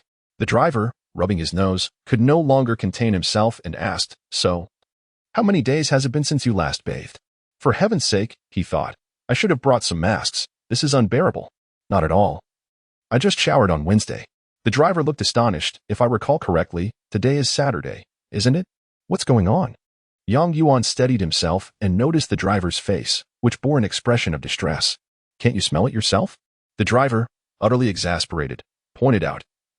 The odor emanating from you is quite pungent. Cough. It's rather strong. Strong? Yang Yuan sniffed himself, detecting a slight odor but finding it not particularly offensive. Little did he realize, after 3 consecutive days without washing and enduring late nights, he had accumulated a layer of grime. Stepping outside, the scent was certainly overwhelming. It's manageable, he insisted. The driver, nearly questioning his own existence due to the unbearable stench, could no longer hold back and opened the car window to alleviate the indescribable odor. A blast of hot air rushed in. As June approached, the oppressive heat intensified. Upon cracking the window, Yang Yuan, who had just entered the vehicle, immediately broke into a sweat and felt exceedingly uncomfortable. It's so hot, driver. Let's not keep the window open. The driver sighed. Fine, today you are my ancestor, and promptly shut the window, cranking the air conditioning to the maximum. Hoping to dry up the stench of sweat, reasoning that as long as it wasn't steaming, the smell might not be as bad. The seasoned driver pressed the accelerator, maneuvering swiftly through traffic towards the airport, eager to dispatch this passenger as the odor was beyond any reasonable person's tolerance. As they approached the airport, Yang Yuan felt considerably calmer. It's all right. They shouldn't find me so quickly. As long as I board the plane and successfully reach the beautiful country, then, following Hong Xiao's arrangements to alter my appearance and identity, I can return without a hitch. While he eagerly anticipated the future, the driver's complexion grew increasingly pallid, managing to reduce the originally 40-minute journey to just over 20 minutes. After collecting the fare and watching the young man exit his vehicle, the driver took a deep breath, releasing it slowly. Goodness, that journey was excruciating. He nearly couldn't bear it. Just as he was about to restart the car and drive away, someone knocked on his windows. Get out of the car, police. The driver was left dumbfounded. As the plainclothes officer approached Yang Yuan, he could not help but bend down upon producing his badge, exclaiming, I am a police officer, and you are Yang. Goodness. The 2 other plainclothes officers nearby nearly choked, instinctively bending slightly as well, yet they swiftly apprehended Yang Yuan to prevent his escape. My word. The stench was utterly overwhelming. Captain, this fellow reeks excessively, as if he were carrying a gas bomb. Despite their discomfort, they managed to hold on to Yang Yuan, though each of them felt a wave of nausea threatening to overwhelm them. Nonsense. How could a mere child be in possession of a gas bomb? Allow me to investigate. A captain from the security bureau, overseeing the scene, approached, but upon reaching Yang Yuan, he too succumbed to the same reaction as his team, standing together. They slightly bent at the waist in unison. Ugh, what on earth is that smell? Yang Yuan replied. Smell? What scent could I possibly have? I detect nothing. Subsequently, this small team exerted considerable effort to borrow a set of protective gear from the airport security office, transforming Yang Yuan into a veritable walking biological weapon before taking him away. Thus, despite the fact that the suspect in the M University Forum scandal nearly boarded a flight out of F-City, a small team from the F-City Security Bureau arrived just in time to apprehend him. Almost immediately after Yang Yuan was captured by the security personnel, M University received the news and swiftly disseminated authoritative updates through various media platforms, including Weibo, Sina, and Douyin, regarding the progress of the investigation into the incident. The announcement also notably stated that legal letters had been issued to several prominent figures online who had been particularly vicious in their attacks against Qinjun, initiating proceedings for their prosecution. In an instant, those who had transformed into self-righteous moral arbiters fell silent, and the previously tumultuous tide of online harassment abruptly ceased. As a student of the computer science department, Wu Jiangtao had once participated in a seminar discussing why there were so many trolls online. They had systematically explored the emergence of such vitriol, terms like walking 500,000, sitting crookedly, and carrying side jobs. During the discussion, they first examined why these statements arose and which aspects of human nature they stemmed from. Essentially, these remarks placed the speaker in a position of moral superiority, openly conducting judgments, even condemnations. But why did they not engage in equal and logical debates with the parties involved? On what grounds did they deem it acceptable to vilify those who did not align with their views? One student inquired of the instructor, lacking the ability, or perhaps unwilling to contemplate further, or simply not possessing the requisite caliber. These three factors may all contribute to the phenomenon at hand. However, I believe the essence distills to a singular point. The cognitive effort required for moral judgment is minimal, the threshold is low, and this essentially reflects a biological instinct for energy conservation. It becomes clear. The students nod in understanding. This concept is readily grasped. To put it succinctly, if one can recline comfortably, one shall certainly not stand.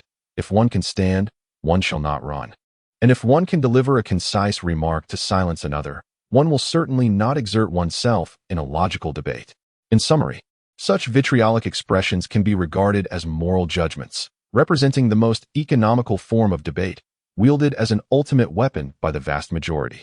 For instance, in the comment section of a book on a popular platform, a user with the pseudonym Nan Shufang encountered a work titled "The Goddess Gave Birth to Twins," and immediately exclaimed, "What level of shamelessness must one possess to write such a book?" This statement epitomizes the descent of rational discourse into the sordid realm of moral judgments. One can overlook the fantastical elements, yet still condemn the audacity of such a narrative. There is no need to peruse the text, to scrutinize its details or flaws. With a single celestial remark, one can effortlessly thrust the author into an unequivocal moral disadvantage. This illustrates the low intellect and minimal energy expenditure associated with moral judgment, alongside its inherent capacity for dimensional reduction. During this seminar, the mentor further elucidated various characteristics of online trolls, such as the inflated sense of self that arises upon seizing a keyboard, the protective nature of virtual identities that diminishes the costs of moral judgment, and the complete absence of accountability for one's utterances. Nevertheless, the tempest ignited by a post on the M University Forum has finally begun to subside. Even the instigator was unmasked, confessing to fabricating facts and framing others, thus depriving the trolls of their moral high ground. Moreover, those who were most vociferous in their condemnation were also exposed as cautionary examples. At this moment, accountability became clear and equitable, rendering these self-proclaimed moral guardians subdued, no longer vocal, and obediently blending into the crowd as mere spectators, while discreetly maneuvering their cursors to erase the little essays they had previously penned online. However, the internet possesses a memory. Several of their statements have been preserved in unmistakable screenshots. This endeavor, however, is not solely attributable to Qinjun's close friend, Li Xiaoshan, but also to Mr. Mo, who, shortly past 3 o'clock, stepped off a plane into F-City International Airport. "Have we compiled the list of those who have slandered my daughter?" Mr. Mo inquired. "Yes. The Information and Media Department has documented all their statements, and the Legal Department has commenced action," responded the assistant, hastily trailing behind Moana. "In my personal capacity, I wish to inform the Ministry of Justice that, regardless of the cost, it is imperative to bring these individuals to court without exception." Yes. As I retrieved a pair of sunglasses from my bag and donned them, the formidable aura surrounding Mr. Mo began to dissipate.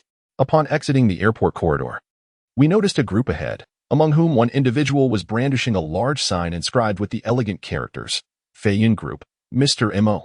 They were, of course, staff members from M University's Foreign Affairs Office. The middle-aged man at the center of the crowd, upon spotting the esteemed guest, promptly approached with a welcoming smile. "Hello, Mr. Mo. I am Yin Fei, the director of the Foreign Affairs Office at M University. We have met previously." "Greetings," Mo Wanha replied coolly, removing her sunglasses to acknowledge him with a nod. "We at M University, in cooperation with the Security Bureau, have apprehended the suspect responsible for the postings and are currently conducting an interrogation." "What is the name of the poster?" "Yang Yuan. He is not a student of M University, but rather a sophomore from the neighboring Southeast University." "Yang Yuan?" Mo Wanha furrowed her brow, quickly recalling the boys her daughter had interacted with. None bore that name. However, she soon realized this Yang Yuan could not possibly be the true mastermind. Indeed, from the information we have gathered from the Security Bureau, this student from Southeast University, named Yang Yuan, does not excel in his studies and had once been advised to withdraw due to his obsession with online gaming. Nevertheless, he subsequently retook the college entrance examination and was readmitted. Get to the point. Yin Fei's expression turned somewhat awkward. The Security Bureau scrutinized Yang Yuan's bank statements and discovered that he received transfers of 50,000 and 100,000 yuan shortly before and after the postings, all from overseas accounts. Currently, the Economic Investigation Division is diligently tracing these two accounts. Oh, Mo Wanha's eyes narrowed slightly. Indeed, the online harassment directed at her daughter was far from straightforward. As they conversed, the group had traversed the airport hall and arrived at the exit. Just as they were about to board the car, Mr. Mo suddenly inquired of Yin Fei, "How's my daughter doing now?" M University has specifically assigned the director of the Political Education Office and Professor Lu Huixin to visit her. Student Qin Jun has not been adversely affected by the online harassment. Her mental state appears to be quite stable. Mo Wanha nodded, confident in her daughter. She had meticulously nurtured her from a young age, not just in academics, but also in character development and mental fortitude. In her upbringing, aside from the specific expectation of learning to cook, she had left no stone unturned. Even in wilderness survival, Qin Jun excelled. Moreover, both of Qin Jun's little ones are thriving, healthy, and adorable. Yes, that's good. Wait, what did you just say? At this moment, the chairman of Fei Yin Group, who had just turned to board the car, halted abruptly. In the next instant, he slowly turned his head in astonishment, gazing at Director Yin, who had just settled into the vehicle. The look of bewilderment was not confined to her alone. The staff from M University present were equally perplexed. What could have happened? Instantly, Director Yin, feeling a tad awkward, descended from the car once more, glancing at Mo Wanha with trepidation. Did I say something inappropriate just now? Every word he had uttered moments ago raced through his mind, prompting him to rise again. I apologize. If I mistakenly said something, I hope you can forgive me, Miss. Mo, what did you just say? Mo Wanha fixed her gaze upon him, her phoenix eyes glinting with an unsettling intensity. I said, if I said something wrong. No, the previous statement. Oh. I meant to say that Qin Jun and her two little ones are doing well and have not been affected by this recent online harassment. Two little ones. Mo Wanha exclaimed, turning to her assistant, only to find her equally bewildered. She looked at Yin Fei and inquired, "Our Miss is named Qin Jun, with the Wang radical, correct?" "You must be mistaken." "Absolutely not," Yin Fei replied, equally baffled. "Your daughter, Qin Jun, has always been quite renowned at M University. Even after graduation, she enjoys considerable popularity within the college and the entire F-City University town." But the assistant standing beside Mo Wanha spoke with an incredulous expression.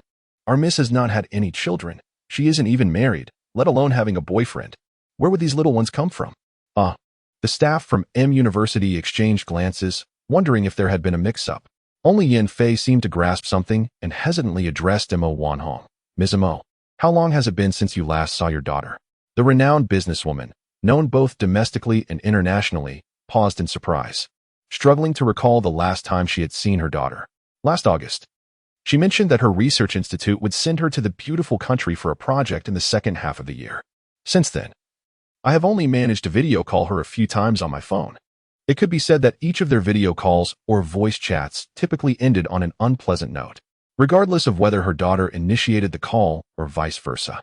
The conversations invariably circled back to the boys in her daughter's life. Over the years, despite her daughter's reluctance to discuss the characters of those boys or the family business, Mo Wanhong had the means to enlist her good friend, Li Xiaoshan, to discreetly reveal the true nature of those who approached Qinjun. In this regard, they shared a common understanding that those with ulterior motives or questionable character were not suitable matches for Qinjun. Last August. That means it has been nearly a year now. Yan Fei increasingly affirmed his inner suspicions and kindly suggested, Mr. Mo, perhaps you might consider making a video call to your daughter? Taking a deep breath, Emma once summoned all her willpower to suppress the unease and anger rising within her. With an impassive expression, she regarded Director Yan and replied, No, we must first address this online harassment. Let us proceed to the F-City Public Security Bureau. Very well. As Emma once settled into the business vehicle dispatched from the F-City branch, the staff from M University swiftly followed suit. The convoy set off, racing towards the F-City Public Security Bureau. Inside the vehicle, Emma Wan's calm voice broke the silence, prompting a slight tightening in the heart of her assistant, Xiao Wan, who quickly responded, Mr. Mo, do you think Xiaojun could really? The assistant hesitated, unsure of how to articulate her thoughts, before cautiously adding, It seems unlikely, right? She has always been engrossed in her research work at the lab and has been in a relationship. How could she possibly have a child? Indeed. Emma Wan's tone turned pensive as she suddenly asked, Xiao Wan, how long have you been with me? Hearing this, Xiao Wan felt a pang of anxiety and stammered, Mr. Mo, I have been with you for 3 years. I'm so sorry. What are you apologizing for? Emma Wan smiled and gently patted her shoulder. If this matter is true, you cannot be blamed. Xiaojun is my daughter.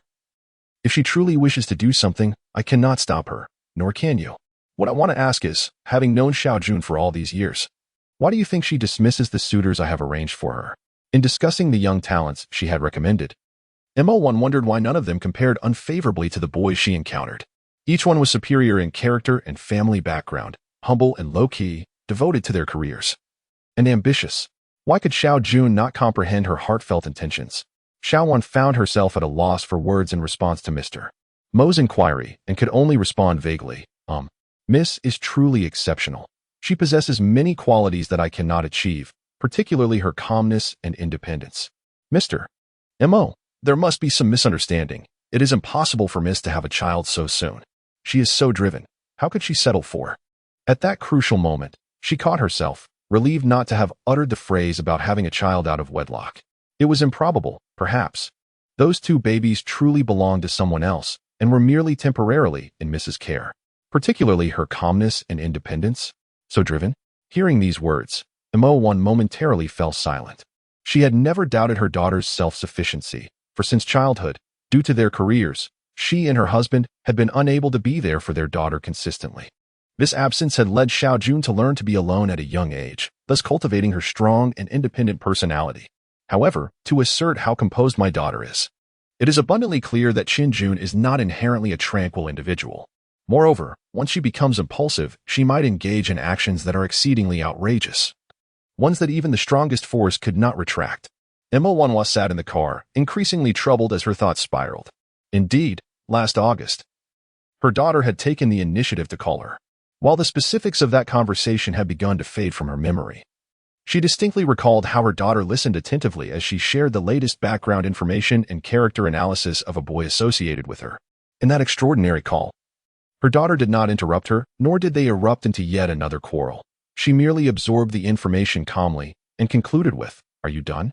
Okay, I understand. With that, she hung up the phone. A mother knows her child better than anyone else.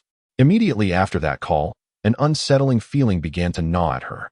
The calmness with which her daughter had responded felt oddly unusual.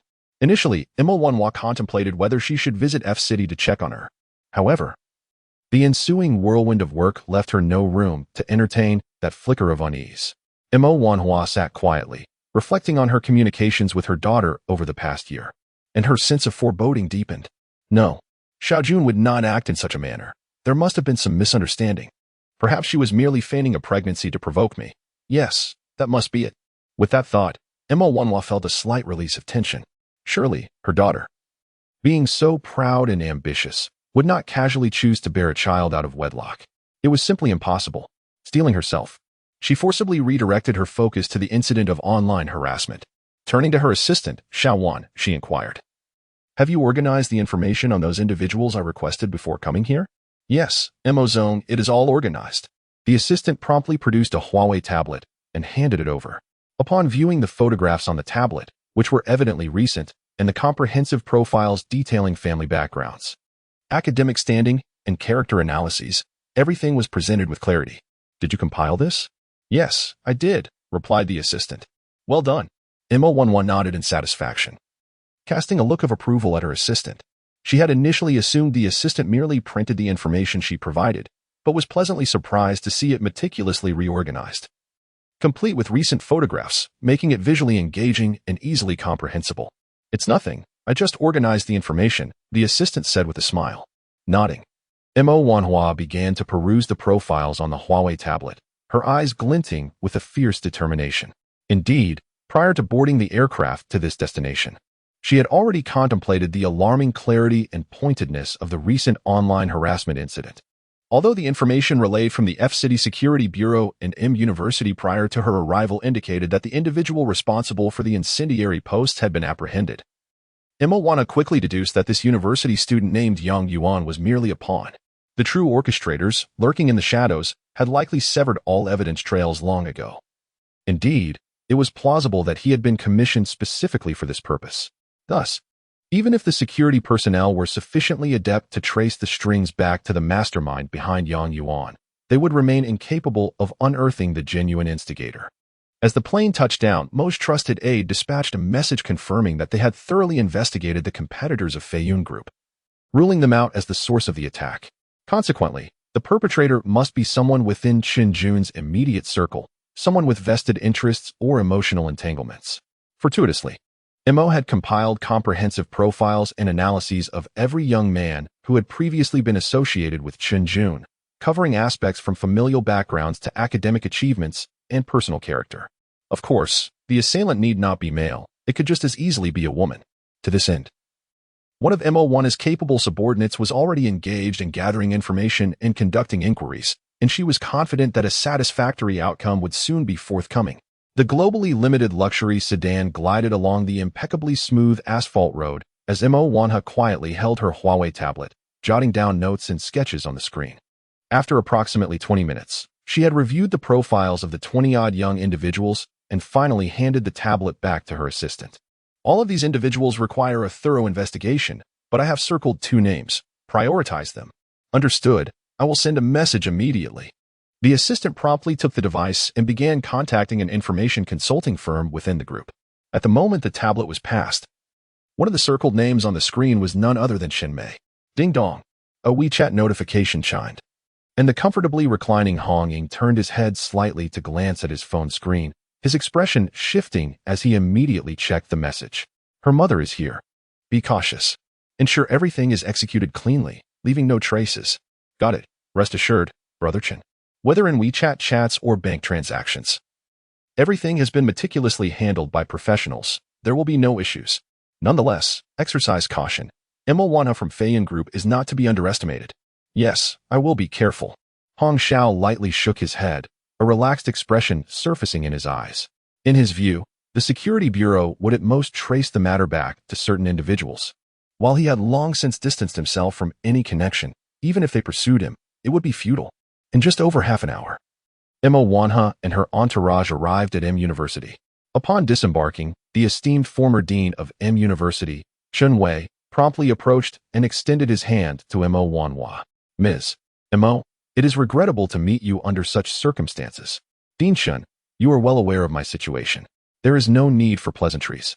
I have come solely to advocate for my daughter." Mo Wanhua replied with a gentle smile.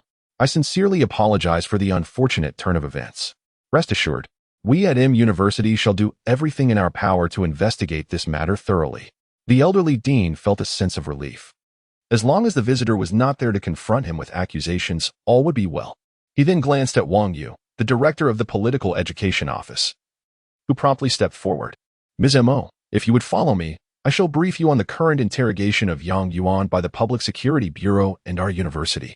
Indeed, they proceeded through the university gates, making their way towards the Public Security Bureau on College Road.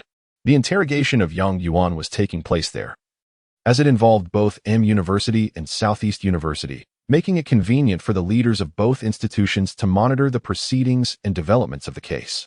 Upon arriving at the bureau, Mo Wanhua recognized a familiar face among the M University staff, one she had just scrutinized. Surprised, she paused to observe the individual more closely. Ms. Mo, this is our current student council president, Chen Mei. Wang Yu, noticing her gaze, quickly made the introduction. Oh.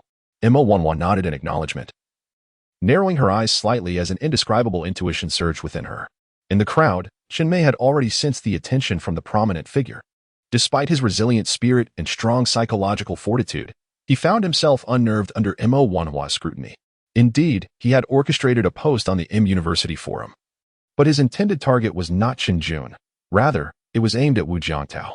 He had anticipated that even if it inadvertently affected Chen Jun, his allies could manipulate public opinion to contain the fallout and precisely strike at Wu Jiangtao, believing that any collateral damage to Chen Jun would be negligible. However, the ensuing online uproar had exceeded his expectations, resulting in an unexpected deviation. Who could he blame for this? Should he hold Chen Jun accountable for being too exceptional, too beautiful, thus inadvertently redirecting the course of the public discourse? While Chen Mei feigned ignorance of their gaze, he soon caught sight of Mo Wanhua turning to speak with his superior. In an instant, Wang Yu called out to him. Xiaochen, Xiaochen? Startled, Chen Mei, who had been engaged in light-hearted conversation with a classmate, turned to face Wang Yu, his demeanor shifting to one of surprise. Ah, director. Did you call for me? Come here for a moment. Wang Yu waved him over. Ah, yes. Chen Mei hastened to approach. Director, you were looking for me? Not quite. Director Wang Yu smiled and promptly introduced. This is Ms. Mo. She wishes to inquire about Chen Jun's situation at our academy. Ah, Ms. Mo. Greetings. I am Chen Mei.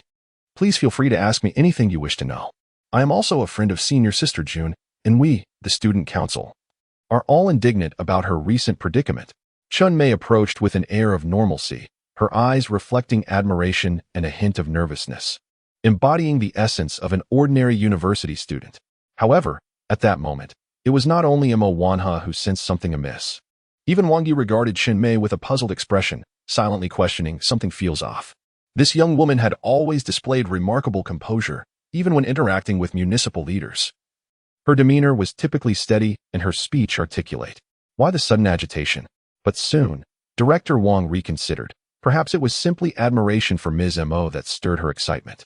After all, this illustrious Ms. Mo had navigated the business world for over 3 decades, founding Feiyan Group and establishing herself as a leading figure in the domestic automotive industry. Encountering someone one idolizes often elicits such reactions.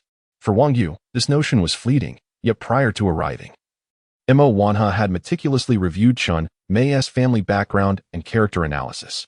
From the outset, she had scrutinized Chen Mei with utmost diligence. Something feels amiss. Meanwhile, in residential unit 0903 of Building 11 at Yunlu Garden, Chen Jun, nursing in her room, looked up in surprise at the hurriedly approaching Li Xiaoshan. My mother has arrived?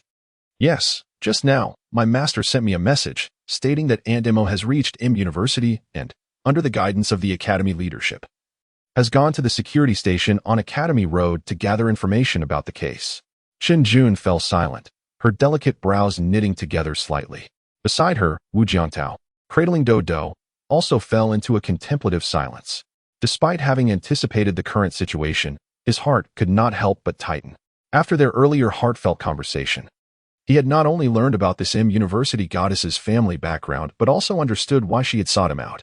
It was indeed the blessing of the ancestors. Thank you, ancestors. Yet, whether this was ultimately a stroke of fortune remained uncertain. From Chen Jun's remarks, the impression she held of Ms. Mo could be summarized in 2 words, domineering. In her version of freedom, one was merely presented with options, a fade of choice that was anything but liberating. Don't fancy any of them? No matter, we shall simply select another batch. Want to opt out? That is permissible. I shall scrutinize every young man in your vicinity with a magnifying glass, evaluating them from family background to personal capabilities and even their character. The outcome: Ms. Mo's selections rendered her daughter incapable of forming normal friendships with men, let alone securing a boyfriend. Regarding her actions over the years, this mother, Ms. Mo, does not perceive herself as imposing her thoughts upon her daughter or coercing her to engage in specific activities.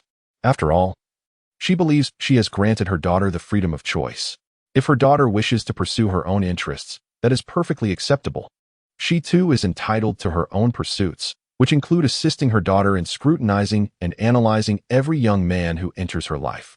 In essence, the mother's underlying sentiment is this: the individuals I help you evaluate are the most suitable, those surrounding you are utterly inadequate. While you may not comprehend or may even oppose this now, it is of little consequence. One day, you shall grasp the depth of my intentions. The anxious friend inquired. Xiaojun, since Animo has arrived, have you contemplated how to address this matter with her? Xinjun replied calmly, let her come. I shall speak to her directly. The new mother delicately placed the well-fed and soundly sleeping Miao Miao into the crib, then retrieved her sister Dodo from Wu Jiangtao, shifting to the other side for nursing.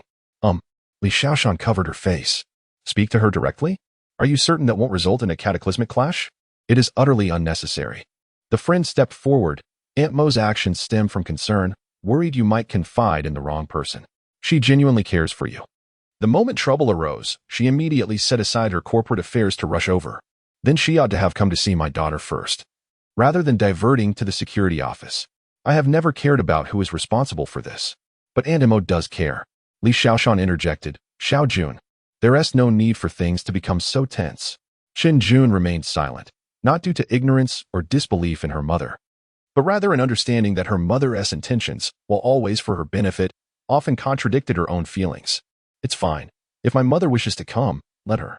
It would be good for her to see my current situation. Li Xiaoshan sighed. Having no other choice, she turned and exited the room, entering the living room to find Wuma engaged in a phone call. Still unavailable? I must inform you, Yuan Wang, if you fail to show up this time.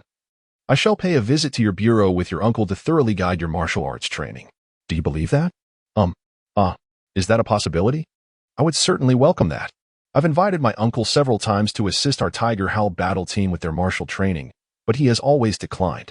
Wuma responded, baffled. I cannot fathom the mindset of today's youth. If I were to thrash you in front of your team, would you still maintain your authority? Your great aunt. I am threatening you. Are you unable to comprehend human speech?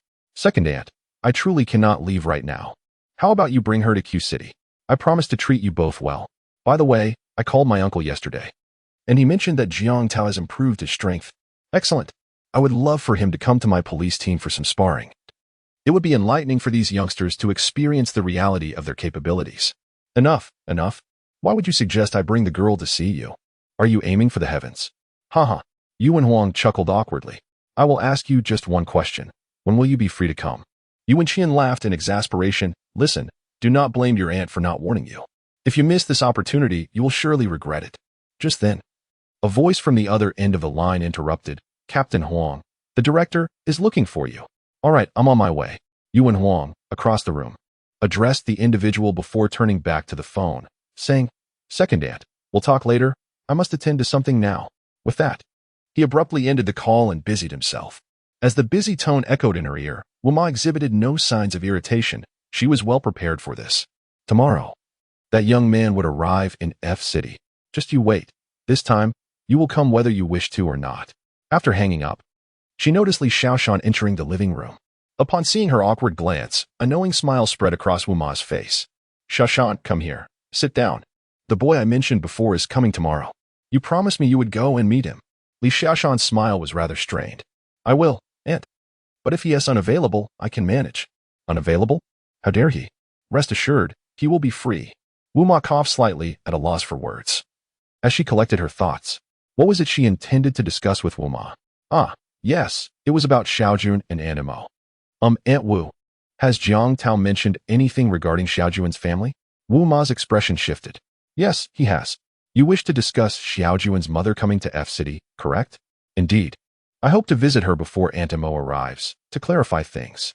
Oh, do you think that will be effective? At this, Li Xiaoshan let out a long sigh, replying with a wry smile. Regardless of its efficacy, it's better to take precautions. I hope their meeting doesn't end in conflict. Hearing this, Wuma furrowed her brow deeply. It seemed the issues between Xiaojun and her mother were quite severe. Just then, Wu Jiangtao emerged from the bedroom and entered the living room. I'm going too.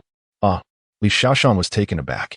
Wu Jiantao had not intended to go, but Chen Jun had specifically stepped out to call him back. In her view, Wu Jiantao had already done more than enough. Both for her and for the two children, he should not be subjected to facing his own mother. Knowing her mother well, she understood that it would only exacerbate the situation. On the surface, the current issue revolved around her, Wu Jiantao, and the two children, however. Beneath this exterior lay the true conflict between Chen Jun and her mother, Mo Wanha, which had led to this predicament. At this juncture, Chen Jun remained remarkably composed, devoid of inner turmoil, and felt an indescribable sense of liberation. For years, whether in her studies or other endeavors, she had felt compelled to follow the path her mother had laid out for her, akin to a marionette. From middle school to prestigious high school, and subsequently to a top university. The year of college applications marked the first time she, the obedient daughter, made a choice contrary to her mother's wishes, precipitating a decisive clash between them. Mother wished for her to pursue studies in finance or business, yet without a moment's hesitation. Chen Jun chose to enroll in the esteemed Department of Computer Materials Science at M University. Having made her choice, this assertive mother found herself compelled to concede for the first time.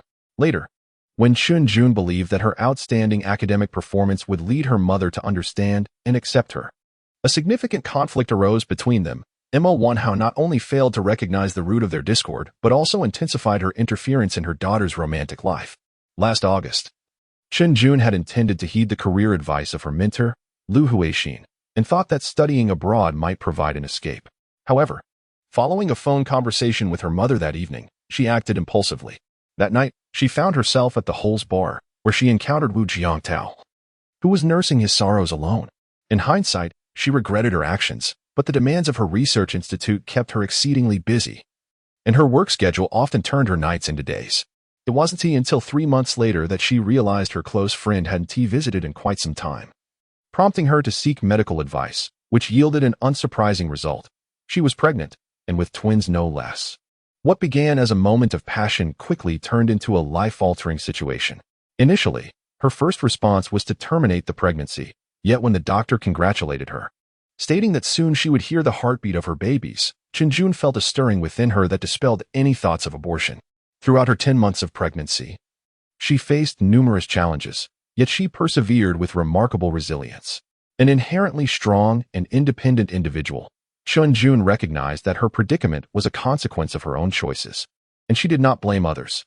Consequently, she refrained from reaching out to Wu Jiantao. During her hospitalization and subsequent recovery, she discovered that Wu Jiantao was unexpectedly kind. While she could not yet claim to harbor affection for him, he proved himself to be a commendable father-to-be and a supportive partner. Reflecting on their shared moments and the subtle understanding they exhibited while caring for the babies warmed her heart. Thus, when he presented her with 3 requests yesterday, she found herself agreeing. Rewinding to yesterday, the atmosphere shifted as they finally opened up to each other. As Wu Jiantao pressed for more, Chen Jun cautioned him against making unreasonable demands, suggesting he should only propose what was within his capabilities. Observing the earnestness in his gaze made her cheeks flush slightly. My request is simply to give me 3 things that you can manage without too much difficulty. Noticing his persistence, Chen Jun raised an eyebrow, ready to counter. All right, but I reserve the right to call it off at any moment. Of course. Wu Jiantao stepped closer. Then I shall present my first request. You can say what you wish, but don't come too close. If you do, I will call it off. Chen Jun felt a slight warmth on her face. Very well. This fellow sat at the edge of the bed, tilted his head back, and closed his eyes. My first request is quite simple. Give me a kiss. Anywhere would do. I shall take the loss, even a kiss on the lips. Take the loss. She was taken aback, realizing at that moment how shameless he could be. Who exactly is at a loss here? What? Is this request excessive? No, not at all. Then why don't you kiss me? You close your eyes, otherwise. I want to be able to go through with it. Wu Jiantao. Do you take me for a dish, to be devoured? In the end, Chen Jun did lean in, though not on the lips, but rather placed a gentle kiss on his forehead. Very well, my second and third requests shall wait for another time. Faced with this outcome, Wu Jiantao, though somewhat disappointed, understood that their feelings could not be rushed. From Chen Jun's current reaction, it was evident that their emotional connection was still quite distant. Moreover, their relationship was far from ordinary lovers. He needed to be more attentive and patient, waiting without haste, ensuring that their bond could endure. Thus, Wu Jiangtao had no intention of exhausting the remaining 2 requests, preferring to wait for the future. Just then, a notification from the Super Daddy system echoed in his mind. Ding. Congratulations, host, for completing the hidden task of your first substantial intimate contact with the baby's mother. You are rewarded with the elite-level foot care massage skill. Please check it. Momentarily taken aback, various foot care techniques surfaced in his mind. Indeed, foot care has a long-standing history in China, being a part of traditional Chinese medicine, combining traditional techniques and surgical methods to treat various foot ailments, alongside acupuncture and massage, forming the 3 great national arts of China. At this moment, the techniques for foot care that appeared in Wu Jiangtao's mind were truly comprehensive. There were 3 methods of holding a knife: pinching, pressing, and long knife. 8 methods of handling the foot: supporting, digging, pinching, clamping, gathering, grasping, pulling, and pushing. 8 methods of treatment: seizing, breaking, splitting, slicing, digging, tearing, separating, and scraping. Each method is tailored to the ailment, generally yielding immediate results. Foot care can remedy some ailments that hospitals find difficult to treat, earning it the reputation of being carving flowers on flesh. Wu Jiangtao was astonished in the next moment. This elite skill instinctively compelled him to look down at Qinjun's feet, and he immediately changed his mind. Wait, I have thought of my second request. Hey, let me give your feet some care. Qinjun? Looking down at her feet, she didn't think much and readily agreed, then stared blankly as he retrieved a nail clipper from the storage cabinet, the kind with a small file, and carefully took hold of her foot, starting the grooming process from the big toe. Qinjun had neglected her toenails for some time, and her big toe had grown long enough that the edges had begun to embed into the flesh. Observing Wu Jiangtao delicately tending to her feet, she watched as he expertly trimmed her nails and meticulously removed the excess dead skin between her toes, stopping only when the flesh appeared soft and rosy. As she experienced this sensation, Qinjun's face flushed. Why did her heart feel tinged with an itch? It was essential not to remove all the dead skin, leaving a layer to prevent injury. Wu Jiangtao was intently focused on her now rosy toe, his hands deftly at work while he explained the process. At first, Qinjun felt an immense sense of relief and comfort as he removed the dead skin and trimmed her toenails. However, when he began to massage her toes, a peculiar sensation stirred within her. The toes, being the furthest from the heart, had poor circulation. Massaging them would enhance blood flow and promote the smooth operation of her body's energy pathways. Seated on the edge of the bed, Qinjun allowed him to work on her feet, her previously slightly flushed face becoming increasingly warm. Next, he moved on to acupressure and massage. Before the massage, it was vital to invigorate her feet's energy and blood flow, facilitating the return of blood to the heart. Therefore, the joints from her knees to her feet were crucial, especially the ankles. Once activated, he began at the Yongguan point on the soles, proceeding to the Taichung point behind the first and second toe joints, then to the Tai Chi point located in the depression between the inner ankle's high point and the Achilles tendon. Wu Jiangtao, with his palms oiled with tea oil, employed a variety of techniques: flattening, kneading, rubbing, and pressing, while following the pathways of the 6-foot meridians, massaging through the Qiushu, Shunmai, Kunlun, and Juega points. Unbeknownst to Qinjun, Wu Jiangtao's skills in foot care and massage were of elite professional caliber. Yet, upon completion, despite standing on the hard wooden floor in slippers, she felt as though her feet were resting upon a cloud of cotton. Of course, this was not the crux of the matter. The true essence lay in the fact that she felt as if she had been ignited, her blush extending to her ears, with steam rising from the top of her head uncontrollably. It was no wonder that when Li Shaoshan entered again and saw her state, she couldn't help but mock her. Meanwhile, as Qinjun burned with embarrassment, Wu Jiangtao found himself questioning the Super Dad system in his mind. System, you shameless entity. Tell me, have you been prying into my preferences? The system replied, I refuse to take the blame. This is merely the initial design provided by a future world designer from another timeline. If you have the ability, traverse the temporal barriers and confront him directly. I must return for dinner, so do not forget to prepare my portion. I will go see Animo and be right back. At around 4 in the afternoon, Qinjun watched as Li Shaoshan slung her backpack over her shoulder and turned away from room 0903, closing the door behind her before returning to her own chamber to continue organizing and gathering materials for her research institute's projects. Meanwhile, Wu Ma entered the living room only to find Wu Jiangtao unboxing a delivery. Yesterday, He had realized that a mere nail clipper was insufficient for the pedicure he had given to Xiao Jun. After the initial treatment and massage, he promptly ordered a professional pedicure kit online. Observing the tools in his hands, Wu Ma raised an eyebrow in curiosity. "Xiao Tao, what is this?" "Oh, it's nothing. Just a set of tools for trimming toenails," he hastily corrected himself, nearly revealing more than intended. Wu Ma, slightly puzzled, couldn't shake off the feeling that something was amiss, but she couldn't quite pinpoint it. Casting a sideways glance at her son, she shooed him towards the kitchen. "Go on, prepare dinner, and make sure to set aside a portion for Xiao Shan. By the way, your cousin De Huang is coming over tomorrow. Don't buy too many vegetables. Xiao Shan and I plan to eat out for lunch." "Huh?" Wu Jiangdao exclaimed, taken aback. "Your cousin is coming? Why would you and Xiao Shan go out to eat? He can join us here. Why are you so concerned? Just cook." Wu Ma shot him a frustrated look. Matters of matchmaking should not take place at home, as that would only create a more awkward atmosphere. It is indeed better to dine out, especially considering that guests have been flowing in and out since yesterday. Let us not forget that Wu Jiangtao is also involved in the recent scandal surrounding the Goddess of M University. Visitors included not only Chen Jun's colleagues and friends, but also his own classmates and buddies. Among them were his dorm mates Fat Long, Xiao Wu, and Nong Yi. Alongside the class monitor, the youth league secretary, and even a counselor who dropped by. In truth, aside from a few close friends, the others did not necessarily need to visit. They were merely eager to catch a glimpse of the renowned goddess Chen Jun. Particularly curious about her two little ones with Wu Jiangtao. Regrettably, most guests, apart from Fat Long and his companions, could only manage to meet Chen Jun briefly, sharing a few conversations without getting to see the babies. This was not due to any reluctance on Chen Jun and Wu Jiangtao's part, but rather Wu Ma's insistence. After all, elders tend to have many considerations. The babies had yet to reach a month old, still too fragile for such a gathering, with so many voices.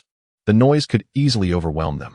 Additionally, some guests might reach out to touch the babies or pinch their cheeks, actions that could frighten the little ones. At such moments, neither Wu Jiangtao nor Chen Jun could voice their concerns. It was an awkward situation, caught between saying something and remaining silent. If the babies were startled, their sleep would be restless, leading to cries that could not only distress them but also trouble their weary parents. Chen Jun and Wu Jiangtao were acutely aware of this reality. On several nights, the two little ones would take turns waking. As one stirred, Chen Jun would nurse, while the other would also demand attention, leaving Wu Jiangtao to spring into action. However, at times, this individual sleeps so soundly that Chen Jun has to shake him several times to rouse him, and only when the child cries out loudly does he finally awaken. On the other side, in the security bureau on College Road, F-City University Town, Yang Yuan has already confessed that the post he published was instigated by someone who contacted him through a WeChat group, offering a deposit of 50,000 to entice him to post, followed by a subsequent payment of 100,000 yuan as compensation. The other party was quite cunning, stipulating that he delete the chat records between them on WeChat before the second transfer. However, our colleagues in the Information Technology Department of the Security Bureau have successfully recovered the chat history. As this was mentioned, a WeChat chat window appeared on the PPT screen at the front of the conference room, prominently displaying the conversation between Yang Yuan and the mastermind behind the scenes. The team leader from the Security Bureau, with a serious expression, stated, based on the current evidence from the chats, the transfer records, and Yang Yuan's testimony, we suspect that the individual who contacted Yang Yuan is not the true mastermind. It is highly likely that the person who found Yang Yuan and urged him to publish that post was also acting on behalf of someone else. Given the evidence and the case details we currently possess, it is evident that the opposing party is a highly professional team, possessing an established economic network in the southern continent, enabling them to execute money transfers from overseas accounts. After listening to the briefing from the Security Bureau, everyone instinctively turned their gaze towards Mo Wanha. The renowned entrepreneur sat calmly, her expression serene, lost in thought. After a considerable pause, she finally lifted her gaze to the team leader of the Criminal Investigation Unit, her brows slightly furrowed. "Captain Yang, I wish to know, will you be able to locate the true mastermind behind this? Can you secure a conviction against them?" The captain pondered momentarily, responding, "We can locate them. But to secure a conviction, we must establish a very comprehensive chain of evidence." Indeed, the Security Bureau is not solely investigating through Yang Yuan's lead. They are considering the case from multiple angles and perspectives. They are also delving into Chen Jun's social network, conducting thorough checks, and have already achieved some results. Unfortunately, most of the findings here are based on logical inferences, lacking concrete evidence at present. All right, I understand. Mo Wanha nodded, rising to her feet. Her assistant and a tall young man dressed in casual attire standing behind her. She slightly bowed to those present, expressing her gratitude for the swift response that quelled the online harassment against her daughter. Thanking Captain Yang and the team from M University for their efforts in this case over the past couple of days. As for the true mastermind, I only seek a fair and just outcome. If there is anything you require from my side, Captain Yang, please do not hesitate to contact me. I must go see my daughter now, so I will take my leave. With that, she did not linger, nodding in farewell to everyone before turning to exit the conference room. Others promptly stood up, escorting the prominent businesswoman outside. Once they had exited the security hall and were alone, Mo Wanha suddenly spoke in a calm voice. Xiao Yu. Mo Zong. The tall and composed young man behind her was momentarily taken aback before bowing in response. In my personal capacity, please reach out to the team you previously worked with and assist me in investigating a particular individual. In the context of a case investigation, the Security Bureau must meticulously analyze the circumstances, ascertain the suspect's motives, gather evidence, and establish a comprehensive chain of evidence and relational network. However, for Mo Wanha, uncovering the truth was paramount. The existence of evidence was trivial in comparison to the significance of her own suspicions. The young bodyguard named Xiao Yi wore a look of astonishment. He had not anticipated that his employer would suddenly make such a request. Before he could respond, Mo Wanhua continued, I am aware of certain matters regarding the team you previously belonged to. Upon hearing this, his expression tightened slightly. He was taken aback that Ms. Mo had some knowledge of his background. It seemed that investigating an individual was a trivial task for them. All right, Ms. Mo. Please tell me whom you wish to investigate. Having survived through countless perils, Xiao Ye's surprise quickly dissipated.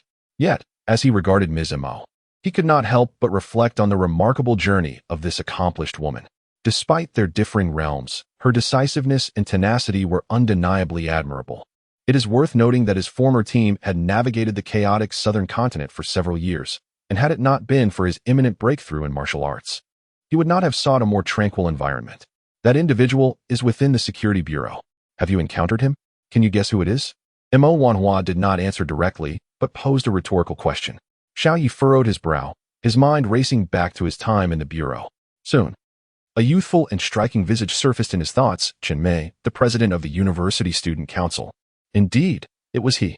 Mo Wanhua's eyes narrowed slightly, a fierce glimmer flickering within. You may find it hard to believe, but from the first moment I laid eyes on him, something felt amiss. My intuition suggests that Xiao Jun's predicament is likely connected to this individual. Intuition? The assistant beside them appeared bewildered, struggling to comprehend. Yet, Xiao Yi displayed no surprise. For in a sense, he and Ms. Mo shared a peculiar intuition. His instincts were forged in the crucible of past conflicts, while hers were honed through decades of navigating the business world.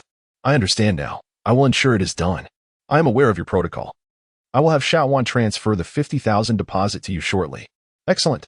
Xiao Yi grinned, revealing a set of pristine, even teeth. Pleasantly surprised that his brief period of retreat would yield unexpected gains. Very well, Ms. Mo. Where shall we head next? As they approached the parking lot, the assistant began to speak when a slender girl, preoccupied with a makeup mirror, approached them. She suddenly set the mirror aside and bounced gleefully before Mo Wanhua. Ding ding ding. Long time no see, Mo. Xiao Shan. Mo Wanhua gazed at the girl, initially taken aback. But a nurturing smile soon graced her face as she welcomed the girl into her embrace. Haha, are you surprised? You truly have a remarkable ability to surprise me. She spoke with a double entendre, scrutinizing the girl before her, and immediately furrowed her brow. How have you grown so thin again?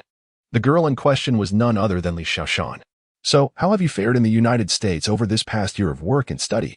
Mo Wanhua inquired. Upon hearing this, the girl momentarily froze, then appeared somewhat guilty, casting a hesitant glance at her elder. I'm fine. And Mo, you already know. To her astonishment, what had begun as a mere probing question led to Xiaoshan's inadvertent admission that it was she who had traveled to the beautiful country last year on business, rather than her daughter, Xiaojun. In that instant, Mo Wanhua exerted all her strength to steady her emotions, though her facial expression was nearing the brink of chaos. Tell me, what is Xiaojun's current situation? And Mo, let us find a place to sit down. I need to explain everything properly, Li Xiaoshan said. her heart racing as she regarded her aunt, who had always doted on her since childhood. As the sun dipped below the horizon, a breathtaking twilight painted the western sky in hues of crimson, captivating those beneath it, compelling them to pause and gaze upward, inexplicably moved.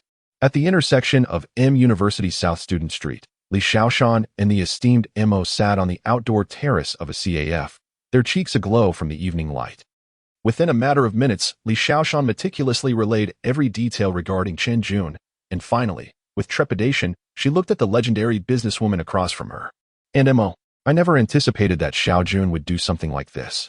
However, upon her return, she confided in me that when she discovered she was pregnant, she regretted it and considered terminating the pregnancy, but upon learning from the doctor that she was carrying twins, and that soon she would be able to hear their heartbeats, she chose not to go through with it and decided to give birth instead. Mo Wanhua maintained a stoic expression, yet the veins in her hand, gripping the armrest, betrayed her inner turmoil, revealing a heart that was anything but calm. Rather, it was in utter disarray, frigid with despair. You mentioned that the young man is named. His surname is Wu Jiangtao.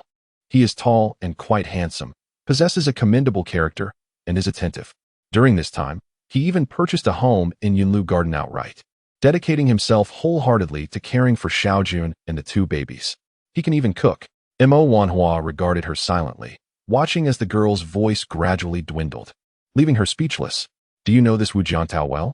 Well, I suppose. Oh, how is he academically? What is his family background like? What do his parents do? Do you know any of this? Mo Wanhua inquired blandly, then reached for the coffee on the table before her. Just as she took a sip, she noticed the girl earnestly nodding. I know. Cough. The illustrious Mo, president of Feiyun Group, nearly choked on her coffee, hastily covering her mouth with a napkin, staring at Li Xiaoshan in astonishment. His mother is currently at home, taking care of Xiao Jun during her confinement. And even his father has visited. Mo Wanhua. Wu Jiangtao hails from Q City, where his family operates a martial arts school. He mentioned that his family has a long lineage in martial arts, practicing the heart intent fist. Previously, I witnessed both him and his father's remarkable skills. As she continued speaking, she failed to notice that Mo Wanhua's expression grew increasingly grim. The fact that her daughter had an unwed child with a boy she had never seen or even heard of was already unbearable. And now the boy's family was aware of it and had even come to visit. Meanwhile, she, as a mother, remained in the dark. Mo, are you all right? Taking a deep breath at this moment, Mo Wanhua could hardly contain her urge to leap up and confront her daughter at Yunlu Garden, demanding to know why she would engage in such shameless behavior. Why would she debase herself so? What on earth was this all for? Her silver teeth clenched, her body trembling with rage, she felt utterly speechless. Xiaowan, come up here. Soon, the assistant arrived. Mr. Mo, you called for me? Yes. Mo Wanhua, with a stoic expression, tapped her phone, seemingly composing a message. Shortly after, Xiaowan received a message from Mo Wanhua. Wu Jiangtao, a student from the computer science department at M University, from Q City, suspected to come from a martial arts family. Immediately have someone investigate this person's background. The assistant hurriedly complied, while on the other side, Li Xiaoshan wore a troubled expression. And Mo, are you planning to? Mo Wanhua did not respond to her intentions. She stood up. Xiaoshan, it has been a while since we gathered. I have visited F City several times and discovered a very authentic Sichuan restaurant. How about we go out for dinner, and I will treat you? No need. The food enthusiast also stood up, waving her hands. Mo, Jiangtao has prepared dinner for me. I should head back first. How about you come with me? Given the current situation, it would be better for you to sit down with Jiangtao's mother and discuss things properly. That can wait. Mo Wanhua smiled, albeit forced. I would like you to tell me more about this boy named Wu Jiangtao and his mother. Don't leave yet. Aunt Mo will treat you to something delicious. Really, there's no need, Aunt Mo. By the way, Jiangtao cooks exceptionally well. Are you sure you won't come? Mo Wanhua? What a pity. I've lived in F City for so many years and have yet to taste a Sichuan meal more authentic than his. No. He must have already prepared the dishes. Aunt Mo, I must head over first. As she spoke, the glutton waved her hands repeatedly and turned to leave in a hurry, leaving Mo Wanhua standing alone, her hair disheveled by the wind. Wait a moment. Did I say I wouldn't go? As night descended upon the unique abode of Building 11, Room 0903 in Yunlu Garden, the dinner hour had arrived, and Li Xiaoshan was punctual as ever.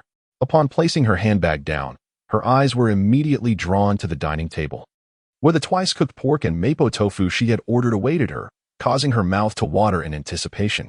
At that moment, Chen Jun, supported by Wu Jiangtao, arrived at the table. Let us begin the meal. Li Xiaoshan efficiently served rice to everyone and personally ladled a steaming bowl of millet porridge for her dear friend. Just as the family was about to dig in, Chen Jun cast a casual glance at her friend and seemingly nonchalantly inquired, "So, what is the situation with your mother?" Instantly, Wu Jiangtao and his mother turned their attention toward her, eager to learn about Chen Jun's mother's stance. With everyone's expectant gazes upon her, Li Xiaoshan reluctantly set down her chopsticks and sighed. Must we discuss this now? Can't I just enjoy my meal in peace? Confronted by Chen Jun's reproachful stare, the voracious eater recounted in detail her recent conversation with Emma Wanha. Upon hearing Li Xiaoshan mention that her future mother-in-law was investigating her, Wu Jiangtao appeared somewhat taken aback, while Wu's mother frowned slightly, and Li Xiaoshan wore an expression of exasperation. As for Chen Jun, she remained calm, seemingly having anticipated this development. Well then, let us dine, she suggested. Why not call your mother and invite her to join us? Wu's mother proposed, glancing at the composed girl. Although no extra place had been specifically set, should Chen Jun's mother decide to come, it would merely require an additional set of chopsticks and a chair. Regardless, she hoped Chen Jun's mother would come so that both families could sit together and discuss the future of these two young individuals, resolving any issues or conflicts that might arise. Wu's mother considered herself an amicable person, believing that no problem or conflict was insurmountable. If there truly was an insurmountable conflict, she thought, one could simply address the person creating the discord to him. This method might work on Wu's father, but with the in-laws, it was best to engage in cordial dialogue and communication.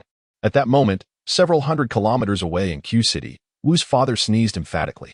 Chen Jun turned to glance at Wu's mother, forcing a smile. Auntie, my mother has always been rather domineering. I fear her presence might create discomfort for you and Jiangtao. Not at all. You needn't worry about us. Regardless of the magnitude of the issues or conflicts, she is ultimately your mother, and we are family. What is there that cannot be discussed openly? Even if it leads to a quarrel, it can still facilitate an exchange of thoughts. If we avoid communication, the issues will persist indefinitely. Encouraged by Wu's mother's warm counsel, Chen Jun felt a flicker of warmth in her heart and began to seriously contemplate the suggestion. However, Wu Jiantao, listening intently to this exchange, wore a perplexed expression and could not help but glance at his mother. Mom, it seems that your method of communication with Dad has never involved a calm discussion. Isn't your preferred mode of communication rather physical? Faced with her son's puzzled expression, Mother Wu smiled gently. What are you looking at? Wu Jiangtao replied. It's nothing at all. I'm just having my meal. After a brief silence, Chen Jun finally picked up her phone and dialed her mother. The sound of the ringing echoed around the remarkably quiet dining table. And although she hadn't set her phone to speaker mode, everyone present could clearly hear the voice emanating from the receiver. Suddenly, the ringing ceased, and a woman's voice came through. Xiao Jun. It was Emma Wanha. Mom. Yes. Her mother's voice was somewhat subdued, as if she were suppressing something within. Have you eaten? If not, would you like to come over? I live near Yunlu Garden. Xiao Shan told me where you reside. Emma Wanha's tone was indifferent, and she questioned, I find it curious. Will there be a place set for me at your table? Mom, Chen Jun was momentarily at a loss for words, instinctively glancing at the dining table, which indeed had no extra seat. This situation, she certainly could not answer truthfully. She disliked lying, so she fell silent. From a young age, she had always been soft-spoken yet resilient in front of her mother, never having engaged in an argument with her. Of course, that was merely in words. In actions, well, a mother knows her daughter best. At that moment, Emma Wanha felt infuriated.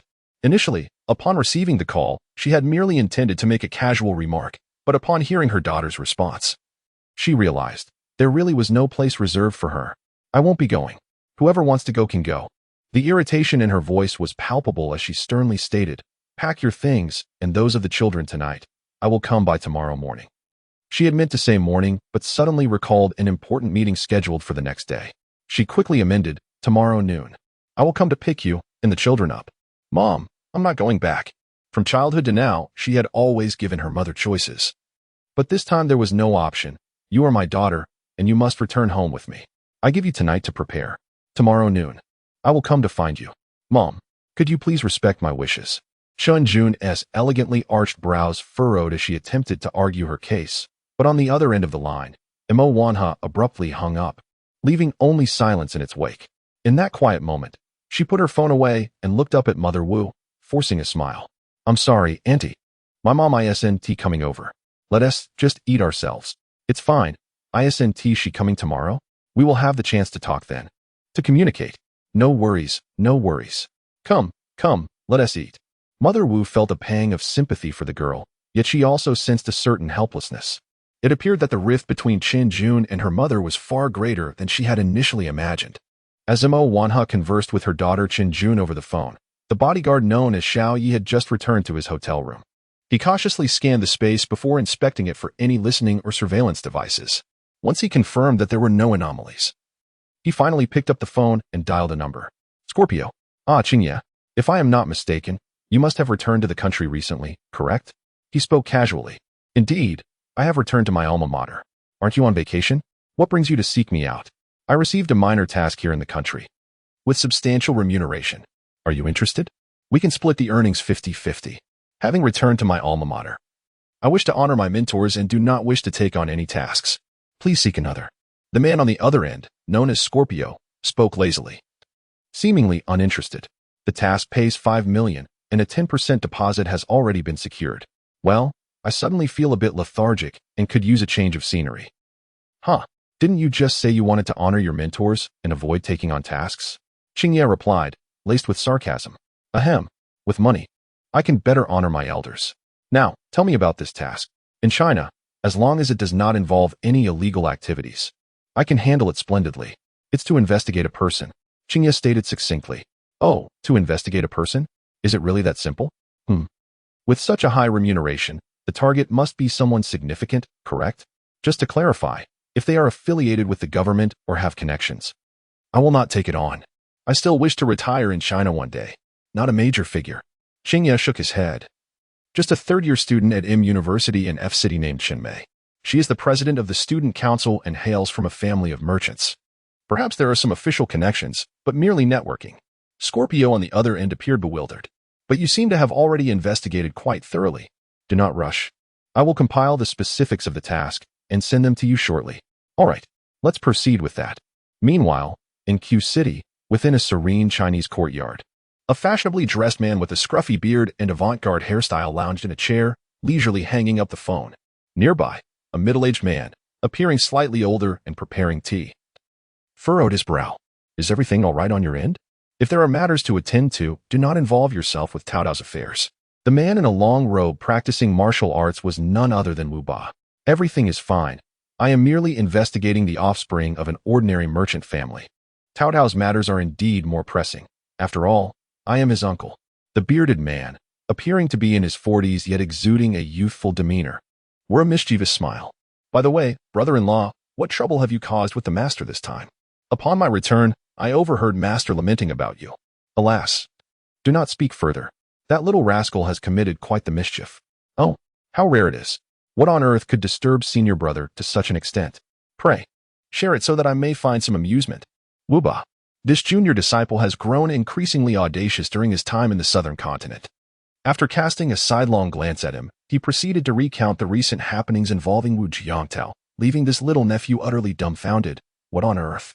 My divine arm is yet to fully develop, and yet my dear nephew has already welcomed both a son and a daughter? Upon hearing this, Wu Ba, somewhat speechless, rubbed his forehead. Ah, how could I forget? My dear nephew's significant life events are yet unresolved. Of course, this is intertwined with his pursuit of martial arts that led him to venture into the southern continent, wholeheartedly dedicated to the path of combat. Had he been able to cultivate a stable existence domestically, his son would at least be able to fetch soy sauce by now. It is worth mentioning that had he not been chosen by his father to remain within the sect to carry on the family legacy of martial arts, he too would have likely sought his fortune in the southern continent in his youth. Contemplating this, a hint of regret flickered in Wu Ba's eyes. Had he ventured to the southern continent in his younger days, his martial prowess would have surely reached unparalleled heights by now. I must go see this lad. Yuan Long stroked his bearded chin, a mix of envy and exasperation flooding his mind. While my nephew here has 5 girlfriends simultaneously, you have already become a father. Suddenly, the sound of a text notification from his phone broke the moment. Dad, that little vixen has sent a message. Wu Ba. Unbothered. Yuan Long sipped from his teacup while glancing at the screen, revealing an email from Qingye. The next moment, splutter. He turned, doubling over as he sprayed tea everywhere, nearly choking on it. Wu Ba. He shot a disapproving look at him, saying, I ask you, could you not be a bit more composed? After all these years, why are you still so jumpy? No. Yuan Long coughed repeatedly, and once he regained his breath, he handed the phone over. Oh. Wu Ba's gaze fell upon the contents, and his expression tightened slightly. Meanwhile, in a lavish presidential suite of a five-star hotel, Mo Wanhua hung up the phone, her countenance ashen. The dinner delivered by the hotel lay untouched on the table, having grown cold. After a prolonged silence, the esteemed Mo finally resolved to pick up her phone. Xiaoya. Yes. General Mo? Utilize your connections to gather warriors, at least of professional caliber, preferably star-level fighters. Aim to assemble as many as possible. They must be in place by tomorrow morning. Compensation is not an issue. Understood. In a moment of hesitation, Qingye on the phone reminded, Mr. Mo, the time is too short. I can only gather 1 or 2 elite martial artists at most. However, assembling more than 5 professional martial artists should not pose a problem. All right, I understand. Just do your best. One more thing. Most of them are located in the southern city of X, so they may not arrive that early. Just ensure they arrive by noon tomorrow. Understood. Wan sat quietly, exhaling a long breath of frustration. On the dining table lay a stack of documents, with the topmost being Wu Jiangtao's resume. His academic performance throughout his schooling was unremarkable, and his studies at M University were equally mediocre, lacking in both literary and martial prowess. Despite his family operating a modest martial arts school, it had not led him down the path of professional martial arts. Reflecting on the information she had just reviewed, her expression darkened further, and her resolve solidified. She firmly believed that her daughter's future should never be entrusted to such an extraordinarily mediocre young man. In Yunlu Garden, room 0903 of Building 11, the evening meal remained steaming and fragrant, as delightful as ever, yet this dinner unusually featured leftovers. Previously, under the influence of Wu Jiangtao's elite culinary skills, not only had Li Shaoshan and Wu Ma enjoyed hearty appetites, but even Qinjun could consume a small bowl of millet porridge or a bowl of white rice without leaving anything behind. However, this time, no matter how delectable the dishes were, they could not dispel the collective gloom and worry that weighed heavily on everyone's hearts. During dinner, Wu Ma and Li Shaoshan exchanged knowing glances, rising in unison to comfort Qinjun and alleviate her distress. Xiaojun, there's no need to worry too much. I believe your mother was just speaking out of anger. You are still nursing, and you mustn't let your spirits be too low, otherwise it won't be good for the baby. Indeed, tomorrow Aunt Mo is coming, and for the sake of the 2 little ones, even if she is upset, she will surely be willing to sit down and talk things over. Don't overthink it. Yes, yes. They conversed in the living room while Wu Jiangtao diligently tidied up the leftovers, placing the meat and vegetables into separate dishes on the table to cool before wrapping them in plastic wrap and storing them in the refrigerator. Turning around, he washed the dishes thoroughly at the sink, and after tidying everything up, he removed his chef's apron and stepped outside. Spring brings 100 flowers. Autumn boasts the moon. Summer has a cool breeze. Winter, snow. If one is free from trivial worries, it is indeed a delightful season in this world. Suddenly, the ring-tone of his phone pierced the air. He glanced at the screen in surprise and quickly answered the call, only to hear a long-lost voice. Tao Tao. It's been such a long time. Uncle? Hey, I heard from your dad that you now have a son and a daughter. TSK. And here I am still single. By the way, what is your mother up to? I called her, and she hung up on me. She's busy. Very well. Do convey to her that I have resolved the matter and will be punctual for our appointment tomorrow afternoon. Oh, uncle, you have returned to the country. Yes, I just arrived yesterday. Upon coming to the martial arts hall today, I learned of your good news. Wu Jiangtao. The prospect of uncle's visit did not weigh heavily on Wu Jiangtao's mind. He merely mentioned it to Qinjun after ensuring that his mother had comforted her. That night, a somber silence enveloped everyone, leaving little room for conversation. Although they struggled to find joy, Qinjun endeavored to relax, diverting her thoughts from her own issues with her mother and instead focusing on the infants, finding solace in their angelic slumber. Now, Miao Miao and Dodo had been discharged for over 3 weeks, thriving under the care of Wu Jiangtao and Qinjun, chubby and adorable, their little hands and feet resembling those encircled by tiny swimming rings. Their nighttime sleep had lengthened, no longer waking every couple of hours. After being fed around 10 in the evening, they now generally stirred only twice throughout the night, occasionally waking a third time, establishing a more predictable routine. As novice parents, they began to adapt and form habits, with Qinjun sometimes merely rolling over in a daze to tend to the babies without even waking Wu Jiangtao. Unbeknownst to them, less than a week remained until the infant's first month celebration. Even if Qinjun's mother did not attend this time, Wu's mother intended to find a way to consult with the chairman of Feiyun Group regarding the baby's celebration, while also considering the future of her son and Qinjun ultimately. The current predicament had little to do with Wu Jiangtao.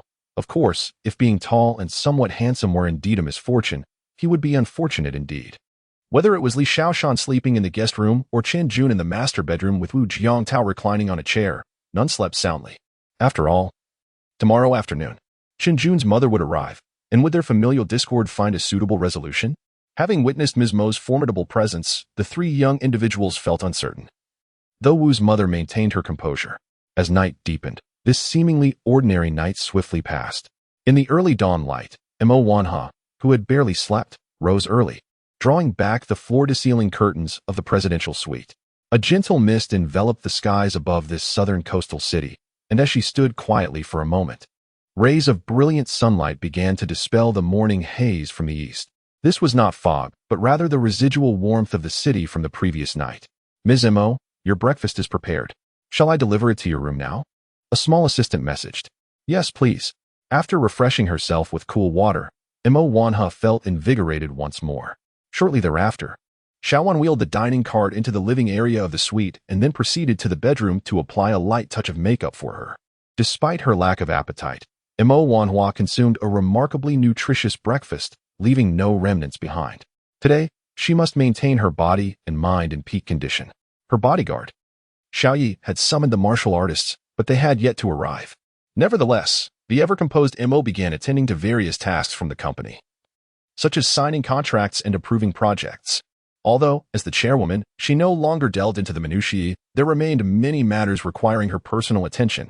Before long, the clock struck 10. Is President Mo still busy? Qing Yi, donned in a sharply tailored suit, entered the living room and inquired of the young assistant, who was busily typing away at her laptop. President Mo was engaged in a remote conference. She had intended to be present in person, but due to the circumstances, it had been converted to a virtual meeting, likely lasting until around 11 o'clock. Oh, Qing Yi's brow furrowed slightly. Please inform President Mo that the individuals I gathered are all present. Ah, certainly. Meanwhile, a young man, stylishly dressed and appearing to be in his 30s, emerged from the north station of F City, a broad smile adorning his face. Trailing behind him was a younger companion, who wore an expression of resignation. Uncle, is this really necessary? You just returned from the south. Why not rest at home instead of meddling in my personal affairs? The younger one was none other than Yuan Wang. The elder, Yuan Long, had recently shaved off his full beard, appearing significantly younger, although he was well into his 40s. His youthful appearance and martial prowess made him look like a promising 30-something. Their similar features made them seem more like brothers than uncle and nephew. Forget about escaping this duty. My sister, your aunt, has commanded that you be brought to F City for a blind date, whether you like it or not. Do you think I relish this role? Yuan Huang couldn't help but roll his eyes. But aren't you still single yourself? Ah, so you've learned to retort now. Yuan Long chuckled heartily. Very well, let us practice together. I shall help you stretch your muscles and advance your martial skills. That might not be necessary. The nephew instantly felt overwhelmed. I believe it is quite necessary. On the other side, in Yunlu Garden, the atmosphere was palpably tense as the family prepared for the day. Even Wu Jiangtao personally prepared a delicious and nutritious breakfast, yet everyone ate in silence. By 10 o'clock, Wu Jiangtao busied himself attending to the two little ones, giving them baths, while Qinjun was responsible for opening the pantry. The two children, having finished their milk, were no longer as drowsy as before. Instead, they were taken to the balcony to bask in the sun, eliciting peals of laughter from Wu Ma as she entertained them. Having just finished nursing and basking in the sun for a while, Qinjun felt a pang of hunger. However, she noticed Wu Jiangtao still playing with the two babies, showing no intention of preparing lunch. Glancing at the clock, she was surprised to see it was already 12:30. And she looked at him with a hint of confusion. Jiangtao, aren't you going to prepare lunch? Wu Jiangtao was momentarily taken aback. but your mother is supposed to arrive soon. Fear not. Judging by the current situation, she is unlikely to arrive anytime soon, she replied lightly. Wu Jiatao? Wu's mother? Li Xiaoshan. But yesterday, your mom said she would definitely arrive before noon and told you to get everything ready. Didn't she? The tone and the urgency. They must have taken it to heart, waiting for the esteemed Mr. Mo from Feiyun Group to resolve this matter before lunch. They believed such a significant event would see Mr. Mo arriving well before noon, at the very least by 11. Yet now, it is almost 1 o'clock. Where is she? Fortunately, Chen Jun, who was in her confinement period, had a small kitchen dedicated to her needs. Wu Jiangtao had already prepared a pot of pork and radish congee and a large bottle of warm, delicious soy milk in the morning, ensuring she wouldn't go hungry. Not arriving anytime soon, Wu Jiangtao was somewhat bewildered. I never expected her to be habitually late for such an important occasion. Chen Jun shook her head. While Li Xiaoshan beside her couldn't help but cover her face, torn between laughter and tears. Indeed, this was a Mr. Mo who was never late in the corporate world, yet at home, she was a mother notoriously known for her habitual tardiness. Watching her son head into the kitchen to start preparing lunch, Wu's mother suddenly recalled something. Unable to suppress a light slap to her forehead as she hurriedly took out her phone to call her brother. In her constant worry for Chen Jun, she had forgotten about the blind date they had arranged yesterday, just now remembering it. Meanwhile, at a high-end restaurant, two uncles were eagerly waiting, their stomachs rumbling at the sight of the abundant dishes before them, exchanging glances. Big uncle, your sister is calling. Big uncle, your sister. As soon as the ringtone sounded, Yuan Long instantly answered the phone. Sister, you finally called. What? In the afternoon, around 1:30 approaching 2. At Yanlu Garden 0903. Ding dong, ding dong. Suddenly, a melodious doorbell rang, startling the drowsy occupants in the living room. Wu Jiangtao immediately stood up to answer the door. But Chen Jun beside him gently pulled him back. Let me open the door. Wu Jiangtao wanted to say something, but she smiled softly. It's fine, I'll handle it. Light footsteps echoed as Chen Jun walked through the foyer and corridor, arriving at the door to pull it open. Instantly, a familiar face, long missed, appeared before her. Mom. Mo Wanhua looked at her daughter with a serious expression. Despite her anger, seeing her daughter's rosy complexion and noticeably fuller figure brought her a sense of relief. Are you trying to infuriate me? This mother uttered through gritted teeth.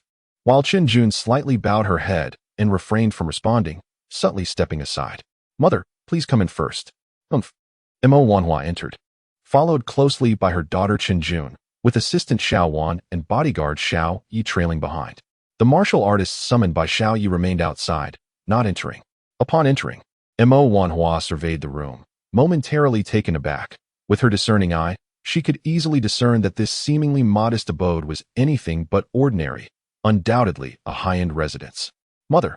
This is Wu Jiangtao, and this is his mother, Chen Jun hastily introduced, as Wu Jiangtao and his mother stood up, both smiling. Hello, Andy. I am Wu Jiatao. However, Mo Wanhua merely cast an expressionless glance at them, neglecting to respond to Wu Jiangtao's greeting, and turned her attention to her daughter Chen Jun. Where's the baby? In the room. I want to see. Chen Jun and Wu Jiangtao quickly led the way, while Mo Wanhua followed. Unintentionally, she glanced at Xiao Yi, who stood at the edge of the living room. The bodyguard nodded slightly, indicating his understanding. In the living room, Wu's mother had intended to follow but, sensing the unfolding scene, paused in her steps.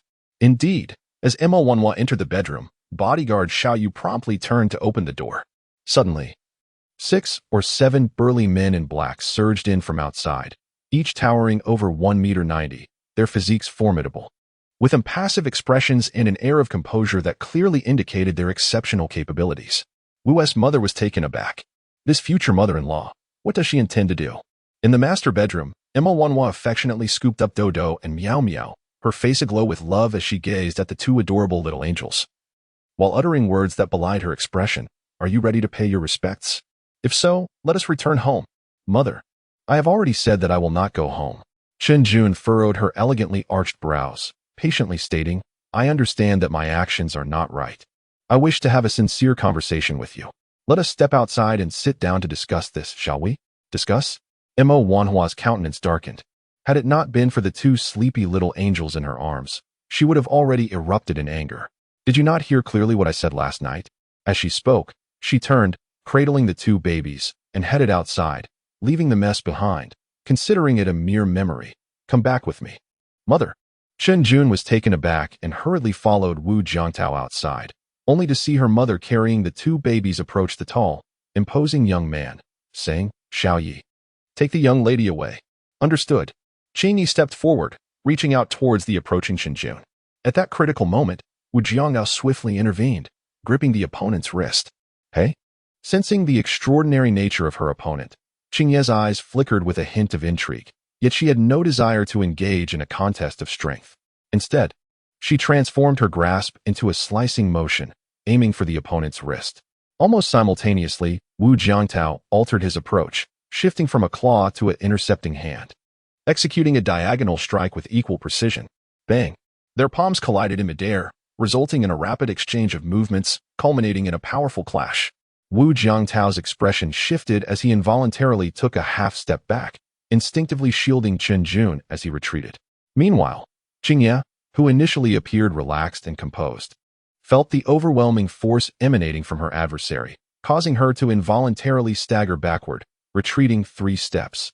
Observing this confrontation, the other martial artists in the living room quickly sensed the shift in dynamics and instinctively spread out, forming a subtle encirclement around Wu Jiangtao, ready to strike at their employer's command. In the contemporary martial arts world, notions of honor or virtue had long since dissipated. Such ideals were absent in the martial world of the 1990s and were equally non-existent a century prior, unless one were to travel back several hundred years.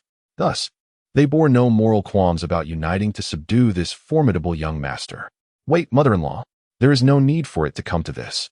Wu Ma suddenly stepped forward, positioning herself at the entrance to block Mo Wanhao. Mother-in-law? Mo Wanhao finally regarded Wu Ma with a discerning gaze, replying coolly, I do not know you, and we have no connection. I am simply here to take my daughter and my 2 grandchildren home. So I kindly ask you not to make a fool of yourself. Can we not sit down and discuss this calmly? Wu Ma sighed, shaking her head in resignation before attempting to reason with her. Xiaoshan must have explained the situation clearly. It is not my son who has caused today's predicament, but your daughter. Furthermore, she has expressed quite plainly that she does not wish to leave with you. She would prefer that we have a conversation. Step aside. Mo Wanhao had no intention of engaging further with this woman. With a dismissive gesture, she signaled to a nearby elite martial artist, who promptly approached with the intention of pushing Wu Ma aside. In an instant, the scene erupted into chaos. No one could discern what transpired as the tall, robust, and agile figure lunged forward, soaring past the entrance and down the corridor, bursting through the door with a thunderous crash. Boom! A resonating thud echoed, and those within room 0903 distinctly felt the tremor reverberate through the floor, suggesting a tremendous impact with the corridor outside. Mo Wanhao stood in stunned disbelief. But the hired martial artists beside her quickly regrouped, forming a protective barrier in front of her, their expressions grave as they fixated on Wu Ma. What a miscalculation. This seemingly unremarkable woman was, in fact, a martial artist who surpassed the star level. Damn it, no wonder Qing Ye chose to invite so many people this time. The martial artists silently lamented, and among them, another star-level warrior wore a grave expression, speaking in a low voice. Mr. Yi, you didn't mention that we would encounter such formidable experts on this mission. At this moment, Qing Ye was equally astonished. Encountering a young master with significantly greater strength was one thing, but now, suddenly faced with a formidable expert of this caliber. How could this be possible? Mo Wanhao, terrified by the scene before her, retreated several steps while clutching her 2 children. However, upon seeing the star-level experts and professional warriors gathering around her, she quickly regained her composure and coldly declared, Humph, I didn't expect the Wu family to conceal their prowess and have a martial arts expert like you. Attack. I refuse to believe that she alone can thwart all of you. Upon hearing this, the hired warriors exchanged glances, their expressions filled with disbelief as they simultaneously turned to look at Qing Ye, who was confronting Wu Jiangtao. Indeed, in most cases, having more warriors in a brawl is advantageous.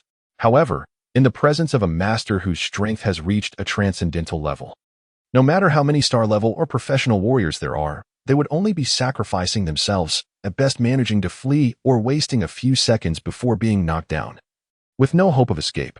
And this woman before them, with a single move, she had already dispatched one of their star-level experts. This was increasingly resembling a confrontation with a master of formidable strength. What are you waiting for? Mo Wanhua, unfamiliar with the vast disparity in strength, was oblivious to their concerns and shouted again with authority. Well, the one paying is the boss. Regardless of whether the task can be completed, they should do their best. With a collective shout, the warriors surged toward Wu Ma, while Qingye, watching their movements, could only shake his head in resignation. This was no longer a brawl but a tacit exchange of skills. If they truly engaged in combat, their strikes would undoubtedly target vital areas. Rather than feigning ferocity while landing blows that were merely superficial, subtly shaking his head, Qingye retracted his stance, clearly signaling to the young master before him, I concede. Wu Jiantao, unfamiliar with such dynamics, was initially confused, but quickly grasped the situation. Bang! Thud! Crash! In less than 10 seconds, all 7 warriors who charged forward lay sprawled on the ground. 6 professional warriors, along with the star-level expert, clutched their injured areas. Drenched in cold sweat, completely incapacitated, these warriors silently cursed their misfortune. In recent years, with the economy in decline, they had finally encountered a high-paying assignment. Expecting it to be merely a straightforward task, only to find themselves up against such a formidable master. They felt tears welling up. In these times, it is truly tough for men to earn a living outside. The martial artists, drawn by the allure of substantial commissions, were genuinely disheartened. The failure to accomplish their mission meant their earnings would be significantly slashed. Even if they mustered the strength to continue, they would surely face further setbacks. Thus, despite their remaining fighting spirit, none were willing to rise from the ground. They all lay there feigning death. Qingye was acutely aware of both their physical condition and their mental state, yet he could not compel them to stand again. After all, the remuneration was merely a reward for the task, not a matter of life and death. Mo Wanhua retreated in shock, moving to stand beside Qingye, where she regained some composure and turned to her bodyguard. What is happening? With a bitter expression, Qingye leaned closer and whispered, Miss Mo. The opponent is a formidable master, possessing profound strength. It would be futile. Even if I brought 10 star-level experts, we would stand no chance against her. Profound strength? A formidable master. Mo Wanhua steadied herself, although she did not fully grasp the meanings of those terms.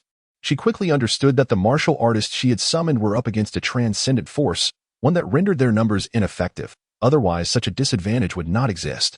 Can we sit down and have a proper conversation now? What do you wish to discuss?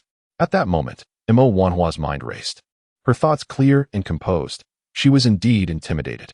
Beside her, Li Xiaoshan, who had been momentarily stunned, quietly reached out to poke Chen Jun, who appeared equally dazed, and whispered, What will you do if you argue with your mother-in-law in the future? Chen Jun, deep in thought, replied, She cannot out-argue me. Her close friend was baffled. What I meant is, you cannot possibly win against her, girl. How could you dare to argue with a formidable mother-in-law? Are you out of your mind? You all should leave now. As Qingye's words fell, the martial artists, who had been lying on the floor, sprang to their feet with agility, hastily exiting the room in a flurry. In an instant, the living room fell silent. Among those finally prepared to sit down and communicate, Mo Wanhua, Li Xiaoshan, Chen Jun, giggling.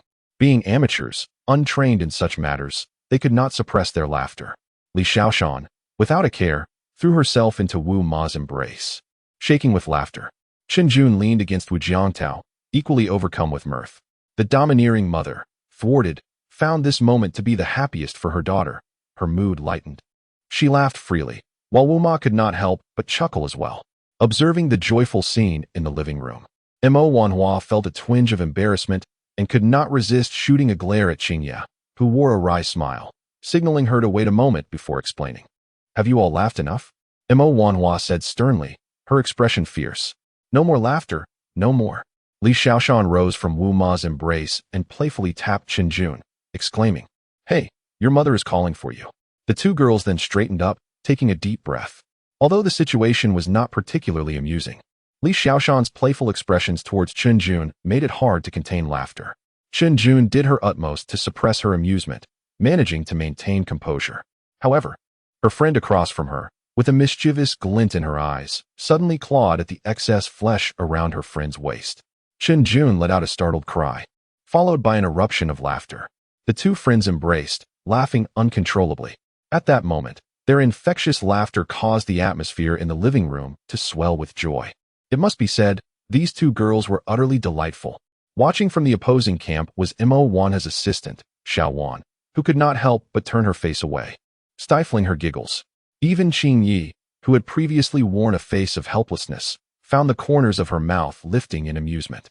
Everyone in the living room was caught in the spell of their laughter, save for Mo Wanha, who sat quietly, her heart still unsettled, yet her expression softened inexplicably. At that moment, Li Xiaoshan suddenly spun around and pounced, her hand clawing at the waist of the company president. "Stop it!" Mo Wanha exclaimed in shock, only to be unable to contain her laughter, scolding the two girls in between fits of giggles. "Stop it! Li Xiaoshan, you little rascal. If you keep this up, I will get angry." Li Xiaoshan, who had initially approached with a serious demeanor, was clearly intent on causing mischief. Not content with just her own antics, she teamed up with Chen Jun, turning the usually composed Mo Wanha into a bundle of laughter. After a considerable time, the ruckus in the living room finally subsided. The previously tense atmosphere dissipated entirely, and the once formidable presence of the corporate president had crumbled. Her cheeks now flushed just like the two girls, a testament to the laughter they had induced. Thankfully, her makeup was light that day, otherwise, her face would have been a painted mess by now. Li Xiaoshan was not merely a friend to Chen Jun, her mother was also part of the Mo family. This familial connection fostered a close bond between the two families, leading Mo Wanha to treat Li Xiaoshan as her own daughter. Whenever there were treats, fashionable clothes, or delightful toys, there would always be a share for both Xiao Jun and Xiao Shan. With a playful grin, Li Xiaoshan nestled into Mo Wanha's embrace, saying, "Mo Mama, don't put on that stern face again. Shall we share another laugh?" The term Mo Mama was a remnant from her childhood, a name she used when she wanted to charm Mo Wanha. Today, she had employed all her charm to diffuse the tension between her friend and her beloved mentor. Upon hearing this, Mo Wanha could not suppress her disdain, playfully swatting away the girl's hands resting on her, declaring, "You little imp, let go of me." "I refuse." A mischievous smile danced upon Li Xiaoshan's face as she raised her right hand, forming it into a claw, feigning a playful intent to tickle, which caused the elder gentleman to instinctively shrink back, conceding, all right, you frightened me. Just get up. Only if you promise not to get angry while I rise." Upon hearing these words, Mo Wanha briefly paused, yet she acquiesced, responding with feigned annoyance, "Fine, I promise. Now get up. I shan't rise. I'll only promise not to tickle."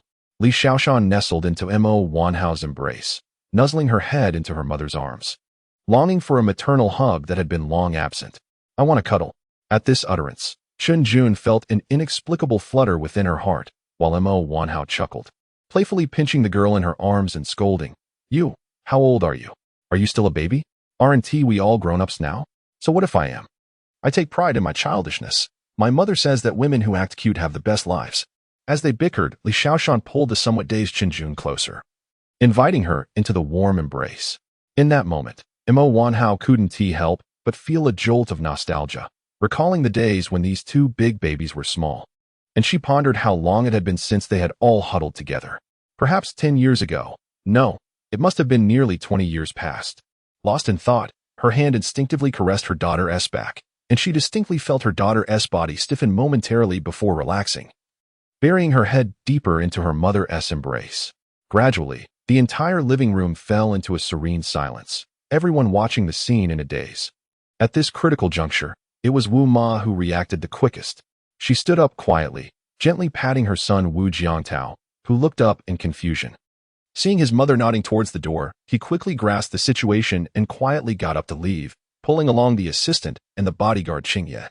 The group discreetly exited the living room, leaving the entire space to the three of them. Outside, the warriors stood in small clusters, some seemingly unaffected, casually puffed on their cigarettes while casting glances, while others winced as they tended to their bruises from the earlier scuffle. Upon noticing the sudden emergence of Wu Ma and her entourage, they instinctively retreated a few paces, seeing that Wu Ma had no intention of engaging further. The warriors began to settle down. At that moment, the assistant Xiao Wan couldn't help but let out a laugh at the comical scene. The warriors, feeling a bit awkward, suppressed their irritation, aware that they were in the presence of a formidable expert and dared not act out, instead pretending not to notice. Wu Ma disregarded them entirely and turned her attention to the assistant Xiao Wan, enthusiastically striking up a conversation. "Where are you from? What skincare products do you use? Your skin is truly remarkable. Or perhaps you have a boyfriend. If not, I can introduce you to someone." This sudden warmth caught the little assistant off guard. Is this truly a master of martial arts? It is rather different from my expectations. Throughout my life, the martial arts experts I have witnessed on television have always exuded an extraordinary demeanor, standing tall and commanding respect. The moment they appear, special effects abound, and their exclusive background music envelopes the scene without a flaw. Yet here I am, engaged in trivial conversation about life's mundane details. Is this what constitutes a martial arts master? The young assistant had yet to notice the reactions of others, as she stood there, utterly bewildered. In the living room of 0903, nestled in this long-cherished embrace, Chen Jun could no longer hold back her tears, glistening and rolling down her cheeks, soaking her mother's embrace. Since her daughter entered junior high, Imo Wanha had never witnessed such a display of emotion, leaving her momentarily at a loss, unsure of how to comfort her. Instinctively, she reached out to gently stroke her back, murmuring, "It's all right, Mama is here." Chen Jun trembled all over, her sobs intensifying, not solely from the hardships endured during years of diligent study and work, but from the emotional turmoil experienced throughout her pregnancy. Along with the burdens she had borne alone, all of it poured forth. After an indeterminate period of weeping, Chen Jun, exhausted, sniffled softly. At that moment, Li Xiaoshan, who had been nestled in Imo Wanha's embrace, suddenly sprang up, grabbed a tissue from the table, and with a cheeky grin, said, "You should clean up. Don't let your snot smear on Mama Imo." Imo Wanha's expression shifted to one of exasperation as she pulled her daughter up, snatching the tissue to dab at Chen Jun's tear-streaked face, while simultaneously wiping her own clothes. "Goodness, you two truly something else." She felt both amused and exasperated, at a loss for words amidst the laughter and tears. Li Xiaoshan laughed heartily. In truth, her earlier laughter had been a spontaneous idea. Inspired by the martial artists Imo had hired at great expense, their comical escape had sparked the initial amusement. "Come on, tell me." Imo Wanha attempted to maintain a serious demeanor, but upon seeing her daughter's tear-streaked face, her resolve softened. Sighing inwardly, she thought to herself about the trials she had unknowingly subjected her daughter to, believing she must have owed her in a past life to endure such tribulations. Previously, Xiaoshan had mentioned something to her, but she desired to hear it directly from her daughter.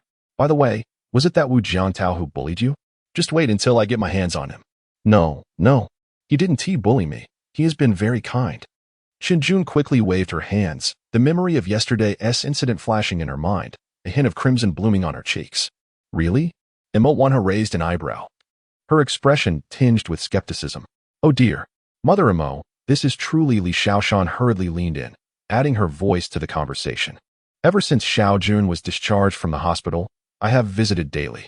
Wu Jiantao has been exceptional. During our time in the hospital, his martial skills were invaluable. Otherwise, those traffickers might have spirited away Dodo and Miao Miao what?" Upon hearing that her two adorable grandchildren were almost abducted, Mother Imo immediately became incensed. What on earth happened? Chen Jun promptly recounted the harrowing incident that had transpired at the hospital. As she spoke, Li Xiaoshan deftly took out her phone, searching for the viral video of Wu Jiantao pursuing the traffickers on the highway. Mother Imo, look. After watching the video closely, Imo Wanha fell silent. This was indeed news to her. She had asked Xiao Wan to gather Wu Jiantao's personal and family background last night, but time constraints seemed to have hindered the assistant from compiling a complete dossier, resulting in this crucial information being overlooked. "It appears his martial talent is quite remarkable," she nodded. Yes. When Wu Jiantao's father came to guide him, he mentioned that he had reached a professional level. Called right, he has achieved the mastery of strength." "Oh, mastery of strength." Upon hearing this phrase, Imo Wanha's brows furrowed. As far as she knew, those who reached such a level in martial arts were far beyond the ordinary, due to their immense destructive capability, regardless of professional certification. They were required to register with the Security Bureau and could even be summoned for assistance by the Bureau. However, because of their formidable martial prowess, they were not permitted to act impulsively, even within their families. For instance, domestic violence, which might merely be seen as a civil matter among ordinary people, would invoke criminal intervention if a martial artist were involved. In such cases, the martial artist would be subject to strict oversight of their force. If their culpability was evident, they could even be restrained immediately. Unfortunately, the destructive potential of strength masters is so great that should they lose control, the resultant havoc could be catastrophic. Numerous precedents of this have occurred in the past, leading to the establishment of specialized martial law enforcement within the Security Bureau. As Imo Wanha listened to her daughter recount the events from last August to the present, her expression fluctuated between furrowed brows, calmness, and deep concern, especially when she learned that her daughter had endured 10 months of pregnancy alone. Tears welled in her eyes as she reached out in exasperation, but, recalling that her daughter had only been discharged a few weeks prior, she gently withdrew her hand. You truly intend to drive me to the brink. Why didn't you tell me? Had I known you were suffering so much, why must you be so foolish? Upon hearing this, Imo Wanha could no longer suppress her fury, and simultaneously, her heart ached profoundly. This was her own daughter, the apple of her eye since childhood. Indeed, she had often imposed her own desires upon her daughter, attempting to meddle in her romantic life, albeit in a misguided manner. Nevertheless, there was no doubt that as a mother, Imo Wanha was one of the two individuals in this world who loved her daughter the most. The other, of course, was her father, Chen Chu. I'm sorry, Mom. Chen Jun lowered her head, sincerely apologizing. While her mother had indeed erred in the past, she too had acted impulsively in that moment. Witnessing her daughter's apology, Imo Wanha's anger ultimately transformed into an overwhelming sense of compassion. It was no wonder that her daughter had cried so pitifully in her arms. After all, she had endured 10 months of pregnancy, which must have been incredibly arduous. Especially in those final months, she surely struggled with poor sleep, restricted movement, and discomfort. Just the thought of her falling or encountering an accident sent shivers of fear through this mother's heart. If anything like this happens again, just wait and see. She felt the urge to scold her daughter, but then remembered that it was her own past attitudes that had led her daughter to act so foolishly. Instead, she grasped her daughter's hand, almost pleadingly, and said, I beg you, if you face any obstacles in the future, please do not resort to such foolish actions again, all right? Everyone has experienced youth. Even as the head of a publicly listed company, there was a time when I, alone with Xiao Jun, would face challenges. During those years, your father, Chen Chu, was often away due to the nature of his work, and one day, overwhelmed by my emotions, I went to his workplace, crying and demanding that the leaders return him to me. That scene caused quite a stir back then.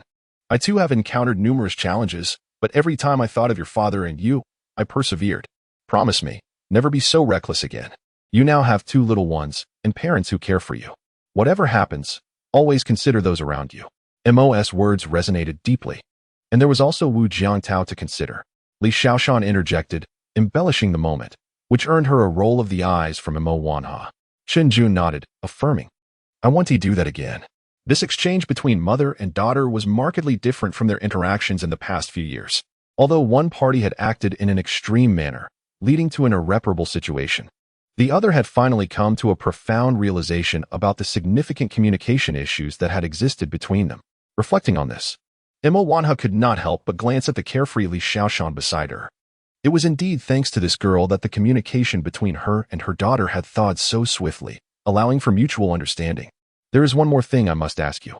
She composed herself, gazing intently at her daughter. I just heard you say that the time you've spent with him is less than a month, which implies that there isn't much of an emotional foundation between you two. Chen Jun paused, turning to exchange a glance with her friend Li Xiaoshan. To claim there were no feelings at all seemed inaccurate, yet to assert there were any substantial feelings appeared equally unfounded. Subconsciously, she recalled how yesterday Wu Jiangtao had tenderly cradled her feet, meticulously trimming her nails and massaging the soles with such focused devotion. Initially, Chen Jun thought little of the pedicure and massage, but upon feeling his touch, she realized that he seemed to harbor a peculiar fondness for her feet. This fellow.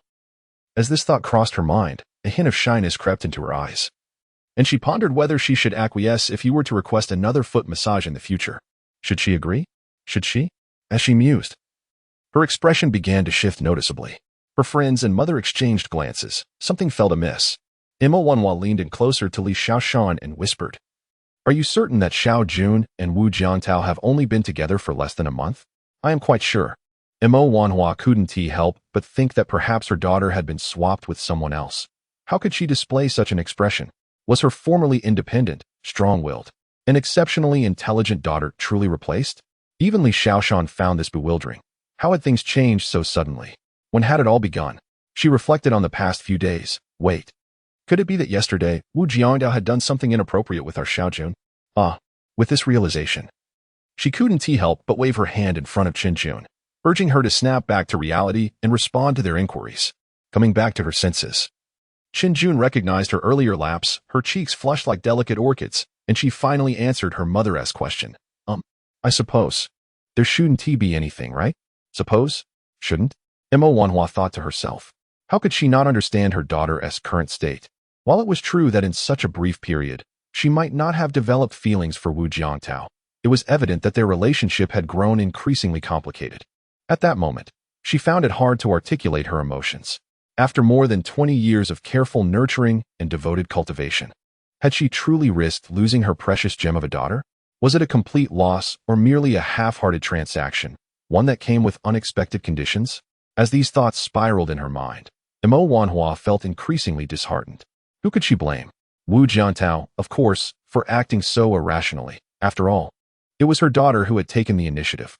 Had it not been for her persistent interference in her romantic life over the years, this girl would not have reached such a breaking point, ultimately leading to this bitter outcome that she now had to endure. Who could she blame? With a sigh, Mo Wanhua shook her head, suppressing her discomfort as she gazed earnestly at her daughter and inquired, "What are your plans moving forward? Do you intend to marry him?" I haven't thought that far ahead." Qin Jun's face flushed. Mo Wanhua could not help but press her forehead, stifling her urge to explode, as she repeatedly reassured herself. "This is my flesh and blood, born after 10 months of gestation. A piece of my heart that has fallen from me."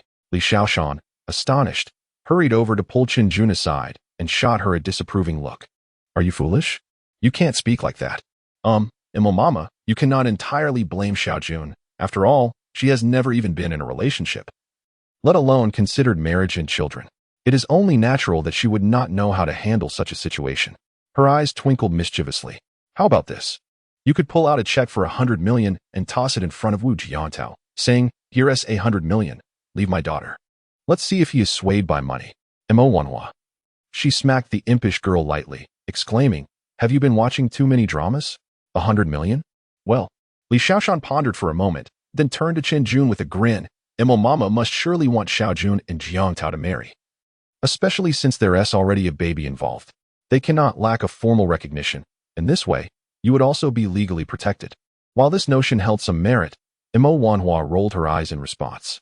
In the current circumstances, if marriage could resolve her daughter's lifelong happiness, she would not hesitate to demand it immediately.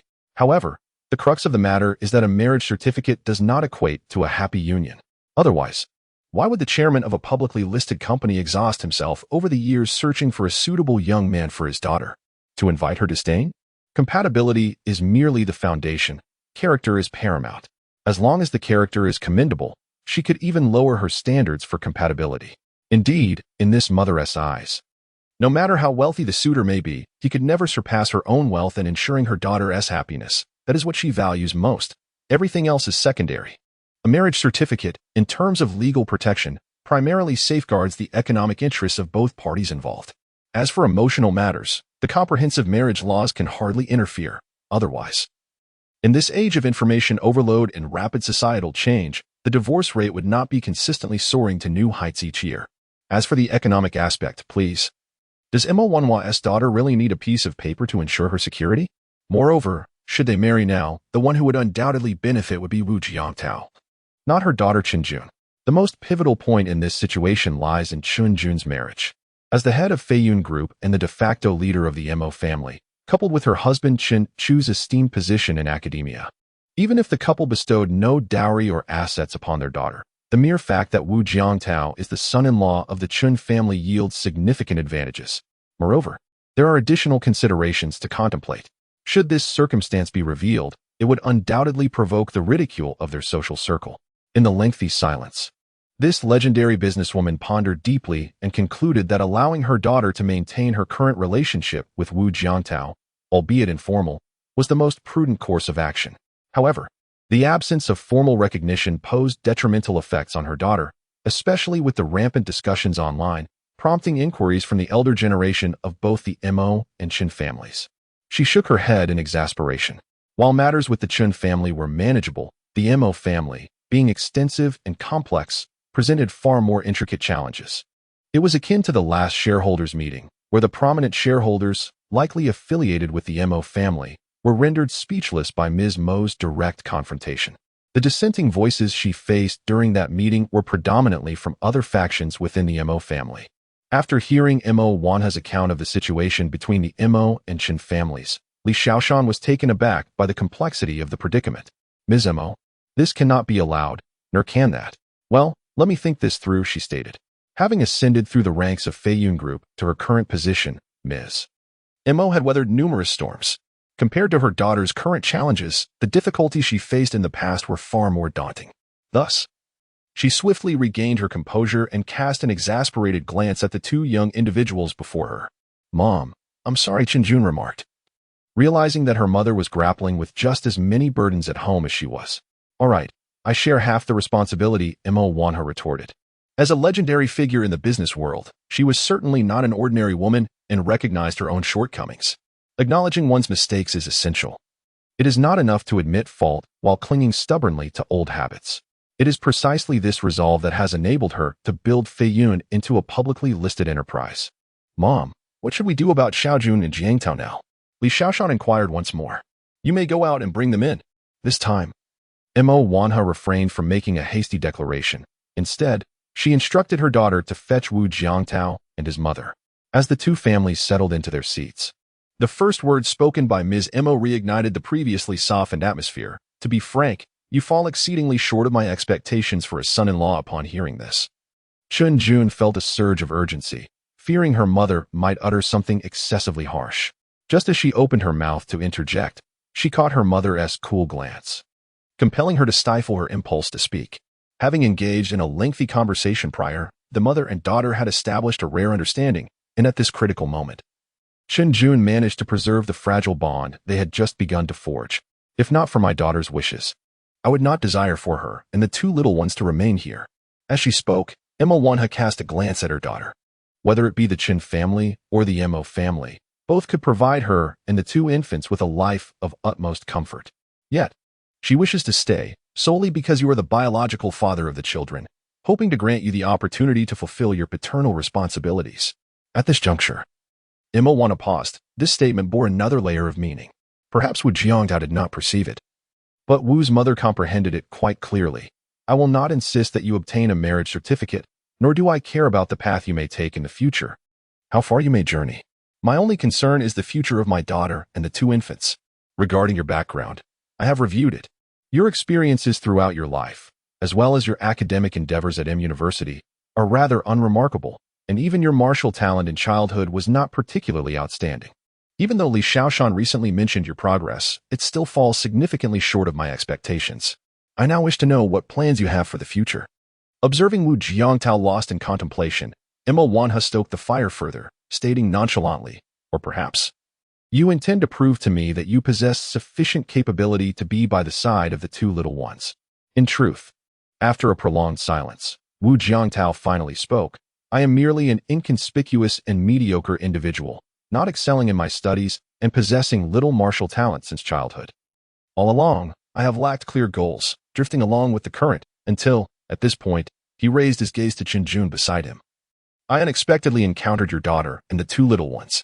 To be honest, I am uncertain how far I can progress in the future, but Auntie, you just mentioned that I should prove myself. I believe words alone are insufficient. It is akin to me stating now that I am confident I can become a star-level martial artist within 2 years. You would surely deem me insane. What? The implication of this statement? Mo Wanha slightly raised her brow. Transitioning from an ordinary martial artist to a professional level is a significant threshold, one that can be achieved through relentless effort. However, advancing further is not merely a matter of hard work. It necessitates innate physical talent and insight. In contemporary times, a master who reaches the star level would have undoubtedly been regarded as a top-tier expert in the martial world centuries ago. As the world evolves, so too does martial arts, and there are now significantly more masters at the star level. In China, there are not merely hundreds, but perhaps nearing 1,000. Though it may seem effortless for Wu's mother to deal with one today, every star-level martial artist remains an immensely valuable talent for the nation.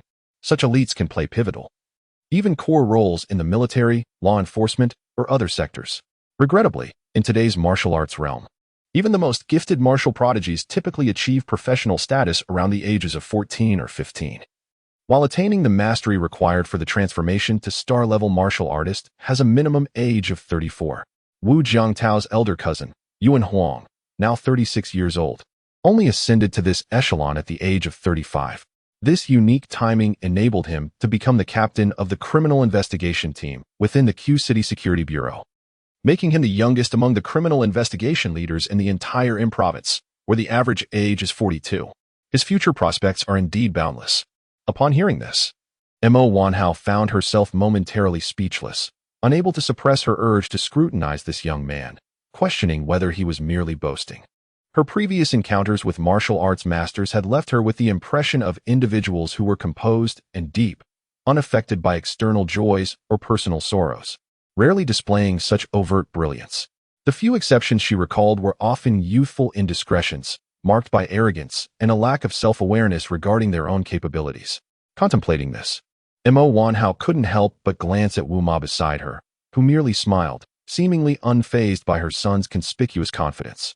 Meanwhile, Wu Jiangtao slowly rose to his feet, directing his gaze towards Qingye, who stood behind Mo Wanhao, clad in a sharp suit and exuding a composed aura. A century ago, a master of national martial arts journeyed north to the Central Plains, contending with renowned martial artists, and famously proclaimed, "Martial arts, two characters, one horizontal, one vertical. To be correct is to stand, to be incorrect is to fall. Only those who stand have the right to speak." In his past, Wu Jiangtao lacked the innate talent for martial arts, rendering him hopelessly mundane. However, now that he possesses formidable strength, he naturally strives not only to contend but to shine resplendently. Following his gaze, Mo Wanhao turned to glance at her bodyguard, Xiao Yu, before she could utter a word. Wu Jiangtao, filled with fighting spirit, addressed him. "Our previous encounter ended in a draw. I wonder if you would be willing to share your insights?" Qingye did not respond directly but looked towards Mo Wanhao, and upon seeing her nod, he slowly replied, "Very well." Although the two had only exchanged a single move earlier, Wu Jiangtao had discerned in that moment that this seemingly 30-something young man was on the verge of achieving a seamless transformation of strength, nearing the harmonious state where muscles and bones resonate together. In this state, strength becomes rounded and fluid, allowing for instantaneous shifts between rigidity and flexibility. While the destructive power may not have qualitatively changed, the gap had widened, particularly in the mastery of strength. Warriors who reach this level have entered a realm of meticulous precision, capable of both offense and defense, inflicting harm without visible signs. A typical martial artist wielding raw strength could never hope to match a star-level warrior.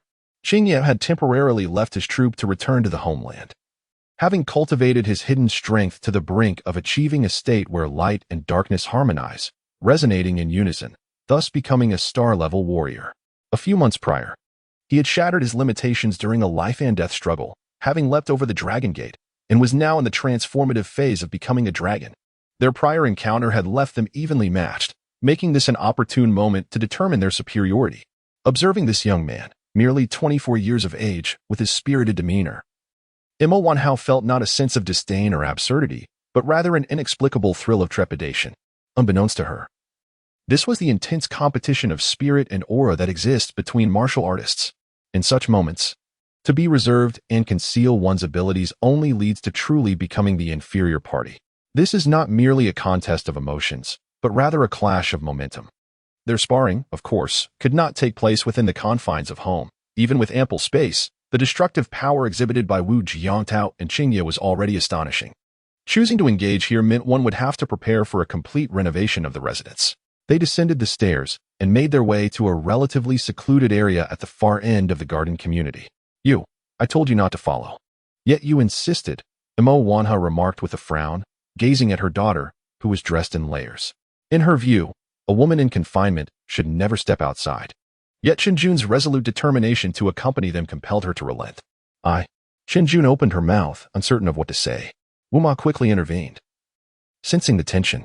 "Little June, it's fine. There is no wind outside and the temperature is just right. Just dress warmly to avoid the chill." Mo Zong cast a faint glance at her. "Are we well acquainted?" Wu Ma feigned ignorance of the look, affectionately pulling Qinjun to sit in the pavilion. "Come, little June, sit with me. You won't be harmed here. I may not be familiar with you, but I am well acquainted with your daughter, Mo Zong retorted. In the open space, Wu Jiangtao had already entered the arena, while bodyguard Xiao Yu removed his suit jacket and approached him with steady strides, gradually lowering his stance and raising his hands. Wu Jiangtao mirrored the action, adopting a fighting stance. 1 breath, 2 breaths, 3 breaths. Suddenly, without warning, Wu Jiangtao struck, advancing 1 step and delivering a powerful punch aimed directly at Qing Ye's centerline. So swift, Qing Ye's pupils instantly contracted. He raised his left hand to block while, with a sudden motion, his right fist swung out from beneath his left elbow, striking like a hammer. This was the hammering technique of Tai Chi. Bang, bang, bang. In that fleeting moment, the two exchanged several blows, swiftly followed by a contest of legs and feet. Their movements were rapid and astonishing, far beyond the comprehension of Mo Wanhe and Li Shaoshan. With only Wu Ma among the spectators able to discern the intricacies of their exchanges, even perceiving the flaws within their techniques. As soon as the confrontation commenced, Wu Ma had already reached a conclusion, though she maintained her composure, observing with interest the worry etched on Chen Jun's face. After several rounds of back and forth, Qing Ye suddenly unleashed the 8 trigrams palm, moving with extraordinary swiftness around Wu Jiangtao, his fists and feet striking with the venomous precision of a snake, catching him off guard with exquisite cunning. Crash, bang, bang. After several more rounds of counterattacks, Wu Jiangtao adopted a steady, methodical approach, responding to every change with unwavering stability. Suddenly, he executed a horizontal elbow strike, bracing against Qing Ye's unexpected palm strike, pivoting, stepping forward with his left foot while stomping down with his right. His right fist propelled forward from his dantian, half-step burst. With a clash that resonated painfully, Qing Ye's pristine white shirt erupted, sending him staggering backward. After retreating several steps, Wu Jiangtao could not help but step back twice as well. The outcome was already determined. The forced back, Qing Ye displayed little emotional upheaval. He casually tore off the dangling part of his sleeve, revealing slightly reddened skin beneath. He then turned and donned his suit jacket, speaking slowly. In martial arts, I am inferior to you, but in matters of life and death, you are beneath me. Engagements such as this are merely exchanges of technique. While they may outwardly suggest a distinction of strength, it resembles an examination in which both parties compete on 2 principal fronts, the confrontation of skills, and more fundamentally, the clash of inner strength. During this bout, Qing Ye was astonished to discover that Wu Jiangtao's formidable inner strength surpassed his own by more than a margin. This was something he had never encountered nor comprehended before. How could someone younger than himself possess such cultivated power? It was utterly unbelievable that a person's physical prowess could reach such extraordinary heights. In their earlier exchanges, after a few rounds of sharp confrontation, Qing Ye found himself beset by fatigue, compelled to rely on the fluid movements of Bagua and the striking methods of Tai Chi to counterbalance his opponent. Wu Jiangtao's overwhelming strength left no room for Qing Ye to exploit his own advantages of subtlety and adaptability. He had no choice but to meet strength with strength. At that moment, concepts of hidden energy and the balance of hardness and softness became mere jest in the face of absolute power. Fortunately, Wu Jiangtao's techniques were still somewhat inexperienced, evidently lacking in the crucible of life and death trials. In contrast, Qing Ye's strikes were notably cunning and fierce, each punch and kick forcing Wu Jiangtao into a difficult defensive stance. Were this a battle to the death, it was likely that Wu Jiangtao would have fallen. However, Wu Jiangtao soon recognized his shortcomings. Relying on his superior strength, he adopted a methodical approach, leaving little room for his opponent to exploit any weaknesses. Ultimately, when Qing Ye's strength began to wane, Wu Jiangtao seized the opportunity to secure victory with a decisive half-step collapsing punch. Thank you for the guidance, he said earnestly to the bodyguard. This exchange had imparted invaluable practical experience to him. In real combat, Wu Ma had not provided much instruction in recent days.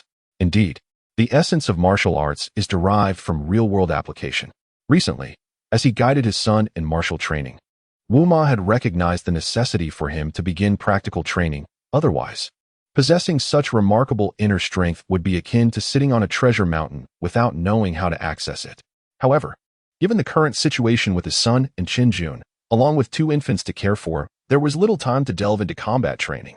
It now appeared that the enhancement of this young man's practical skills could no longer be postponed. Had Wu Jiangtao possessed a wealth of combat experience, he would not have struggled for so long to gain the upper hand. It is well understood among martial artists that the distinction of strength can be as slight as a thread, yet boundless in its implications. Under normal circumstances, Wu Jiangtao, with his evidently superior strength, could resolve the confrontation in less than 3 moves. However, the outcome merely suggested a slight edge in his favor. Casting a glance at the daughter of Wu Ma, who had accompanied her to observe Wu Jiangtao, Mo Wanha suppressed her irritation and inquired of the bodyguard, Xiao Yi. Upon his return, "What is your assessment?" "Quite the prodigy," he replied after a moment of silence. This tall young man, appearing to be in his early 30s, felt compelled to share his evaluation. As I mentioned earlier, he merely lacks practical experience. Aside from that, in every other aspect, I concede defeat. Unmoved, Mo Wanha pressed further. He stated he could become a star-level martial artist within 2 years. Is that plausible? Perceiving the skepticism woven into her words, Qingye furrowed his brow and pondered briefly before responding. To put it this way, I could attain star-level status within 6 months. As for him claiming 2 years, I believe he is being overly modest. Upon hearing this, Mo Wanha momentarily faltered, turning her gaze towards Wu Jiangtao, who was dutifully accepting Wu Ma's reprimands. This young man, with such talent, why had he never revealed it over the past decade? It was no wonder that Mo Wanha had harbored doubts from the outset. Wu Jiangtao's previous history had been rather unremarkable, yet his current performance was undeniably astonishing. As the dialogue between the two families progressed, Mo Wanha proved to be less accommodating than anticipated. Although she had shed her initial assertiveness and domineering demeanor, this was primarily in relation to Chen Jun and Li Xiaoshan. In her dealings with Wu Ma and Wu Jiangtao, she adopted a calm and rational stance. However, Wu Ma was no novice. Having traversed the martial world and honed her prowess through sheer determination, she may not have been able to outmaneuver the corporate president in verbal sparring. But her position was unequivocal. There would be no negotiation regarding the custody of the 2 children. That was non-negotiable. As a seasoned martial artist, she had encountered her fair share of affluent individuals. During this interaction, her greatest concern was not that Chen Jun might be taken away by Mo Wanha. As long as she remained, and Chen Jun was unwilling, no one could forcibly separate her from her daughter-in-law. Her primary apprehension lay in Mo Wanha's potential proposal to take the 2 children, using the argument that the Wu family lacked the resources and conditions necessary for their proper upbringing. Once they reached a year old, or even a month, the Chen family could claim the children, providing them with a superior material existence and access to the finest educational resources in the world. Indeed, when it came to education, both Mo Wanha, who presided over the Mo family, and the Chen family were undoubtedly capable of offering the best conditions for the 2 young ones. Should Mo Wanha make such a request, it would be difficult for the Wu family to refuse. After all, Mo Wanha was not entirely dismissing the marriage alliance. She was simply allowing for a temporary status quo, observing the situation as it developed. She maintains the status quo for the time being, not only to observe Wu Jiangtao's subsequent performance, but also to discern whether Chen Jun and Wu Jiangtao truly harmonize and can progress smoothly together. Should that not be the case, Mo Wanha will certainly not allow Wu Jiangtao to bully her daughter. She would forcibly bring her daughter back, at which point the Wu family would have no grounds to obstruct her. However, to Wu Ma's surprise, Mo Wanha did not raise the issue of the 2 babies' future education, nor did she imply that they would visit the Chen family once the babies reached a month or a week old. Wu Ma was uncertain if Chen Jun had said anything on the matter or if Mo Wanha had other considerations, since the other party had not mentioned it. She too would respect the unspoken agreement to avoid the topic. Beyond this aspect, the conversation was undoubtedly a resounding success for the Wu family. On the balcony of Yunlu Garden 0903, the air was still, and the afternoon sun radiated warmth. "Oh dear, Grandma, hold me," in Mo Wanha's arms. Do gazed up with bright, curious eyes, his face reflecting uncontainable wonder. At that moment, this typically domineering Mo Wanha found her heart melting. She held him delicately, unable to resist planting a gentle kiss on the baby's adorable face. Dodo instinctively reached out, grasping at the air, his mouth opening in silent wonder. Being twins, both babies were slightly smaller than their singleton counterparts, and thus their vocalizations were not as early. However, even ordinary infants typically began to coo around the 1-month mark. Meanwhile, Wu Ma held Meow Meow, and the 2 of them basked in the sun on the balcony, exchanging casual conversation. In the living room, Chen Jun observed this scene with a hint of surprise, while beside her, Wu Jiangtao noticed her peculiar expression and asked, "What's wrong?" She paused, then smiled gently. "It's just that I never imagined my mother could sit and chat so comfortably with your mother." Wu Jiangtao turned to glance at their mothers on the balcony. Feeling a pang of nostalgia, I didn't expect it either. Hee hee. Nearby, Li Xiaoshan set her phone down and smugly declared, "You should thank me, or else your mother wouldn't have been so easy to talk to." As she said this, she playfully formed her hand into a claw. Chen Jun had to admit that if it weren't for Li Xiaoshan's clever meddling, the atmosphere between her and her mother would not have eased so quickly.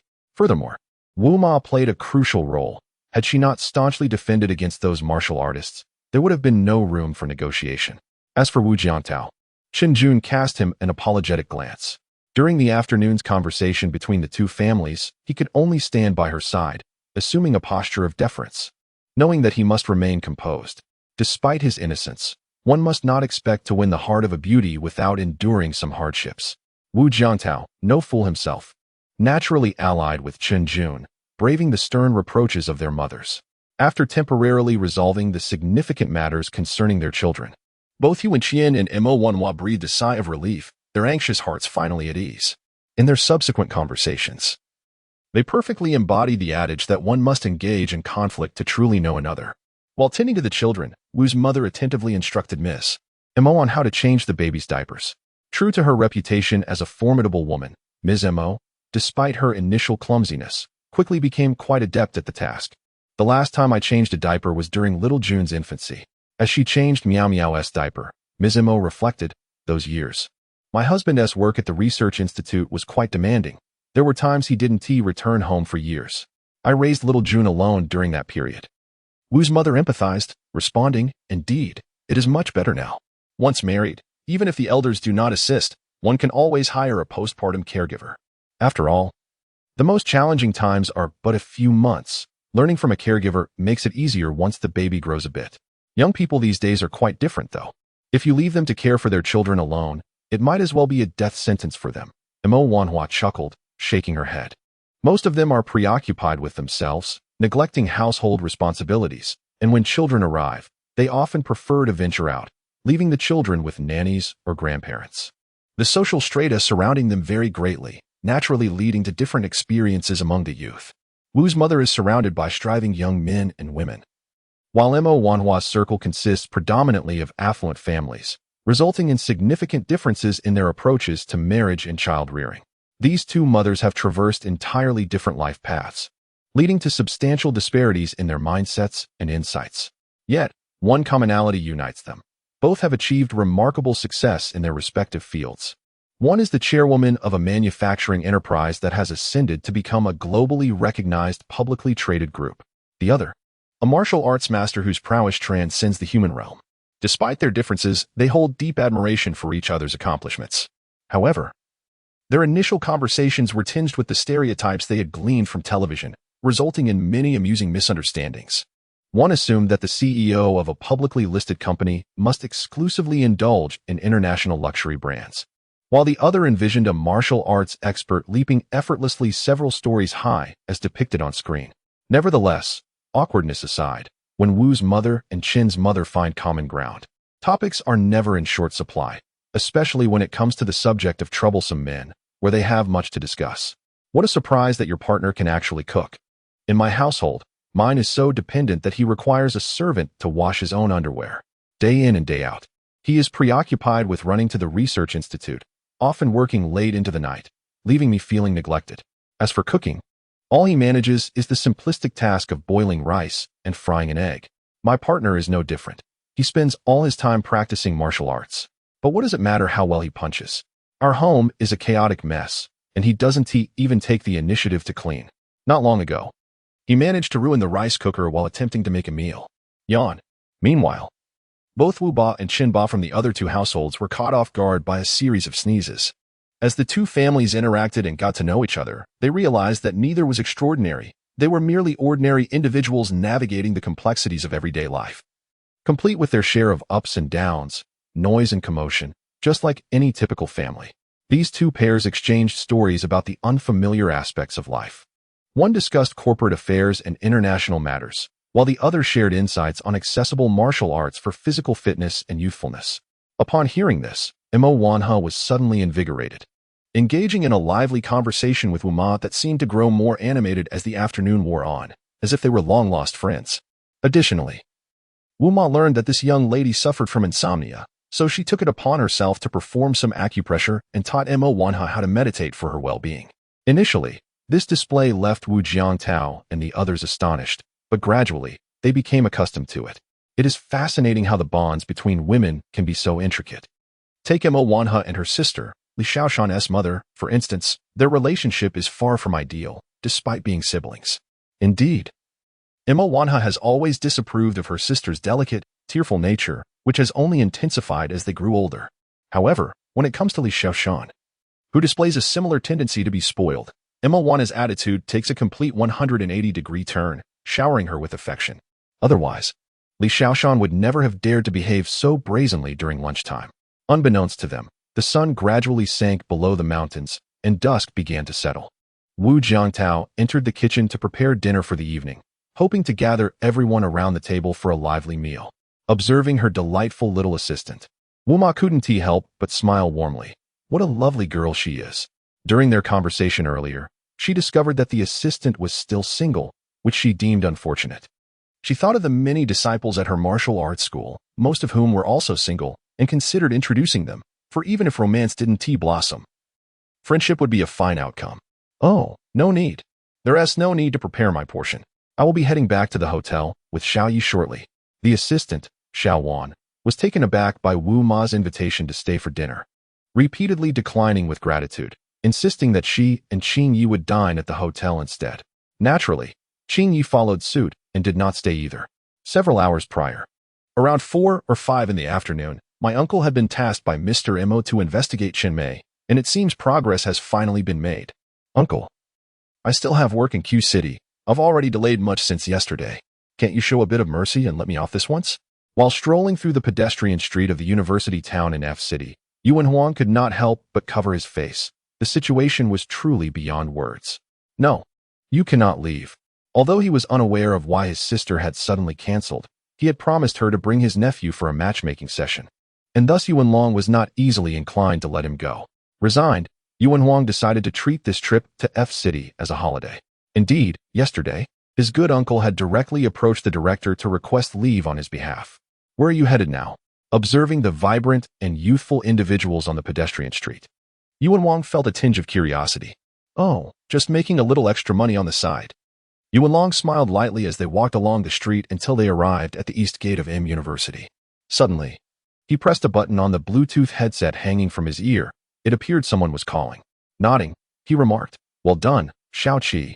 You've quickly pinpointed the target's location. I'll treat you to a big chicken leg later." "Master Uncle, you jest. I've heard your task is quite lucrative. Just consider it a token of appreciation." "Who said that? Who said that?"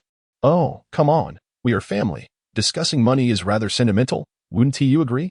"Master Uncle, have you ever heard the saying? Talking about feelings costs money." This phrase conveyed a clear message. As a master uncle, is it really appropriate to be so miserly with your own nephew? Yuan Long was momentarily at a loss for words, chuckling, "Well done, Xiao Qi. Your wit has certainly sharpened, just not sure about your physical prowess. All right, I'll give you 30%. Does that suffice?" "Hey, thank you, Master Uncle." After registering at the booth at the east gate of M University, the two entered the campus without obstruction, not knowing what task his uncle had taken on. Yuan Wang furrowed his brow and cautioned, "Uncle, this is a university. It's filled with students and professors. What exactly is your purpose here?" "Ah, that's a secret for now." His nephew decided not to press further. His uncle was always prudent in his actions. If anything untoward were to occur, his position as the captain of the security team would surely prevent any excessive behavior. "By the way, you brought the holographic law enforcement device, right?" "Of course." Upon hearing this, Yuan Huang's heart sank. "Uncle, what exactly are you planning to do?" "Just activate the enforcement device, today. We need your assistance to solve a case." Just as they were conversing, Yuan Long approached a tall, handsome student from M University. As Chun Mei stood before the two individuals who had suddenly appeared, she was momentarily taken aback, a hint of confusion flickering across her face. The foremost figure bore a stern countenance, and an overwhelming aura of menace loomed over her, as he extracted his credentials and presented them directly to her. "Chun Mei, I am an officer from the Security Bureau of F City. You are suspected of involvement with a nefarious syndicate from the southern continent. Please accompany us for further inquiry." Simultaneously, in the first cafeteria of the University of Science and Technology, the young master Hong Jun, having barely taken a few bites of his meal, found himself confronted by two young men as well. The Security Bureau, an organization dedicated to overseeing the martial arts realm, had remained discreet and independent within China. Unless one chose to shun fame and fortune, martial artists of significant prowess ultimately found their information cataloged here. Notably, those of star level and above who had been summoned for assistance by any official agency would also acquire an affiliation with the Security Bureau as an officer. This affiliation, however, was not a transient one. Whether it was Chun Mei or Hong Jun, both had contemplated the scenario of being approached by the Bureau, even mentally preparing themselves for such an eventuality. Thus, upon witnessing Yu Long and his associates before her, Chen Mei, though shaken internally, quickly regained her composure. She reflected on her actions, reassuring herself that she had left no trace behind, and settled into a state of calm. Perhaps they might trace Hong Jun's connections. But as for Chun Mei, she was entirely innocent, having engaged in no wrongdoing. As for whether Hong Jun would betray her under interrogation, she harbored no concerns. He was likely to divulge information under pressure. Yet, what of the evidence? Without proof, what could they truly do to her? Furthermore, she was confident her family would take action on her behalf. Although her future prospects might be affected, the worst-case scenario would merely involve leaving university. If it came to that, studying abroad in the United States could still serve as an alternative path. Regrettably, the landscape had shifted. Once, it was the high achievers and top students who ventured overseas for education, returning home to ascend to the peaks of success, bolstered by prestigious degrees and familial support. Now, however, only those who struggled academically or had encountered troubles domestically sought education in the United States, Canada, or southern nations. The notion of exporting talent had transformed. As China's economy surged, the martial arts community experienced a renaissance, and societal consciousness continued to awaken, rapidly eroding past stereotypes. However, upon Yu Long revealing his credentials and declaring his identity, Chen Mei could not suppress her astonishment. The Security Bureau? What was that? Even someone as well-versed as she, the Student Council president, had never before heard of this obscure department. Maintaining her composure, she tentatively queried, "Wait, you must have mistaken me for someone else. You are Chen Mei, correct?" Observing her calm demeanor, Yu Long's interest peaked as he scrutinized her. Yes, I am." "Ah, then there is no mistake." He instinctively reached to stroke the stubble on his chin, only to encounter a patch of smooth skin instead. "You are implicated with a certain dark organization from the southern continent, suspected of endangering national security. Please accompany us," they stated. Chen Mei interjected. "I have lived and studied in this country all my life. I have only traveled to the beautiful country in Europe during summer and winter breaks. I have never even set foot on the southern continent, so how could I possibly be connected to a dark organization?" The term dark organization evoked a sense of foreboding. She had no idea what it entailed, but the name alone suggested nefarious undertones. Could someone be framing her? Taking a deep breath, Chen Mei composed herself. "Fine. I will go with you, but you must not disturb the academy." "Certainly," the officer from the so-called Security Bureau responded. It was evident that this matter was unrelated to the recent online harassment incident. With that in mind, she felt a wave of relief wash over her. As for the Southern Continent's organization, she had never even heard of it. How could she possibly be involved? With this thought, Chen Mei's demeanor lightened as she began to ponder the situation. Meanwhile, Yuan Huang, who had activated the holographic enforcement device, wore a puzzled expression. "What on earth is my uncle doing? I thought he was here to help solve a case, yet now he is dragging in some organization from the Southern Continent?" Organizations, over the past 2 centuries, have emerged as new entities in the international landscape, evolving alongside the growth of global economy and technology.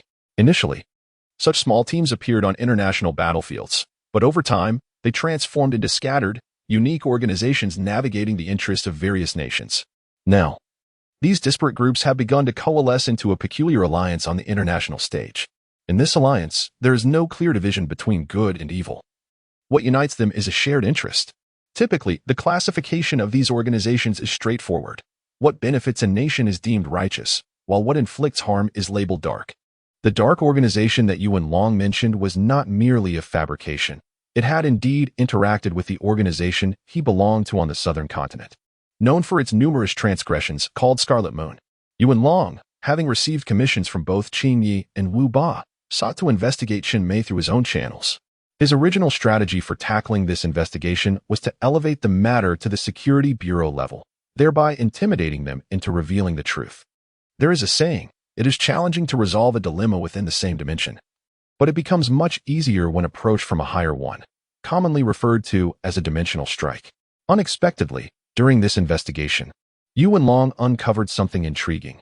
This young Master Hong could actually connect with an economic organization from the southern continent through a domestic channel and, astonishingly, engage in transactions as well.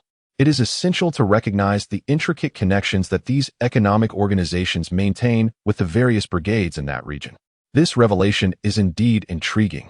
Initially intending to return home for a restful vacation, to indulge in leisure and pay respects to family and mentors, I stumbled upon a fascinating clandestine channel. Yuan Long was instantly captivated.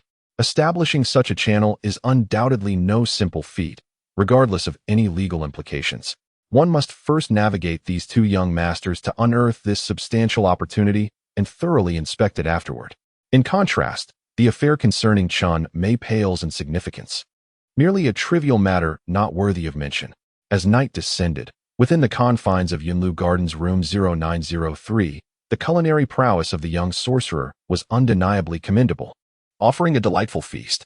Despite having just indulged in 2 bowls of rice, Mr. Mo maintained an impeccable demeanor, gazing with admiration at Wu Jiangtao and his daughter, who were meticulously clearing the table. This evening's dinner saw everyone performing splendidly, leaving no remnants of Wu Jiangtao's culinary creations.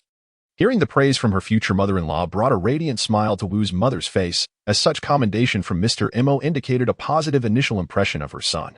Excellent. This marks a splendid beginning. Let us persist and strive forward, dear son. This lad, once flattered, tends to puff up with pride. Shall we take a stroll downstairs to aid digestion, future mother-in-law? Certainly. Mo Wana readily agreed.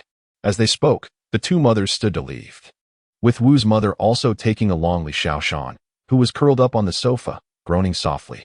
As for Chen Jun, she was in confinement, and neither she nor Mo Wanha would allow her to venture outside. In their traditional beliefs, a woman in confinement must not step out, nor should she bathe or wash her hair, and must minimize her outings. The very thought of these confinement rules sent shivers down Chen Jun's spine. Initially, she believed it was solely Wu's mother who would adhere to such notions, but to her surprise, her own mother echoed the same sentiments upon her arrival. At that moment, she felt a twinge of guilt as she calculated that she had inadvertently violated each of those rules. Bathing? She had indeed bathed, albeit merely a sponge bath. And just yesterday, a week after her wounds had healed, she had taken a proper bath. Of course, she had consulted a doctor via WeChat. And only after receiving confirmation regarding her wound's condition did she dare to proceed. Moreover, the doctor had explicitly warned her against submerging herself in a bathtub, advising caution to avoid excessive exposure to water on the healed wounds. As for washing her hair, that was a matter that required no elaboration. She had done so more than once. Regarding outings, provided the weather was mild and there were no strong winds, she often accompanied Wu Jiangtao and Li Xiaoshan for strolls in the garden below. Once the two mothers departed, Chen Jun approached the kitchen, observing Wu Jiangtao scrubbing pots and washing dishes. With a hint of anxiety, she inquired, Jiangtao, you don't genuinely expect me to adhere to those confinement rules my mother and aunt mentioned today, do you? WGNGT-O shook his head in resignation. It's all right. We should adhere to the doctor's advice regarding what can and cannot be done. As for my mother and Animo, as long as we don't act under their watchful eyes, it should suffice.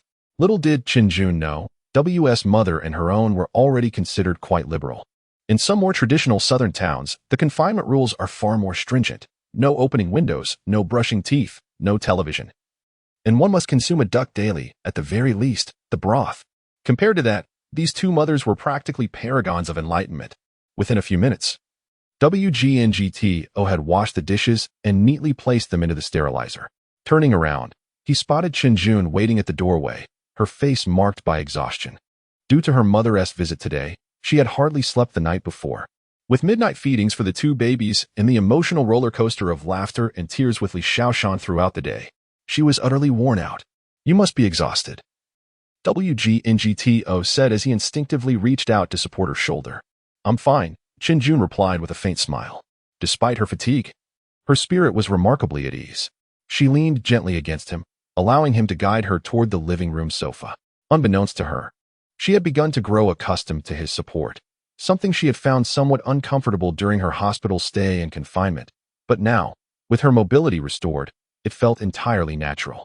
Just lean back. I'll warm your feet first, and then give you a massage. It will help you sleep better tonight, he said, letting her recline on the sofa. The deep timbre of his voice was quite pleasing to Qin Jun's ears. She quickly grasped his hand, a hint of embarrassment coloring her cheeks. No, that would be rather awkward. Initially, WGNGTO hadn't thought much of it, but her reaction piqued his interest. Awkward? How so? Qin Jun shot him a playful glare, rising as if to retreat to her room. I'll head back now. Oh, don't grab my feet. Enough of this. I merely wish to massage your feet to promote circulation and vitality. It will aid your sleep tonight, he insisted, gently pushing her back onto the sofa. Stay put while I fetch some hot water. We'll use mugwort to soak your feet before the massage. Qin Jun felt a blush creep onto her face. All right. I see now that the misunderstanding was on my part, not yours. However, recalling the sounds she had inadvertently made during the previous foot massage, coupled with that last nibble from WGNGTO, left her feeling both apprehensive and expectant. She found herself in a state of trepidation, fearing his approach, yet equally dreading his absence. Wu Jiangtao was hardly a romantic expert, unable to decipher the intricacies of love. All he knew was that she had endured a taxing day and was utterly fatigued, in desperate need of a massage. It is worth noting that Qin Jun's current whimsical girlish heart owes much to her mother, Emma Wanhao. Since elementary school, Qin Jun had blossomed into an increasingly captivating young woman, attracting the attention of suitors who inundated her with love letters. Although the scrawled handwriting on those missives often elicited laughter, Emma Wanhao recognized the gravity of the situation from that early age. Thus, even amidst her burgeoning career, she vigilantly monitored her daughter, fearful of any signs of youthful romance. Consequently, throughout her junior and senior high school years, despite harboring innocent affections for a handful of boys, Qin Jun had never experienced a genuine relationship. As for her university years, the boys drawn to her, scrutinized under Emma Wanhao's watchful gaze, faced repeated failures in their pursuits. This resulted in Qin Jun, despite her audacity and having skipped straight to marriage and motherhood, never having engaged in even a single authentic romantic encounter, leading to her present complex emotions. Unlike girls who are well-versed in the realm of love, whose hearts race at the prospect of a date, thinking, just holding hands? Who are you fooling with your innocence? Move faster, you big fool, or I shall ignore you. Or hurry and embrace me. Kiss me. Let us be playful. As for those who cannot secure a date, they typically fall into one of two categories. Either the timing is not right, or they are merely offered a cup of fragrant green tea. Soon, Wu Jiangtao prepared hot water in the bathroom, adding a sachet of mugwort. Stirring it until the scalding liquid released its medicinal properties, transforming the clear water into a dark brew. Soaking one's feet in mugwort offers numerous benefits, promoting liver health, detoxification, clarity of mind, and enhancing complexion while dispelling internal coldness.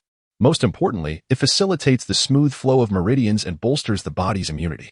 Thus, combined with Wu Jiangtao's elite foot massage skills, it was undoubtedly advantageous for Qin Jun. He added a splash of cold water to lower the temperature of the herbal concoction, ensuring it wouldn't scald her skin. With great care, he brought the bucket of medicinal water into the living room and gently lifted her feet, placing them into the warm herbal infusion. Is it too hot? Ouch, it's quite hot. Qin Jun's feet had just been pampered the day before, with the dead skin meticulously removed, leaving her delicate skin sensitive to the warmth of the herbal solution, prompting her to gasp. Oh, let me cool it down a bit more, but not too much. Otherwise, it won't be effective. Wu Jiangtao added more cold water and then cautiously submerged her feet into the herbal bath. How does it feel? Still a bit hot, but bearable. This temperature is just right. All right then, I shall begin your massage.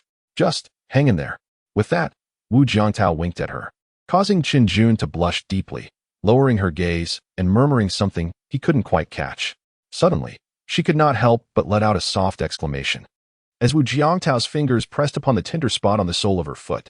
At that very moment, Wu Ma, poised to push open the door, instinctively twitched her ears and halted, while Emma Wanhao and Li Shaoshan exchanged bewildered glances. What was that sound? They instinctively tilted their heads, clearly hearing a rather distinctive cry of pain, gentle yet tinged with reproach, laced with a hint of delightful discomfort. This sound wafted through the door, gently caressing their ears. How tantalizing. The sensation seemed to burrow into the depths of their hearts. Mo Wanha furrowed her brow, pondering the implications of her daughter's interaction with Wu Jiangtao. Wu Ma's expression mirrored her confusion, uncertain of how to respond. Surely, their relationship had not reached that level yet. Meanwhile, Li Xiaoshan, unable to withstand the awkwardness, clamped her hands over her ears. This sound was simply too much for a single soul to bear. In that moment, Wu Ma recalled seeing her son purchase a pedicure massage tool the previous day and promptly pushed the door open. Mo Wanha and Li Xiaoshan gasped. Wait, what? They averted their gazes, anxious about witnessing something inappropriate. The next instant, the scene in the living room unfolded before them. Wu Jiangtao was giving Qin Jun a foot massage. In the living room, Wu Jiangtao remained unfazed, while Qin Jun was startled by their sudden appearance. She had inadvertently let out a few cries, creating an atmosphere that felt rather intimate. However, when the door swung open, she glanced over, her face instinctively tightening with anxiety. Surely, her mother, Aunt and Li Xiaoshan had not heard anything. Yet, upon observing the peculiar expressions on their faces, her cheeks flushed crimson, and her ears turned beet red as she subconsciously pulled her feet away. Don't move, the massage isn't over yet, Wu Jiangtao whispered. There's nothing to be embarrassed about. I'm merely massaging your feet. You needn't react so strongly. Qin Jun, however, was in no mood to let Wu Jiangtao continue to manipulate her feet so casually.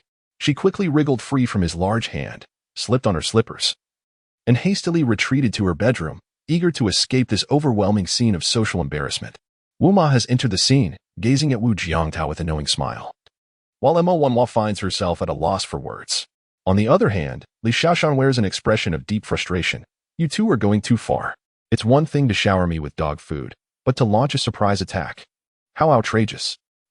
Mo Wanhua resolves to purchase a residence in Yunlu Garden. Serendipitously, Unit 0902 on the 9th floor of Building 11 remains unclaimed, and she has already instructed her assistant, Xiao Wan, to attend to the necessary arrangements. As for her daughter's current circumstances, she is not particularly troubled about how to discuss it with her husband, Qin Shu, as she knows him well and finds him easy to manage. However, the elders and relatives from both the Mo and Chun families present a more complex challenge. It is essential to address the matter, and while a few rebukes from the elders or some teasing remarks from aunts would be bearable, she fears it might lead to underlying conflicts of interest. Although Qin Jun is a member of the Qin family, her ties to the Mo family through her mother, Mo Wanhua, run deep. She has also received generous shares from her doting grandparents. Regarding these matters, Mo Wanhua finds herself at a loss, and it would be an understatement to say it doesn't cause her concern. While she has resolved her daughter's issues, she is still anxious about the investigation into the recent online harassment incident at M University, uncertain how Xiao Yu is faring with it. Just as Mo Wanhua contemplates whether to send a WeChat message to inquire. At the hotel where she is currently staying, Qingye is leisurely dining in the restaurant on the 2nd floor when suddenly, his phone chimes. Oh. Upon opening the email sent by the other party, he is momentarily taken aback. The sender is none other than the Scorpio he had commissioned just yesterday. Qingye clicks on the email, only to find a short video within. I am Chun Mei, a junior at M University and the president of the student council. In the video, Chun Mei appears haggard, as though she has endured much. What role did you play in this online harassment incident originating from the M University forum? This incident was orchestrated by me, directing Hong Jun, but he primarily masterminded it, as the post not only concerns Wu Jiangtao and Qin Jun, but also Lu Wanner, which he uncovered. Tell me how you executed this. At first, Qingye is puzzled by this interrogation video. What is going on? Why has Scorpio utilized his identity from the Security Bureau? Does it require such a grand display? Even during his return to the country, he has strictly maintained confidentiality regarding his codename in the southern continent, never mentioning it to Mo or his family. The identity and name he uses are those provided by the Security Bureau, not his true self. As a member of a certain regiment in the southern continent, he is destined to turn his back on reality, unable to easily reveal his identity. Yet Scorpio has opted to expose his identity to investigate such a trivial case, which equates to risking the erasure of everything Scorpio has ever achieved in the southern continent. As a member of the brigade, he must start from scratch, reinvent himself, and adopt a new identity to return there. Moreover, this endeavor entails significant risks.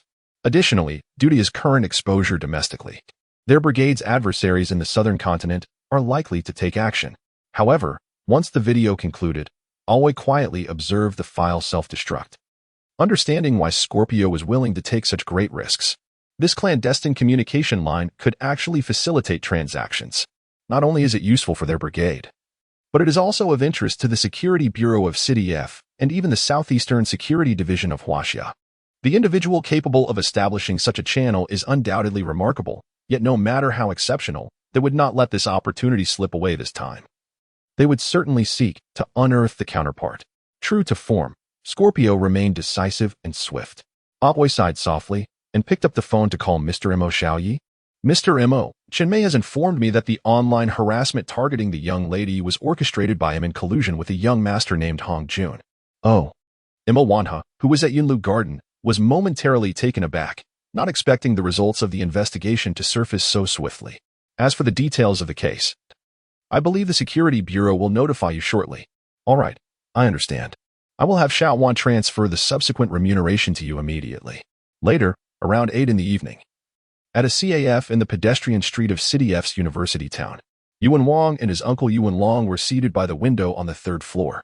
The two men had been there for less than 10 minutes and were already feeling somewhat uncomfortable. At this hour, it was the prime time for young couples to date, and the CAF was filled with pairs of lovers, making their presence conspicuously noticeable. Sipping coffee, the nephew wore a look of helplessness, despite having participated in a significant case today, which even involved the brigade and economic forces from the southern continent. Yet, his role was merely to conduct law enforcement holographic recordings, and subsequently, his uncle had taken no further action, directly handing over Chun Mei and Hong Jun to the Security Bureau colleagues who arrived in haste. The interrogation video they had just viewed was sent over by the Security Bureau after the questioning, and as soon as it was received, Yuan Long promptly forwarded it to the brigade's group email. Uncle, Andy hasn't forgotten again, has she? After waiting for about 20 minutes, Yuan Huang couldn't help but inquire. Of course not. Your aunt just sent a message via WeChat, saying they're almost here. Suddenly, Yuan Long glanced towards the staircase of the CAF and waved his hand, soon spotting his sister accompanied by a tall, slender girl with delicate features approaching. On the other side, at Yunlu Garden, Mom, Mo Wanha is leaving. Chen Jun watched her, feeling an unprecedented sense of reluctance. After all these years, today was undoubtedly the most enjoyable and relaxed day she had spent with her mother. She had never imagined such a day would come. All right. I will return in a couple of days. Chen Jun subconsciously thought to herself, really? Gazing at her daughter before her. Mo Wanha couldn't help but reminisce about the adorable grandson she had only held a few times that afternoon. A sense of reluctance welled up within her. However, her responsibilities at the corporate group were paramount. Fortunately, the company had recently initiated a transition to online cloud-based work, allowing her to manage many tasks remotely without the necessity of being physically present. In just a few days, the baby would be celebrating his first month. Turning to Wu Jiangtao, she remarked, "We must certainly host a celebration for the baby's full moon. Jiangtao, your mother and I have discussed it, and we've decided against making a grand affair back in Kyoto. Let us hold it in F-City instead. You two can finalize the details, after all. It will be a family gathering, with no outsiders." "All right," Wu Jiangtao replied. "Since you both have no objections, it's settled then." Mo Wanha unconsciously exuded an air of authority, gesturing to them before turning away with her assistant Xiao Wan and bodyguard Xiao Yu. The adjacent apartment, 0902, had already been purchased by Mo Wanha. It was also tastefully decorated, yet she was not fond of the furniture, so she had commissioned someone to design new pieces. In the coming days, arrangements would be made, and she would need Wu Jiangtao's assistance to oversee the setup. Once her mother departed, Chen Jun, seated in the living room, felt a sudden emptiness wash over her, an inexplicable discomfort settling in. Wu Jiangtao, perceptive to her unease, approached her swiftly, asking, "What is the matter?" "It's nothing," Chen Jun replied, forcing a smile that lacked sincerity. Wu Jiangtao quickly sought to reassure her, "It's all right. Your mother will return in a couple of days. Didn't she mention that she is no longer handling specific tasks at the group? Most of her work can be done online, allowing her to stay here and be with you and the baby." "I hope so," Chen Jun sighed. Her mother had made similar promises countless times before, yet few had been fulfilled. As she settled into the car, Mo Wanha broke the silence, instructing Xiao Yi, "Take me to Qingluo Coffee at the nearby pedestrian street." "Certainly, Ms. Mo." Her personal assistant, Xiao Wan, hesitated, knowing that a direct trip to the airport would afford ample time. However, any delays could jeopardize their schedule with the group. "It's fine. I merely wish to take a quick look. I want to stay long." After all, she had regarded Li Xiaoshan as a daughter since childhood, and naturally, she was deeply invested in her significant life events, having even introduced her to several suitors over the years. Unlike Qin Jun's resistance, Li Xiaoshan was far more compliant, attending every matchmaking event and genuinely getting to know the young man, though none had led to a successful match. In the days that followed, Li Xiaoshan resumed her work at the Research Institute, gradually finding herself with little time to visit apartment 0903. On the rare occasions she did come, she would invariably call Wu Jiangtao in advance to arrange a lavish meal, devouring her dinner hastily before departing in a rush. The work at the Research Institute is quite demanding. At times, even during meals, this glutton's mind is occupied with various material parameters and numbers. In fact, while dining, he found himself engaged in discussions with Chun Jun at the table. Unbeknownst to them, time slipped by, and the morning before Dodo and Miao Miao's first-month celebration arrived, characterized by clear skies and perfect sunshine. Mo Wanhe and Chin's father finally made their way from Kyoto to F City, entering Yunlu Garden. Throughout the journey, Chen Chu's expression was far from pleasant. A few days prior, during a rare visit home, his wife had mentioned their daughter's situation over dinner. They had children? Oh well, I'll just send a monetary gift. I'm too busy to attend. Wait. Just as Chen Chu stuffed a morsel into his mouth, cheeks slightly bulging, he looked up in bewilderment at his wife, who just had twins. Your daughter, Mo Wanhe reiterated, somewhat exasperated. Chin's father was immediately taken aback, instinctively glancing at the calendar. Today was June 2nd, not April 1st, April Fool's Day. No. What does this mean? The news from his wife left even Chin's father, with his top-tier intellect, momentarily flummoxed. It means exactly what it says.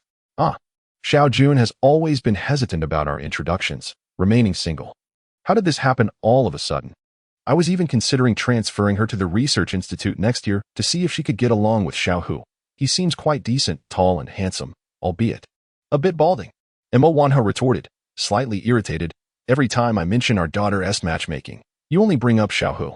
If you find it tiresome, know that I am equally weary of it. Chin's father was momentarily at a loss for words. All right. No more about Xiao Hu.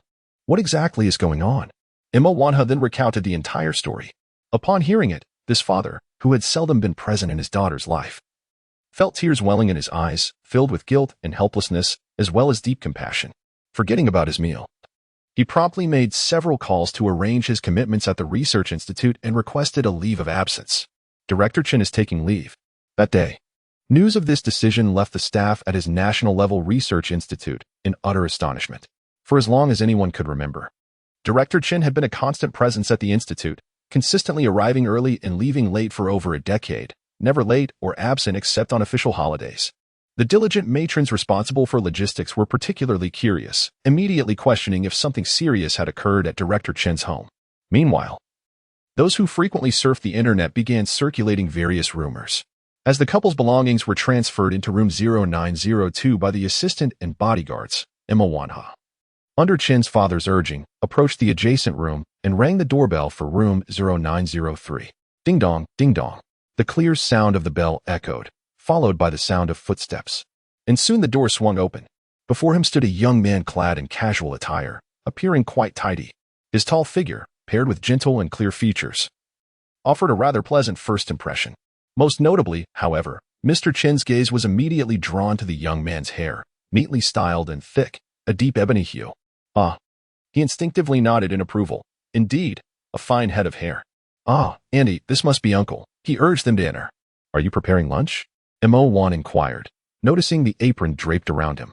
Perfect timing. Since you've arrived, let us dine together. Wu Jiangtao graciously welcomed his future in-laws, offering them slippers. Meanwhile, Chen Jun emerged from the bedroom and, upon spotting the familiar figures, called out, Dad, Mom, you. Throughout their journey, Mr.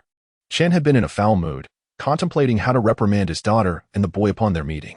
Yet, faced with them now, he found himself at a loss for words. Should he scold his daughter? His concern outweighed his anger, rendering him speechless. As for the young man, he had heard from his wife that this lad hailed from a lineage of martial artists and was a rare talent himself. Observing his genteel demeanor, Mr. Chen hesitated to chastise him. Dad, please sit. Chen Jun obediently guided her father to the sofa. Meanwhile, Mo once surveyed the surroundings. Noting the absence of Wu's mother, Unable to contain her curiosity, she turned to Wu Jiangtao and asked, Jiangtao, where is your mother? Oh, she has returned to our hometown to send out invitations and attend to some family rituals.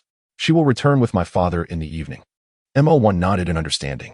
Well then, uncle and auntie, please make yourselves comfortable. I shall prepare lunch. Fortunately, the rice was just cooked. Upon returning to the kitchen, Wu Jiangtao promptly turned off the rice cooker, rinsed more rice, and measured the water anew. He retrieved additional vegetables and meat from the refrigerator. Realizing that with 2 extra guests, he needed to prepare more dishes. Mr. Chun was evidently not a man of many words. After arriving at 0903, his exchanges with his daughter felt rather sparse, limited to inquiries about her well-being. That lad, Wu Jiangtao, has he mistreated you, has he? As Wu Jiangtao's martial prowess advanced, his physical condition improved remarkably, and his senses sharpened. Even while in the kitchen, he could keenly overhear the conversation among the 3 in the living room. In response to his father's queries, Qinjun, though somewhat bashful, recounted her recent experiences, particularly highlighting Wu Jiangtao's attentiveness towards her and the little ones. Hearing this, Mr. Qin felt a sense of relief wash over him, yet an undeniable pang of bitterness lingered within. This was his daughter. He had nurtured this precious blossom for over 20 years. Only to see her venture into another's garden, and to add insult to injury, she had even brought forth 2 adorable little sprouts of her own. By the way, where is the baby? I wish to take a look. As Wu Jiangtao finished preparing the meal and brought it to the dining room, he removed his chef's apron and entered the living room, only to find Mr. Mo cradling one child and Mr. Chun holding another, both gazing at them with adoration. He was momentarily taken aback and glanced at Qinjun, who returned his gaze with a look of helplessness. Uncle and aunt, it's time to eat. Oh. The delighted grandparents finally lifted their heads, realizing it was already past noon, feeling as though they had just arrived moments ago. Reluctantly, they placed the 2 little treasures into the crib. Lastly, we ensured that the balcony door in the living room was securely closed, along with all other windows and doors, preventing any chilly breeze from intruding. Let's eat, let's eat. Together with his wife, he approached the dining table, where an array of delectable dishes awaited. Qin Dad was momentarily startled. The spread appeared quite impressive. Uncle and aunt, please take a seat. Most of the dishes are on the lighter side. You might want to try these 2. Wu Jiangtao suggested, pointing to 2 dishes situated farther from Qinjun. One was steamed ribs with fermented black beans, and the other was spicy chicken. Upon seeing these dishes, Mo Wanhui furrowed her brow. Xiao Wu, you really didn't need to prepare extra dishes for us. We are getting older, especially your uncle, who often works late. A lighter flavor would be just right. Just as Wu Jiangtao was about to respond, the front door swung open, and a slender figure swiftly changed her shoes and hurried in. I'm here. Huh? Uncle? Mom? You all are here? Xiaoshan. Qin Dad looked bewildered at the sudden appearance of the girl. Before he could utter a word, Li Xiaoshan had already pulled up a chair, adeptly picked up the prepared chopsticks, and dove into the plate of spicy chicken before her. Well, I'm here. As a vibrant piece of chicken entered her mouth, the spicy flavor immediately enveloped her palate. The exterior was crispy, while the interior offered a tender and delightful texture. Slightly salty, but followed by a rich sweetness from the chicken's essence. Delicious. With that bite, Li Xiaoshan felt as if she had returned to her hometown, savoring the most authentic Sichuan spicy chicken. Just as she was about to indulge further, she noticed an unusual quietness at the dining table. Raising her head, she found Chun Dad and Aunt Mo staring at her in disbelief, which made her feel somewhat awkward, and she let out a nervous laugh. Ahaha. Mom, Uncle, why are you all looking at me? Eat. Quickly try Jiangtao's culinary skills. It's absolutely unmatched, especially paired with the all-natural soybean milk. Simply exquisite. Li Xiaoshan's enthusiastic introduction left Chun Dad momentarily speechless, while Mo Wanhui couldn't help but chuckle and lightly tapped her husband. All right, let us eat. Understood. These 2 dishes were prepared specifically for her. I initially thought that Wu Jiangtao had gone out of his way to make them, but it seems I was mistaken. However, Wu Jiangtao stood up and served them each a bowl of white fungus and lotus seed soup. Uncle and aunt, you both work so hard and often stay late. So please drink more of this soup. It is beneficial for the lungs. When his in-laws arrived, he adjusted the menu based on their health conditions, particularly preparing the soup. The ingredients had long been prepared, originally intended for dinner. The white fungus and lotus seed soup is rather cooling. But Qinjun cannot consume too much cooling food at the moment, as it might affect her milk production. Therefore, Wu Jiantao added extra red dates and goji berries to impart warmth. By the way, Shishan, how did it go with the boy Aunt Wu introduced you to a few days ago? Mo Wanhao asked with great concern. Li Xiaoshan, who was ravenously eating, paused, swallowed a mouthful, and replied, I feel it's all right. It was just that two came that day. When I first met them, I almost thought Aunt Wu had made a mistake. How could there be two arranged for a blind date?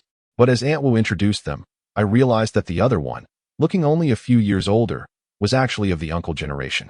After the introduction, Aunt Wu promptly took her brother Yuan Long away, leaving space for her and her nephew. Is it all right? Are you in contact on WeChat? How's the conversation going? Well, he's a bit awkward, but very manly. By the way, he invited me to go out for a walk tonight. Oh, that's wonderful. When will you bring him over for Aunt Mo to see? Li Xiaoshan felt both amused and exasperated. Mom, I've only just met him. We're not even at the stage of knowing each other well yet. Then hurry and get to know him better. Mo Wanhao had also learned some basic information about Yuan Huang from Aunt Wu. He is the captain of the Q City Security Bureau's combat team and a master in martial arts. Such a young man undoubtedly has a bright future ahead. Although he is somewhat older, that is only in comparison to ordinary people. As a martial artist, due to the rigorous training, their youthful physical condition can often be maintained well into their 50s or 60s. This is the most significant distinction between Chinese martial arts and those of Western countries. Chinese martial arts not only emphasize the physical training of muscles and bones for combat enhancement, but also include the cultivation of internal energy for health preservation. As long as one is not afflicted by injuries or ailments, a Chinese martial artist can generally live beyond 120 years, with some extraordinary individuals in their 100 years still exhibiting considerable lethality. A few years ago, an unassuming, plump, gray-haired elder from China, who appeared quite ordinary, was actually a retired master of martial arts with a purple star rank from the Chinese Security Bureau. On one occasion, he traveled to the northern country of Dahan, coincidentally visiting his granddaughter, who had been working there for many years, only to find that she was entangled with a local gang. The elderly man, filled with indignation, single-handedly felled over 20 robust young men, some of whom were even accomplished Taekwondo practitioners from the Great Han Nation, despite his protruding belly and graying hair, which gave him an appearance devoid of menace as he staggered when he walked. He unleashed a storm of formidable skill. Those who dared to rush at him found themselves with broken fingers, dislocated arms, or knocked unconscious by a single slap. Even those attempting a sneak attack from behind were met with his uncanny awareness as he delivered a swift kick that landed squarely on the target. Fortuitously, this street brawl was captured on video and quickly went viral online, igniting global astonishment. Who would have thought that the martial arts of China, which had not shone brightly on the international stage, could exhibit such prowess? At that time, the world of Taekwondo was basking in its prime. Yet the emergence of this video nearly obliterated the hard-earned reputation it had cultivated over the years. But that is a tale for another time. Later, during dinner, Chen Jun did not simply turn and sit down. Instead, she assisted Wu Jiangtao in clearing the table of dishes and utensils. Together, they washed the pots and pans in the sink, for despite the presence of a dishwasher, the cooking pots and rice cooker were beyond its reach and required manual cleaning. In the living room, observing his daughter helping in the kitchen, Chen's father felt a pang of bittersweet emotion. Yet he could see that she and the young man appeared to get along well. All right, you go spend time with your uncle and aunt. I can manage here, he suggested. No, I don't want to be overly pampered at home. Tomorrow I will be out of my confinement. You must teach me how to cook, she replied. Surprised, Wu Jiangtao turned to look at Chen Jun, who was looking at him with her usual earnestness. You will have times when you are not home. If I cannot even boil rice or fry an egg, what will our two babies eat? That's a valid point, Wu Jiangtao conceded. And they quickly finished their household chores together. Upon settling in the living room, they were interrupted by Mo Wanhua's voice. The results of the investigation regarding that post on the M University forum have come out. Chen Jun was momentarily taken aback, as she had not given this matter much thought and would have completely forgotten about it had her mother not brought it up. Wu Jiangtao, however, furrowed his brow as his gaze shifted toward his future mother-in-law. The mastermind behind this is someone you should know. He is a junior at M University named Chen Mei. What? How could it be him? Chen Jun gasped, covering her mouth in shock, while Wu Jiangtao's expression darkened as he recalled this influential figure from M University. He had not anticipated it would be this young man. In the past, as the president of the student council, Chen Mei was undoubtedly among the elite of M University's student body. The ordinary students, upon graduation, hastily flocked to various talent markets, participating in numerous campus recruitment drives, eager to secure positions as reserve cadres in so-called prestigious enterprises, or to struggle within smaller companies, or to compete fiercely with thousands for a single civil servant role. This scenario epitomizes the current norm for the majority of university graduates. In contrast, exceptional students like Chen may face a promising career trajectory, potentially following an academic path akin to Chen Jun, or pursuing civil service examinations to enter the political arena. At the very least, they can effortlessly attract offers from top-tier domestic and international firms, with a monthly income exceeding 10,000 being merely a baseline. Mo Wanha calmly remarked that at this juncture, the F City Security Bureau and M University should have released an announcement regarding this case. Although the revelation that the mastermind was Chen Mei came as a surprise, neither Chen Jun nor Wu Jiangtao felt any resentment. The former was more inclined towards regret and confusion, while the latter found the situation absurd, struggling to comprehend what was amiss in the mind of this academic prodigy. However, upon receiving a call from his uncle, Yuan Long, and learning about Chen Mei's predicament, Wu Jiangtao was left in a state of shock. It turned out that Chen Mei was not lacking in intellect. Rather, he had managed to extricate himself from the situation quite cleanly. Unfortunately, he had inadvertently become entangled in the machinations of certain factions from the southern continent, resulting in a significant downgrade in his circumstances from the Security Bureau's perspective. The charges of orchestrating an online storm and endangering national security loomed large, each more grave than the last. During the interrogation at the Security Bureau, upon realizing the reason for his detention, Chen Mei broke down, exclaiming, "Officer, what did you call me?" "It's comrade," retorted the young officer, clearly displeased. Officer Comrade, I genuinely have no idea how Hong Jun managed to find this channel. I am completely in the dark regarding this matter. And it has nothing to do with me. I merely instructed him to target Wu Jiangtao online, and as for Chen Jun, that was truly collateral damage.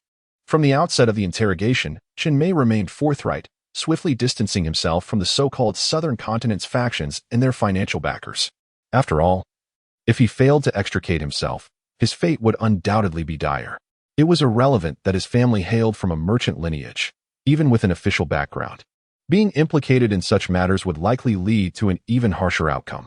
Later, in an effort to clear his name, Chen Mei meticulously recounted everything he could remember regarding his interactions with Hong Jun during that period, detailing the phone calls, face-to-face meetings, discussions, and the planning of this online harassment incident with utmost clarity.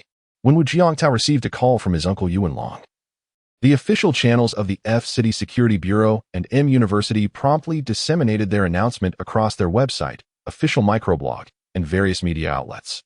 The announcement meticulously disclosed the details of the case. The mastermind behind this incident is Chen, a student from M University. In this case, Chen's criminal acts are unequivocal. The evidence is compelling, and the charges are appropriate and substantiated. The defendant, Chen, has infringed upon the personal rights of the victim, constituting offenses such as creating disturbances, defamation, insult, and false accusations. Ultimately, Chen received a sentence of 18 months and was fined a nominal amount, which, for his family, was insignificant. The most critical consequence, however, was that this incident marred his record, rendering him incapable of pursuing a career in politics, public institutions, or state-owned enterprises. Furthermore, due to his ties with economic powers in the southern mainland, his family underwent a rigorous investigation, severely impacting their business. Initially, when Chen's family learned of his predicament, they were taken aback, only to subsequently burst into incredulous laughter.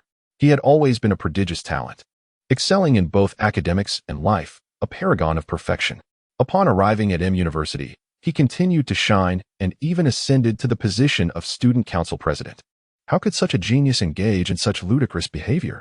Both his parents and relatives found it inconceivable, believing it to be a misunderstanding, a mistake somewhere along the line.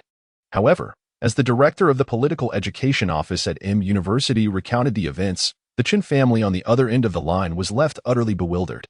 What does it mean to be ensnared by one's own capabilities? This was it. Following this, Mrs. Chen lamented, urging her husband to contact influential figures to secure their son's release from the F City Security Bureau, while the elderly matriarch, overwhelmed by the tragic news of her beloved grandson, suffered a spike in blood pressure and collapsed. The entire Chen household was in disarray, filled with cries and chaos. Notably, Neither the announcement from M University nor the F-City Security Bureau mentioned the name Hong Jun, not even in passing, and Southeast University, where he studied, appeared to be blissfully unaware of his existence, as if he had never been there at all. He seemed to have vanished from existence, unmentioned and unpursued, like a pebble cast into a pond, creating ripples that swiftly dissipated, leaving no trace. Fortunately, the intricacies surrounding this matter were known to Wu Jiangtao, a newly certified officer at the Security Bureau who had left a record at the security agency as a party involved in the case. He had a modicum of eligibility to comprehend the deeper implications behind Chun and Hong Jun's affair. Yuan Long had not concealed the truth from him, but had instead elucidated the situation. Naturally, details regarding the clandestine channels and the operational nuances involving Hong Jun remained undisclosed. He only shared with his nephew that the entanglement with a certain financial power from a southern mainland brigade was the catalyst for the present outcome. Wu Jiangtao was utterly speechless. As the saying goes, if one does not court disaster, disaster will not come. What is the most important thing when a baby turns 1 month old? The occasion was to celebrate the baby's 1-month milestone, inviting relatives to gather in joyous reunion. However, the true priority lay in the mother's postnatal checkup at the hospital, occurring 1 month after childbirth. Was a checkup necessary for the baby? Indeed. But not at the 1-month mark. Rather, it should take place around 42 days after birth, on the morning of the baby's full month. Wu Jiangtao and Chen Jun settled the baby and informed Wu Ma that the previously expressed milk was stored in the freezer. Should they not return on time? She was to take out the stored milk, warm it with hot water, and adjust the temperature with the warmer before feeding the 2 infants. With Wu Ma present, there were no significant concerns, especially with Mr. Mo and Chen's father also there. 3 elders were sufficient to care for the 2 little ones. Once everything was arranged, the couple departed.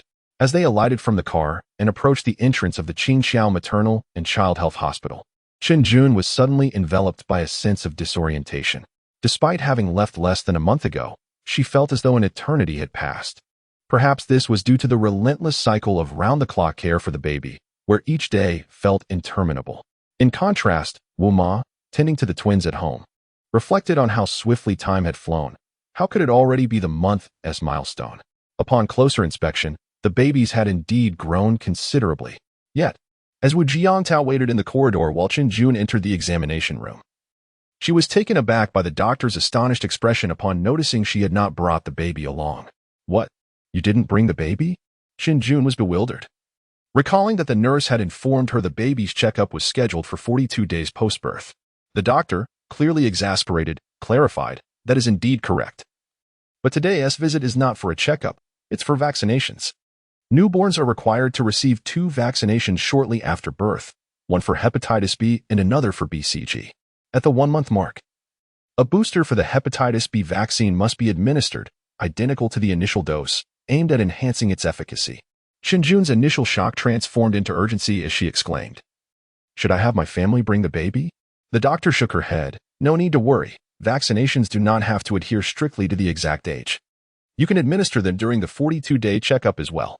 "Ah, understood. That's a relief," Chen Jun sighed. "By the way, it's essential to monitor the baby's health when administering vaccinations. If there are signs of cold, fever, or rashes, vaccinations should be postponed." "Absolutely. I will keep that in mind." The physician commenced an examination of Chen Jun's postpartum recovery while imparting some essential precautions. Having encountered numerous new mothers lacking in knowledge, she often reiterated vital information. Despite her diligent reminders, some mothers would still forget, driven by the anxiety of delaying their infant's vaccination schedule. They would insist on taking their babies for vaccinations regardless of their health status, sometimes even concealing the child's ailments from healthcare professionals, leading to potential harm. Your wound is healing remarkably well, and the baby appears healthy. This is merely a follow-up examination, and you are to return for a comprehensive checkup in 42 days. Please remember to make a reservation for the ultrasound and bring the baby along, the doctor advised. All right, Chen Jun responded, accepting the medical card from the doctor and expressing her gratitude sincerely. The middle-aged woman, appearing to be in her 40s, smiled warmly, her demeanor pleasant. Indeed, possessing a pleasing appearance often facilitates the swift cultivation of goodwill. Upon exiting, Wu Jiangtao promptly approached her. "How did it go? What did the doctor say?" "The doctor indicated that I am recovering well, but I need to return in 12 days for a thorough examination, and the baby must come for vaccinations as well." "Understood." We'll return then. However, Qinjun lamented as she walked through the hospital corridor, glancing down at her waist. Once serene and composed, she now bore a troubled expression, troubled by the increasing flab around her midsection. Earlier, despite the examination yielding no alarming remarks, I felt quite uncomfortable, she confessed. Do not fret. I will prepare nutritious meals aimed at weight loss for you, ensuring that you achieve a respectable recovery within the year, Wu Jiangtao reassured her. But Qinjun turned to him, her sudden, sorrowful gaze leaving him bewildered. I also wish to enjoy spicy chicken, for as long as he could remember. Qinjun had always maintained a demeanor of serene composure in his presence, even during those evenings when the children drove her to the brink of despair. She had never once lost her poise before him, let alone engaged in playful banter. Surprisingly, her jesting manner caught Wu Jiangtao off guard, momentarily distracting him to the point where he nearly collided with an unfamiliar figure emerging around the corner. Damn it, can't you watch where you're going? He began, only to realize, oh, it's you, Wu Jiangtao. A deep voice resonated, and as Wu Jiangtao turned to face the speaker, he was confronted by a towering figure, nearly 2 meters in height, who regarded him with a cold smirk. The gaze swept past him to rest upon Qinjun, where a flicker of astonishment danced in his eyes. It was Lu Pingsheng. Flanking him were 2 women. The younger one was Lu Wanner, her head bowed, obscuring her expression. The other, appearing to be in her 50s, bore a striking resemblance to her, presumably her mother. Ah, how fortuitous that both of you are present, Lu Pingsheng remarked, his face grim, his cold smile directed at Wu Jiangtao and Qinjun. There is a matter we must discuss thoroughly. As the conversation unfolded, another figure approached from the opposite end of the corridor, a middle-aged woman adorned in opulent attire, accompanied by a familiar classmate of Wu Jiangtao. It was none other than Wang Yuan. Ah, how did little Wanna fare on her first pregnancy checkup? What did the doctor say? She inquired warmly, her demeanor affectionate towards Lu Wanner. Meanwhile, Wang Yuan wore a sullen expression, deliberately avoiding eye contact, seemingly upset with someone. Wu Jiangtao, however, had no desire to engage with either family. He cast them a disinterested glance before turning to leave, only to find Lu Pingsheng blocking his path once more. Wait. Wu Jiangtao's expression hardened, irritation evident in his voice. I have no time for this. He attempted to usher Qinjun away from the scene. Try to leave and see what happens. Lu Pingsheng sneered, positioning himself defiantly in their way. You abandoned my sister for this woman. You owe us compensation. Because of you, my sister and Wang Yuan have faced online bullying and harassment. Compensation? Wu Jiangtao paused, turning to stare at him incredulously, then swept his gaze over the members of the Lu and Wang families behind him. You dare come to me, demanding compensation? That's not it, Lu Wanner interjected, unable to tolerate the absurdity any longer. Though she had her own motives, she still possessed a sense of dignity. What my brother meant by compensation is not what you think. Lu's mother and Wang Yuan's mother also stepped forward, attempting to clarify. What he means is that Pingsheng merely hopes you could serve as a witness. A witness? Wu Jiangtao furrowed his brow, perplexed. Lu's mother glared at her son with disapproval before turning to Wu Jiangtao, sheepishly explaining the circumstances surrounding the situation. Originally, within the tumultuous incident surrounding the M University Forum, the brunt of online hostility was not solely directed at Qinjun and Wu Jiangtao. Subsequent revelations from certain students within the computer science department indicated that Lu Wanner and Wang Yuan also became targets of considerable online vitriol. However, their experience paled in comparison to the overwhelming tide faced by Qinjun and Wu Jiangtao, receiving merely a handful of text messages and a couple of phone calls. Nevertheless, they too were subjected to online harassment. Consequently, after a discussion, the families of Lu and Wang decided to jointly file a lawsuit against the instigator Chen Mei, as well as the M University students who had contributed to the barrage of accusations, seeking not only retribution but also compensation for emotional distress. However, discrepancies emerged between the initial post by Chen Mei and the subsequent revelations. The former accused Wu Jiangtao of fickleness, claiming he abandoned Lu Wanner for the goddess-like campus beauty, while the latter alleged that it was Lu Wanner who had engaged in infidelity, with Wu Jiangtao's relationship with the goddess being merely an unfortunate incident. These later posts were utterly nonsensical. Was it not true that Lu Wanner had only entered into a relationship with Wang Yuan after her breakup with Wu Jiangtao? This was clearly a case of slander and defamation. All we needed was for you to affirm that Lu Wanner ended her relationship with you before becoming involved with Wang Yuan. Is that not the truth? At this juncture, Lu's mother managed a strained smile, casting a hopeful glance at the impassive Wu Jiangtao. Jiangtao, dear? I regret that you and Wanner could not find your way back to each other. Yet, seeing you with such an admirable young lady brings me joy. After all, Wanner has shared a past with you, and this matter also pertains to her reputation. If you could just speak a single word, just one word, we could pursue charges of defamation, slander, and libel, allowing Wanner to return to her normal academic life at University. Without your word, we would only be able to pursue claims of personal rights infringement. I implore you. This was a blatant misrepresentation. On the surface, it was true that Lu Wanner had indeed broken up with Wu Jiangtao before becoming involved with Wang Yuan. But could one truly claim that she visited a women's and children's hospital for a pregnancy check merely a week after their separation? Wu Jiangtao quietly regarded Lu Wanner's mother, casting a glance at Wang Yuan, who, after hearing these comments, could not restrain himself from rolling his eyes, his expression rife with mockery and impatience. Lu Pingcheng seethed with indignation, believing that Wu Jiangtao had always been the timid character of the past. Why should he feel compelled to placate them? In contrast, Wang Yuan's mother exuded warmth, presenting herself as a gentle matron. Before them stood no more than 4 or 5 individuals. Yet Wu Jiangtao felt as though he was amidst a myriad of diverse personalities. I merely state the facts. With that, Wu Jiangtao shook his head, lacking the inclination to entangle himself with these bewildering individuals. He casually took Qin Jun's hand, turning once again to depart. A hand suddenly emerged from the side, obstructing their path. Yet, Lu Pingcheng swiftly pivoted and once again positioned himself in front of Wu Jiangtao, a cold smirk gracing his lips. I mentioned before that some individuals are akin to unruly children. Oftentimes, mere words of reason are futile. Only when faced with a firm hand do they respond. Otherwise, they grow even more obstinate. As he spoke, he reached out to clasp Wu Jiangtao's shoulder with a vice-like grip. Tell me, does this resonate with you? Before he could finish his sentence, Wu Jiangtao deftly caught hold of Lu Pingcheng's hand, executing a swift maneuver that sent the towering man, nearly 2 meters tall and of robust physique, crumpling to the ground, one knee involuntarily kneeling. He bit down on his pain, suppressing a cry that threatened to escape, beads of sweat forming on his forehead as the agony from the twisted grip coursed through him. In that fleeting moment, an instinctive warning flashed in his mind. Should his opponent exert even a modicum of force, disaster would surely befall his hand. You. Lu Pingcheng's eyes widened in disbelief, turning to gaze at Wu Jiangtao, his face a mask of astonishment. The Lu and Wang families behind him stood frozen, particularly Wang Yuan, whose expression mirrored sheer surprise. I find myself in agreement with your earlier statement, Wu Jiangtao replied, applying further pressure, compelling Lu Pingcheng to stoop even lower.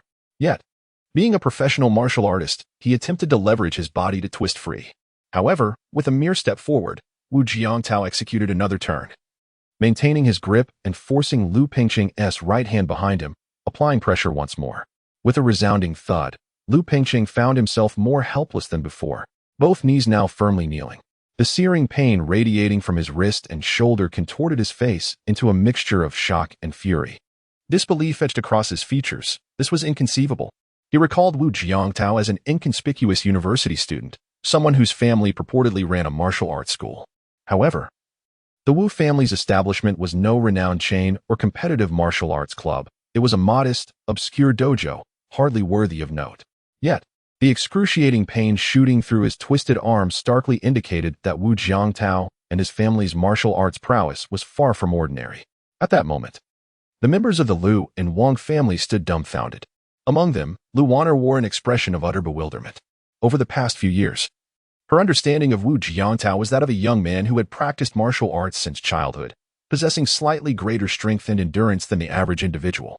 Yet, his martial capabilities were nowhere near those of professional fighters or even the aspiring champions from University's martial arts department. How could he possibly best a seasoned martial artist such as his elder brother? The events that transpired here are rather lengthy to recount. In truth, they unfolded within mere moments. Before the nearby pedestrians and nurses could take notice, Wu Jiangtao released Lu Pingcheng with a gentle push. With an unsteady balance, Lu Pingcheng toppled over, yet swiftly rolled and regained his feet. You, he stammered. Wu Jiangtao narrowed his eyes, coldly fixating on him. In a state of indignation and embarrassment, Lu Pingcheng, momentarily jolted back to reality, hesitated to advance. Casting a frosty glance at them, Wu Jiangtao chose not to linger, instead taking Qin Jun's hand and departing with purposeful strides. How could he possibly possess such martial prowess? Impossible, utterly impossible. As Wu Jiangtao's figure faded from view, Lu Wanner stood in a daze, while her mother exchanged perplexed glances with Lady Wang, momentarily at a loss for words. What Lu Wanner and her family did next was of no interest to Wu Jiangtao. He felt no compulsion to know. As time flowed, evening approached, and the two families ultimately decided to host the baby's full moon banquet at home. Initially, Wu Jiangtao and Qin Jun had contemplated holding the celebration at a five-star hotel on East Street for a more festive atmosphere. However, Mr. Imo suggested they host it in the comfort of their home, deeming it less troublesome than venturing out. Her rationale was clear. As a prominent entrepreneur and public figure, she attracted considerable attention from fans and passers-by. The potential for unsolicited photography and subsequent exposure of their daughter's affairs could lead to unwanted scrutiny and public opinion. This concern was valid, especially given the recent upheaval they had just weathered. After conferring with his parents, Wu Jiangtao concluded that they would indeed host the event at home, despite the additional labor of preparing a sumptuous feast. Fortunately, Mr. Mo had acquired the neighboring apartment 0902 and wisely refrained from overcrowding the common area, setting up 3 tables, which proved more than sufficient. Meanwhile, in their own space, they arranged 2 tables, yielding a total of 5, adequate for the relatives of both families without any outsiders present. As for the families and the baby, they would comfortably gather around a table in the dining area. Thankfully, the dining room was spacious, and although it felt slightly congested, it could accommodate everyone. 5 tables worth of dishes. Can you manage that alone? Qin Jun inquired, her brow furrowed with concern as she gazed at Wu Jiangtao. He smiled reassuringly. It's manageable. The ingredients and dishes may be numerous, but my mother and the senior brothers are assisting. I won't be alone in the kitchen. And with their help, it will come together swiftly. Just then, the doorbell rang. Wu Jiangtao rose to answer it, discovering his 7th senior brother at the threshold, laden with bags and boxes, followed by other senior brothers and sisters, all bearing gifts. His mother trailed behind, her hands empty, as the disciples of the martial arts school naturally insisted on carrying the items themselves, upholding their respect for their teacher's spouse. Congratulations, little junior brother. Congratulations. Oh, could this be my sister-in-law? Greetings. You are truly exquisite. A senior sister approached with a radiant smile, drawing closer in an affectionate manner. The brothers and sisters from the martial arts school entered in an orderly fashion, transporting fresh ingredients to the dining hall while expressing their delight to Wu Jiangtao, their eyes unable to resist admiring the somewhat bashful Qin Jun. Each face was adorned with a look of sheer astonishment. She is utterly breathtaking. Before arriving, I had heard from the master's wife about how beautiful my sister-in-law was, and I had my doubts. However, upon seeing her in person, I realized that the master's wife had not exaggerated in the slightest. She surpassed all of our expectations. She is even more stunning than those glamorous actresses on television. Hey, you all, get back to your tasks. Can't you see that my sister-in-law is feeling shy under your gaze? Off you go, or I shall practice with you. Noticing Qin Jun's discomfort under the scrutiny, the 2nd senior sister immediately stepped forward to shield her, urging the junior brothers to attend to their duties. Everyone was merely curious, with no ill intent. The 2nd senior sister, towering over Wu Jiangtao by nearly half a head, possessed a tall, slender build, her features possessing a striking allure that diverged from the typical softness of most girls.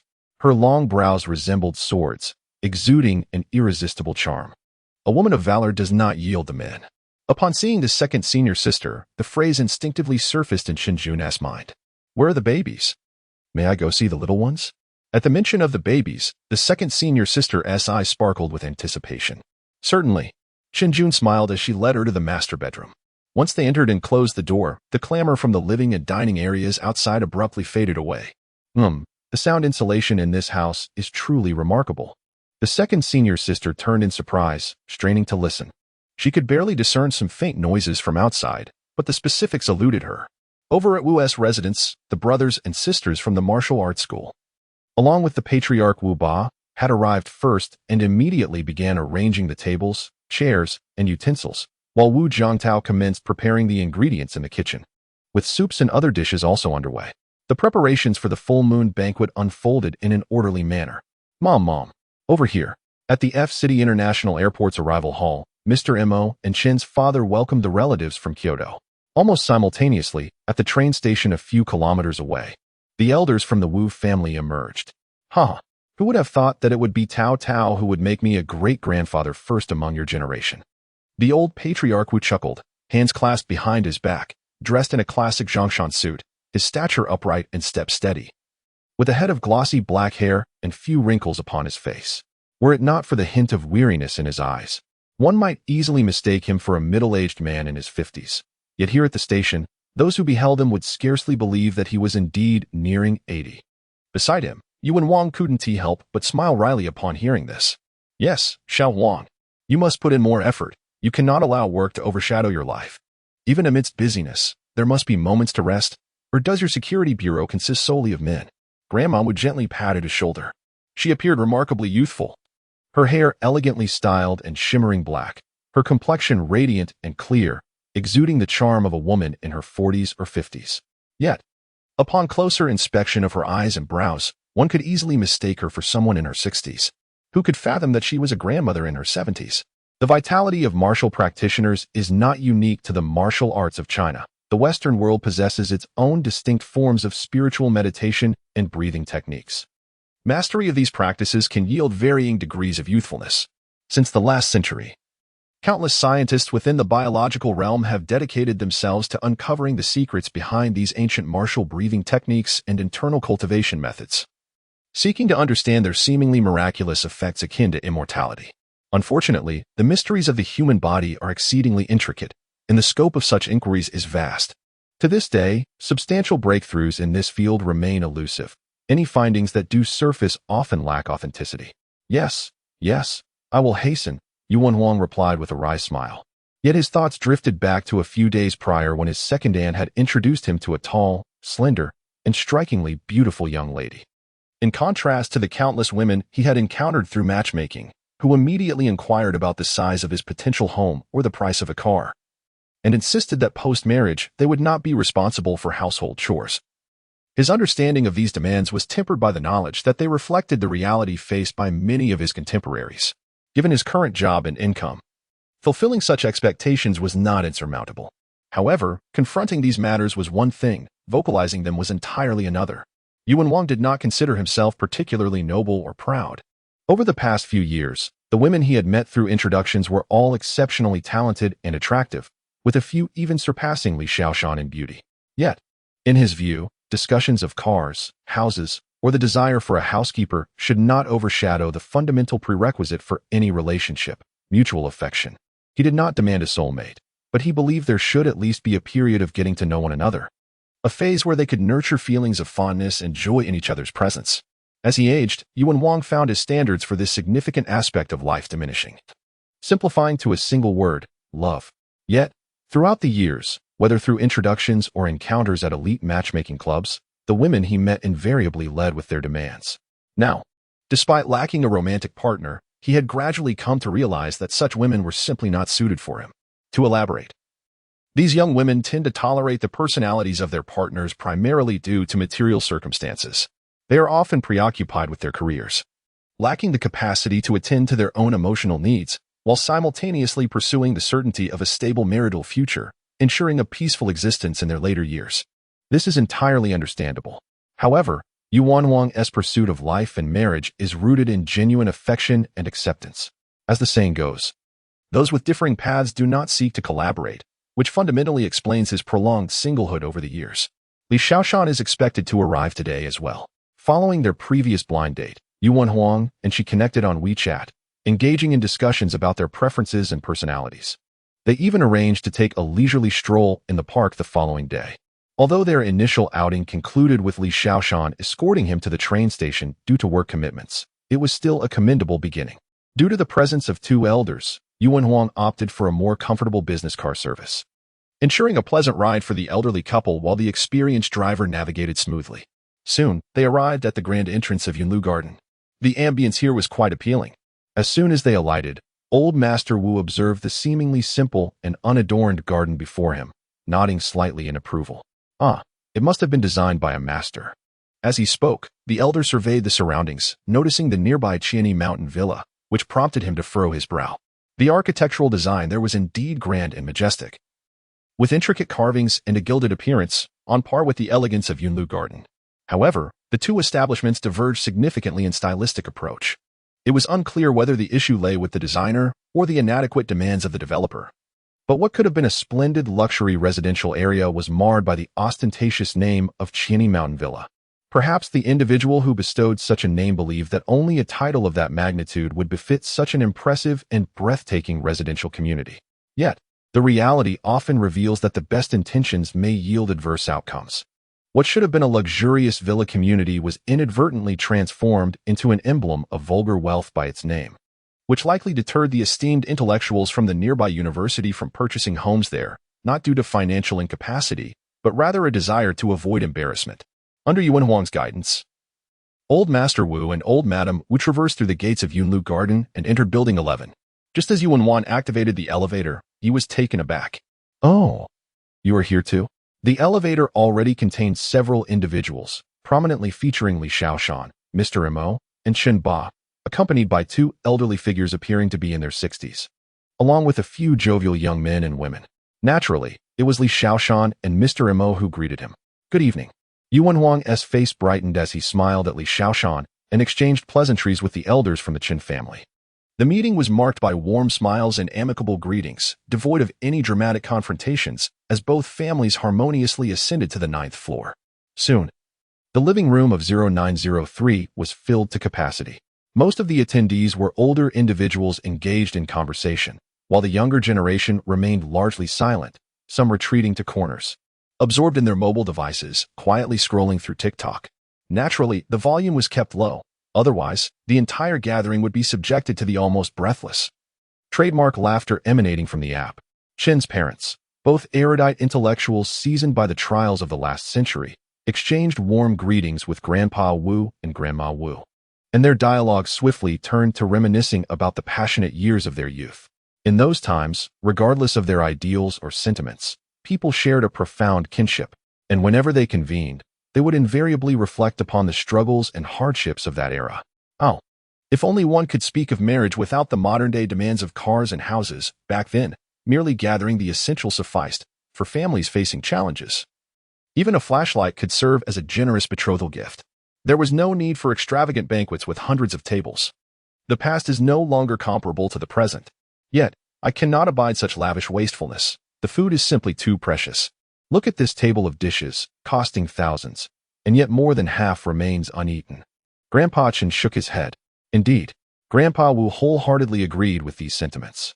Today, as youth possess an unfortunate habit of clinging to their phones even at the dining table. They require a summons to glance up, and only after repeated calls do they finally acknowledge, "Oh, it's time to eat," eating while fixated on their screens, discussing strategies for gaming. If one were to chide them, they would retort that you simply do not understand. At that moment, Grandpa would turn to a young man in his 20s, engrossed in his phone, thinking, "I understand. It's honor of kings after all. I am a master of it." But he hasn't even ascended to the rank of king, yet dares to claim, "I don't understand." How presumptuous. Chen Dad. Well, I truly do not understand.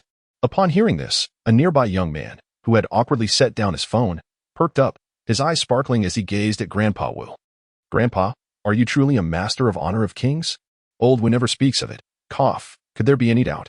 With that, Grandpa Wu, under the reproachful gaze of Grandma Wu, produced the latest fashionable Huawei gaming phone, opening the game interface to present it. The screen displayed a majestic dragon avatar, accompanied by the eye-catching 141 beneath it. The young man was instantly exhilarated, disregarding the disapproving expression of his uncle, and looked at the old gentleman with admiration. "Grandpa, may I add you as a game friend? I assure you my skills are commendable. Although I am currently only a diamond, I have briefly reached the starry rank. Regrettably, I have encountered some rather disappointing teammates, just one step away from becoming the mightiest king." "Oh, great master, please guide me." In the living room, the other elders appeared astonished, while Grandma Wu wore an expression of resigned exasperation. "Here we go again." Indeed, Grandpa Wu is something of a luminary within the honor of kings community, often streaming gameplay, though his anonymity has led many fans to believe he is merely an adept middle-aged gamer. The venerable elder, captivated by the romance of the Three Kingdoms, has achieved a national-level proficiency with each hero in the game, particularly relishing his time playing as Guan Yu, whom he affectionately regards as his destined hero. Following closely are Zhao Yun, Elbu, Zhuge Liang, Zhou Yu, and then Zhang Fei, Xiahou Dun, and Sun Shangxiang, among others. While bustling in the kitchen, Wu Jiangtao's ears perked up at the sounds emanating from the living room, prompting a bemused smile. He too enjoyed this game, having started playing it in his third year of junior high. During a visit to his grandfather's home, the elder, intrigued by the game, was casually taught how to play, leading to an obsession that saw him absorb into the world of gaming amidst his daily routine of practicing martial arts and leisurely strolls. As time passed, and Wu Jiangtao entered high school, he was astonished to discover that his grandfather had ascended to a low-tier king rank. Observing from the sidelines, he noted that the elder consistently played the role of the strategist, donning headphones to provide real-time voice guidance with remarkable finesse. He adeptly orchestrated strategies for ambushes and tower pushes, with each battle plan executed with clarity. After each victorious team fight, the elder would enthusiastically impart his wisdom, discussing tactics such as invading the jungle during early gameplay and coordinating overwhelming pushes in the later stages, exclaiming, "When we thrive, we strike decisively." Eventually, Wu Jiangtao became part of his grandfather's gaming team. Although his studies limited his playtime, he frequently duo-queued with the elder, ultimately elevating his rank to that of a king. During his university years, he even posted on a gaming forum with the title, "My Grandfather, Guan Yu, the Eternal Warrior." In this post, he introduced his grandfather and shared several iconic clips showcasing the elder's prowess, including moments when he single-handedly pushed 4 opponents to their demise under a tower, executed precise eliminations of rear-line mages, and achieved an exhilarating pinnacle. Upon the post's release, it ignited a flurry of skepticism among players, many questioning the possibility of a septuagenarian achieving such feats. However, Wu Jiangtao refrained from responding to the inquiries, instead delighting in the astonished and doubtful reactions of netizens. His joy palpable. In truth, the elder had been deeply concerned about Wu Jiangtao's academic pursuits during his childhood, fearing he might succumb to the allure of online gaming. To foster better communication and understanding, he decided to engage in the game himself, inadvertently discovering a newfound passion and even earning a substantial income. Now, as a game streamer, the elder enjoys significant earnings from his live broadcasts and has been invited to various online events, commanding a high appearance fee. He has received multiple invitations from renowned clubs to serve as a tactical advisor, though he has graciously declined each offer. Players who have witnessed the esteemed elder's live streams are well aware that games orchestrated by him are virtually guaranteed victories, provided that teammates do not falter. He is revered in the community as a tactical master. Meanwhile, in the living room, several enthusiastic young gamers, upon encountering the elder's game ID, Spring and Autumn God of War, were utterly astounded, offering profound reverence and even producing a signed board to request an autograph. This scene elicited great delight from Chun Jun's grandparents, who watched with admiration. Old Chun gazed enviously at old Wu, who, brimming with vitality, engaged effortlessly with the youth. "You all practice martial arts so diligently, maintaining such vigor and spirit. Look at me. After merely 2 to 3 hours of work at the Research Institute each day, my back begins to ache, and I often find myself laboring late into the night. Just look at my hair. Not only has it turned to a Mediterranean style, but it's also gone gray. You appear at least 20 years younger than I do." Chuckling softly, he remarked, "In truth, maintaining health is quite simple. Allow me to take your pulse." Old Wu assessed the pulse of his son-in-law and inquired about his dietary habits, sleep, and digestion. Subsequently, he drafted a dietary plan for him and, with great care, provided a massage, all while instructing Chen's father to capture the techniques on his phone to aid in the elder's future massages. Finally, he devised several uncomplicated movements reminiscent of the 5-animal play, urging old Chun to remain active. He confidently asserted that adhering to the dietary plan, receiving regular massages, engaging in exercise, and ensuring ample rest would certainly alleviate any discomfort in the waist and knees. During a fruitful exchange, Chen's father expressed profound gratitude. But the elder simply smiled, stating that it was merely a small favor, nothing of consequence. Throughout their conversation, Chen's father became acutely aware of the elder's extraordinary mastery in martial arts, and the dietary plan, massage techniques, and wellness movements he provided were undoubtedly effective. "The body possesses its own great medicine," the elder solemnly proclaimed. Nowadays, many rush to hospitals for injections and antibiotics at the slightest ailment, which is quite inadvisable. For millennia, our culture has possessed numerous effective methods for preventing and treating illnesses. Take the common cold, for instance. Acupuncture points such as Lianquan and Tiantu, located at the front of the throat, respond exceptionally well to moxibustion for alleviating wind cold symptoms.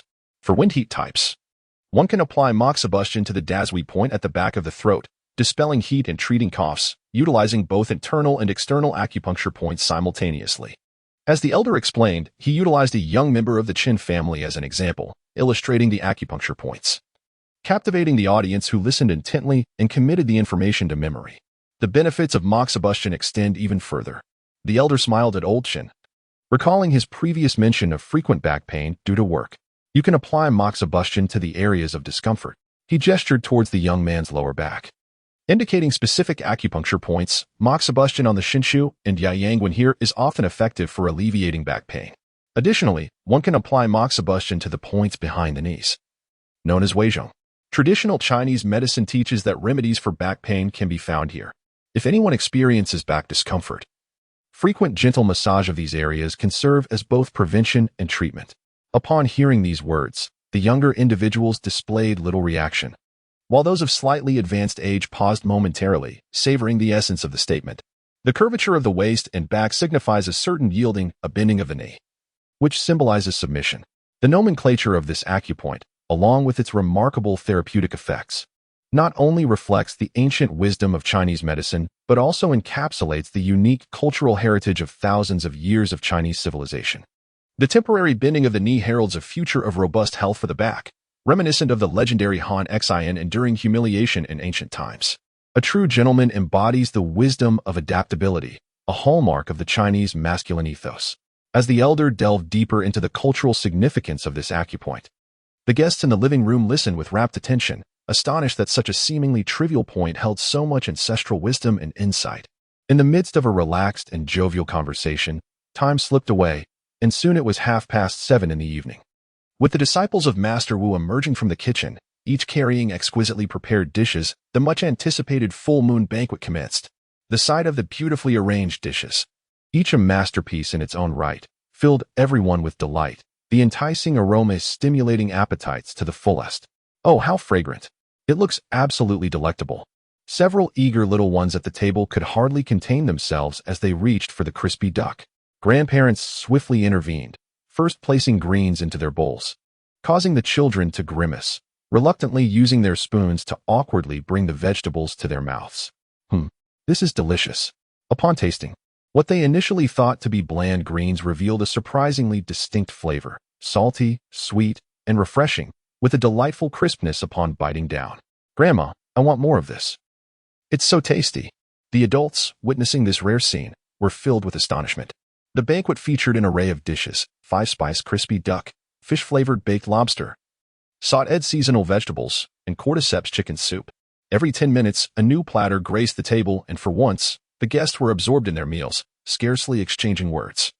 Having attended countless banquets throughout their lives, the children had never encountered cuisine this exquisite, while the adults were equally impressed, acknowledging that even the likes of Mr. Mo and Mr. Chun had seldom indulged in such fine fare. Delightful. Master Wu, well-versed in culinary experiences, savored the meal more than usual, nodding in agreement.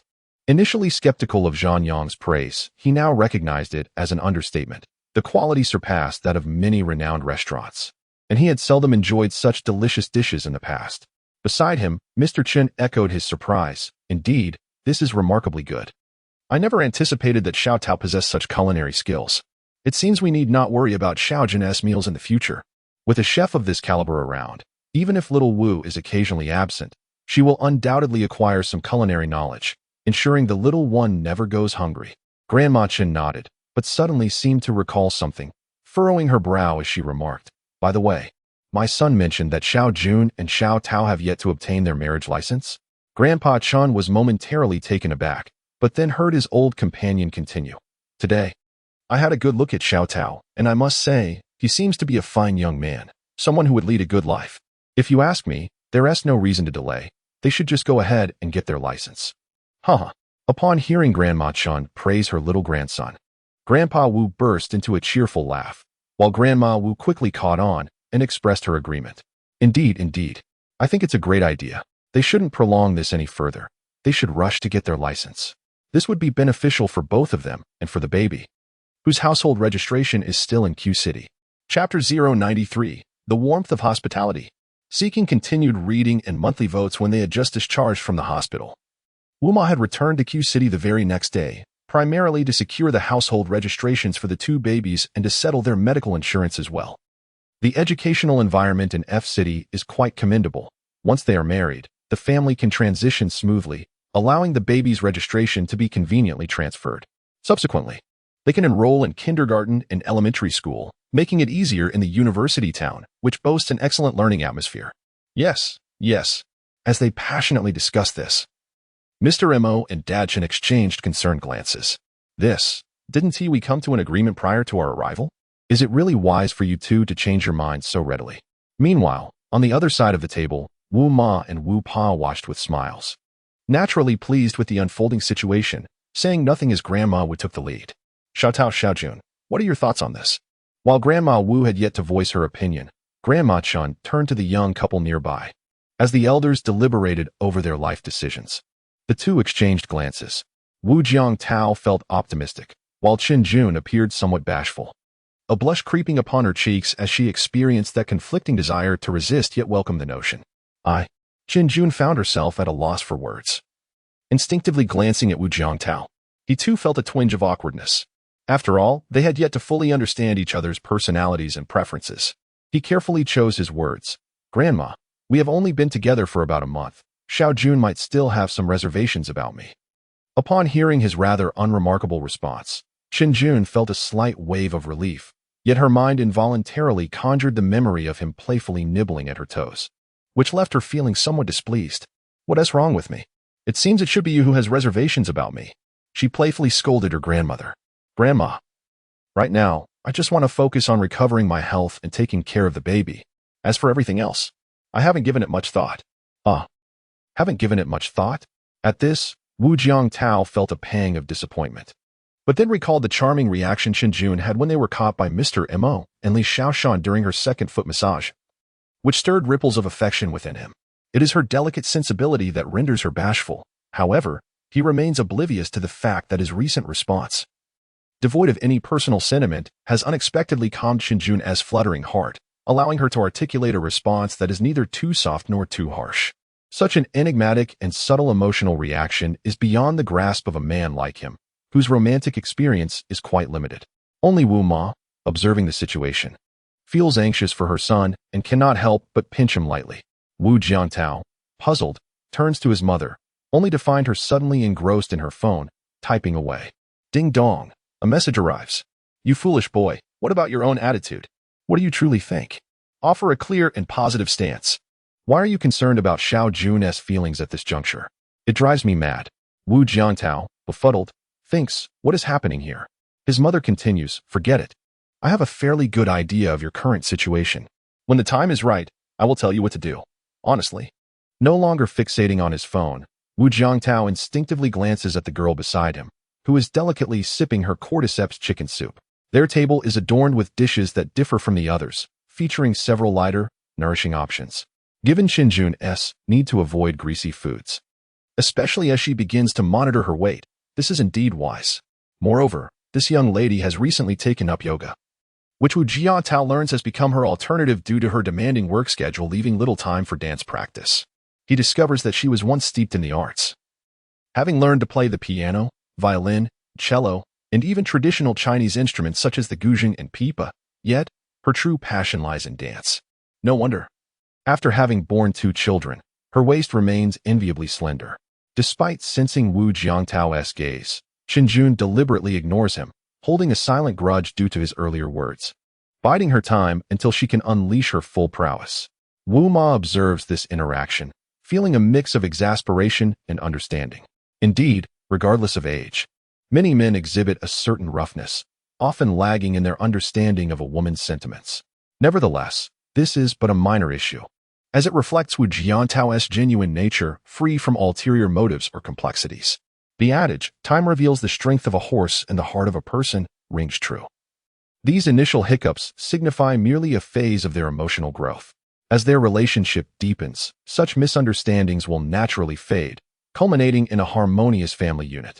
That evening, at this special full moon banquet, Everyone's appetites were notably hearty. Each dish, once served, was devoured with fervor.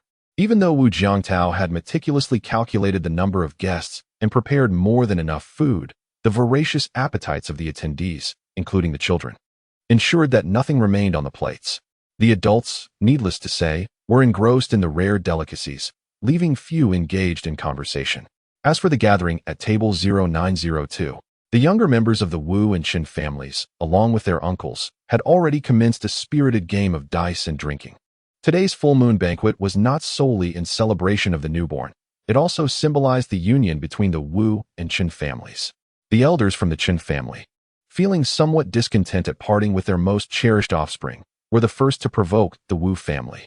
Soon, the raucous sounds of dice rolling and cheers echoed loudly. So much so that they reached table 0903. Given that both tables were hosting a joint banquet, the doors of both 0902 and 0903 stood wide open. Upon hearing the commotion, Mr. Wu immediately summoned one of his disciples to inquire about the situation. Upon learning that it was an uncle of Qin Jun from the Qin family who had instigated the first move against the Wu family, Mr. Wu was initially taken aback. But then he chuckled heartily. He had expected a familial squabble within their own ranks, considering the somewhat awkward relations between the two families. Yet it was the Qin family that had taken the initiative to provoke. If it had been an internal dispute, it would have been manageable. However, if it was the latter, oh, how delightful. There was no doubt about it. They must ensure the Qin family experienced the Wu family's renowned hospitality. He mused that they ought to personally escort them to the hotel for rest. Ah, but wait, they were relatives now, so merely guiding them would suffice. They would convey their sincerity and warmth, while moderation in drinking was paramount. What does it mean to be hospitable? This, Mr. Wu's disciple, the fourth brother, looked at him and asked how they should proceed. Mr. Wu nodded lightly, indicating that the eldest brother and the second sister, along with the seventh brother, should refrain from drinking. Someone needed to drive. The fourth brother was momentarily taken aback. Wasn't the eldest brother and the youngest brother the best drinkers in the martial arts school? Why not let them participate? Nevertheless, he understood the reasoning. After all, they were in the midst of a union. Moderation and enthusiasm was preferable to overwhelming their guests. Thus, he conveyed Mr. Wu's wishes to his fellow disciples, instructing them to ensure the guests were entertained to the point of needing assistance to leave, but to take care not to overdo it. Just as he finished relaying the message, the brothers from table 0903 stood up with a sudden vigor, causing the Qin family members to exchange bewildered glances. What was happening? In the next moment, the Qin family observed with a shiver down their spines as the imposing figures of the Wu brothers strode confidently toward table 0902. Mr. Wu rose to signal that everyone should continue eating and drinking, as they were merely heading over to join in the festivities. Mr. Qin's brow furrowed slightly. Was that the fourth son? Perhaps some of his cousins were with him as well. They were all quite capable drinkers and adept at dice games. Surely, there would be no issues? Despite his attempts to reassure himself, an inexplicable sense of foreboding settled in Wu Jiangtao's heart at that moment. Regardless, the banquet soon reached its conclusion. Nearly all the dishes, staples, and hearty vegetables had been devoured, leaving only a few remnants as the guests had been sufficiently satiated. The elder brother and second sister, who were assisting Wu Jiangtao in clearing away the plates and utensils, could hardly contain their admiration upon witnessing such a scene. Where did you learn such culinary skills, junior brother? We were quite skeptical when Master mentioned it before. The second sister remarked, offering her praise. The meals you prepared today were truly delightful. The elder brother chimed in, echoing her sentiments. I suddenly developed an interest in my fourth year and decided to learn. Wu Jiangtao casually explained. Perhaps it was the significance of the day that inspired him to put forth extra effort, resulting in such popularity for his dishes. After tidying up the dining area, he made his way to the bedroom, where he found the baby awake, happily indulging in his mother's provisions. The baby is awake? He exclaimed, momentarily taken aback as he calculated the time. It was indeed time to change the diaper. After a month of navigating the challenges of parenthood, Wu Jiangtao had gradually become adept at recognizing the baby's feeding, diaper changing, and elimination patterns. Qin Jun replied faintly. In the privacy of the room, Wu Jiangtao immediately sensed an unusual tone in her voice. What's wrong? He inquired, moving closer to sit beside her. I'm fine. Really? I truly am fine, she insisted. Her words echoing the classic response often employed by women. She turned her face away, seemingly reluctant to meet his gaze. though not particularly skilled at deciphering subtle emotions. Wu Jiangtao was no novice in matters of the heart. If he were to take her at her word, it would indeed be a grave mistake. He leaned in closer, placing a gentle hand on her shoulder. What is it? Please tell me. Is it that you're feeling unwell? Or has someone upset you? Share it with me, and I shall set things right. Unable to suppress her gaze, Qinjun glanced at him briefly. Truth be told, she wasn't particularly furious. She had come to realize that he was likely just a straightforward and somewhat rough-hewn man, not a connoisseur of romantic matters. It was commendable that he could consider her feelings in that moment. At the very least, his honesty was refreshing. However, as she turned her face away, her expression shifted as she spoke. You have indeed offended me.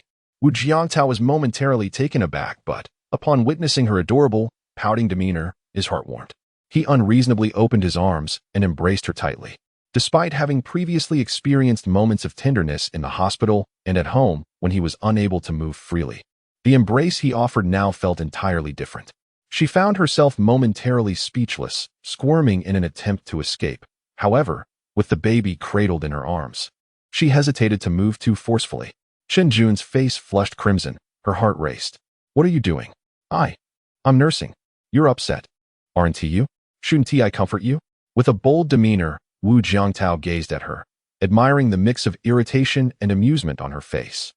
Qinjun felt both anger and amusement. Is this your way of comforting me? Get lost. You're clearly taking advantage of me.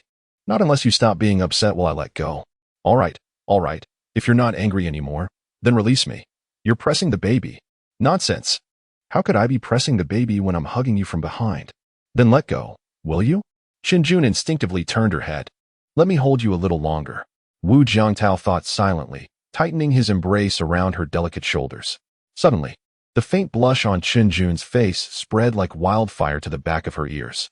Don't move, just let me hold you quietly for a moment. Wu Jiangtao inhaled deeply, while Qinjun secretly exhaled in relief, choosing to remain still, leaning against him. Though she felt a hint of annoyance, a greater sensation of warmth flushed her cheeks. Before long, the baby had finished nursing. As she stood up, Wu Jiangtao rose alongside her, still holding the baby. She bent down to place the little one in the crib, and he mirrored her actions. Can you let go of me? Qinjun asked, exasperated. I must comfort you. He replied stubbornly. What about your face? She challenged him. Wu Jiangtao, still holding her, retorted. What is that? Can it be eaten? Qinjun couldn't help but chuckle. Turning to poke him, Wu Jiangtao, I see your true colors now. You're nothing but a shameless rogue. With a swift motion, Wu Jiangtao seized her hand, gently pulling her closer, and in that instant, they embraced face to face. The room fell silent, save for the soft breaths of the two babies in the crib. They both held their breath. At that moment, Qinjun felt a delightful daze wash over her. Her body softening as she instinctively buried her head in Wu Jiangtao's broad chest, her hands fidgeting in front of her. I just opened the gates. And the zipper has been pulled up yet? With a chuckle, Wu Jiangtao couldn't contain his laughter. You're still laughing. Qinjun blushed, shooting him a glare. In that shared gaze, time itself seemed to pause. Wu Jiangtao leaned in slowly, and Qinjun instinctively recoiled. Sensing this, he altered his approach, gently leaning forward to place a soft kiss on her forehead. In that moment, she ceased her instinctive resistance, allowing him to kiss her gently on the forehead. The moment she was nibbled, Qinjun's face flushed with an intense heat, as if smoke might erupt from her head. Her body felt languid, rendering her incapable of coherent thought. Meanwhile, the triumphant Wu Jiangtao, with his lips brushing gently against her involuntarily closed eyes, was poised to descend upon her delicate cherry lips when click, the bedroom door swung open. Xiaojun, a familiar, boisterous voice interrupted, only to falter mid-sentence, leading to an exclamation of shock. Ugh. Qinjun sprang to her feet, realizing she was not cradling a baby this time. With a forceful tug, she freed herself from Wu Jiangtao's grasp and dashed into the bathroom, slamming the door shut with a resounding thud. Inside the room, Wu Jiangtao watched her flee, instinctively reaching out, his fingers grasping at the empty air. It was not that he lacked the strength to hold on to her. Rather, at the moment he caught her, Qinjun's resistance was so fierce that he instinctively released his grip. From their brief encounter, it was evident that although Qinjun's heart had begun to succumb, they were still teetering on the edge of friendship, not yet crossing into the territory of romance. There was sweetness budding between them, but their time together had been far too brief. Qinjun felt she did not yet know Wu Jiangtao well enough and remained in a state of uncertainty, unable to fully surrender herself to him. If only they had seized the moment, they might have transcended this phase and taken a step further. Alas, due to the abrupt intrusion, their burgeoning intimacy was abruptly halted, leaving Wu Jiangtao in a state of disarray. At that moment, he was enveloped in frustration, unable to suppress the urge to glare at Li Xiaoshan, who had so rudely interrupted his moment of bliss. Meanwhile, Li Xiaoshan was equally distressed. She had merely intended to share some light-hearted banter with her best friend regarding a certain someone's rigid demeanor, only to walk in on such an unexpected scene. The sudden wave of affection was akin to a dagger, piercing her heart unexpectedly. Unable to contain her emotions, she instinctively placed a hand over her chest, feeling thoroughly vexed. Without even greeting Wu Jiangtao, she turned on her heel and left. Back in the bedroom, Wu Jiangtao was bewildered, thinking, "Wait, before you leave, shouldn't you at least apologize to me?" As she traversed the corridor into the living room, Li Xiaoshan spotted the elders from both families engaged in animated conversation. Aside from a few who had already departed, most remained. The relatives present were distinctly divided into two groups. The older generation had gathered at 0902 to indulge in games and drinks, while the younger crowd, in their 20s and teens, congregated around 0903. Great deity, lead us. Li Xiaoshan noticed a young man from the Qin family had gathered 3 or 4 others around the esteemed Wu grandfather, chatting amiably while introducing his companions. Grandpa Wu is renowned as the legendary warrior of the gaming realm. Although the others may not share his fervent enthusiasm for playing Honor of Kings, they nonetheless find enjoyment in it. They regularly follow professional competitions and amusing happenings within the community, and naturally, they are well aware of the legendary figure known as the God of War in the realm. In an instant, a group of friends transformed into ardent fans, surrounding the elder gentleman to form a 5-player team, diving straight into ranked matches. Meanwhile, Mr. and Mrs. Chen exchanged peculiar glances, feeling a hint of envy. It was a privilege they could not attain, to share the same passions with the youth and connect with them on such a level. Please, do not speak of him in such a manner before him. He is merely someone who blooms with a little sunshine and dares to paint the world with colors when given the opportunity. Grandma Wu, seated nearby with her in-laws, candidly revealed his vulnerabilities, recounting how he once fell victim to a prank that left him so upset he lost his appetite. Eventually, he added that individual as a gaming friend and invited them for a ranked match, only to turn the tables and exact his revenge in kind. Truly, he is but a child at heart. The laughter and disbelief of Mr. and Mrs. Wu, along with Mr. Chun, filled the air. With the arrival of several young men, the previously subdued conversation became lively. Fortunately, the house was well insulated, or else their raucous shouts of "I'm coming to catch you" and "Don't team up," developed cautiously, would surely disturb the 2 little ones in the bedroom. Should the children be awakened, Grandma Wu would undoubtedly confront the elder, expelling them to room 0902 to play with the children and create a ruckus. What nonsense! As she passed through the vibrant and jovial living room, Li Xiaoshan's expression fell. The single dog straying into a realm of sweetness faced the abrupt and overwhelming impact of affection, causing her heart to shatter. At that moment, her inner self was uncontrollably yelling, "I do not want to be a dog. I truly do not wish to be a dog anymore." With a dejected demeanor, she exited room 0903, only to unexpectedly encounter a familiar tall figure, Yuan Huang. "What troubles you? Your complexion appears rather unwell." He observed her with a sense of bewilderment.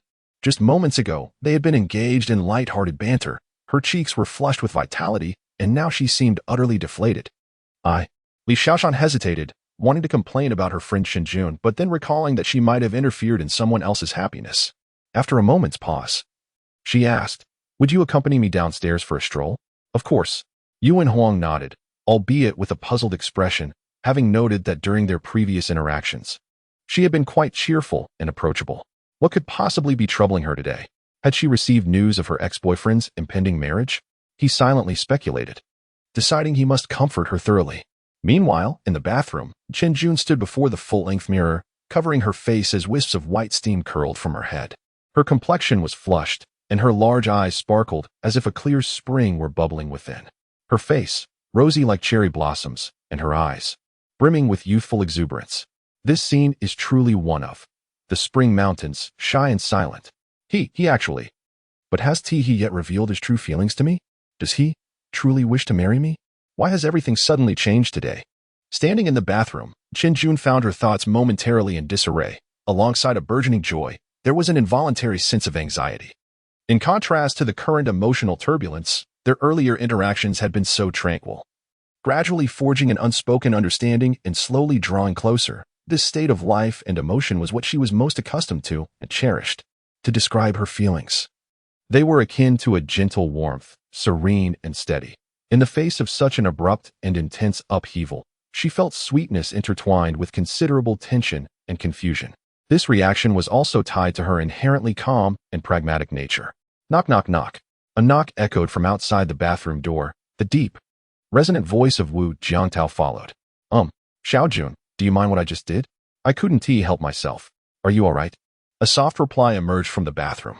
Hearing her vague response, Wu Jiangtao was left uncertain about her condition. Was she simply shy, or was she upset about his earlier actions?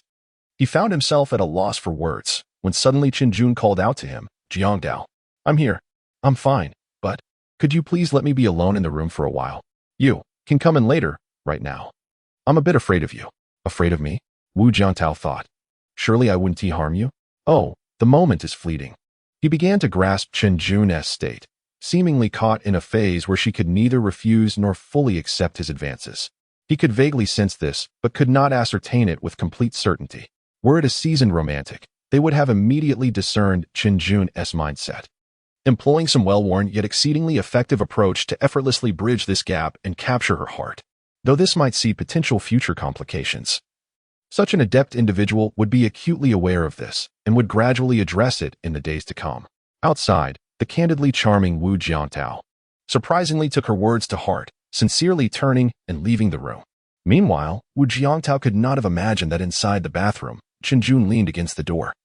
One ear flushed red against it, listening intently to the sounds outside. She distinctly heard the gentle click of the bedroom door closing.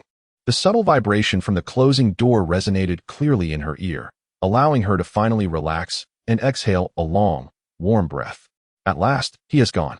In a state of deep contemplation, she dreaded the possibility of an unexpected turn of events. Thus, she lingered in the modest confines of the bathing room a little longer, ensuring that no other sounds emerged from outside. Suddenly, with a soft click, the door to the bathing room swung open. In the next moment, Chen Jun cautiously peeked her small head out, inch by inch.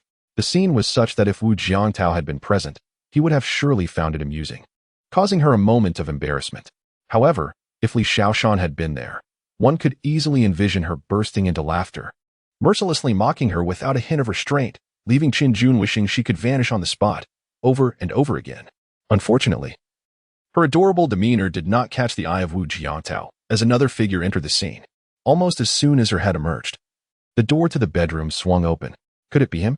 Chen Jun's eyes widened in surprise, and just as she was about to retreat, she realized it was none other than her mother, who looked at her with a bemused expression. The two women exchanged wide-eyed glances.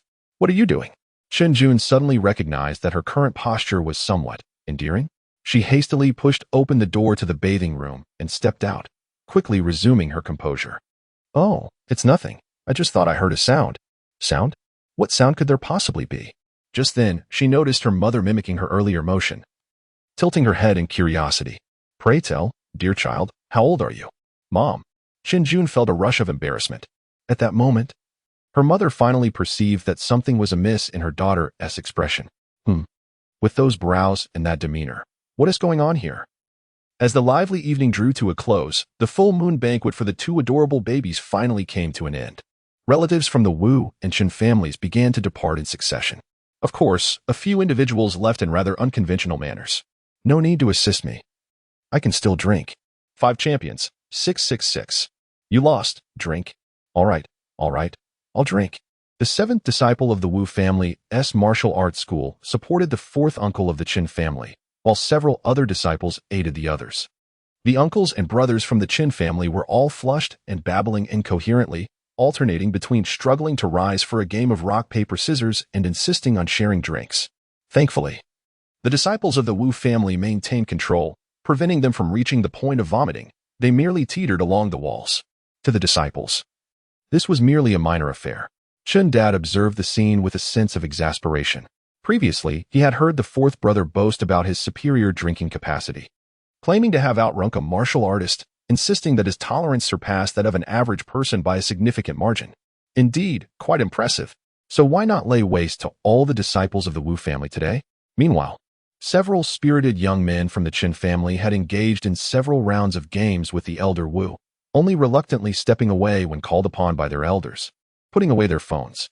Grandpa Wu, I'm heading back into the game. Let us queue up together. Oh dear, don't rush me. I'm currently adding Grandpa Wu as a gaming friend. These young ones have been thoroughly impressed by the old master's strategies and skills during these few ranked matches. Each one of them filled with admiration. Witnessing this, the Qin family is left speechless. Indeed, Grandpa Wu is quite remarkable. However, as the Qin family is aware, Mr. Mo had previously mentioned that the Wu family is not to be underestimated, particularly Wu Zhanyong and the old master, who hold significant status within the martial arts community of Southeast Huaxia. After years of seclusion, and in light of the recent stringent measures taken to restore order within the country, the once prominent world of Jianghu has faded into obscurity, resulting in the father-son duo becoming less known over the years. Currently, most disciples who have successfully trained at the Wu family martial arts school and ventured forth are now found within the military and police forces. For instance, Yuan Wang, the fifth disciple of Wu Ba, serves as the captain of the Hushao combat team in the Q City Security Bureau, having achieved numerous accolades and a promising future. As for the others, aside from a few like Yuan Huang who operate within the police system, Mr. Mo finds it challenging to gather pertinent information. Noticing the guarded demeanor of her bodyguard, Xiao Yi, she quickly realizes that the identities of the other disciples from the Wu family martial arts school are likely quite extraordinary as well.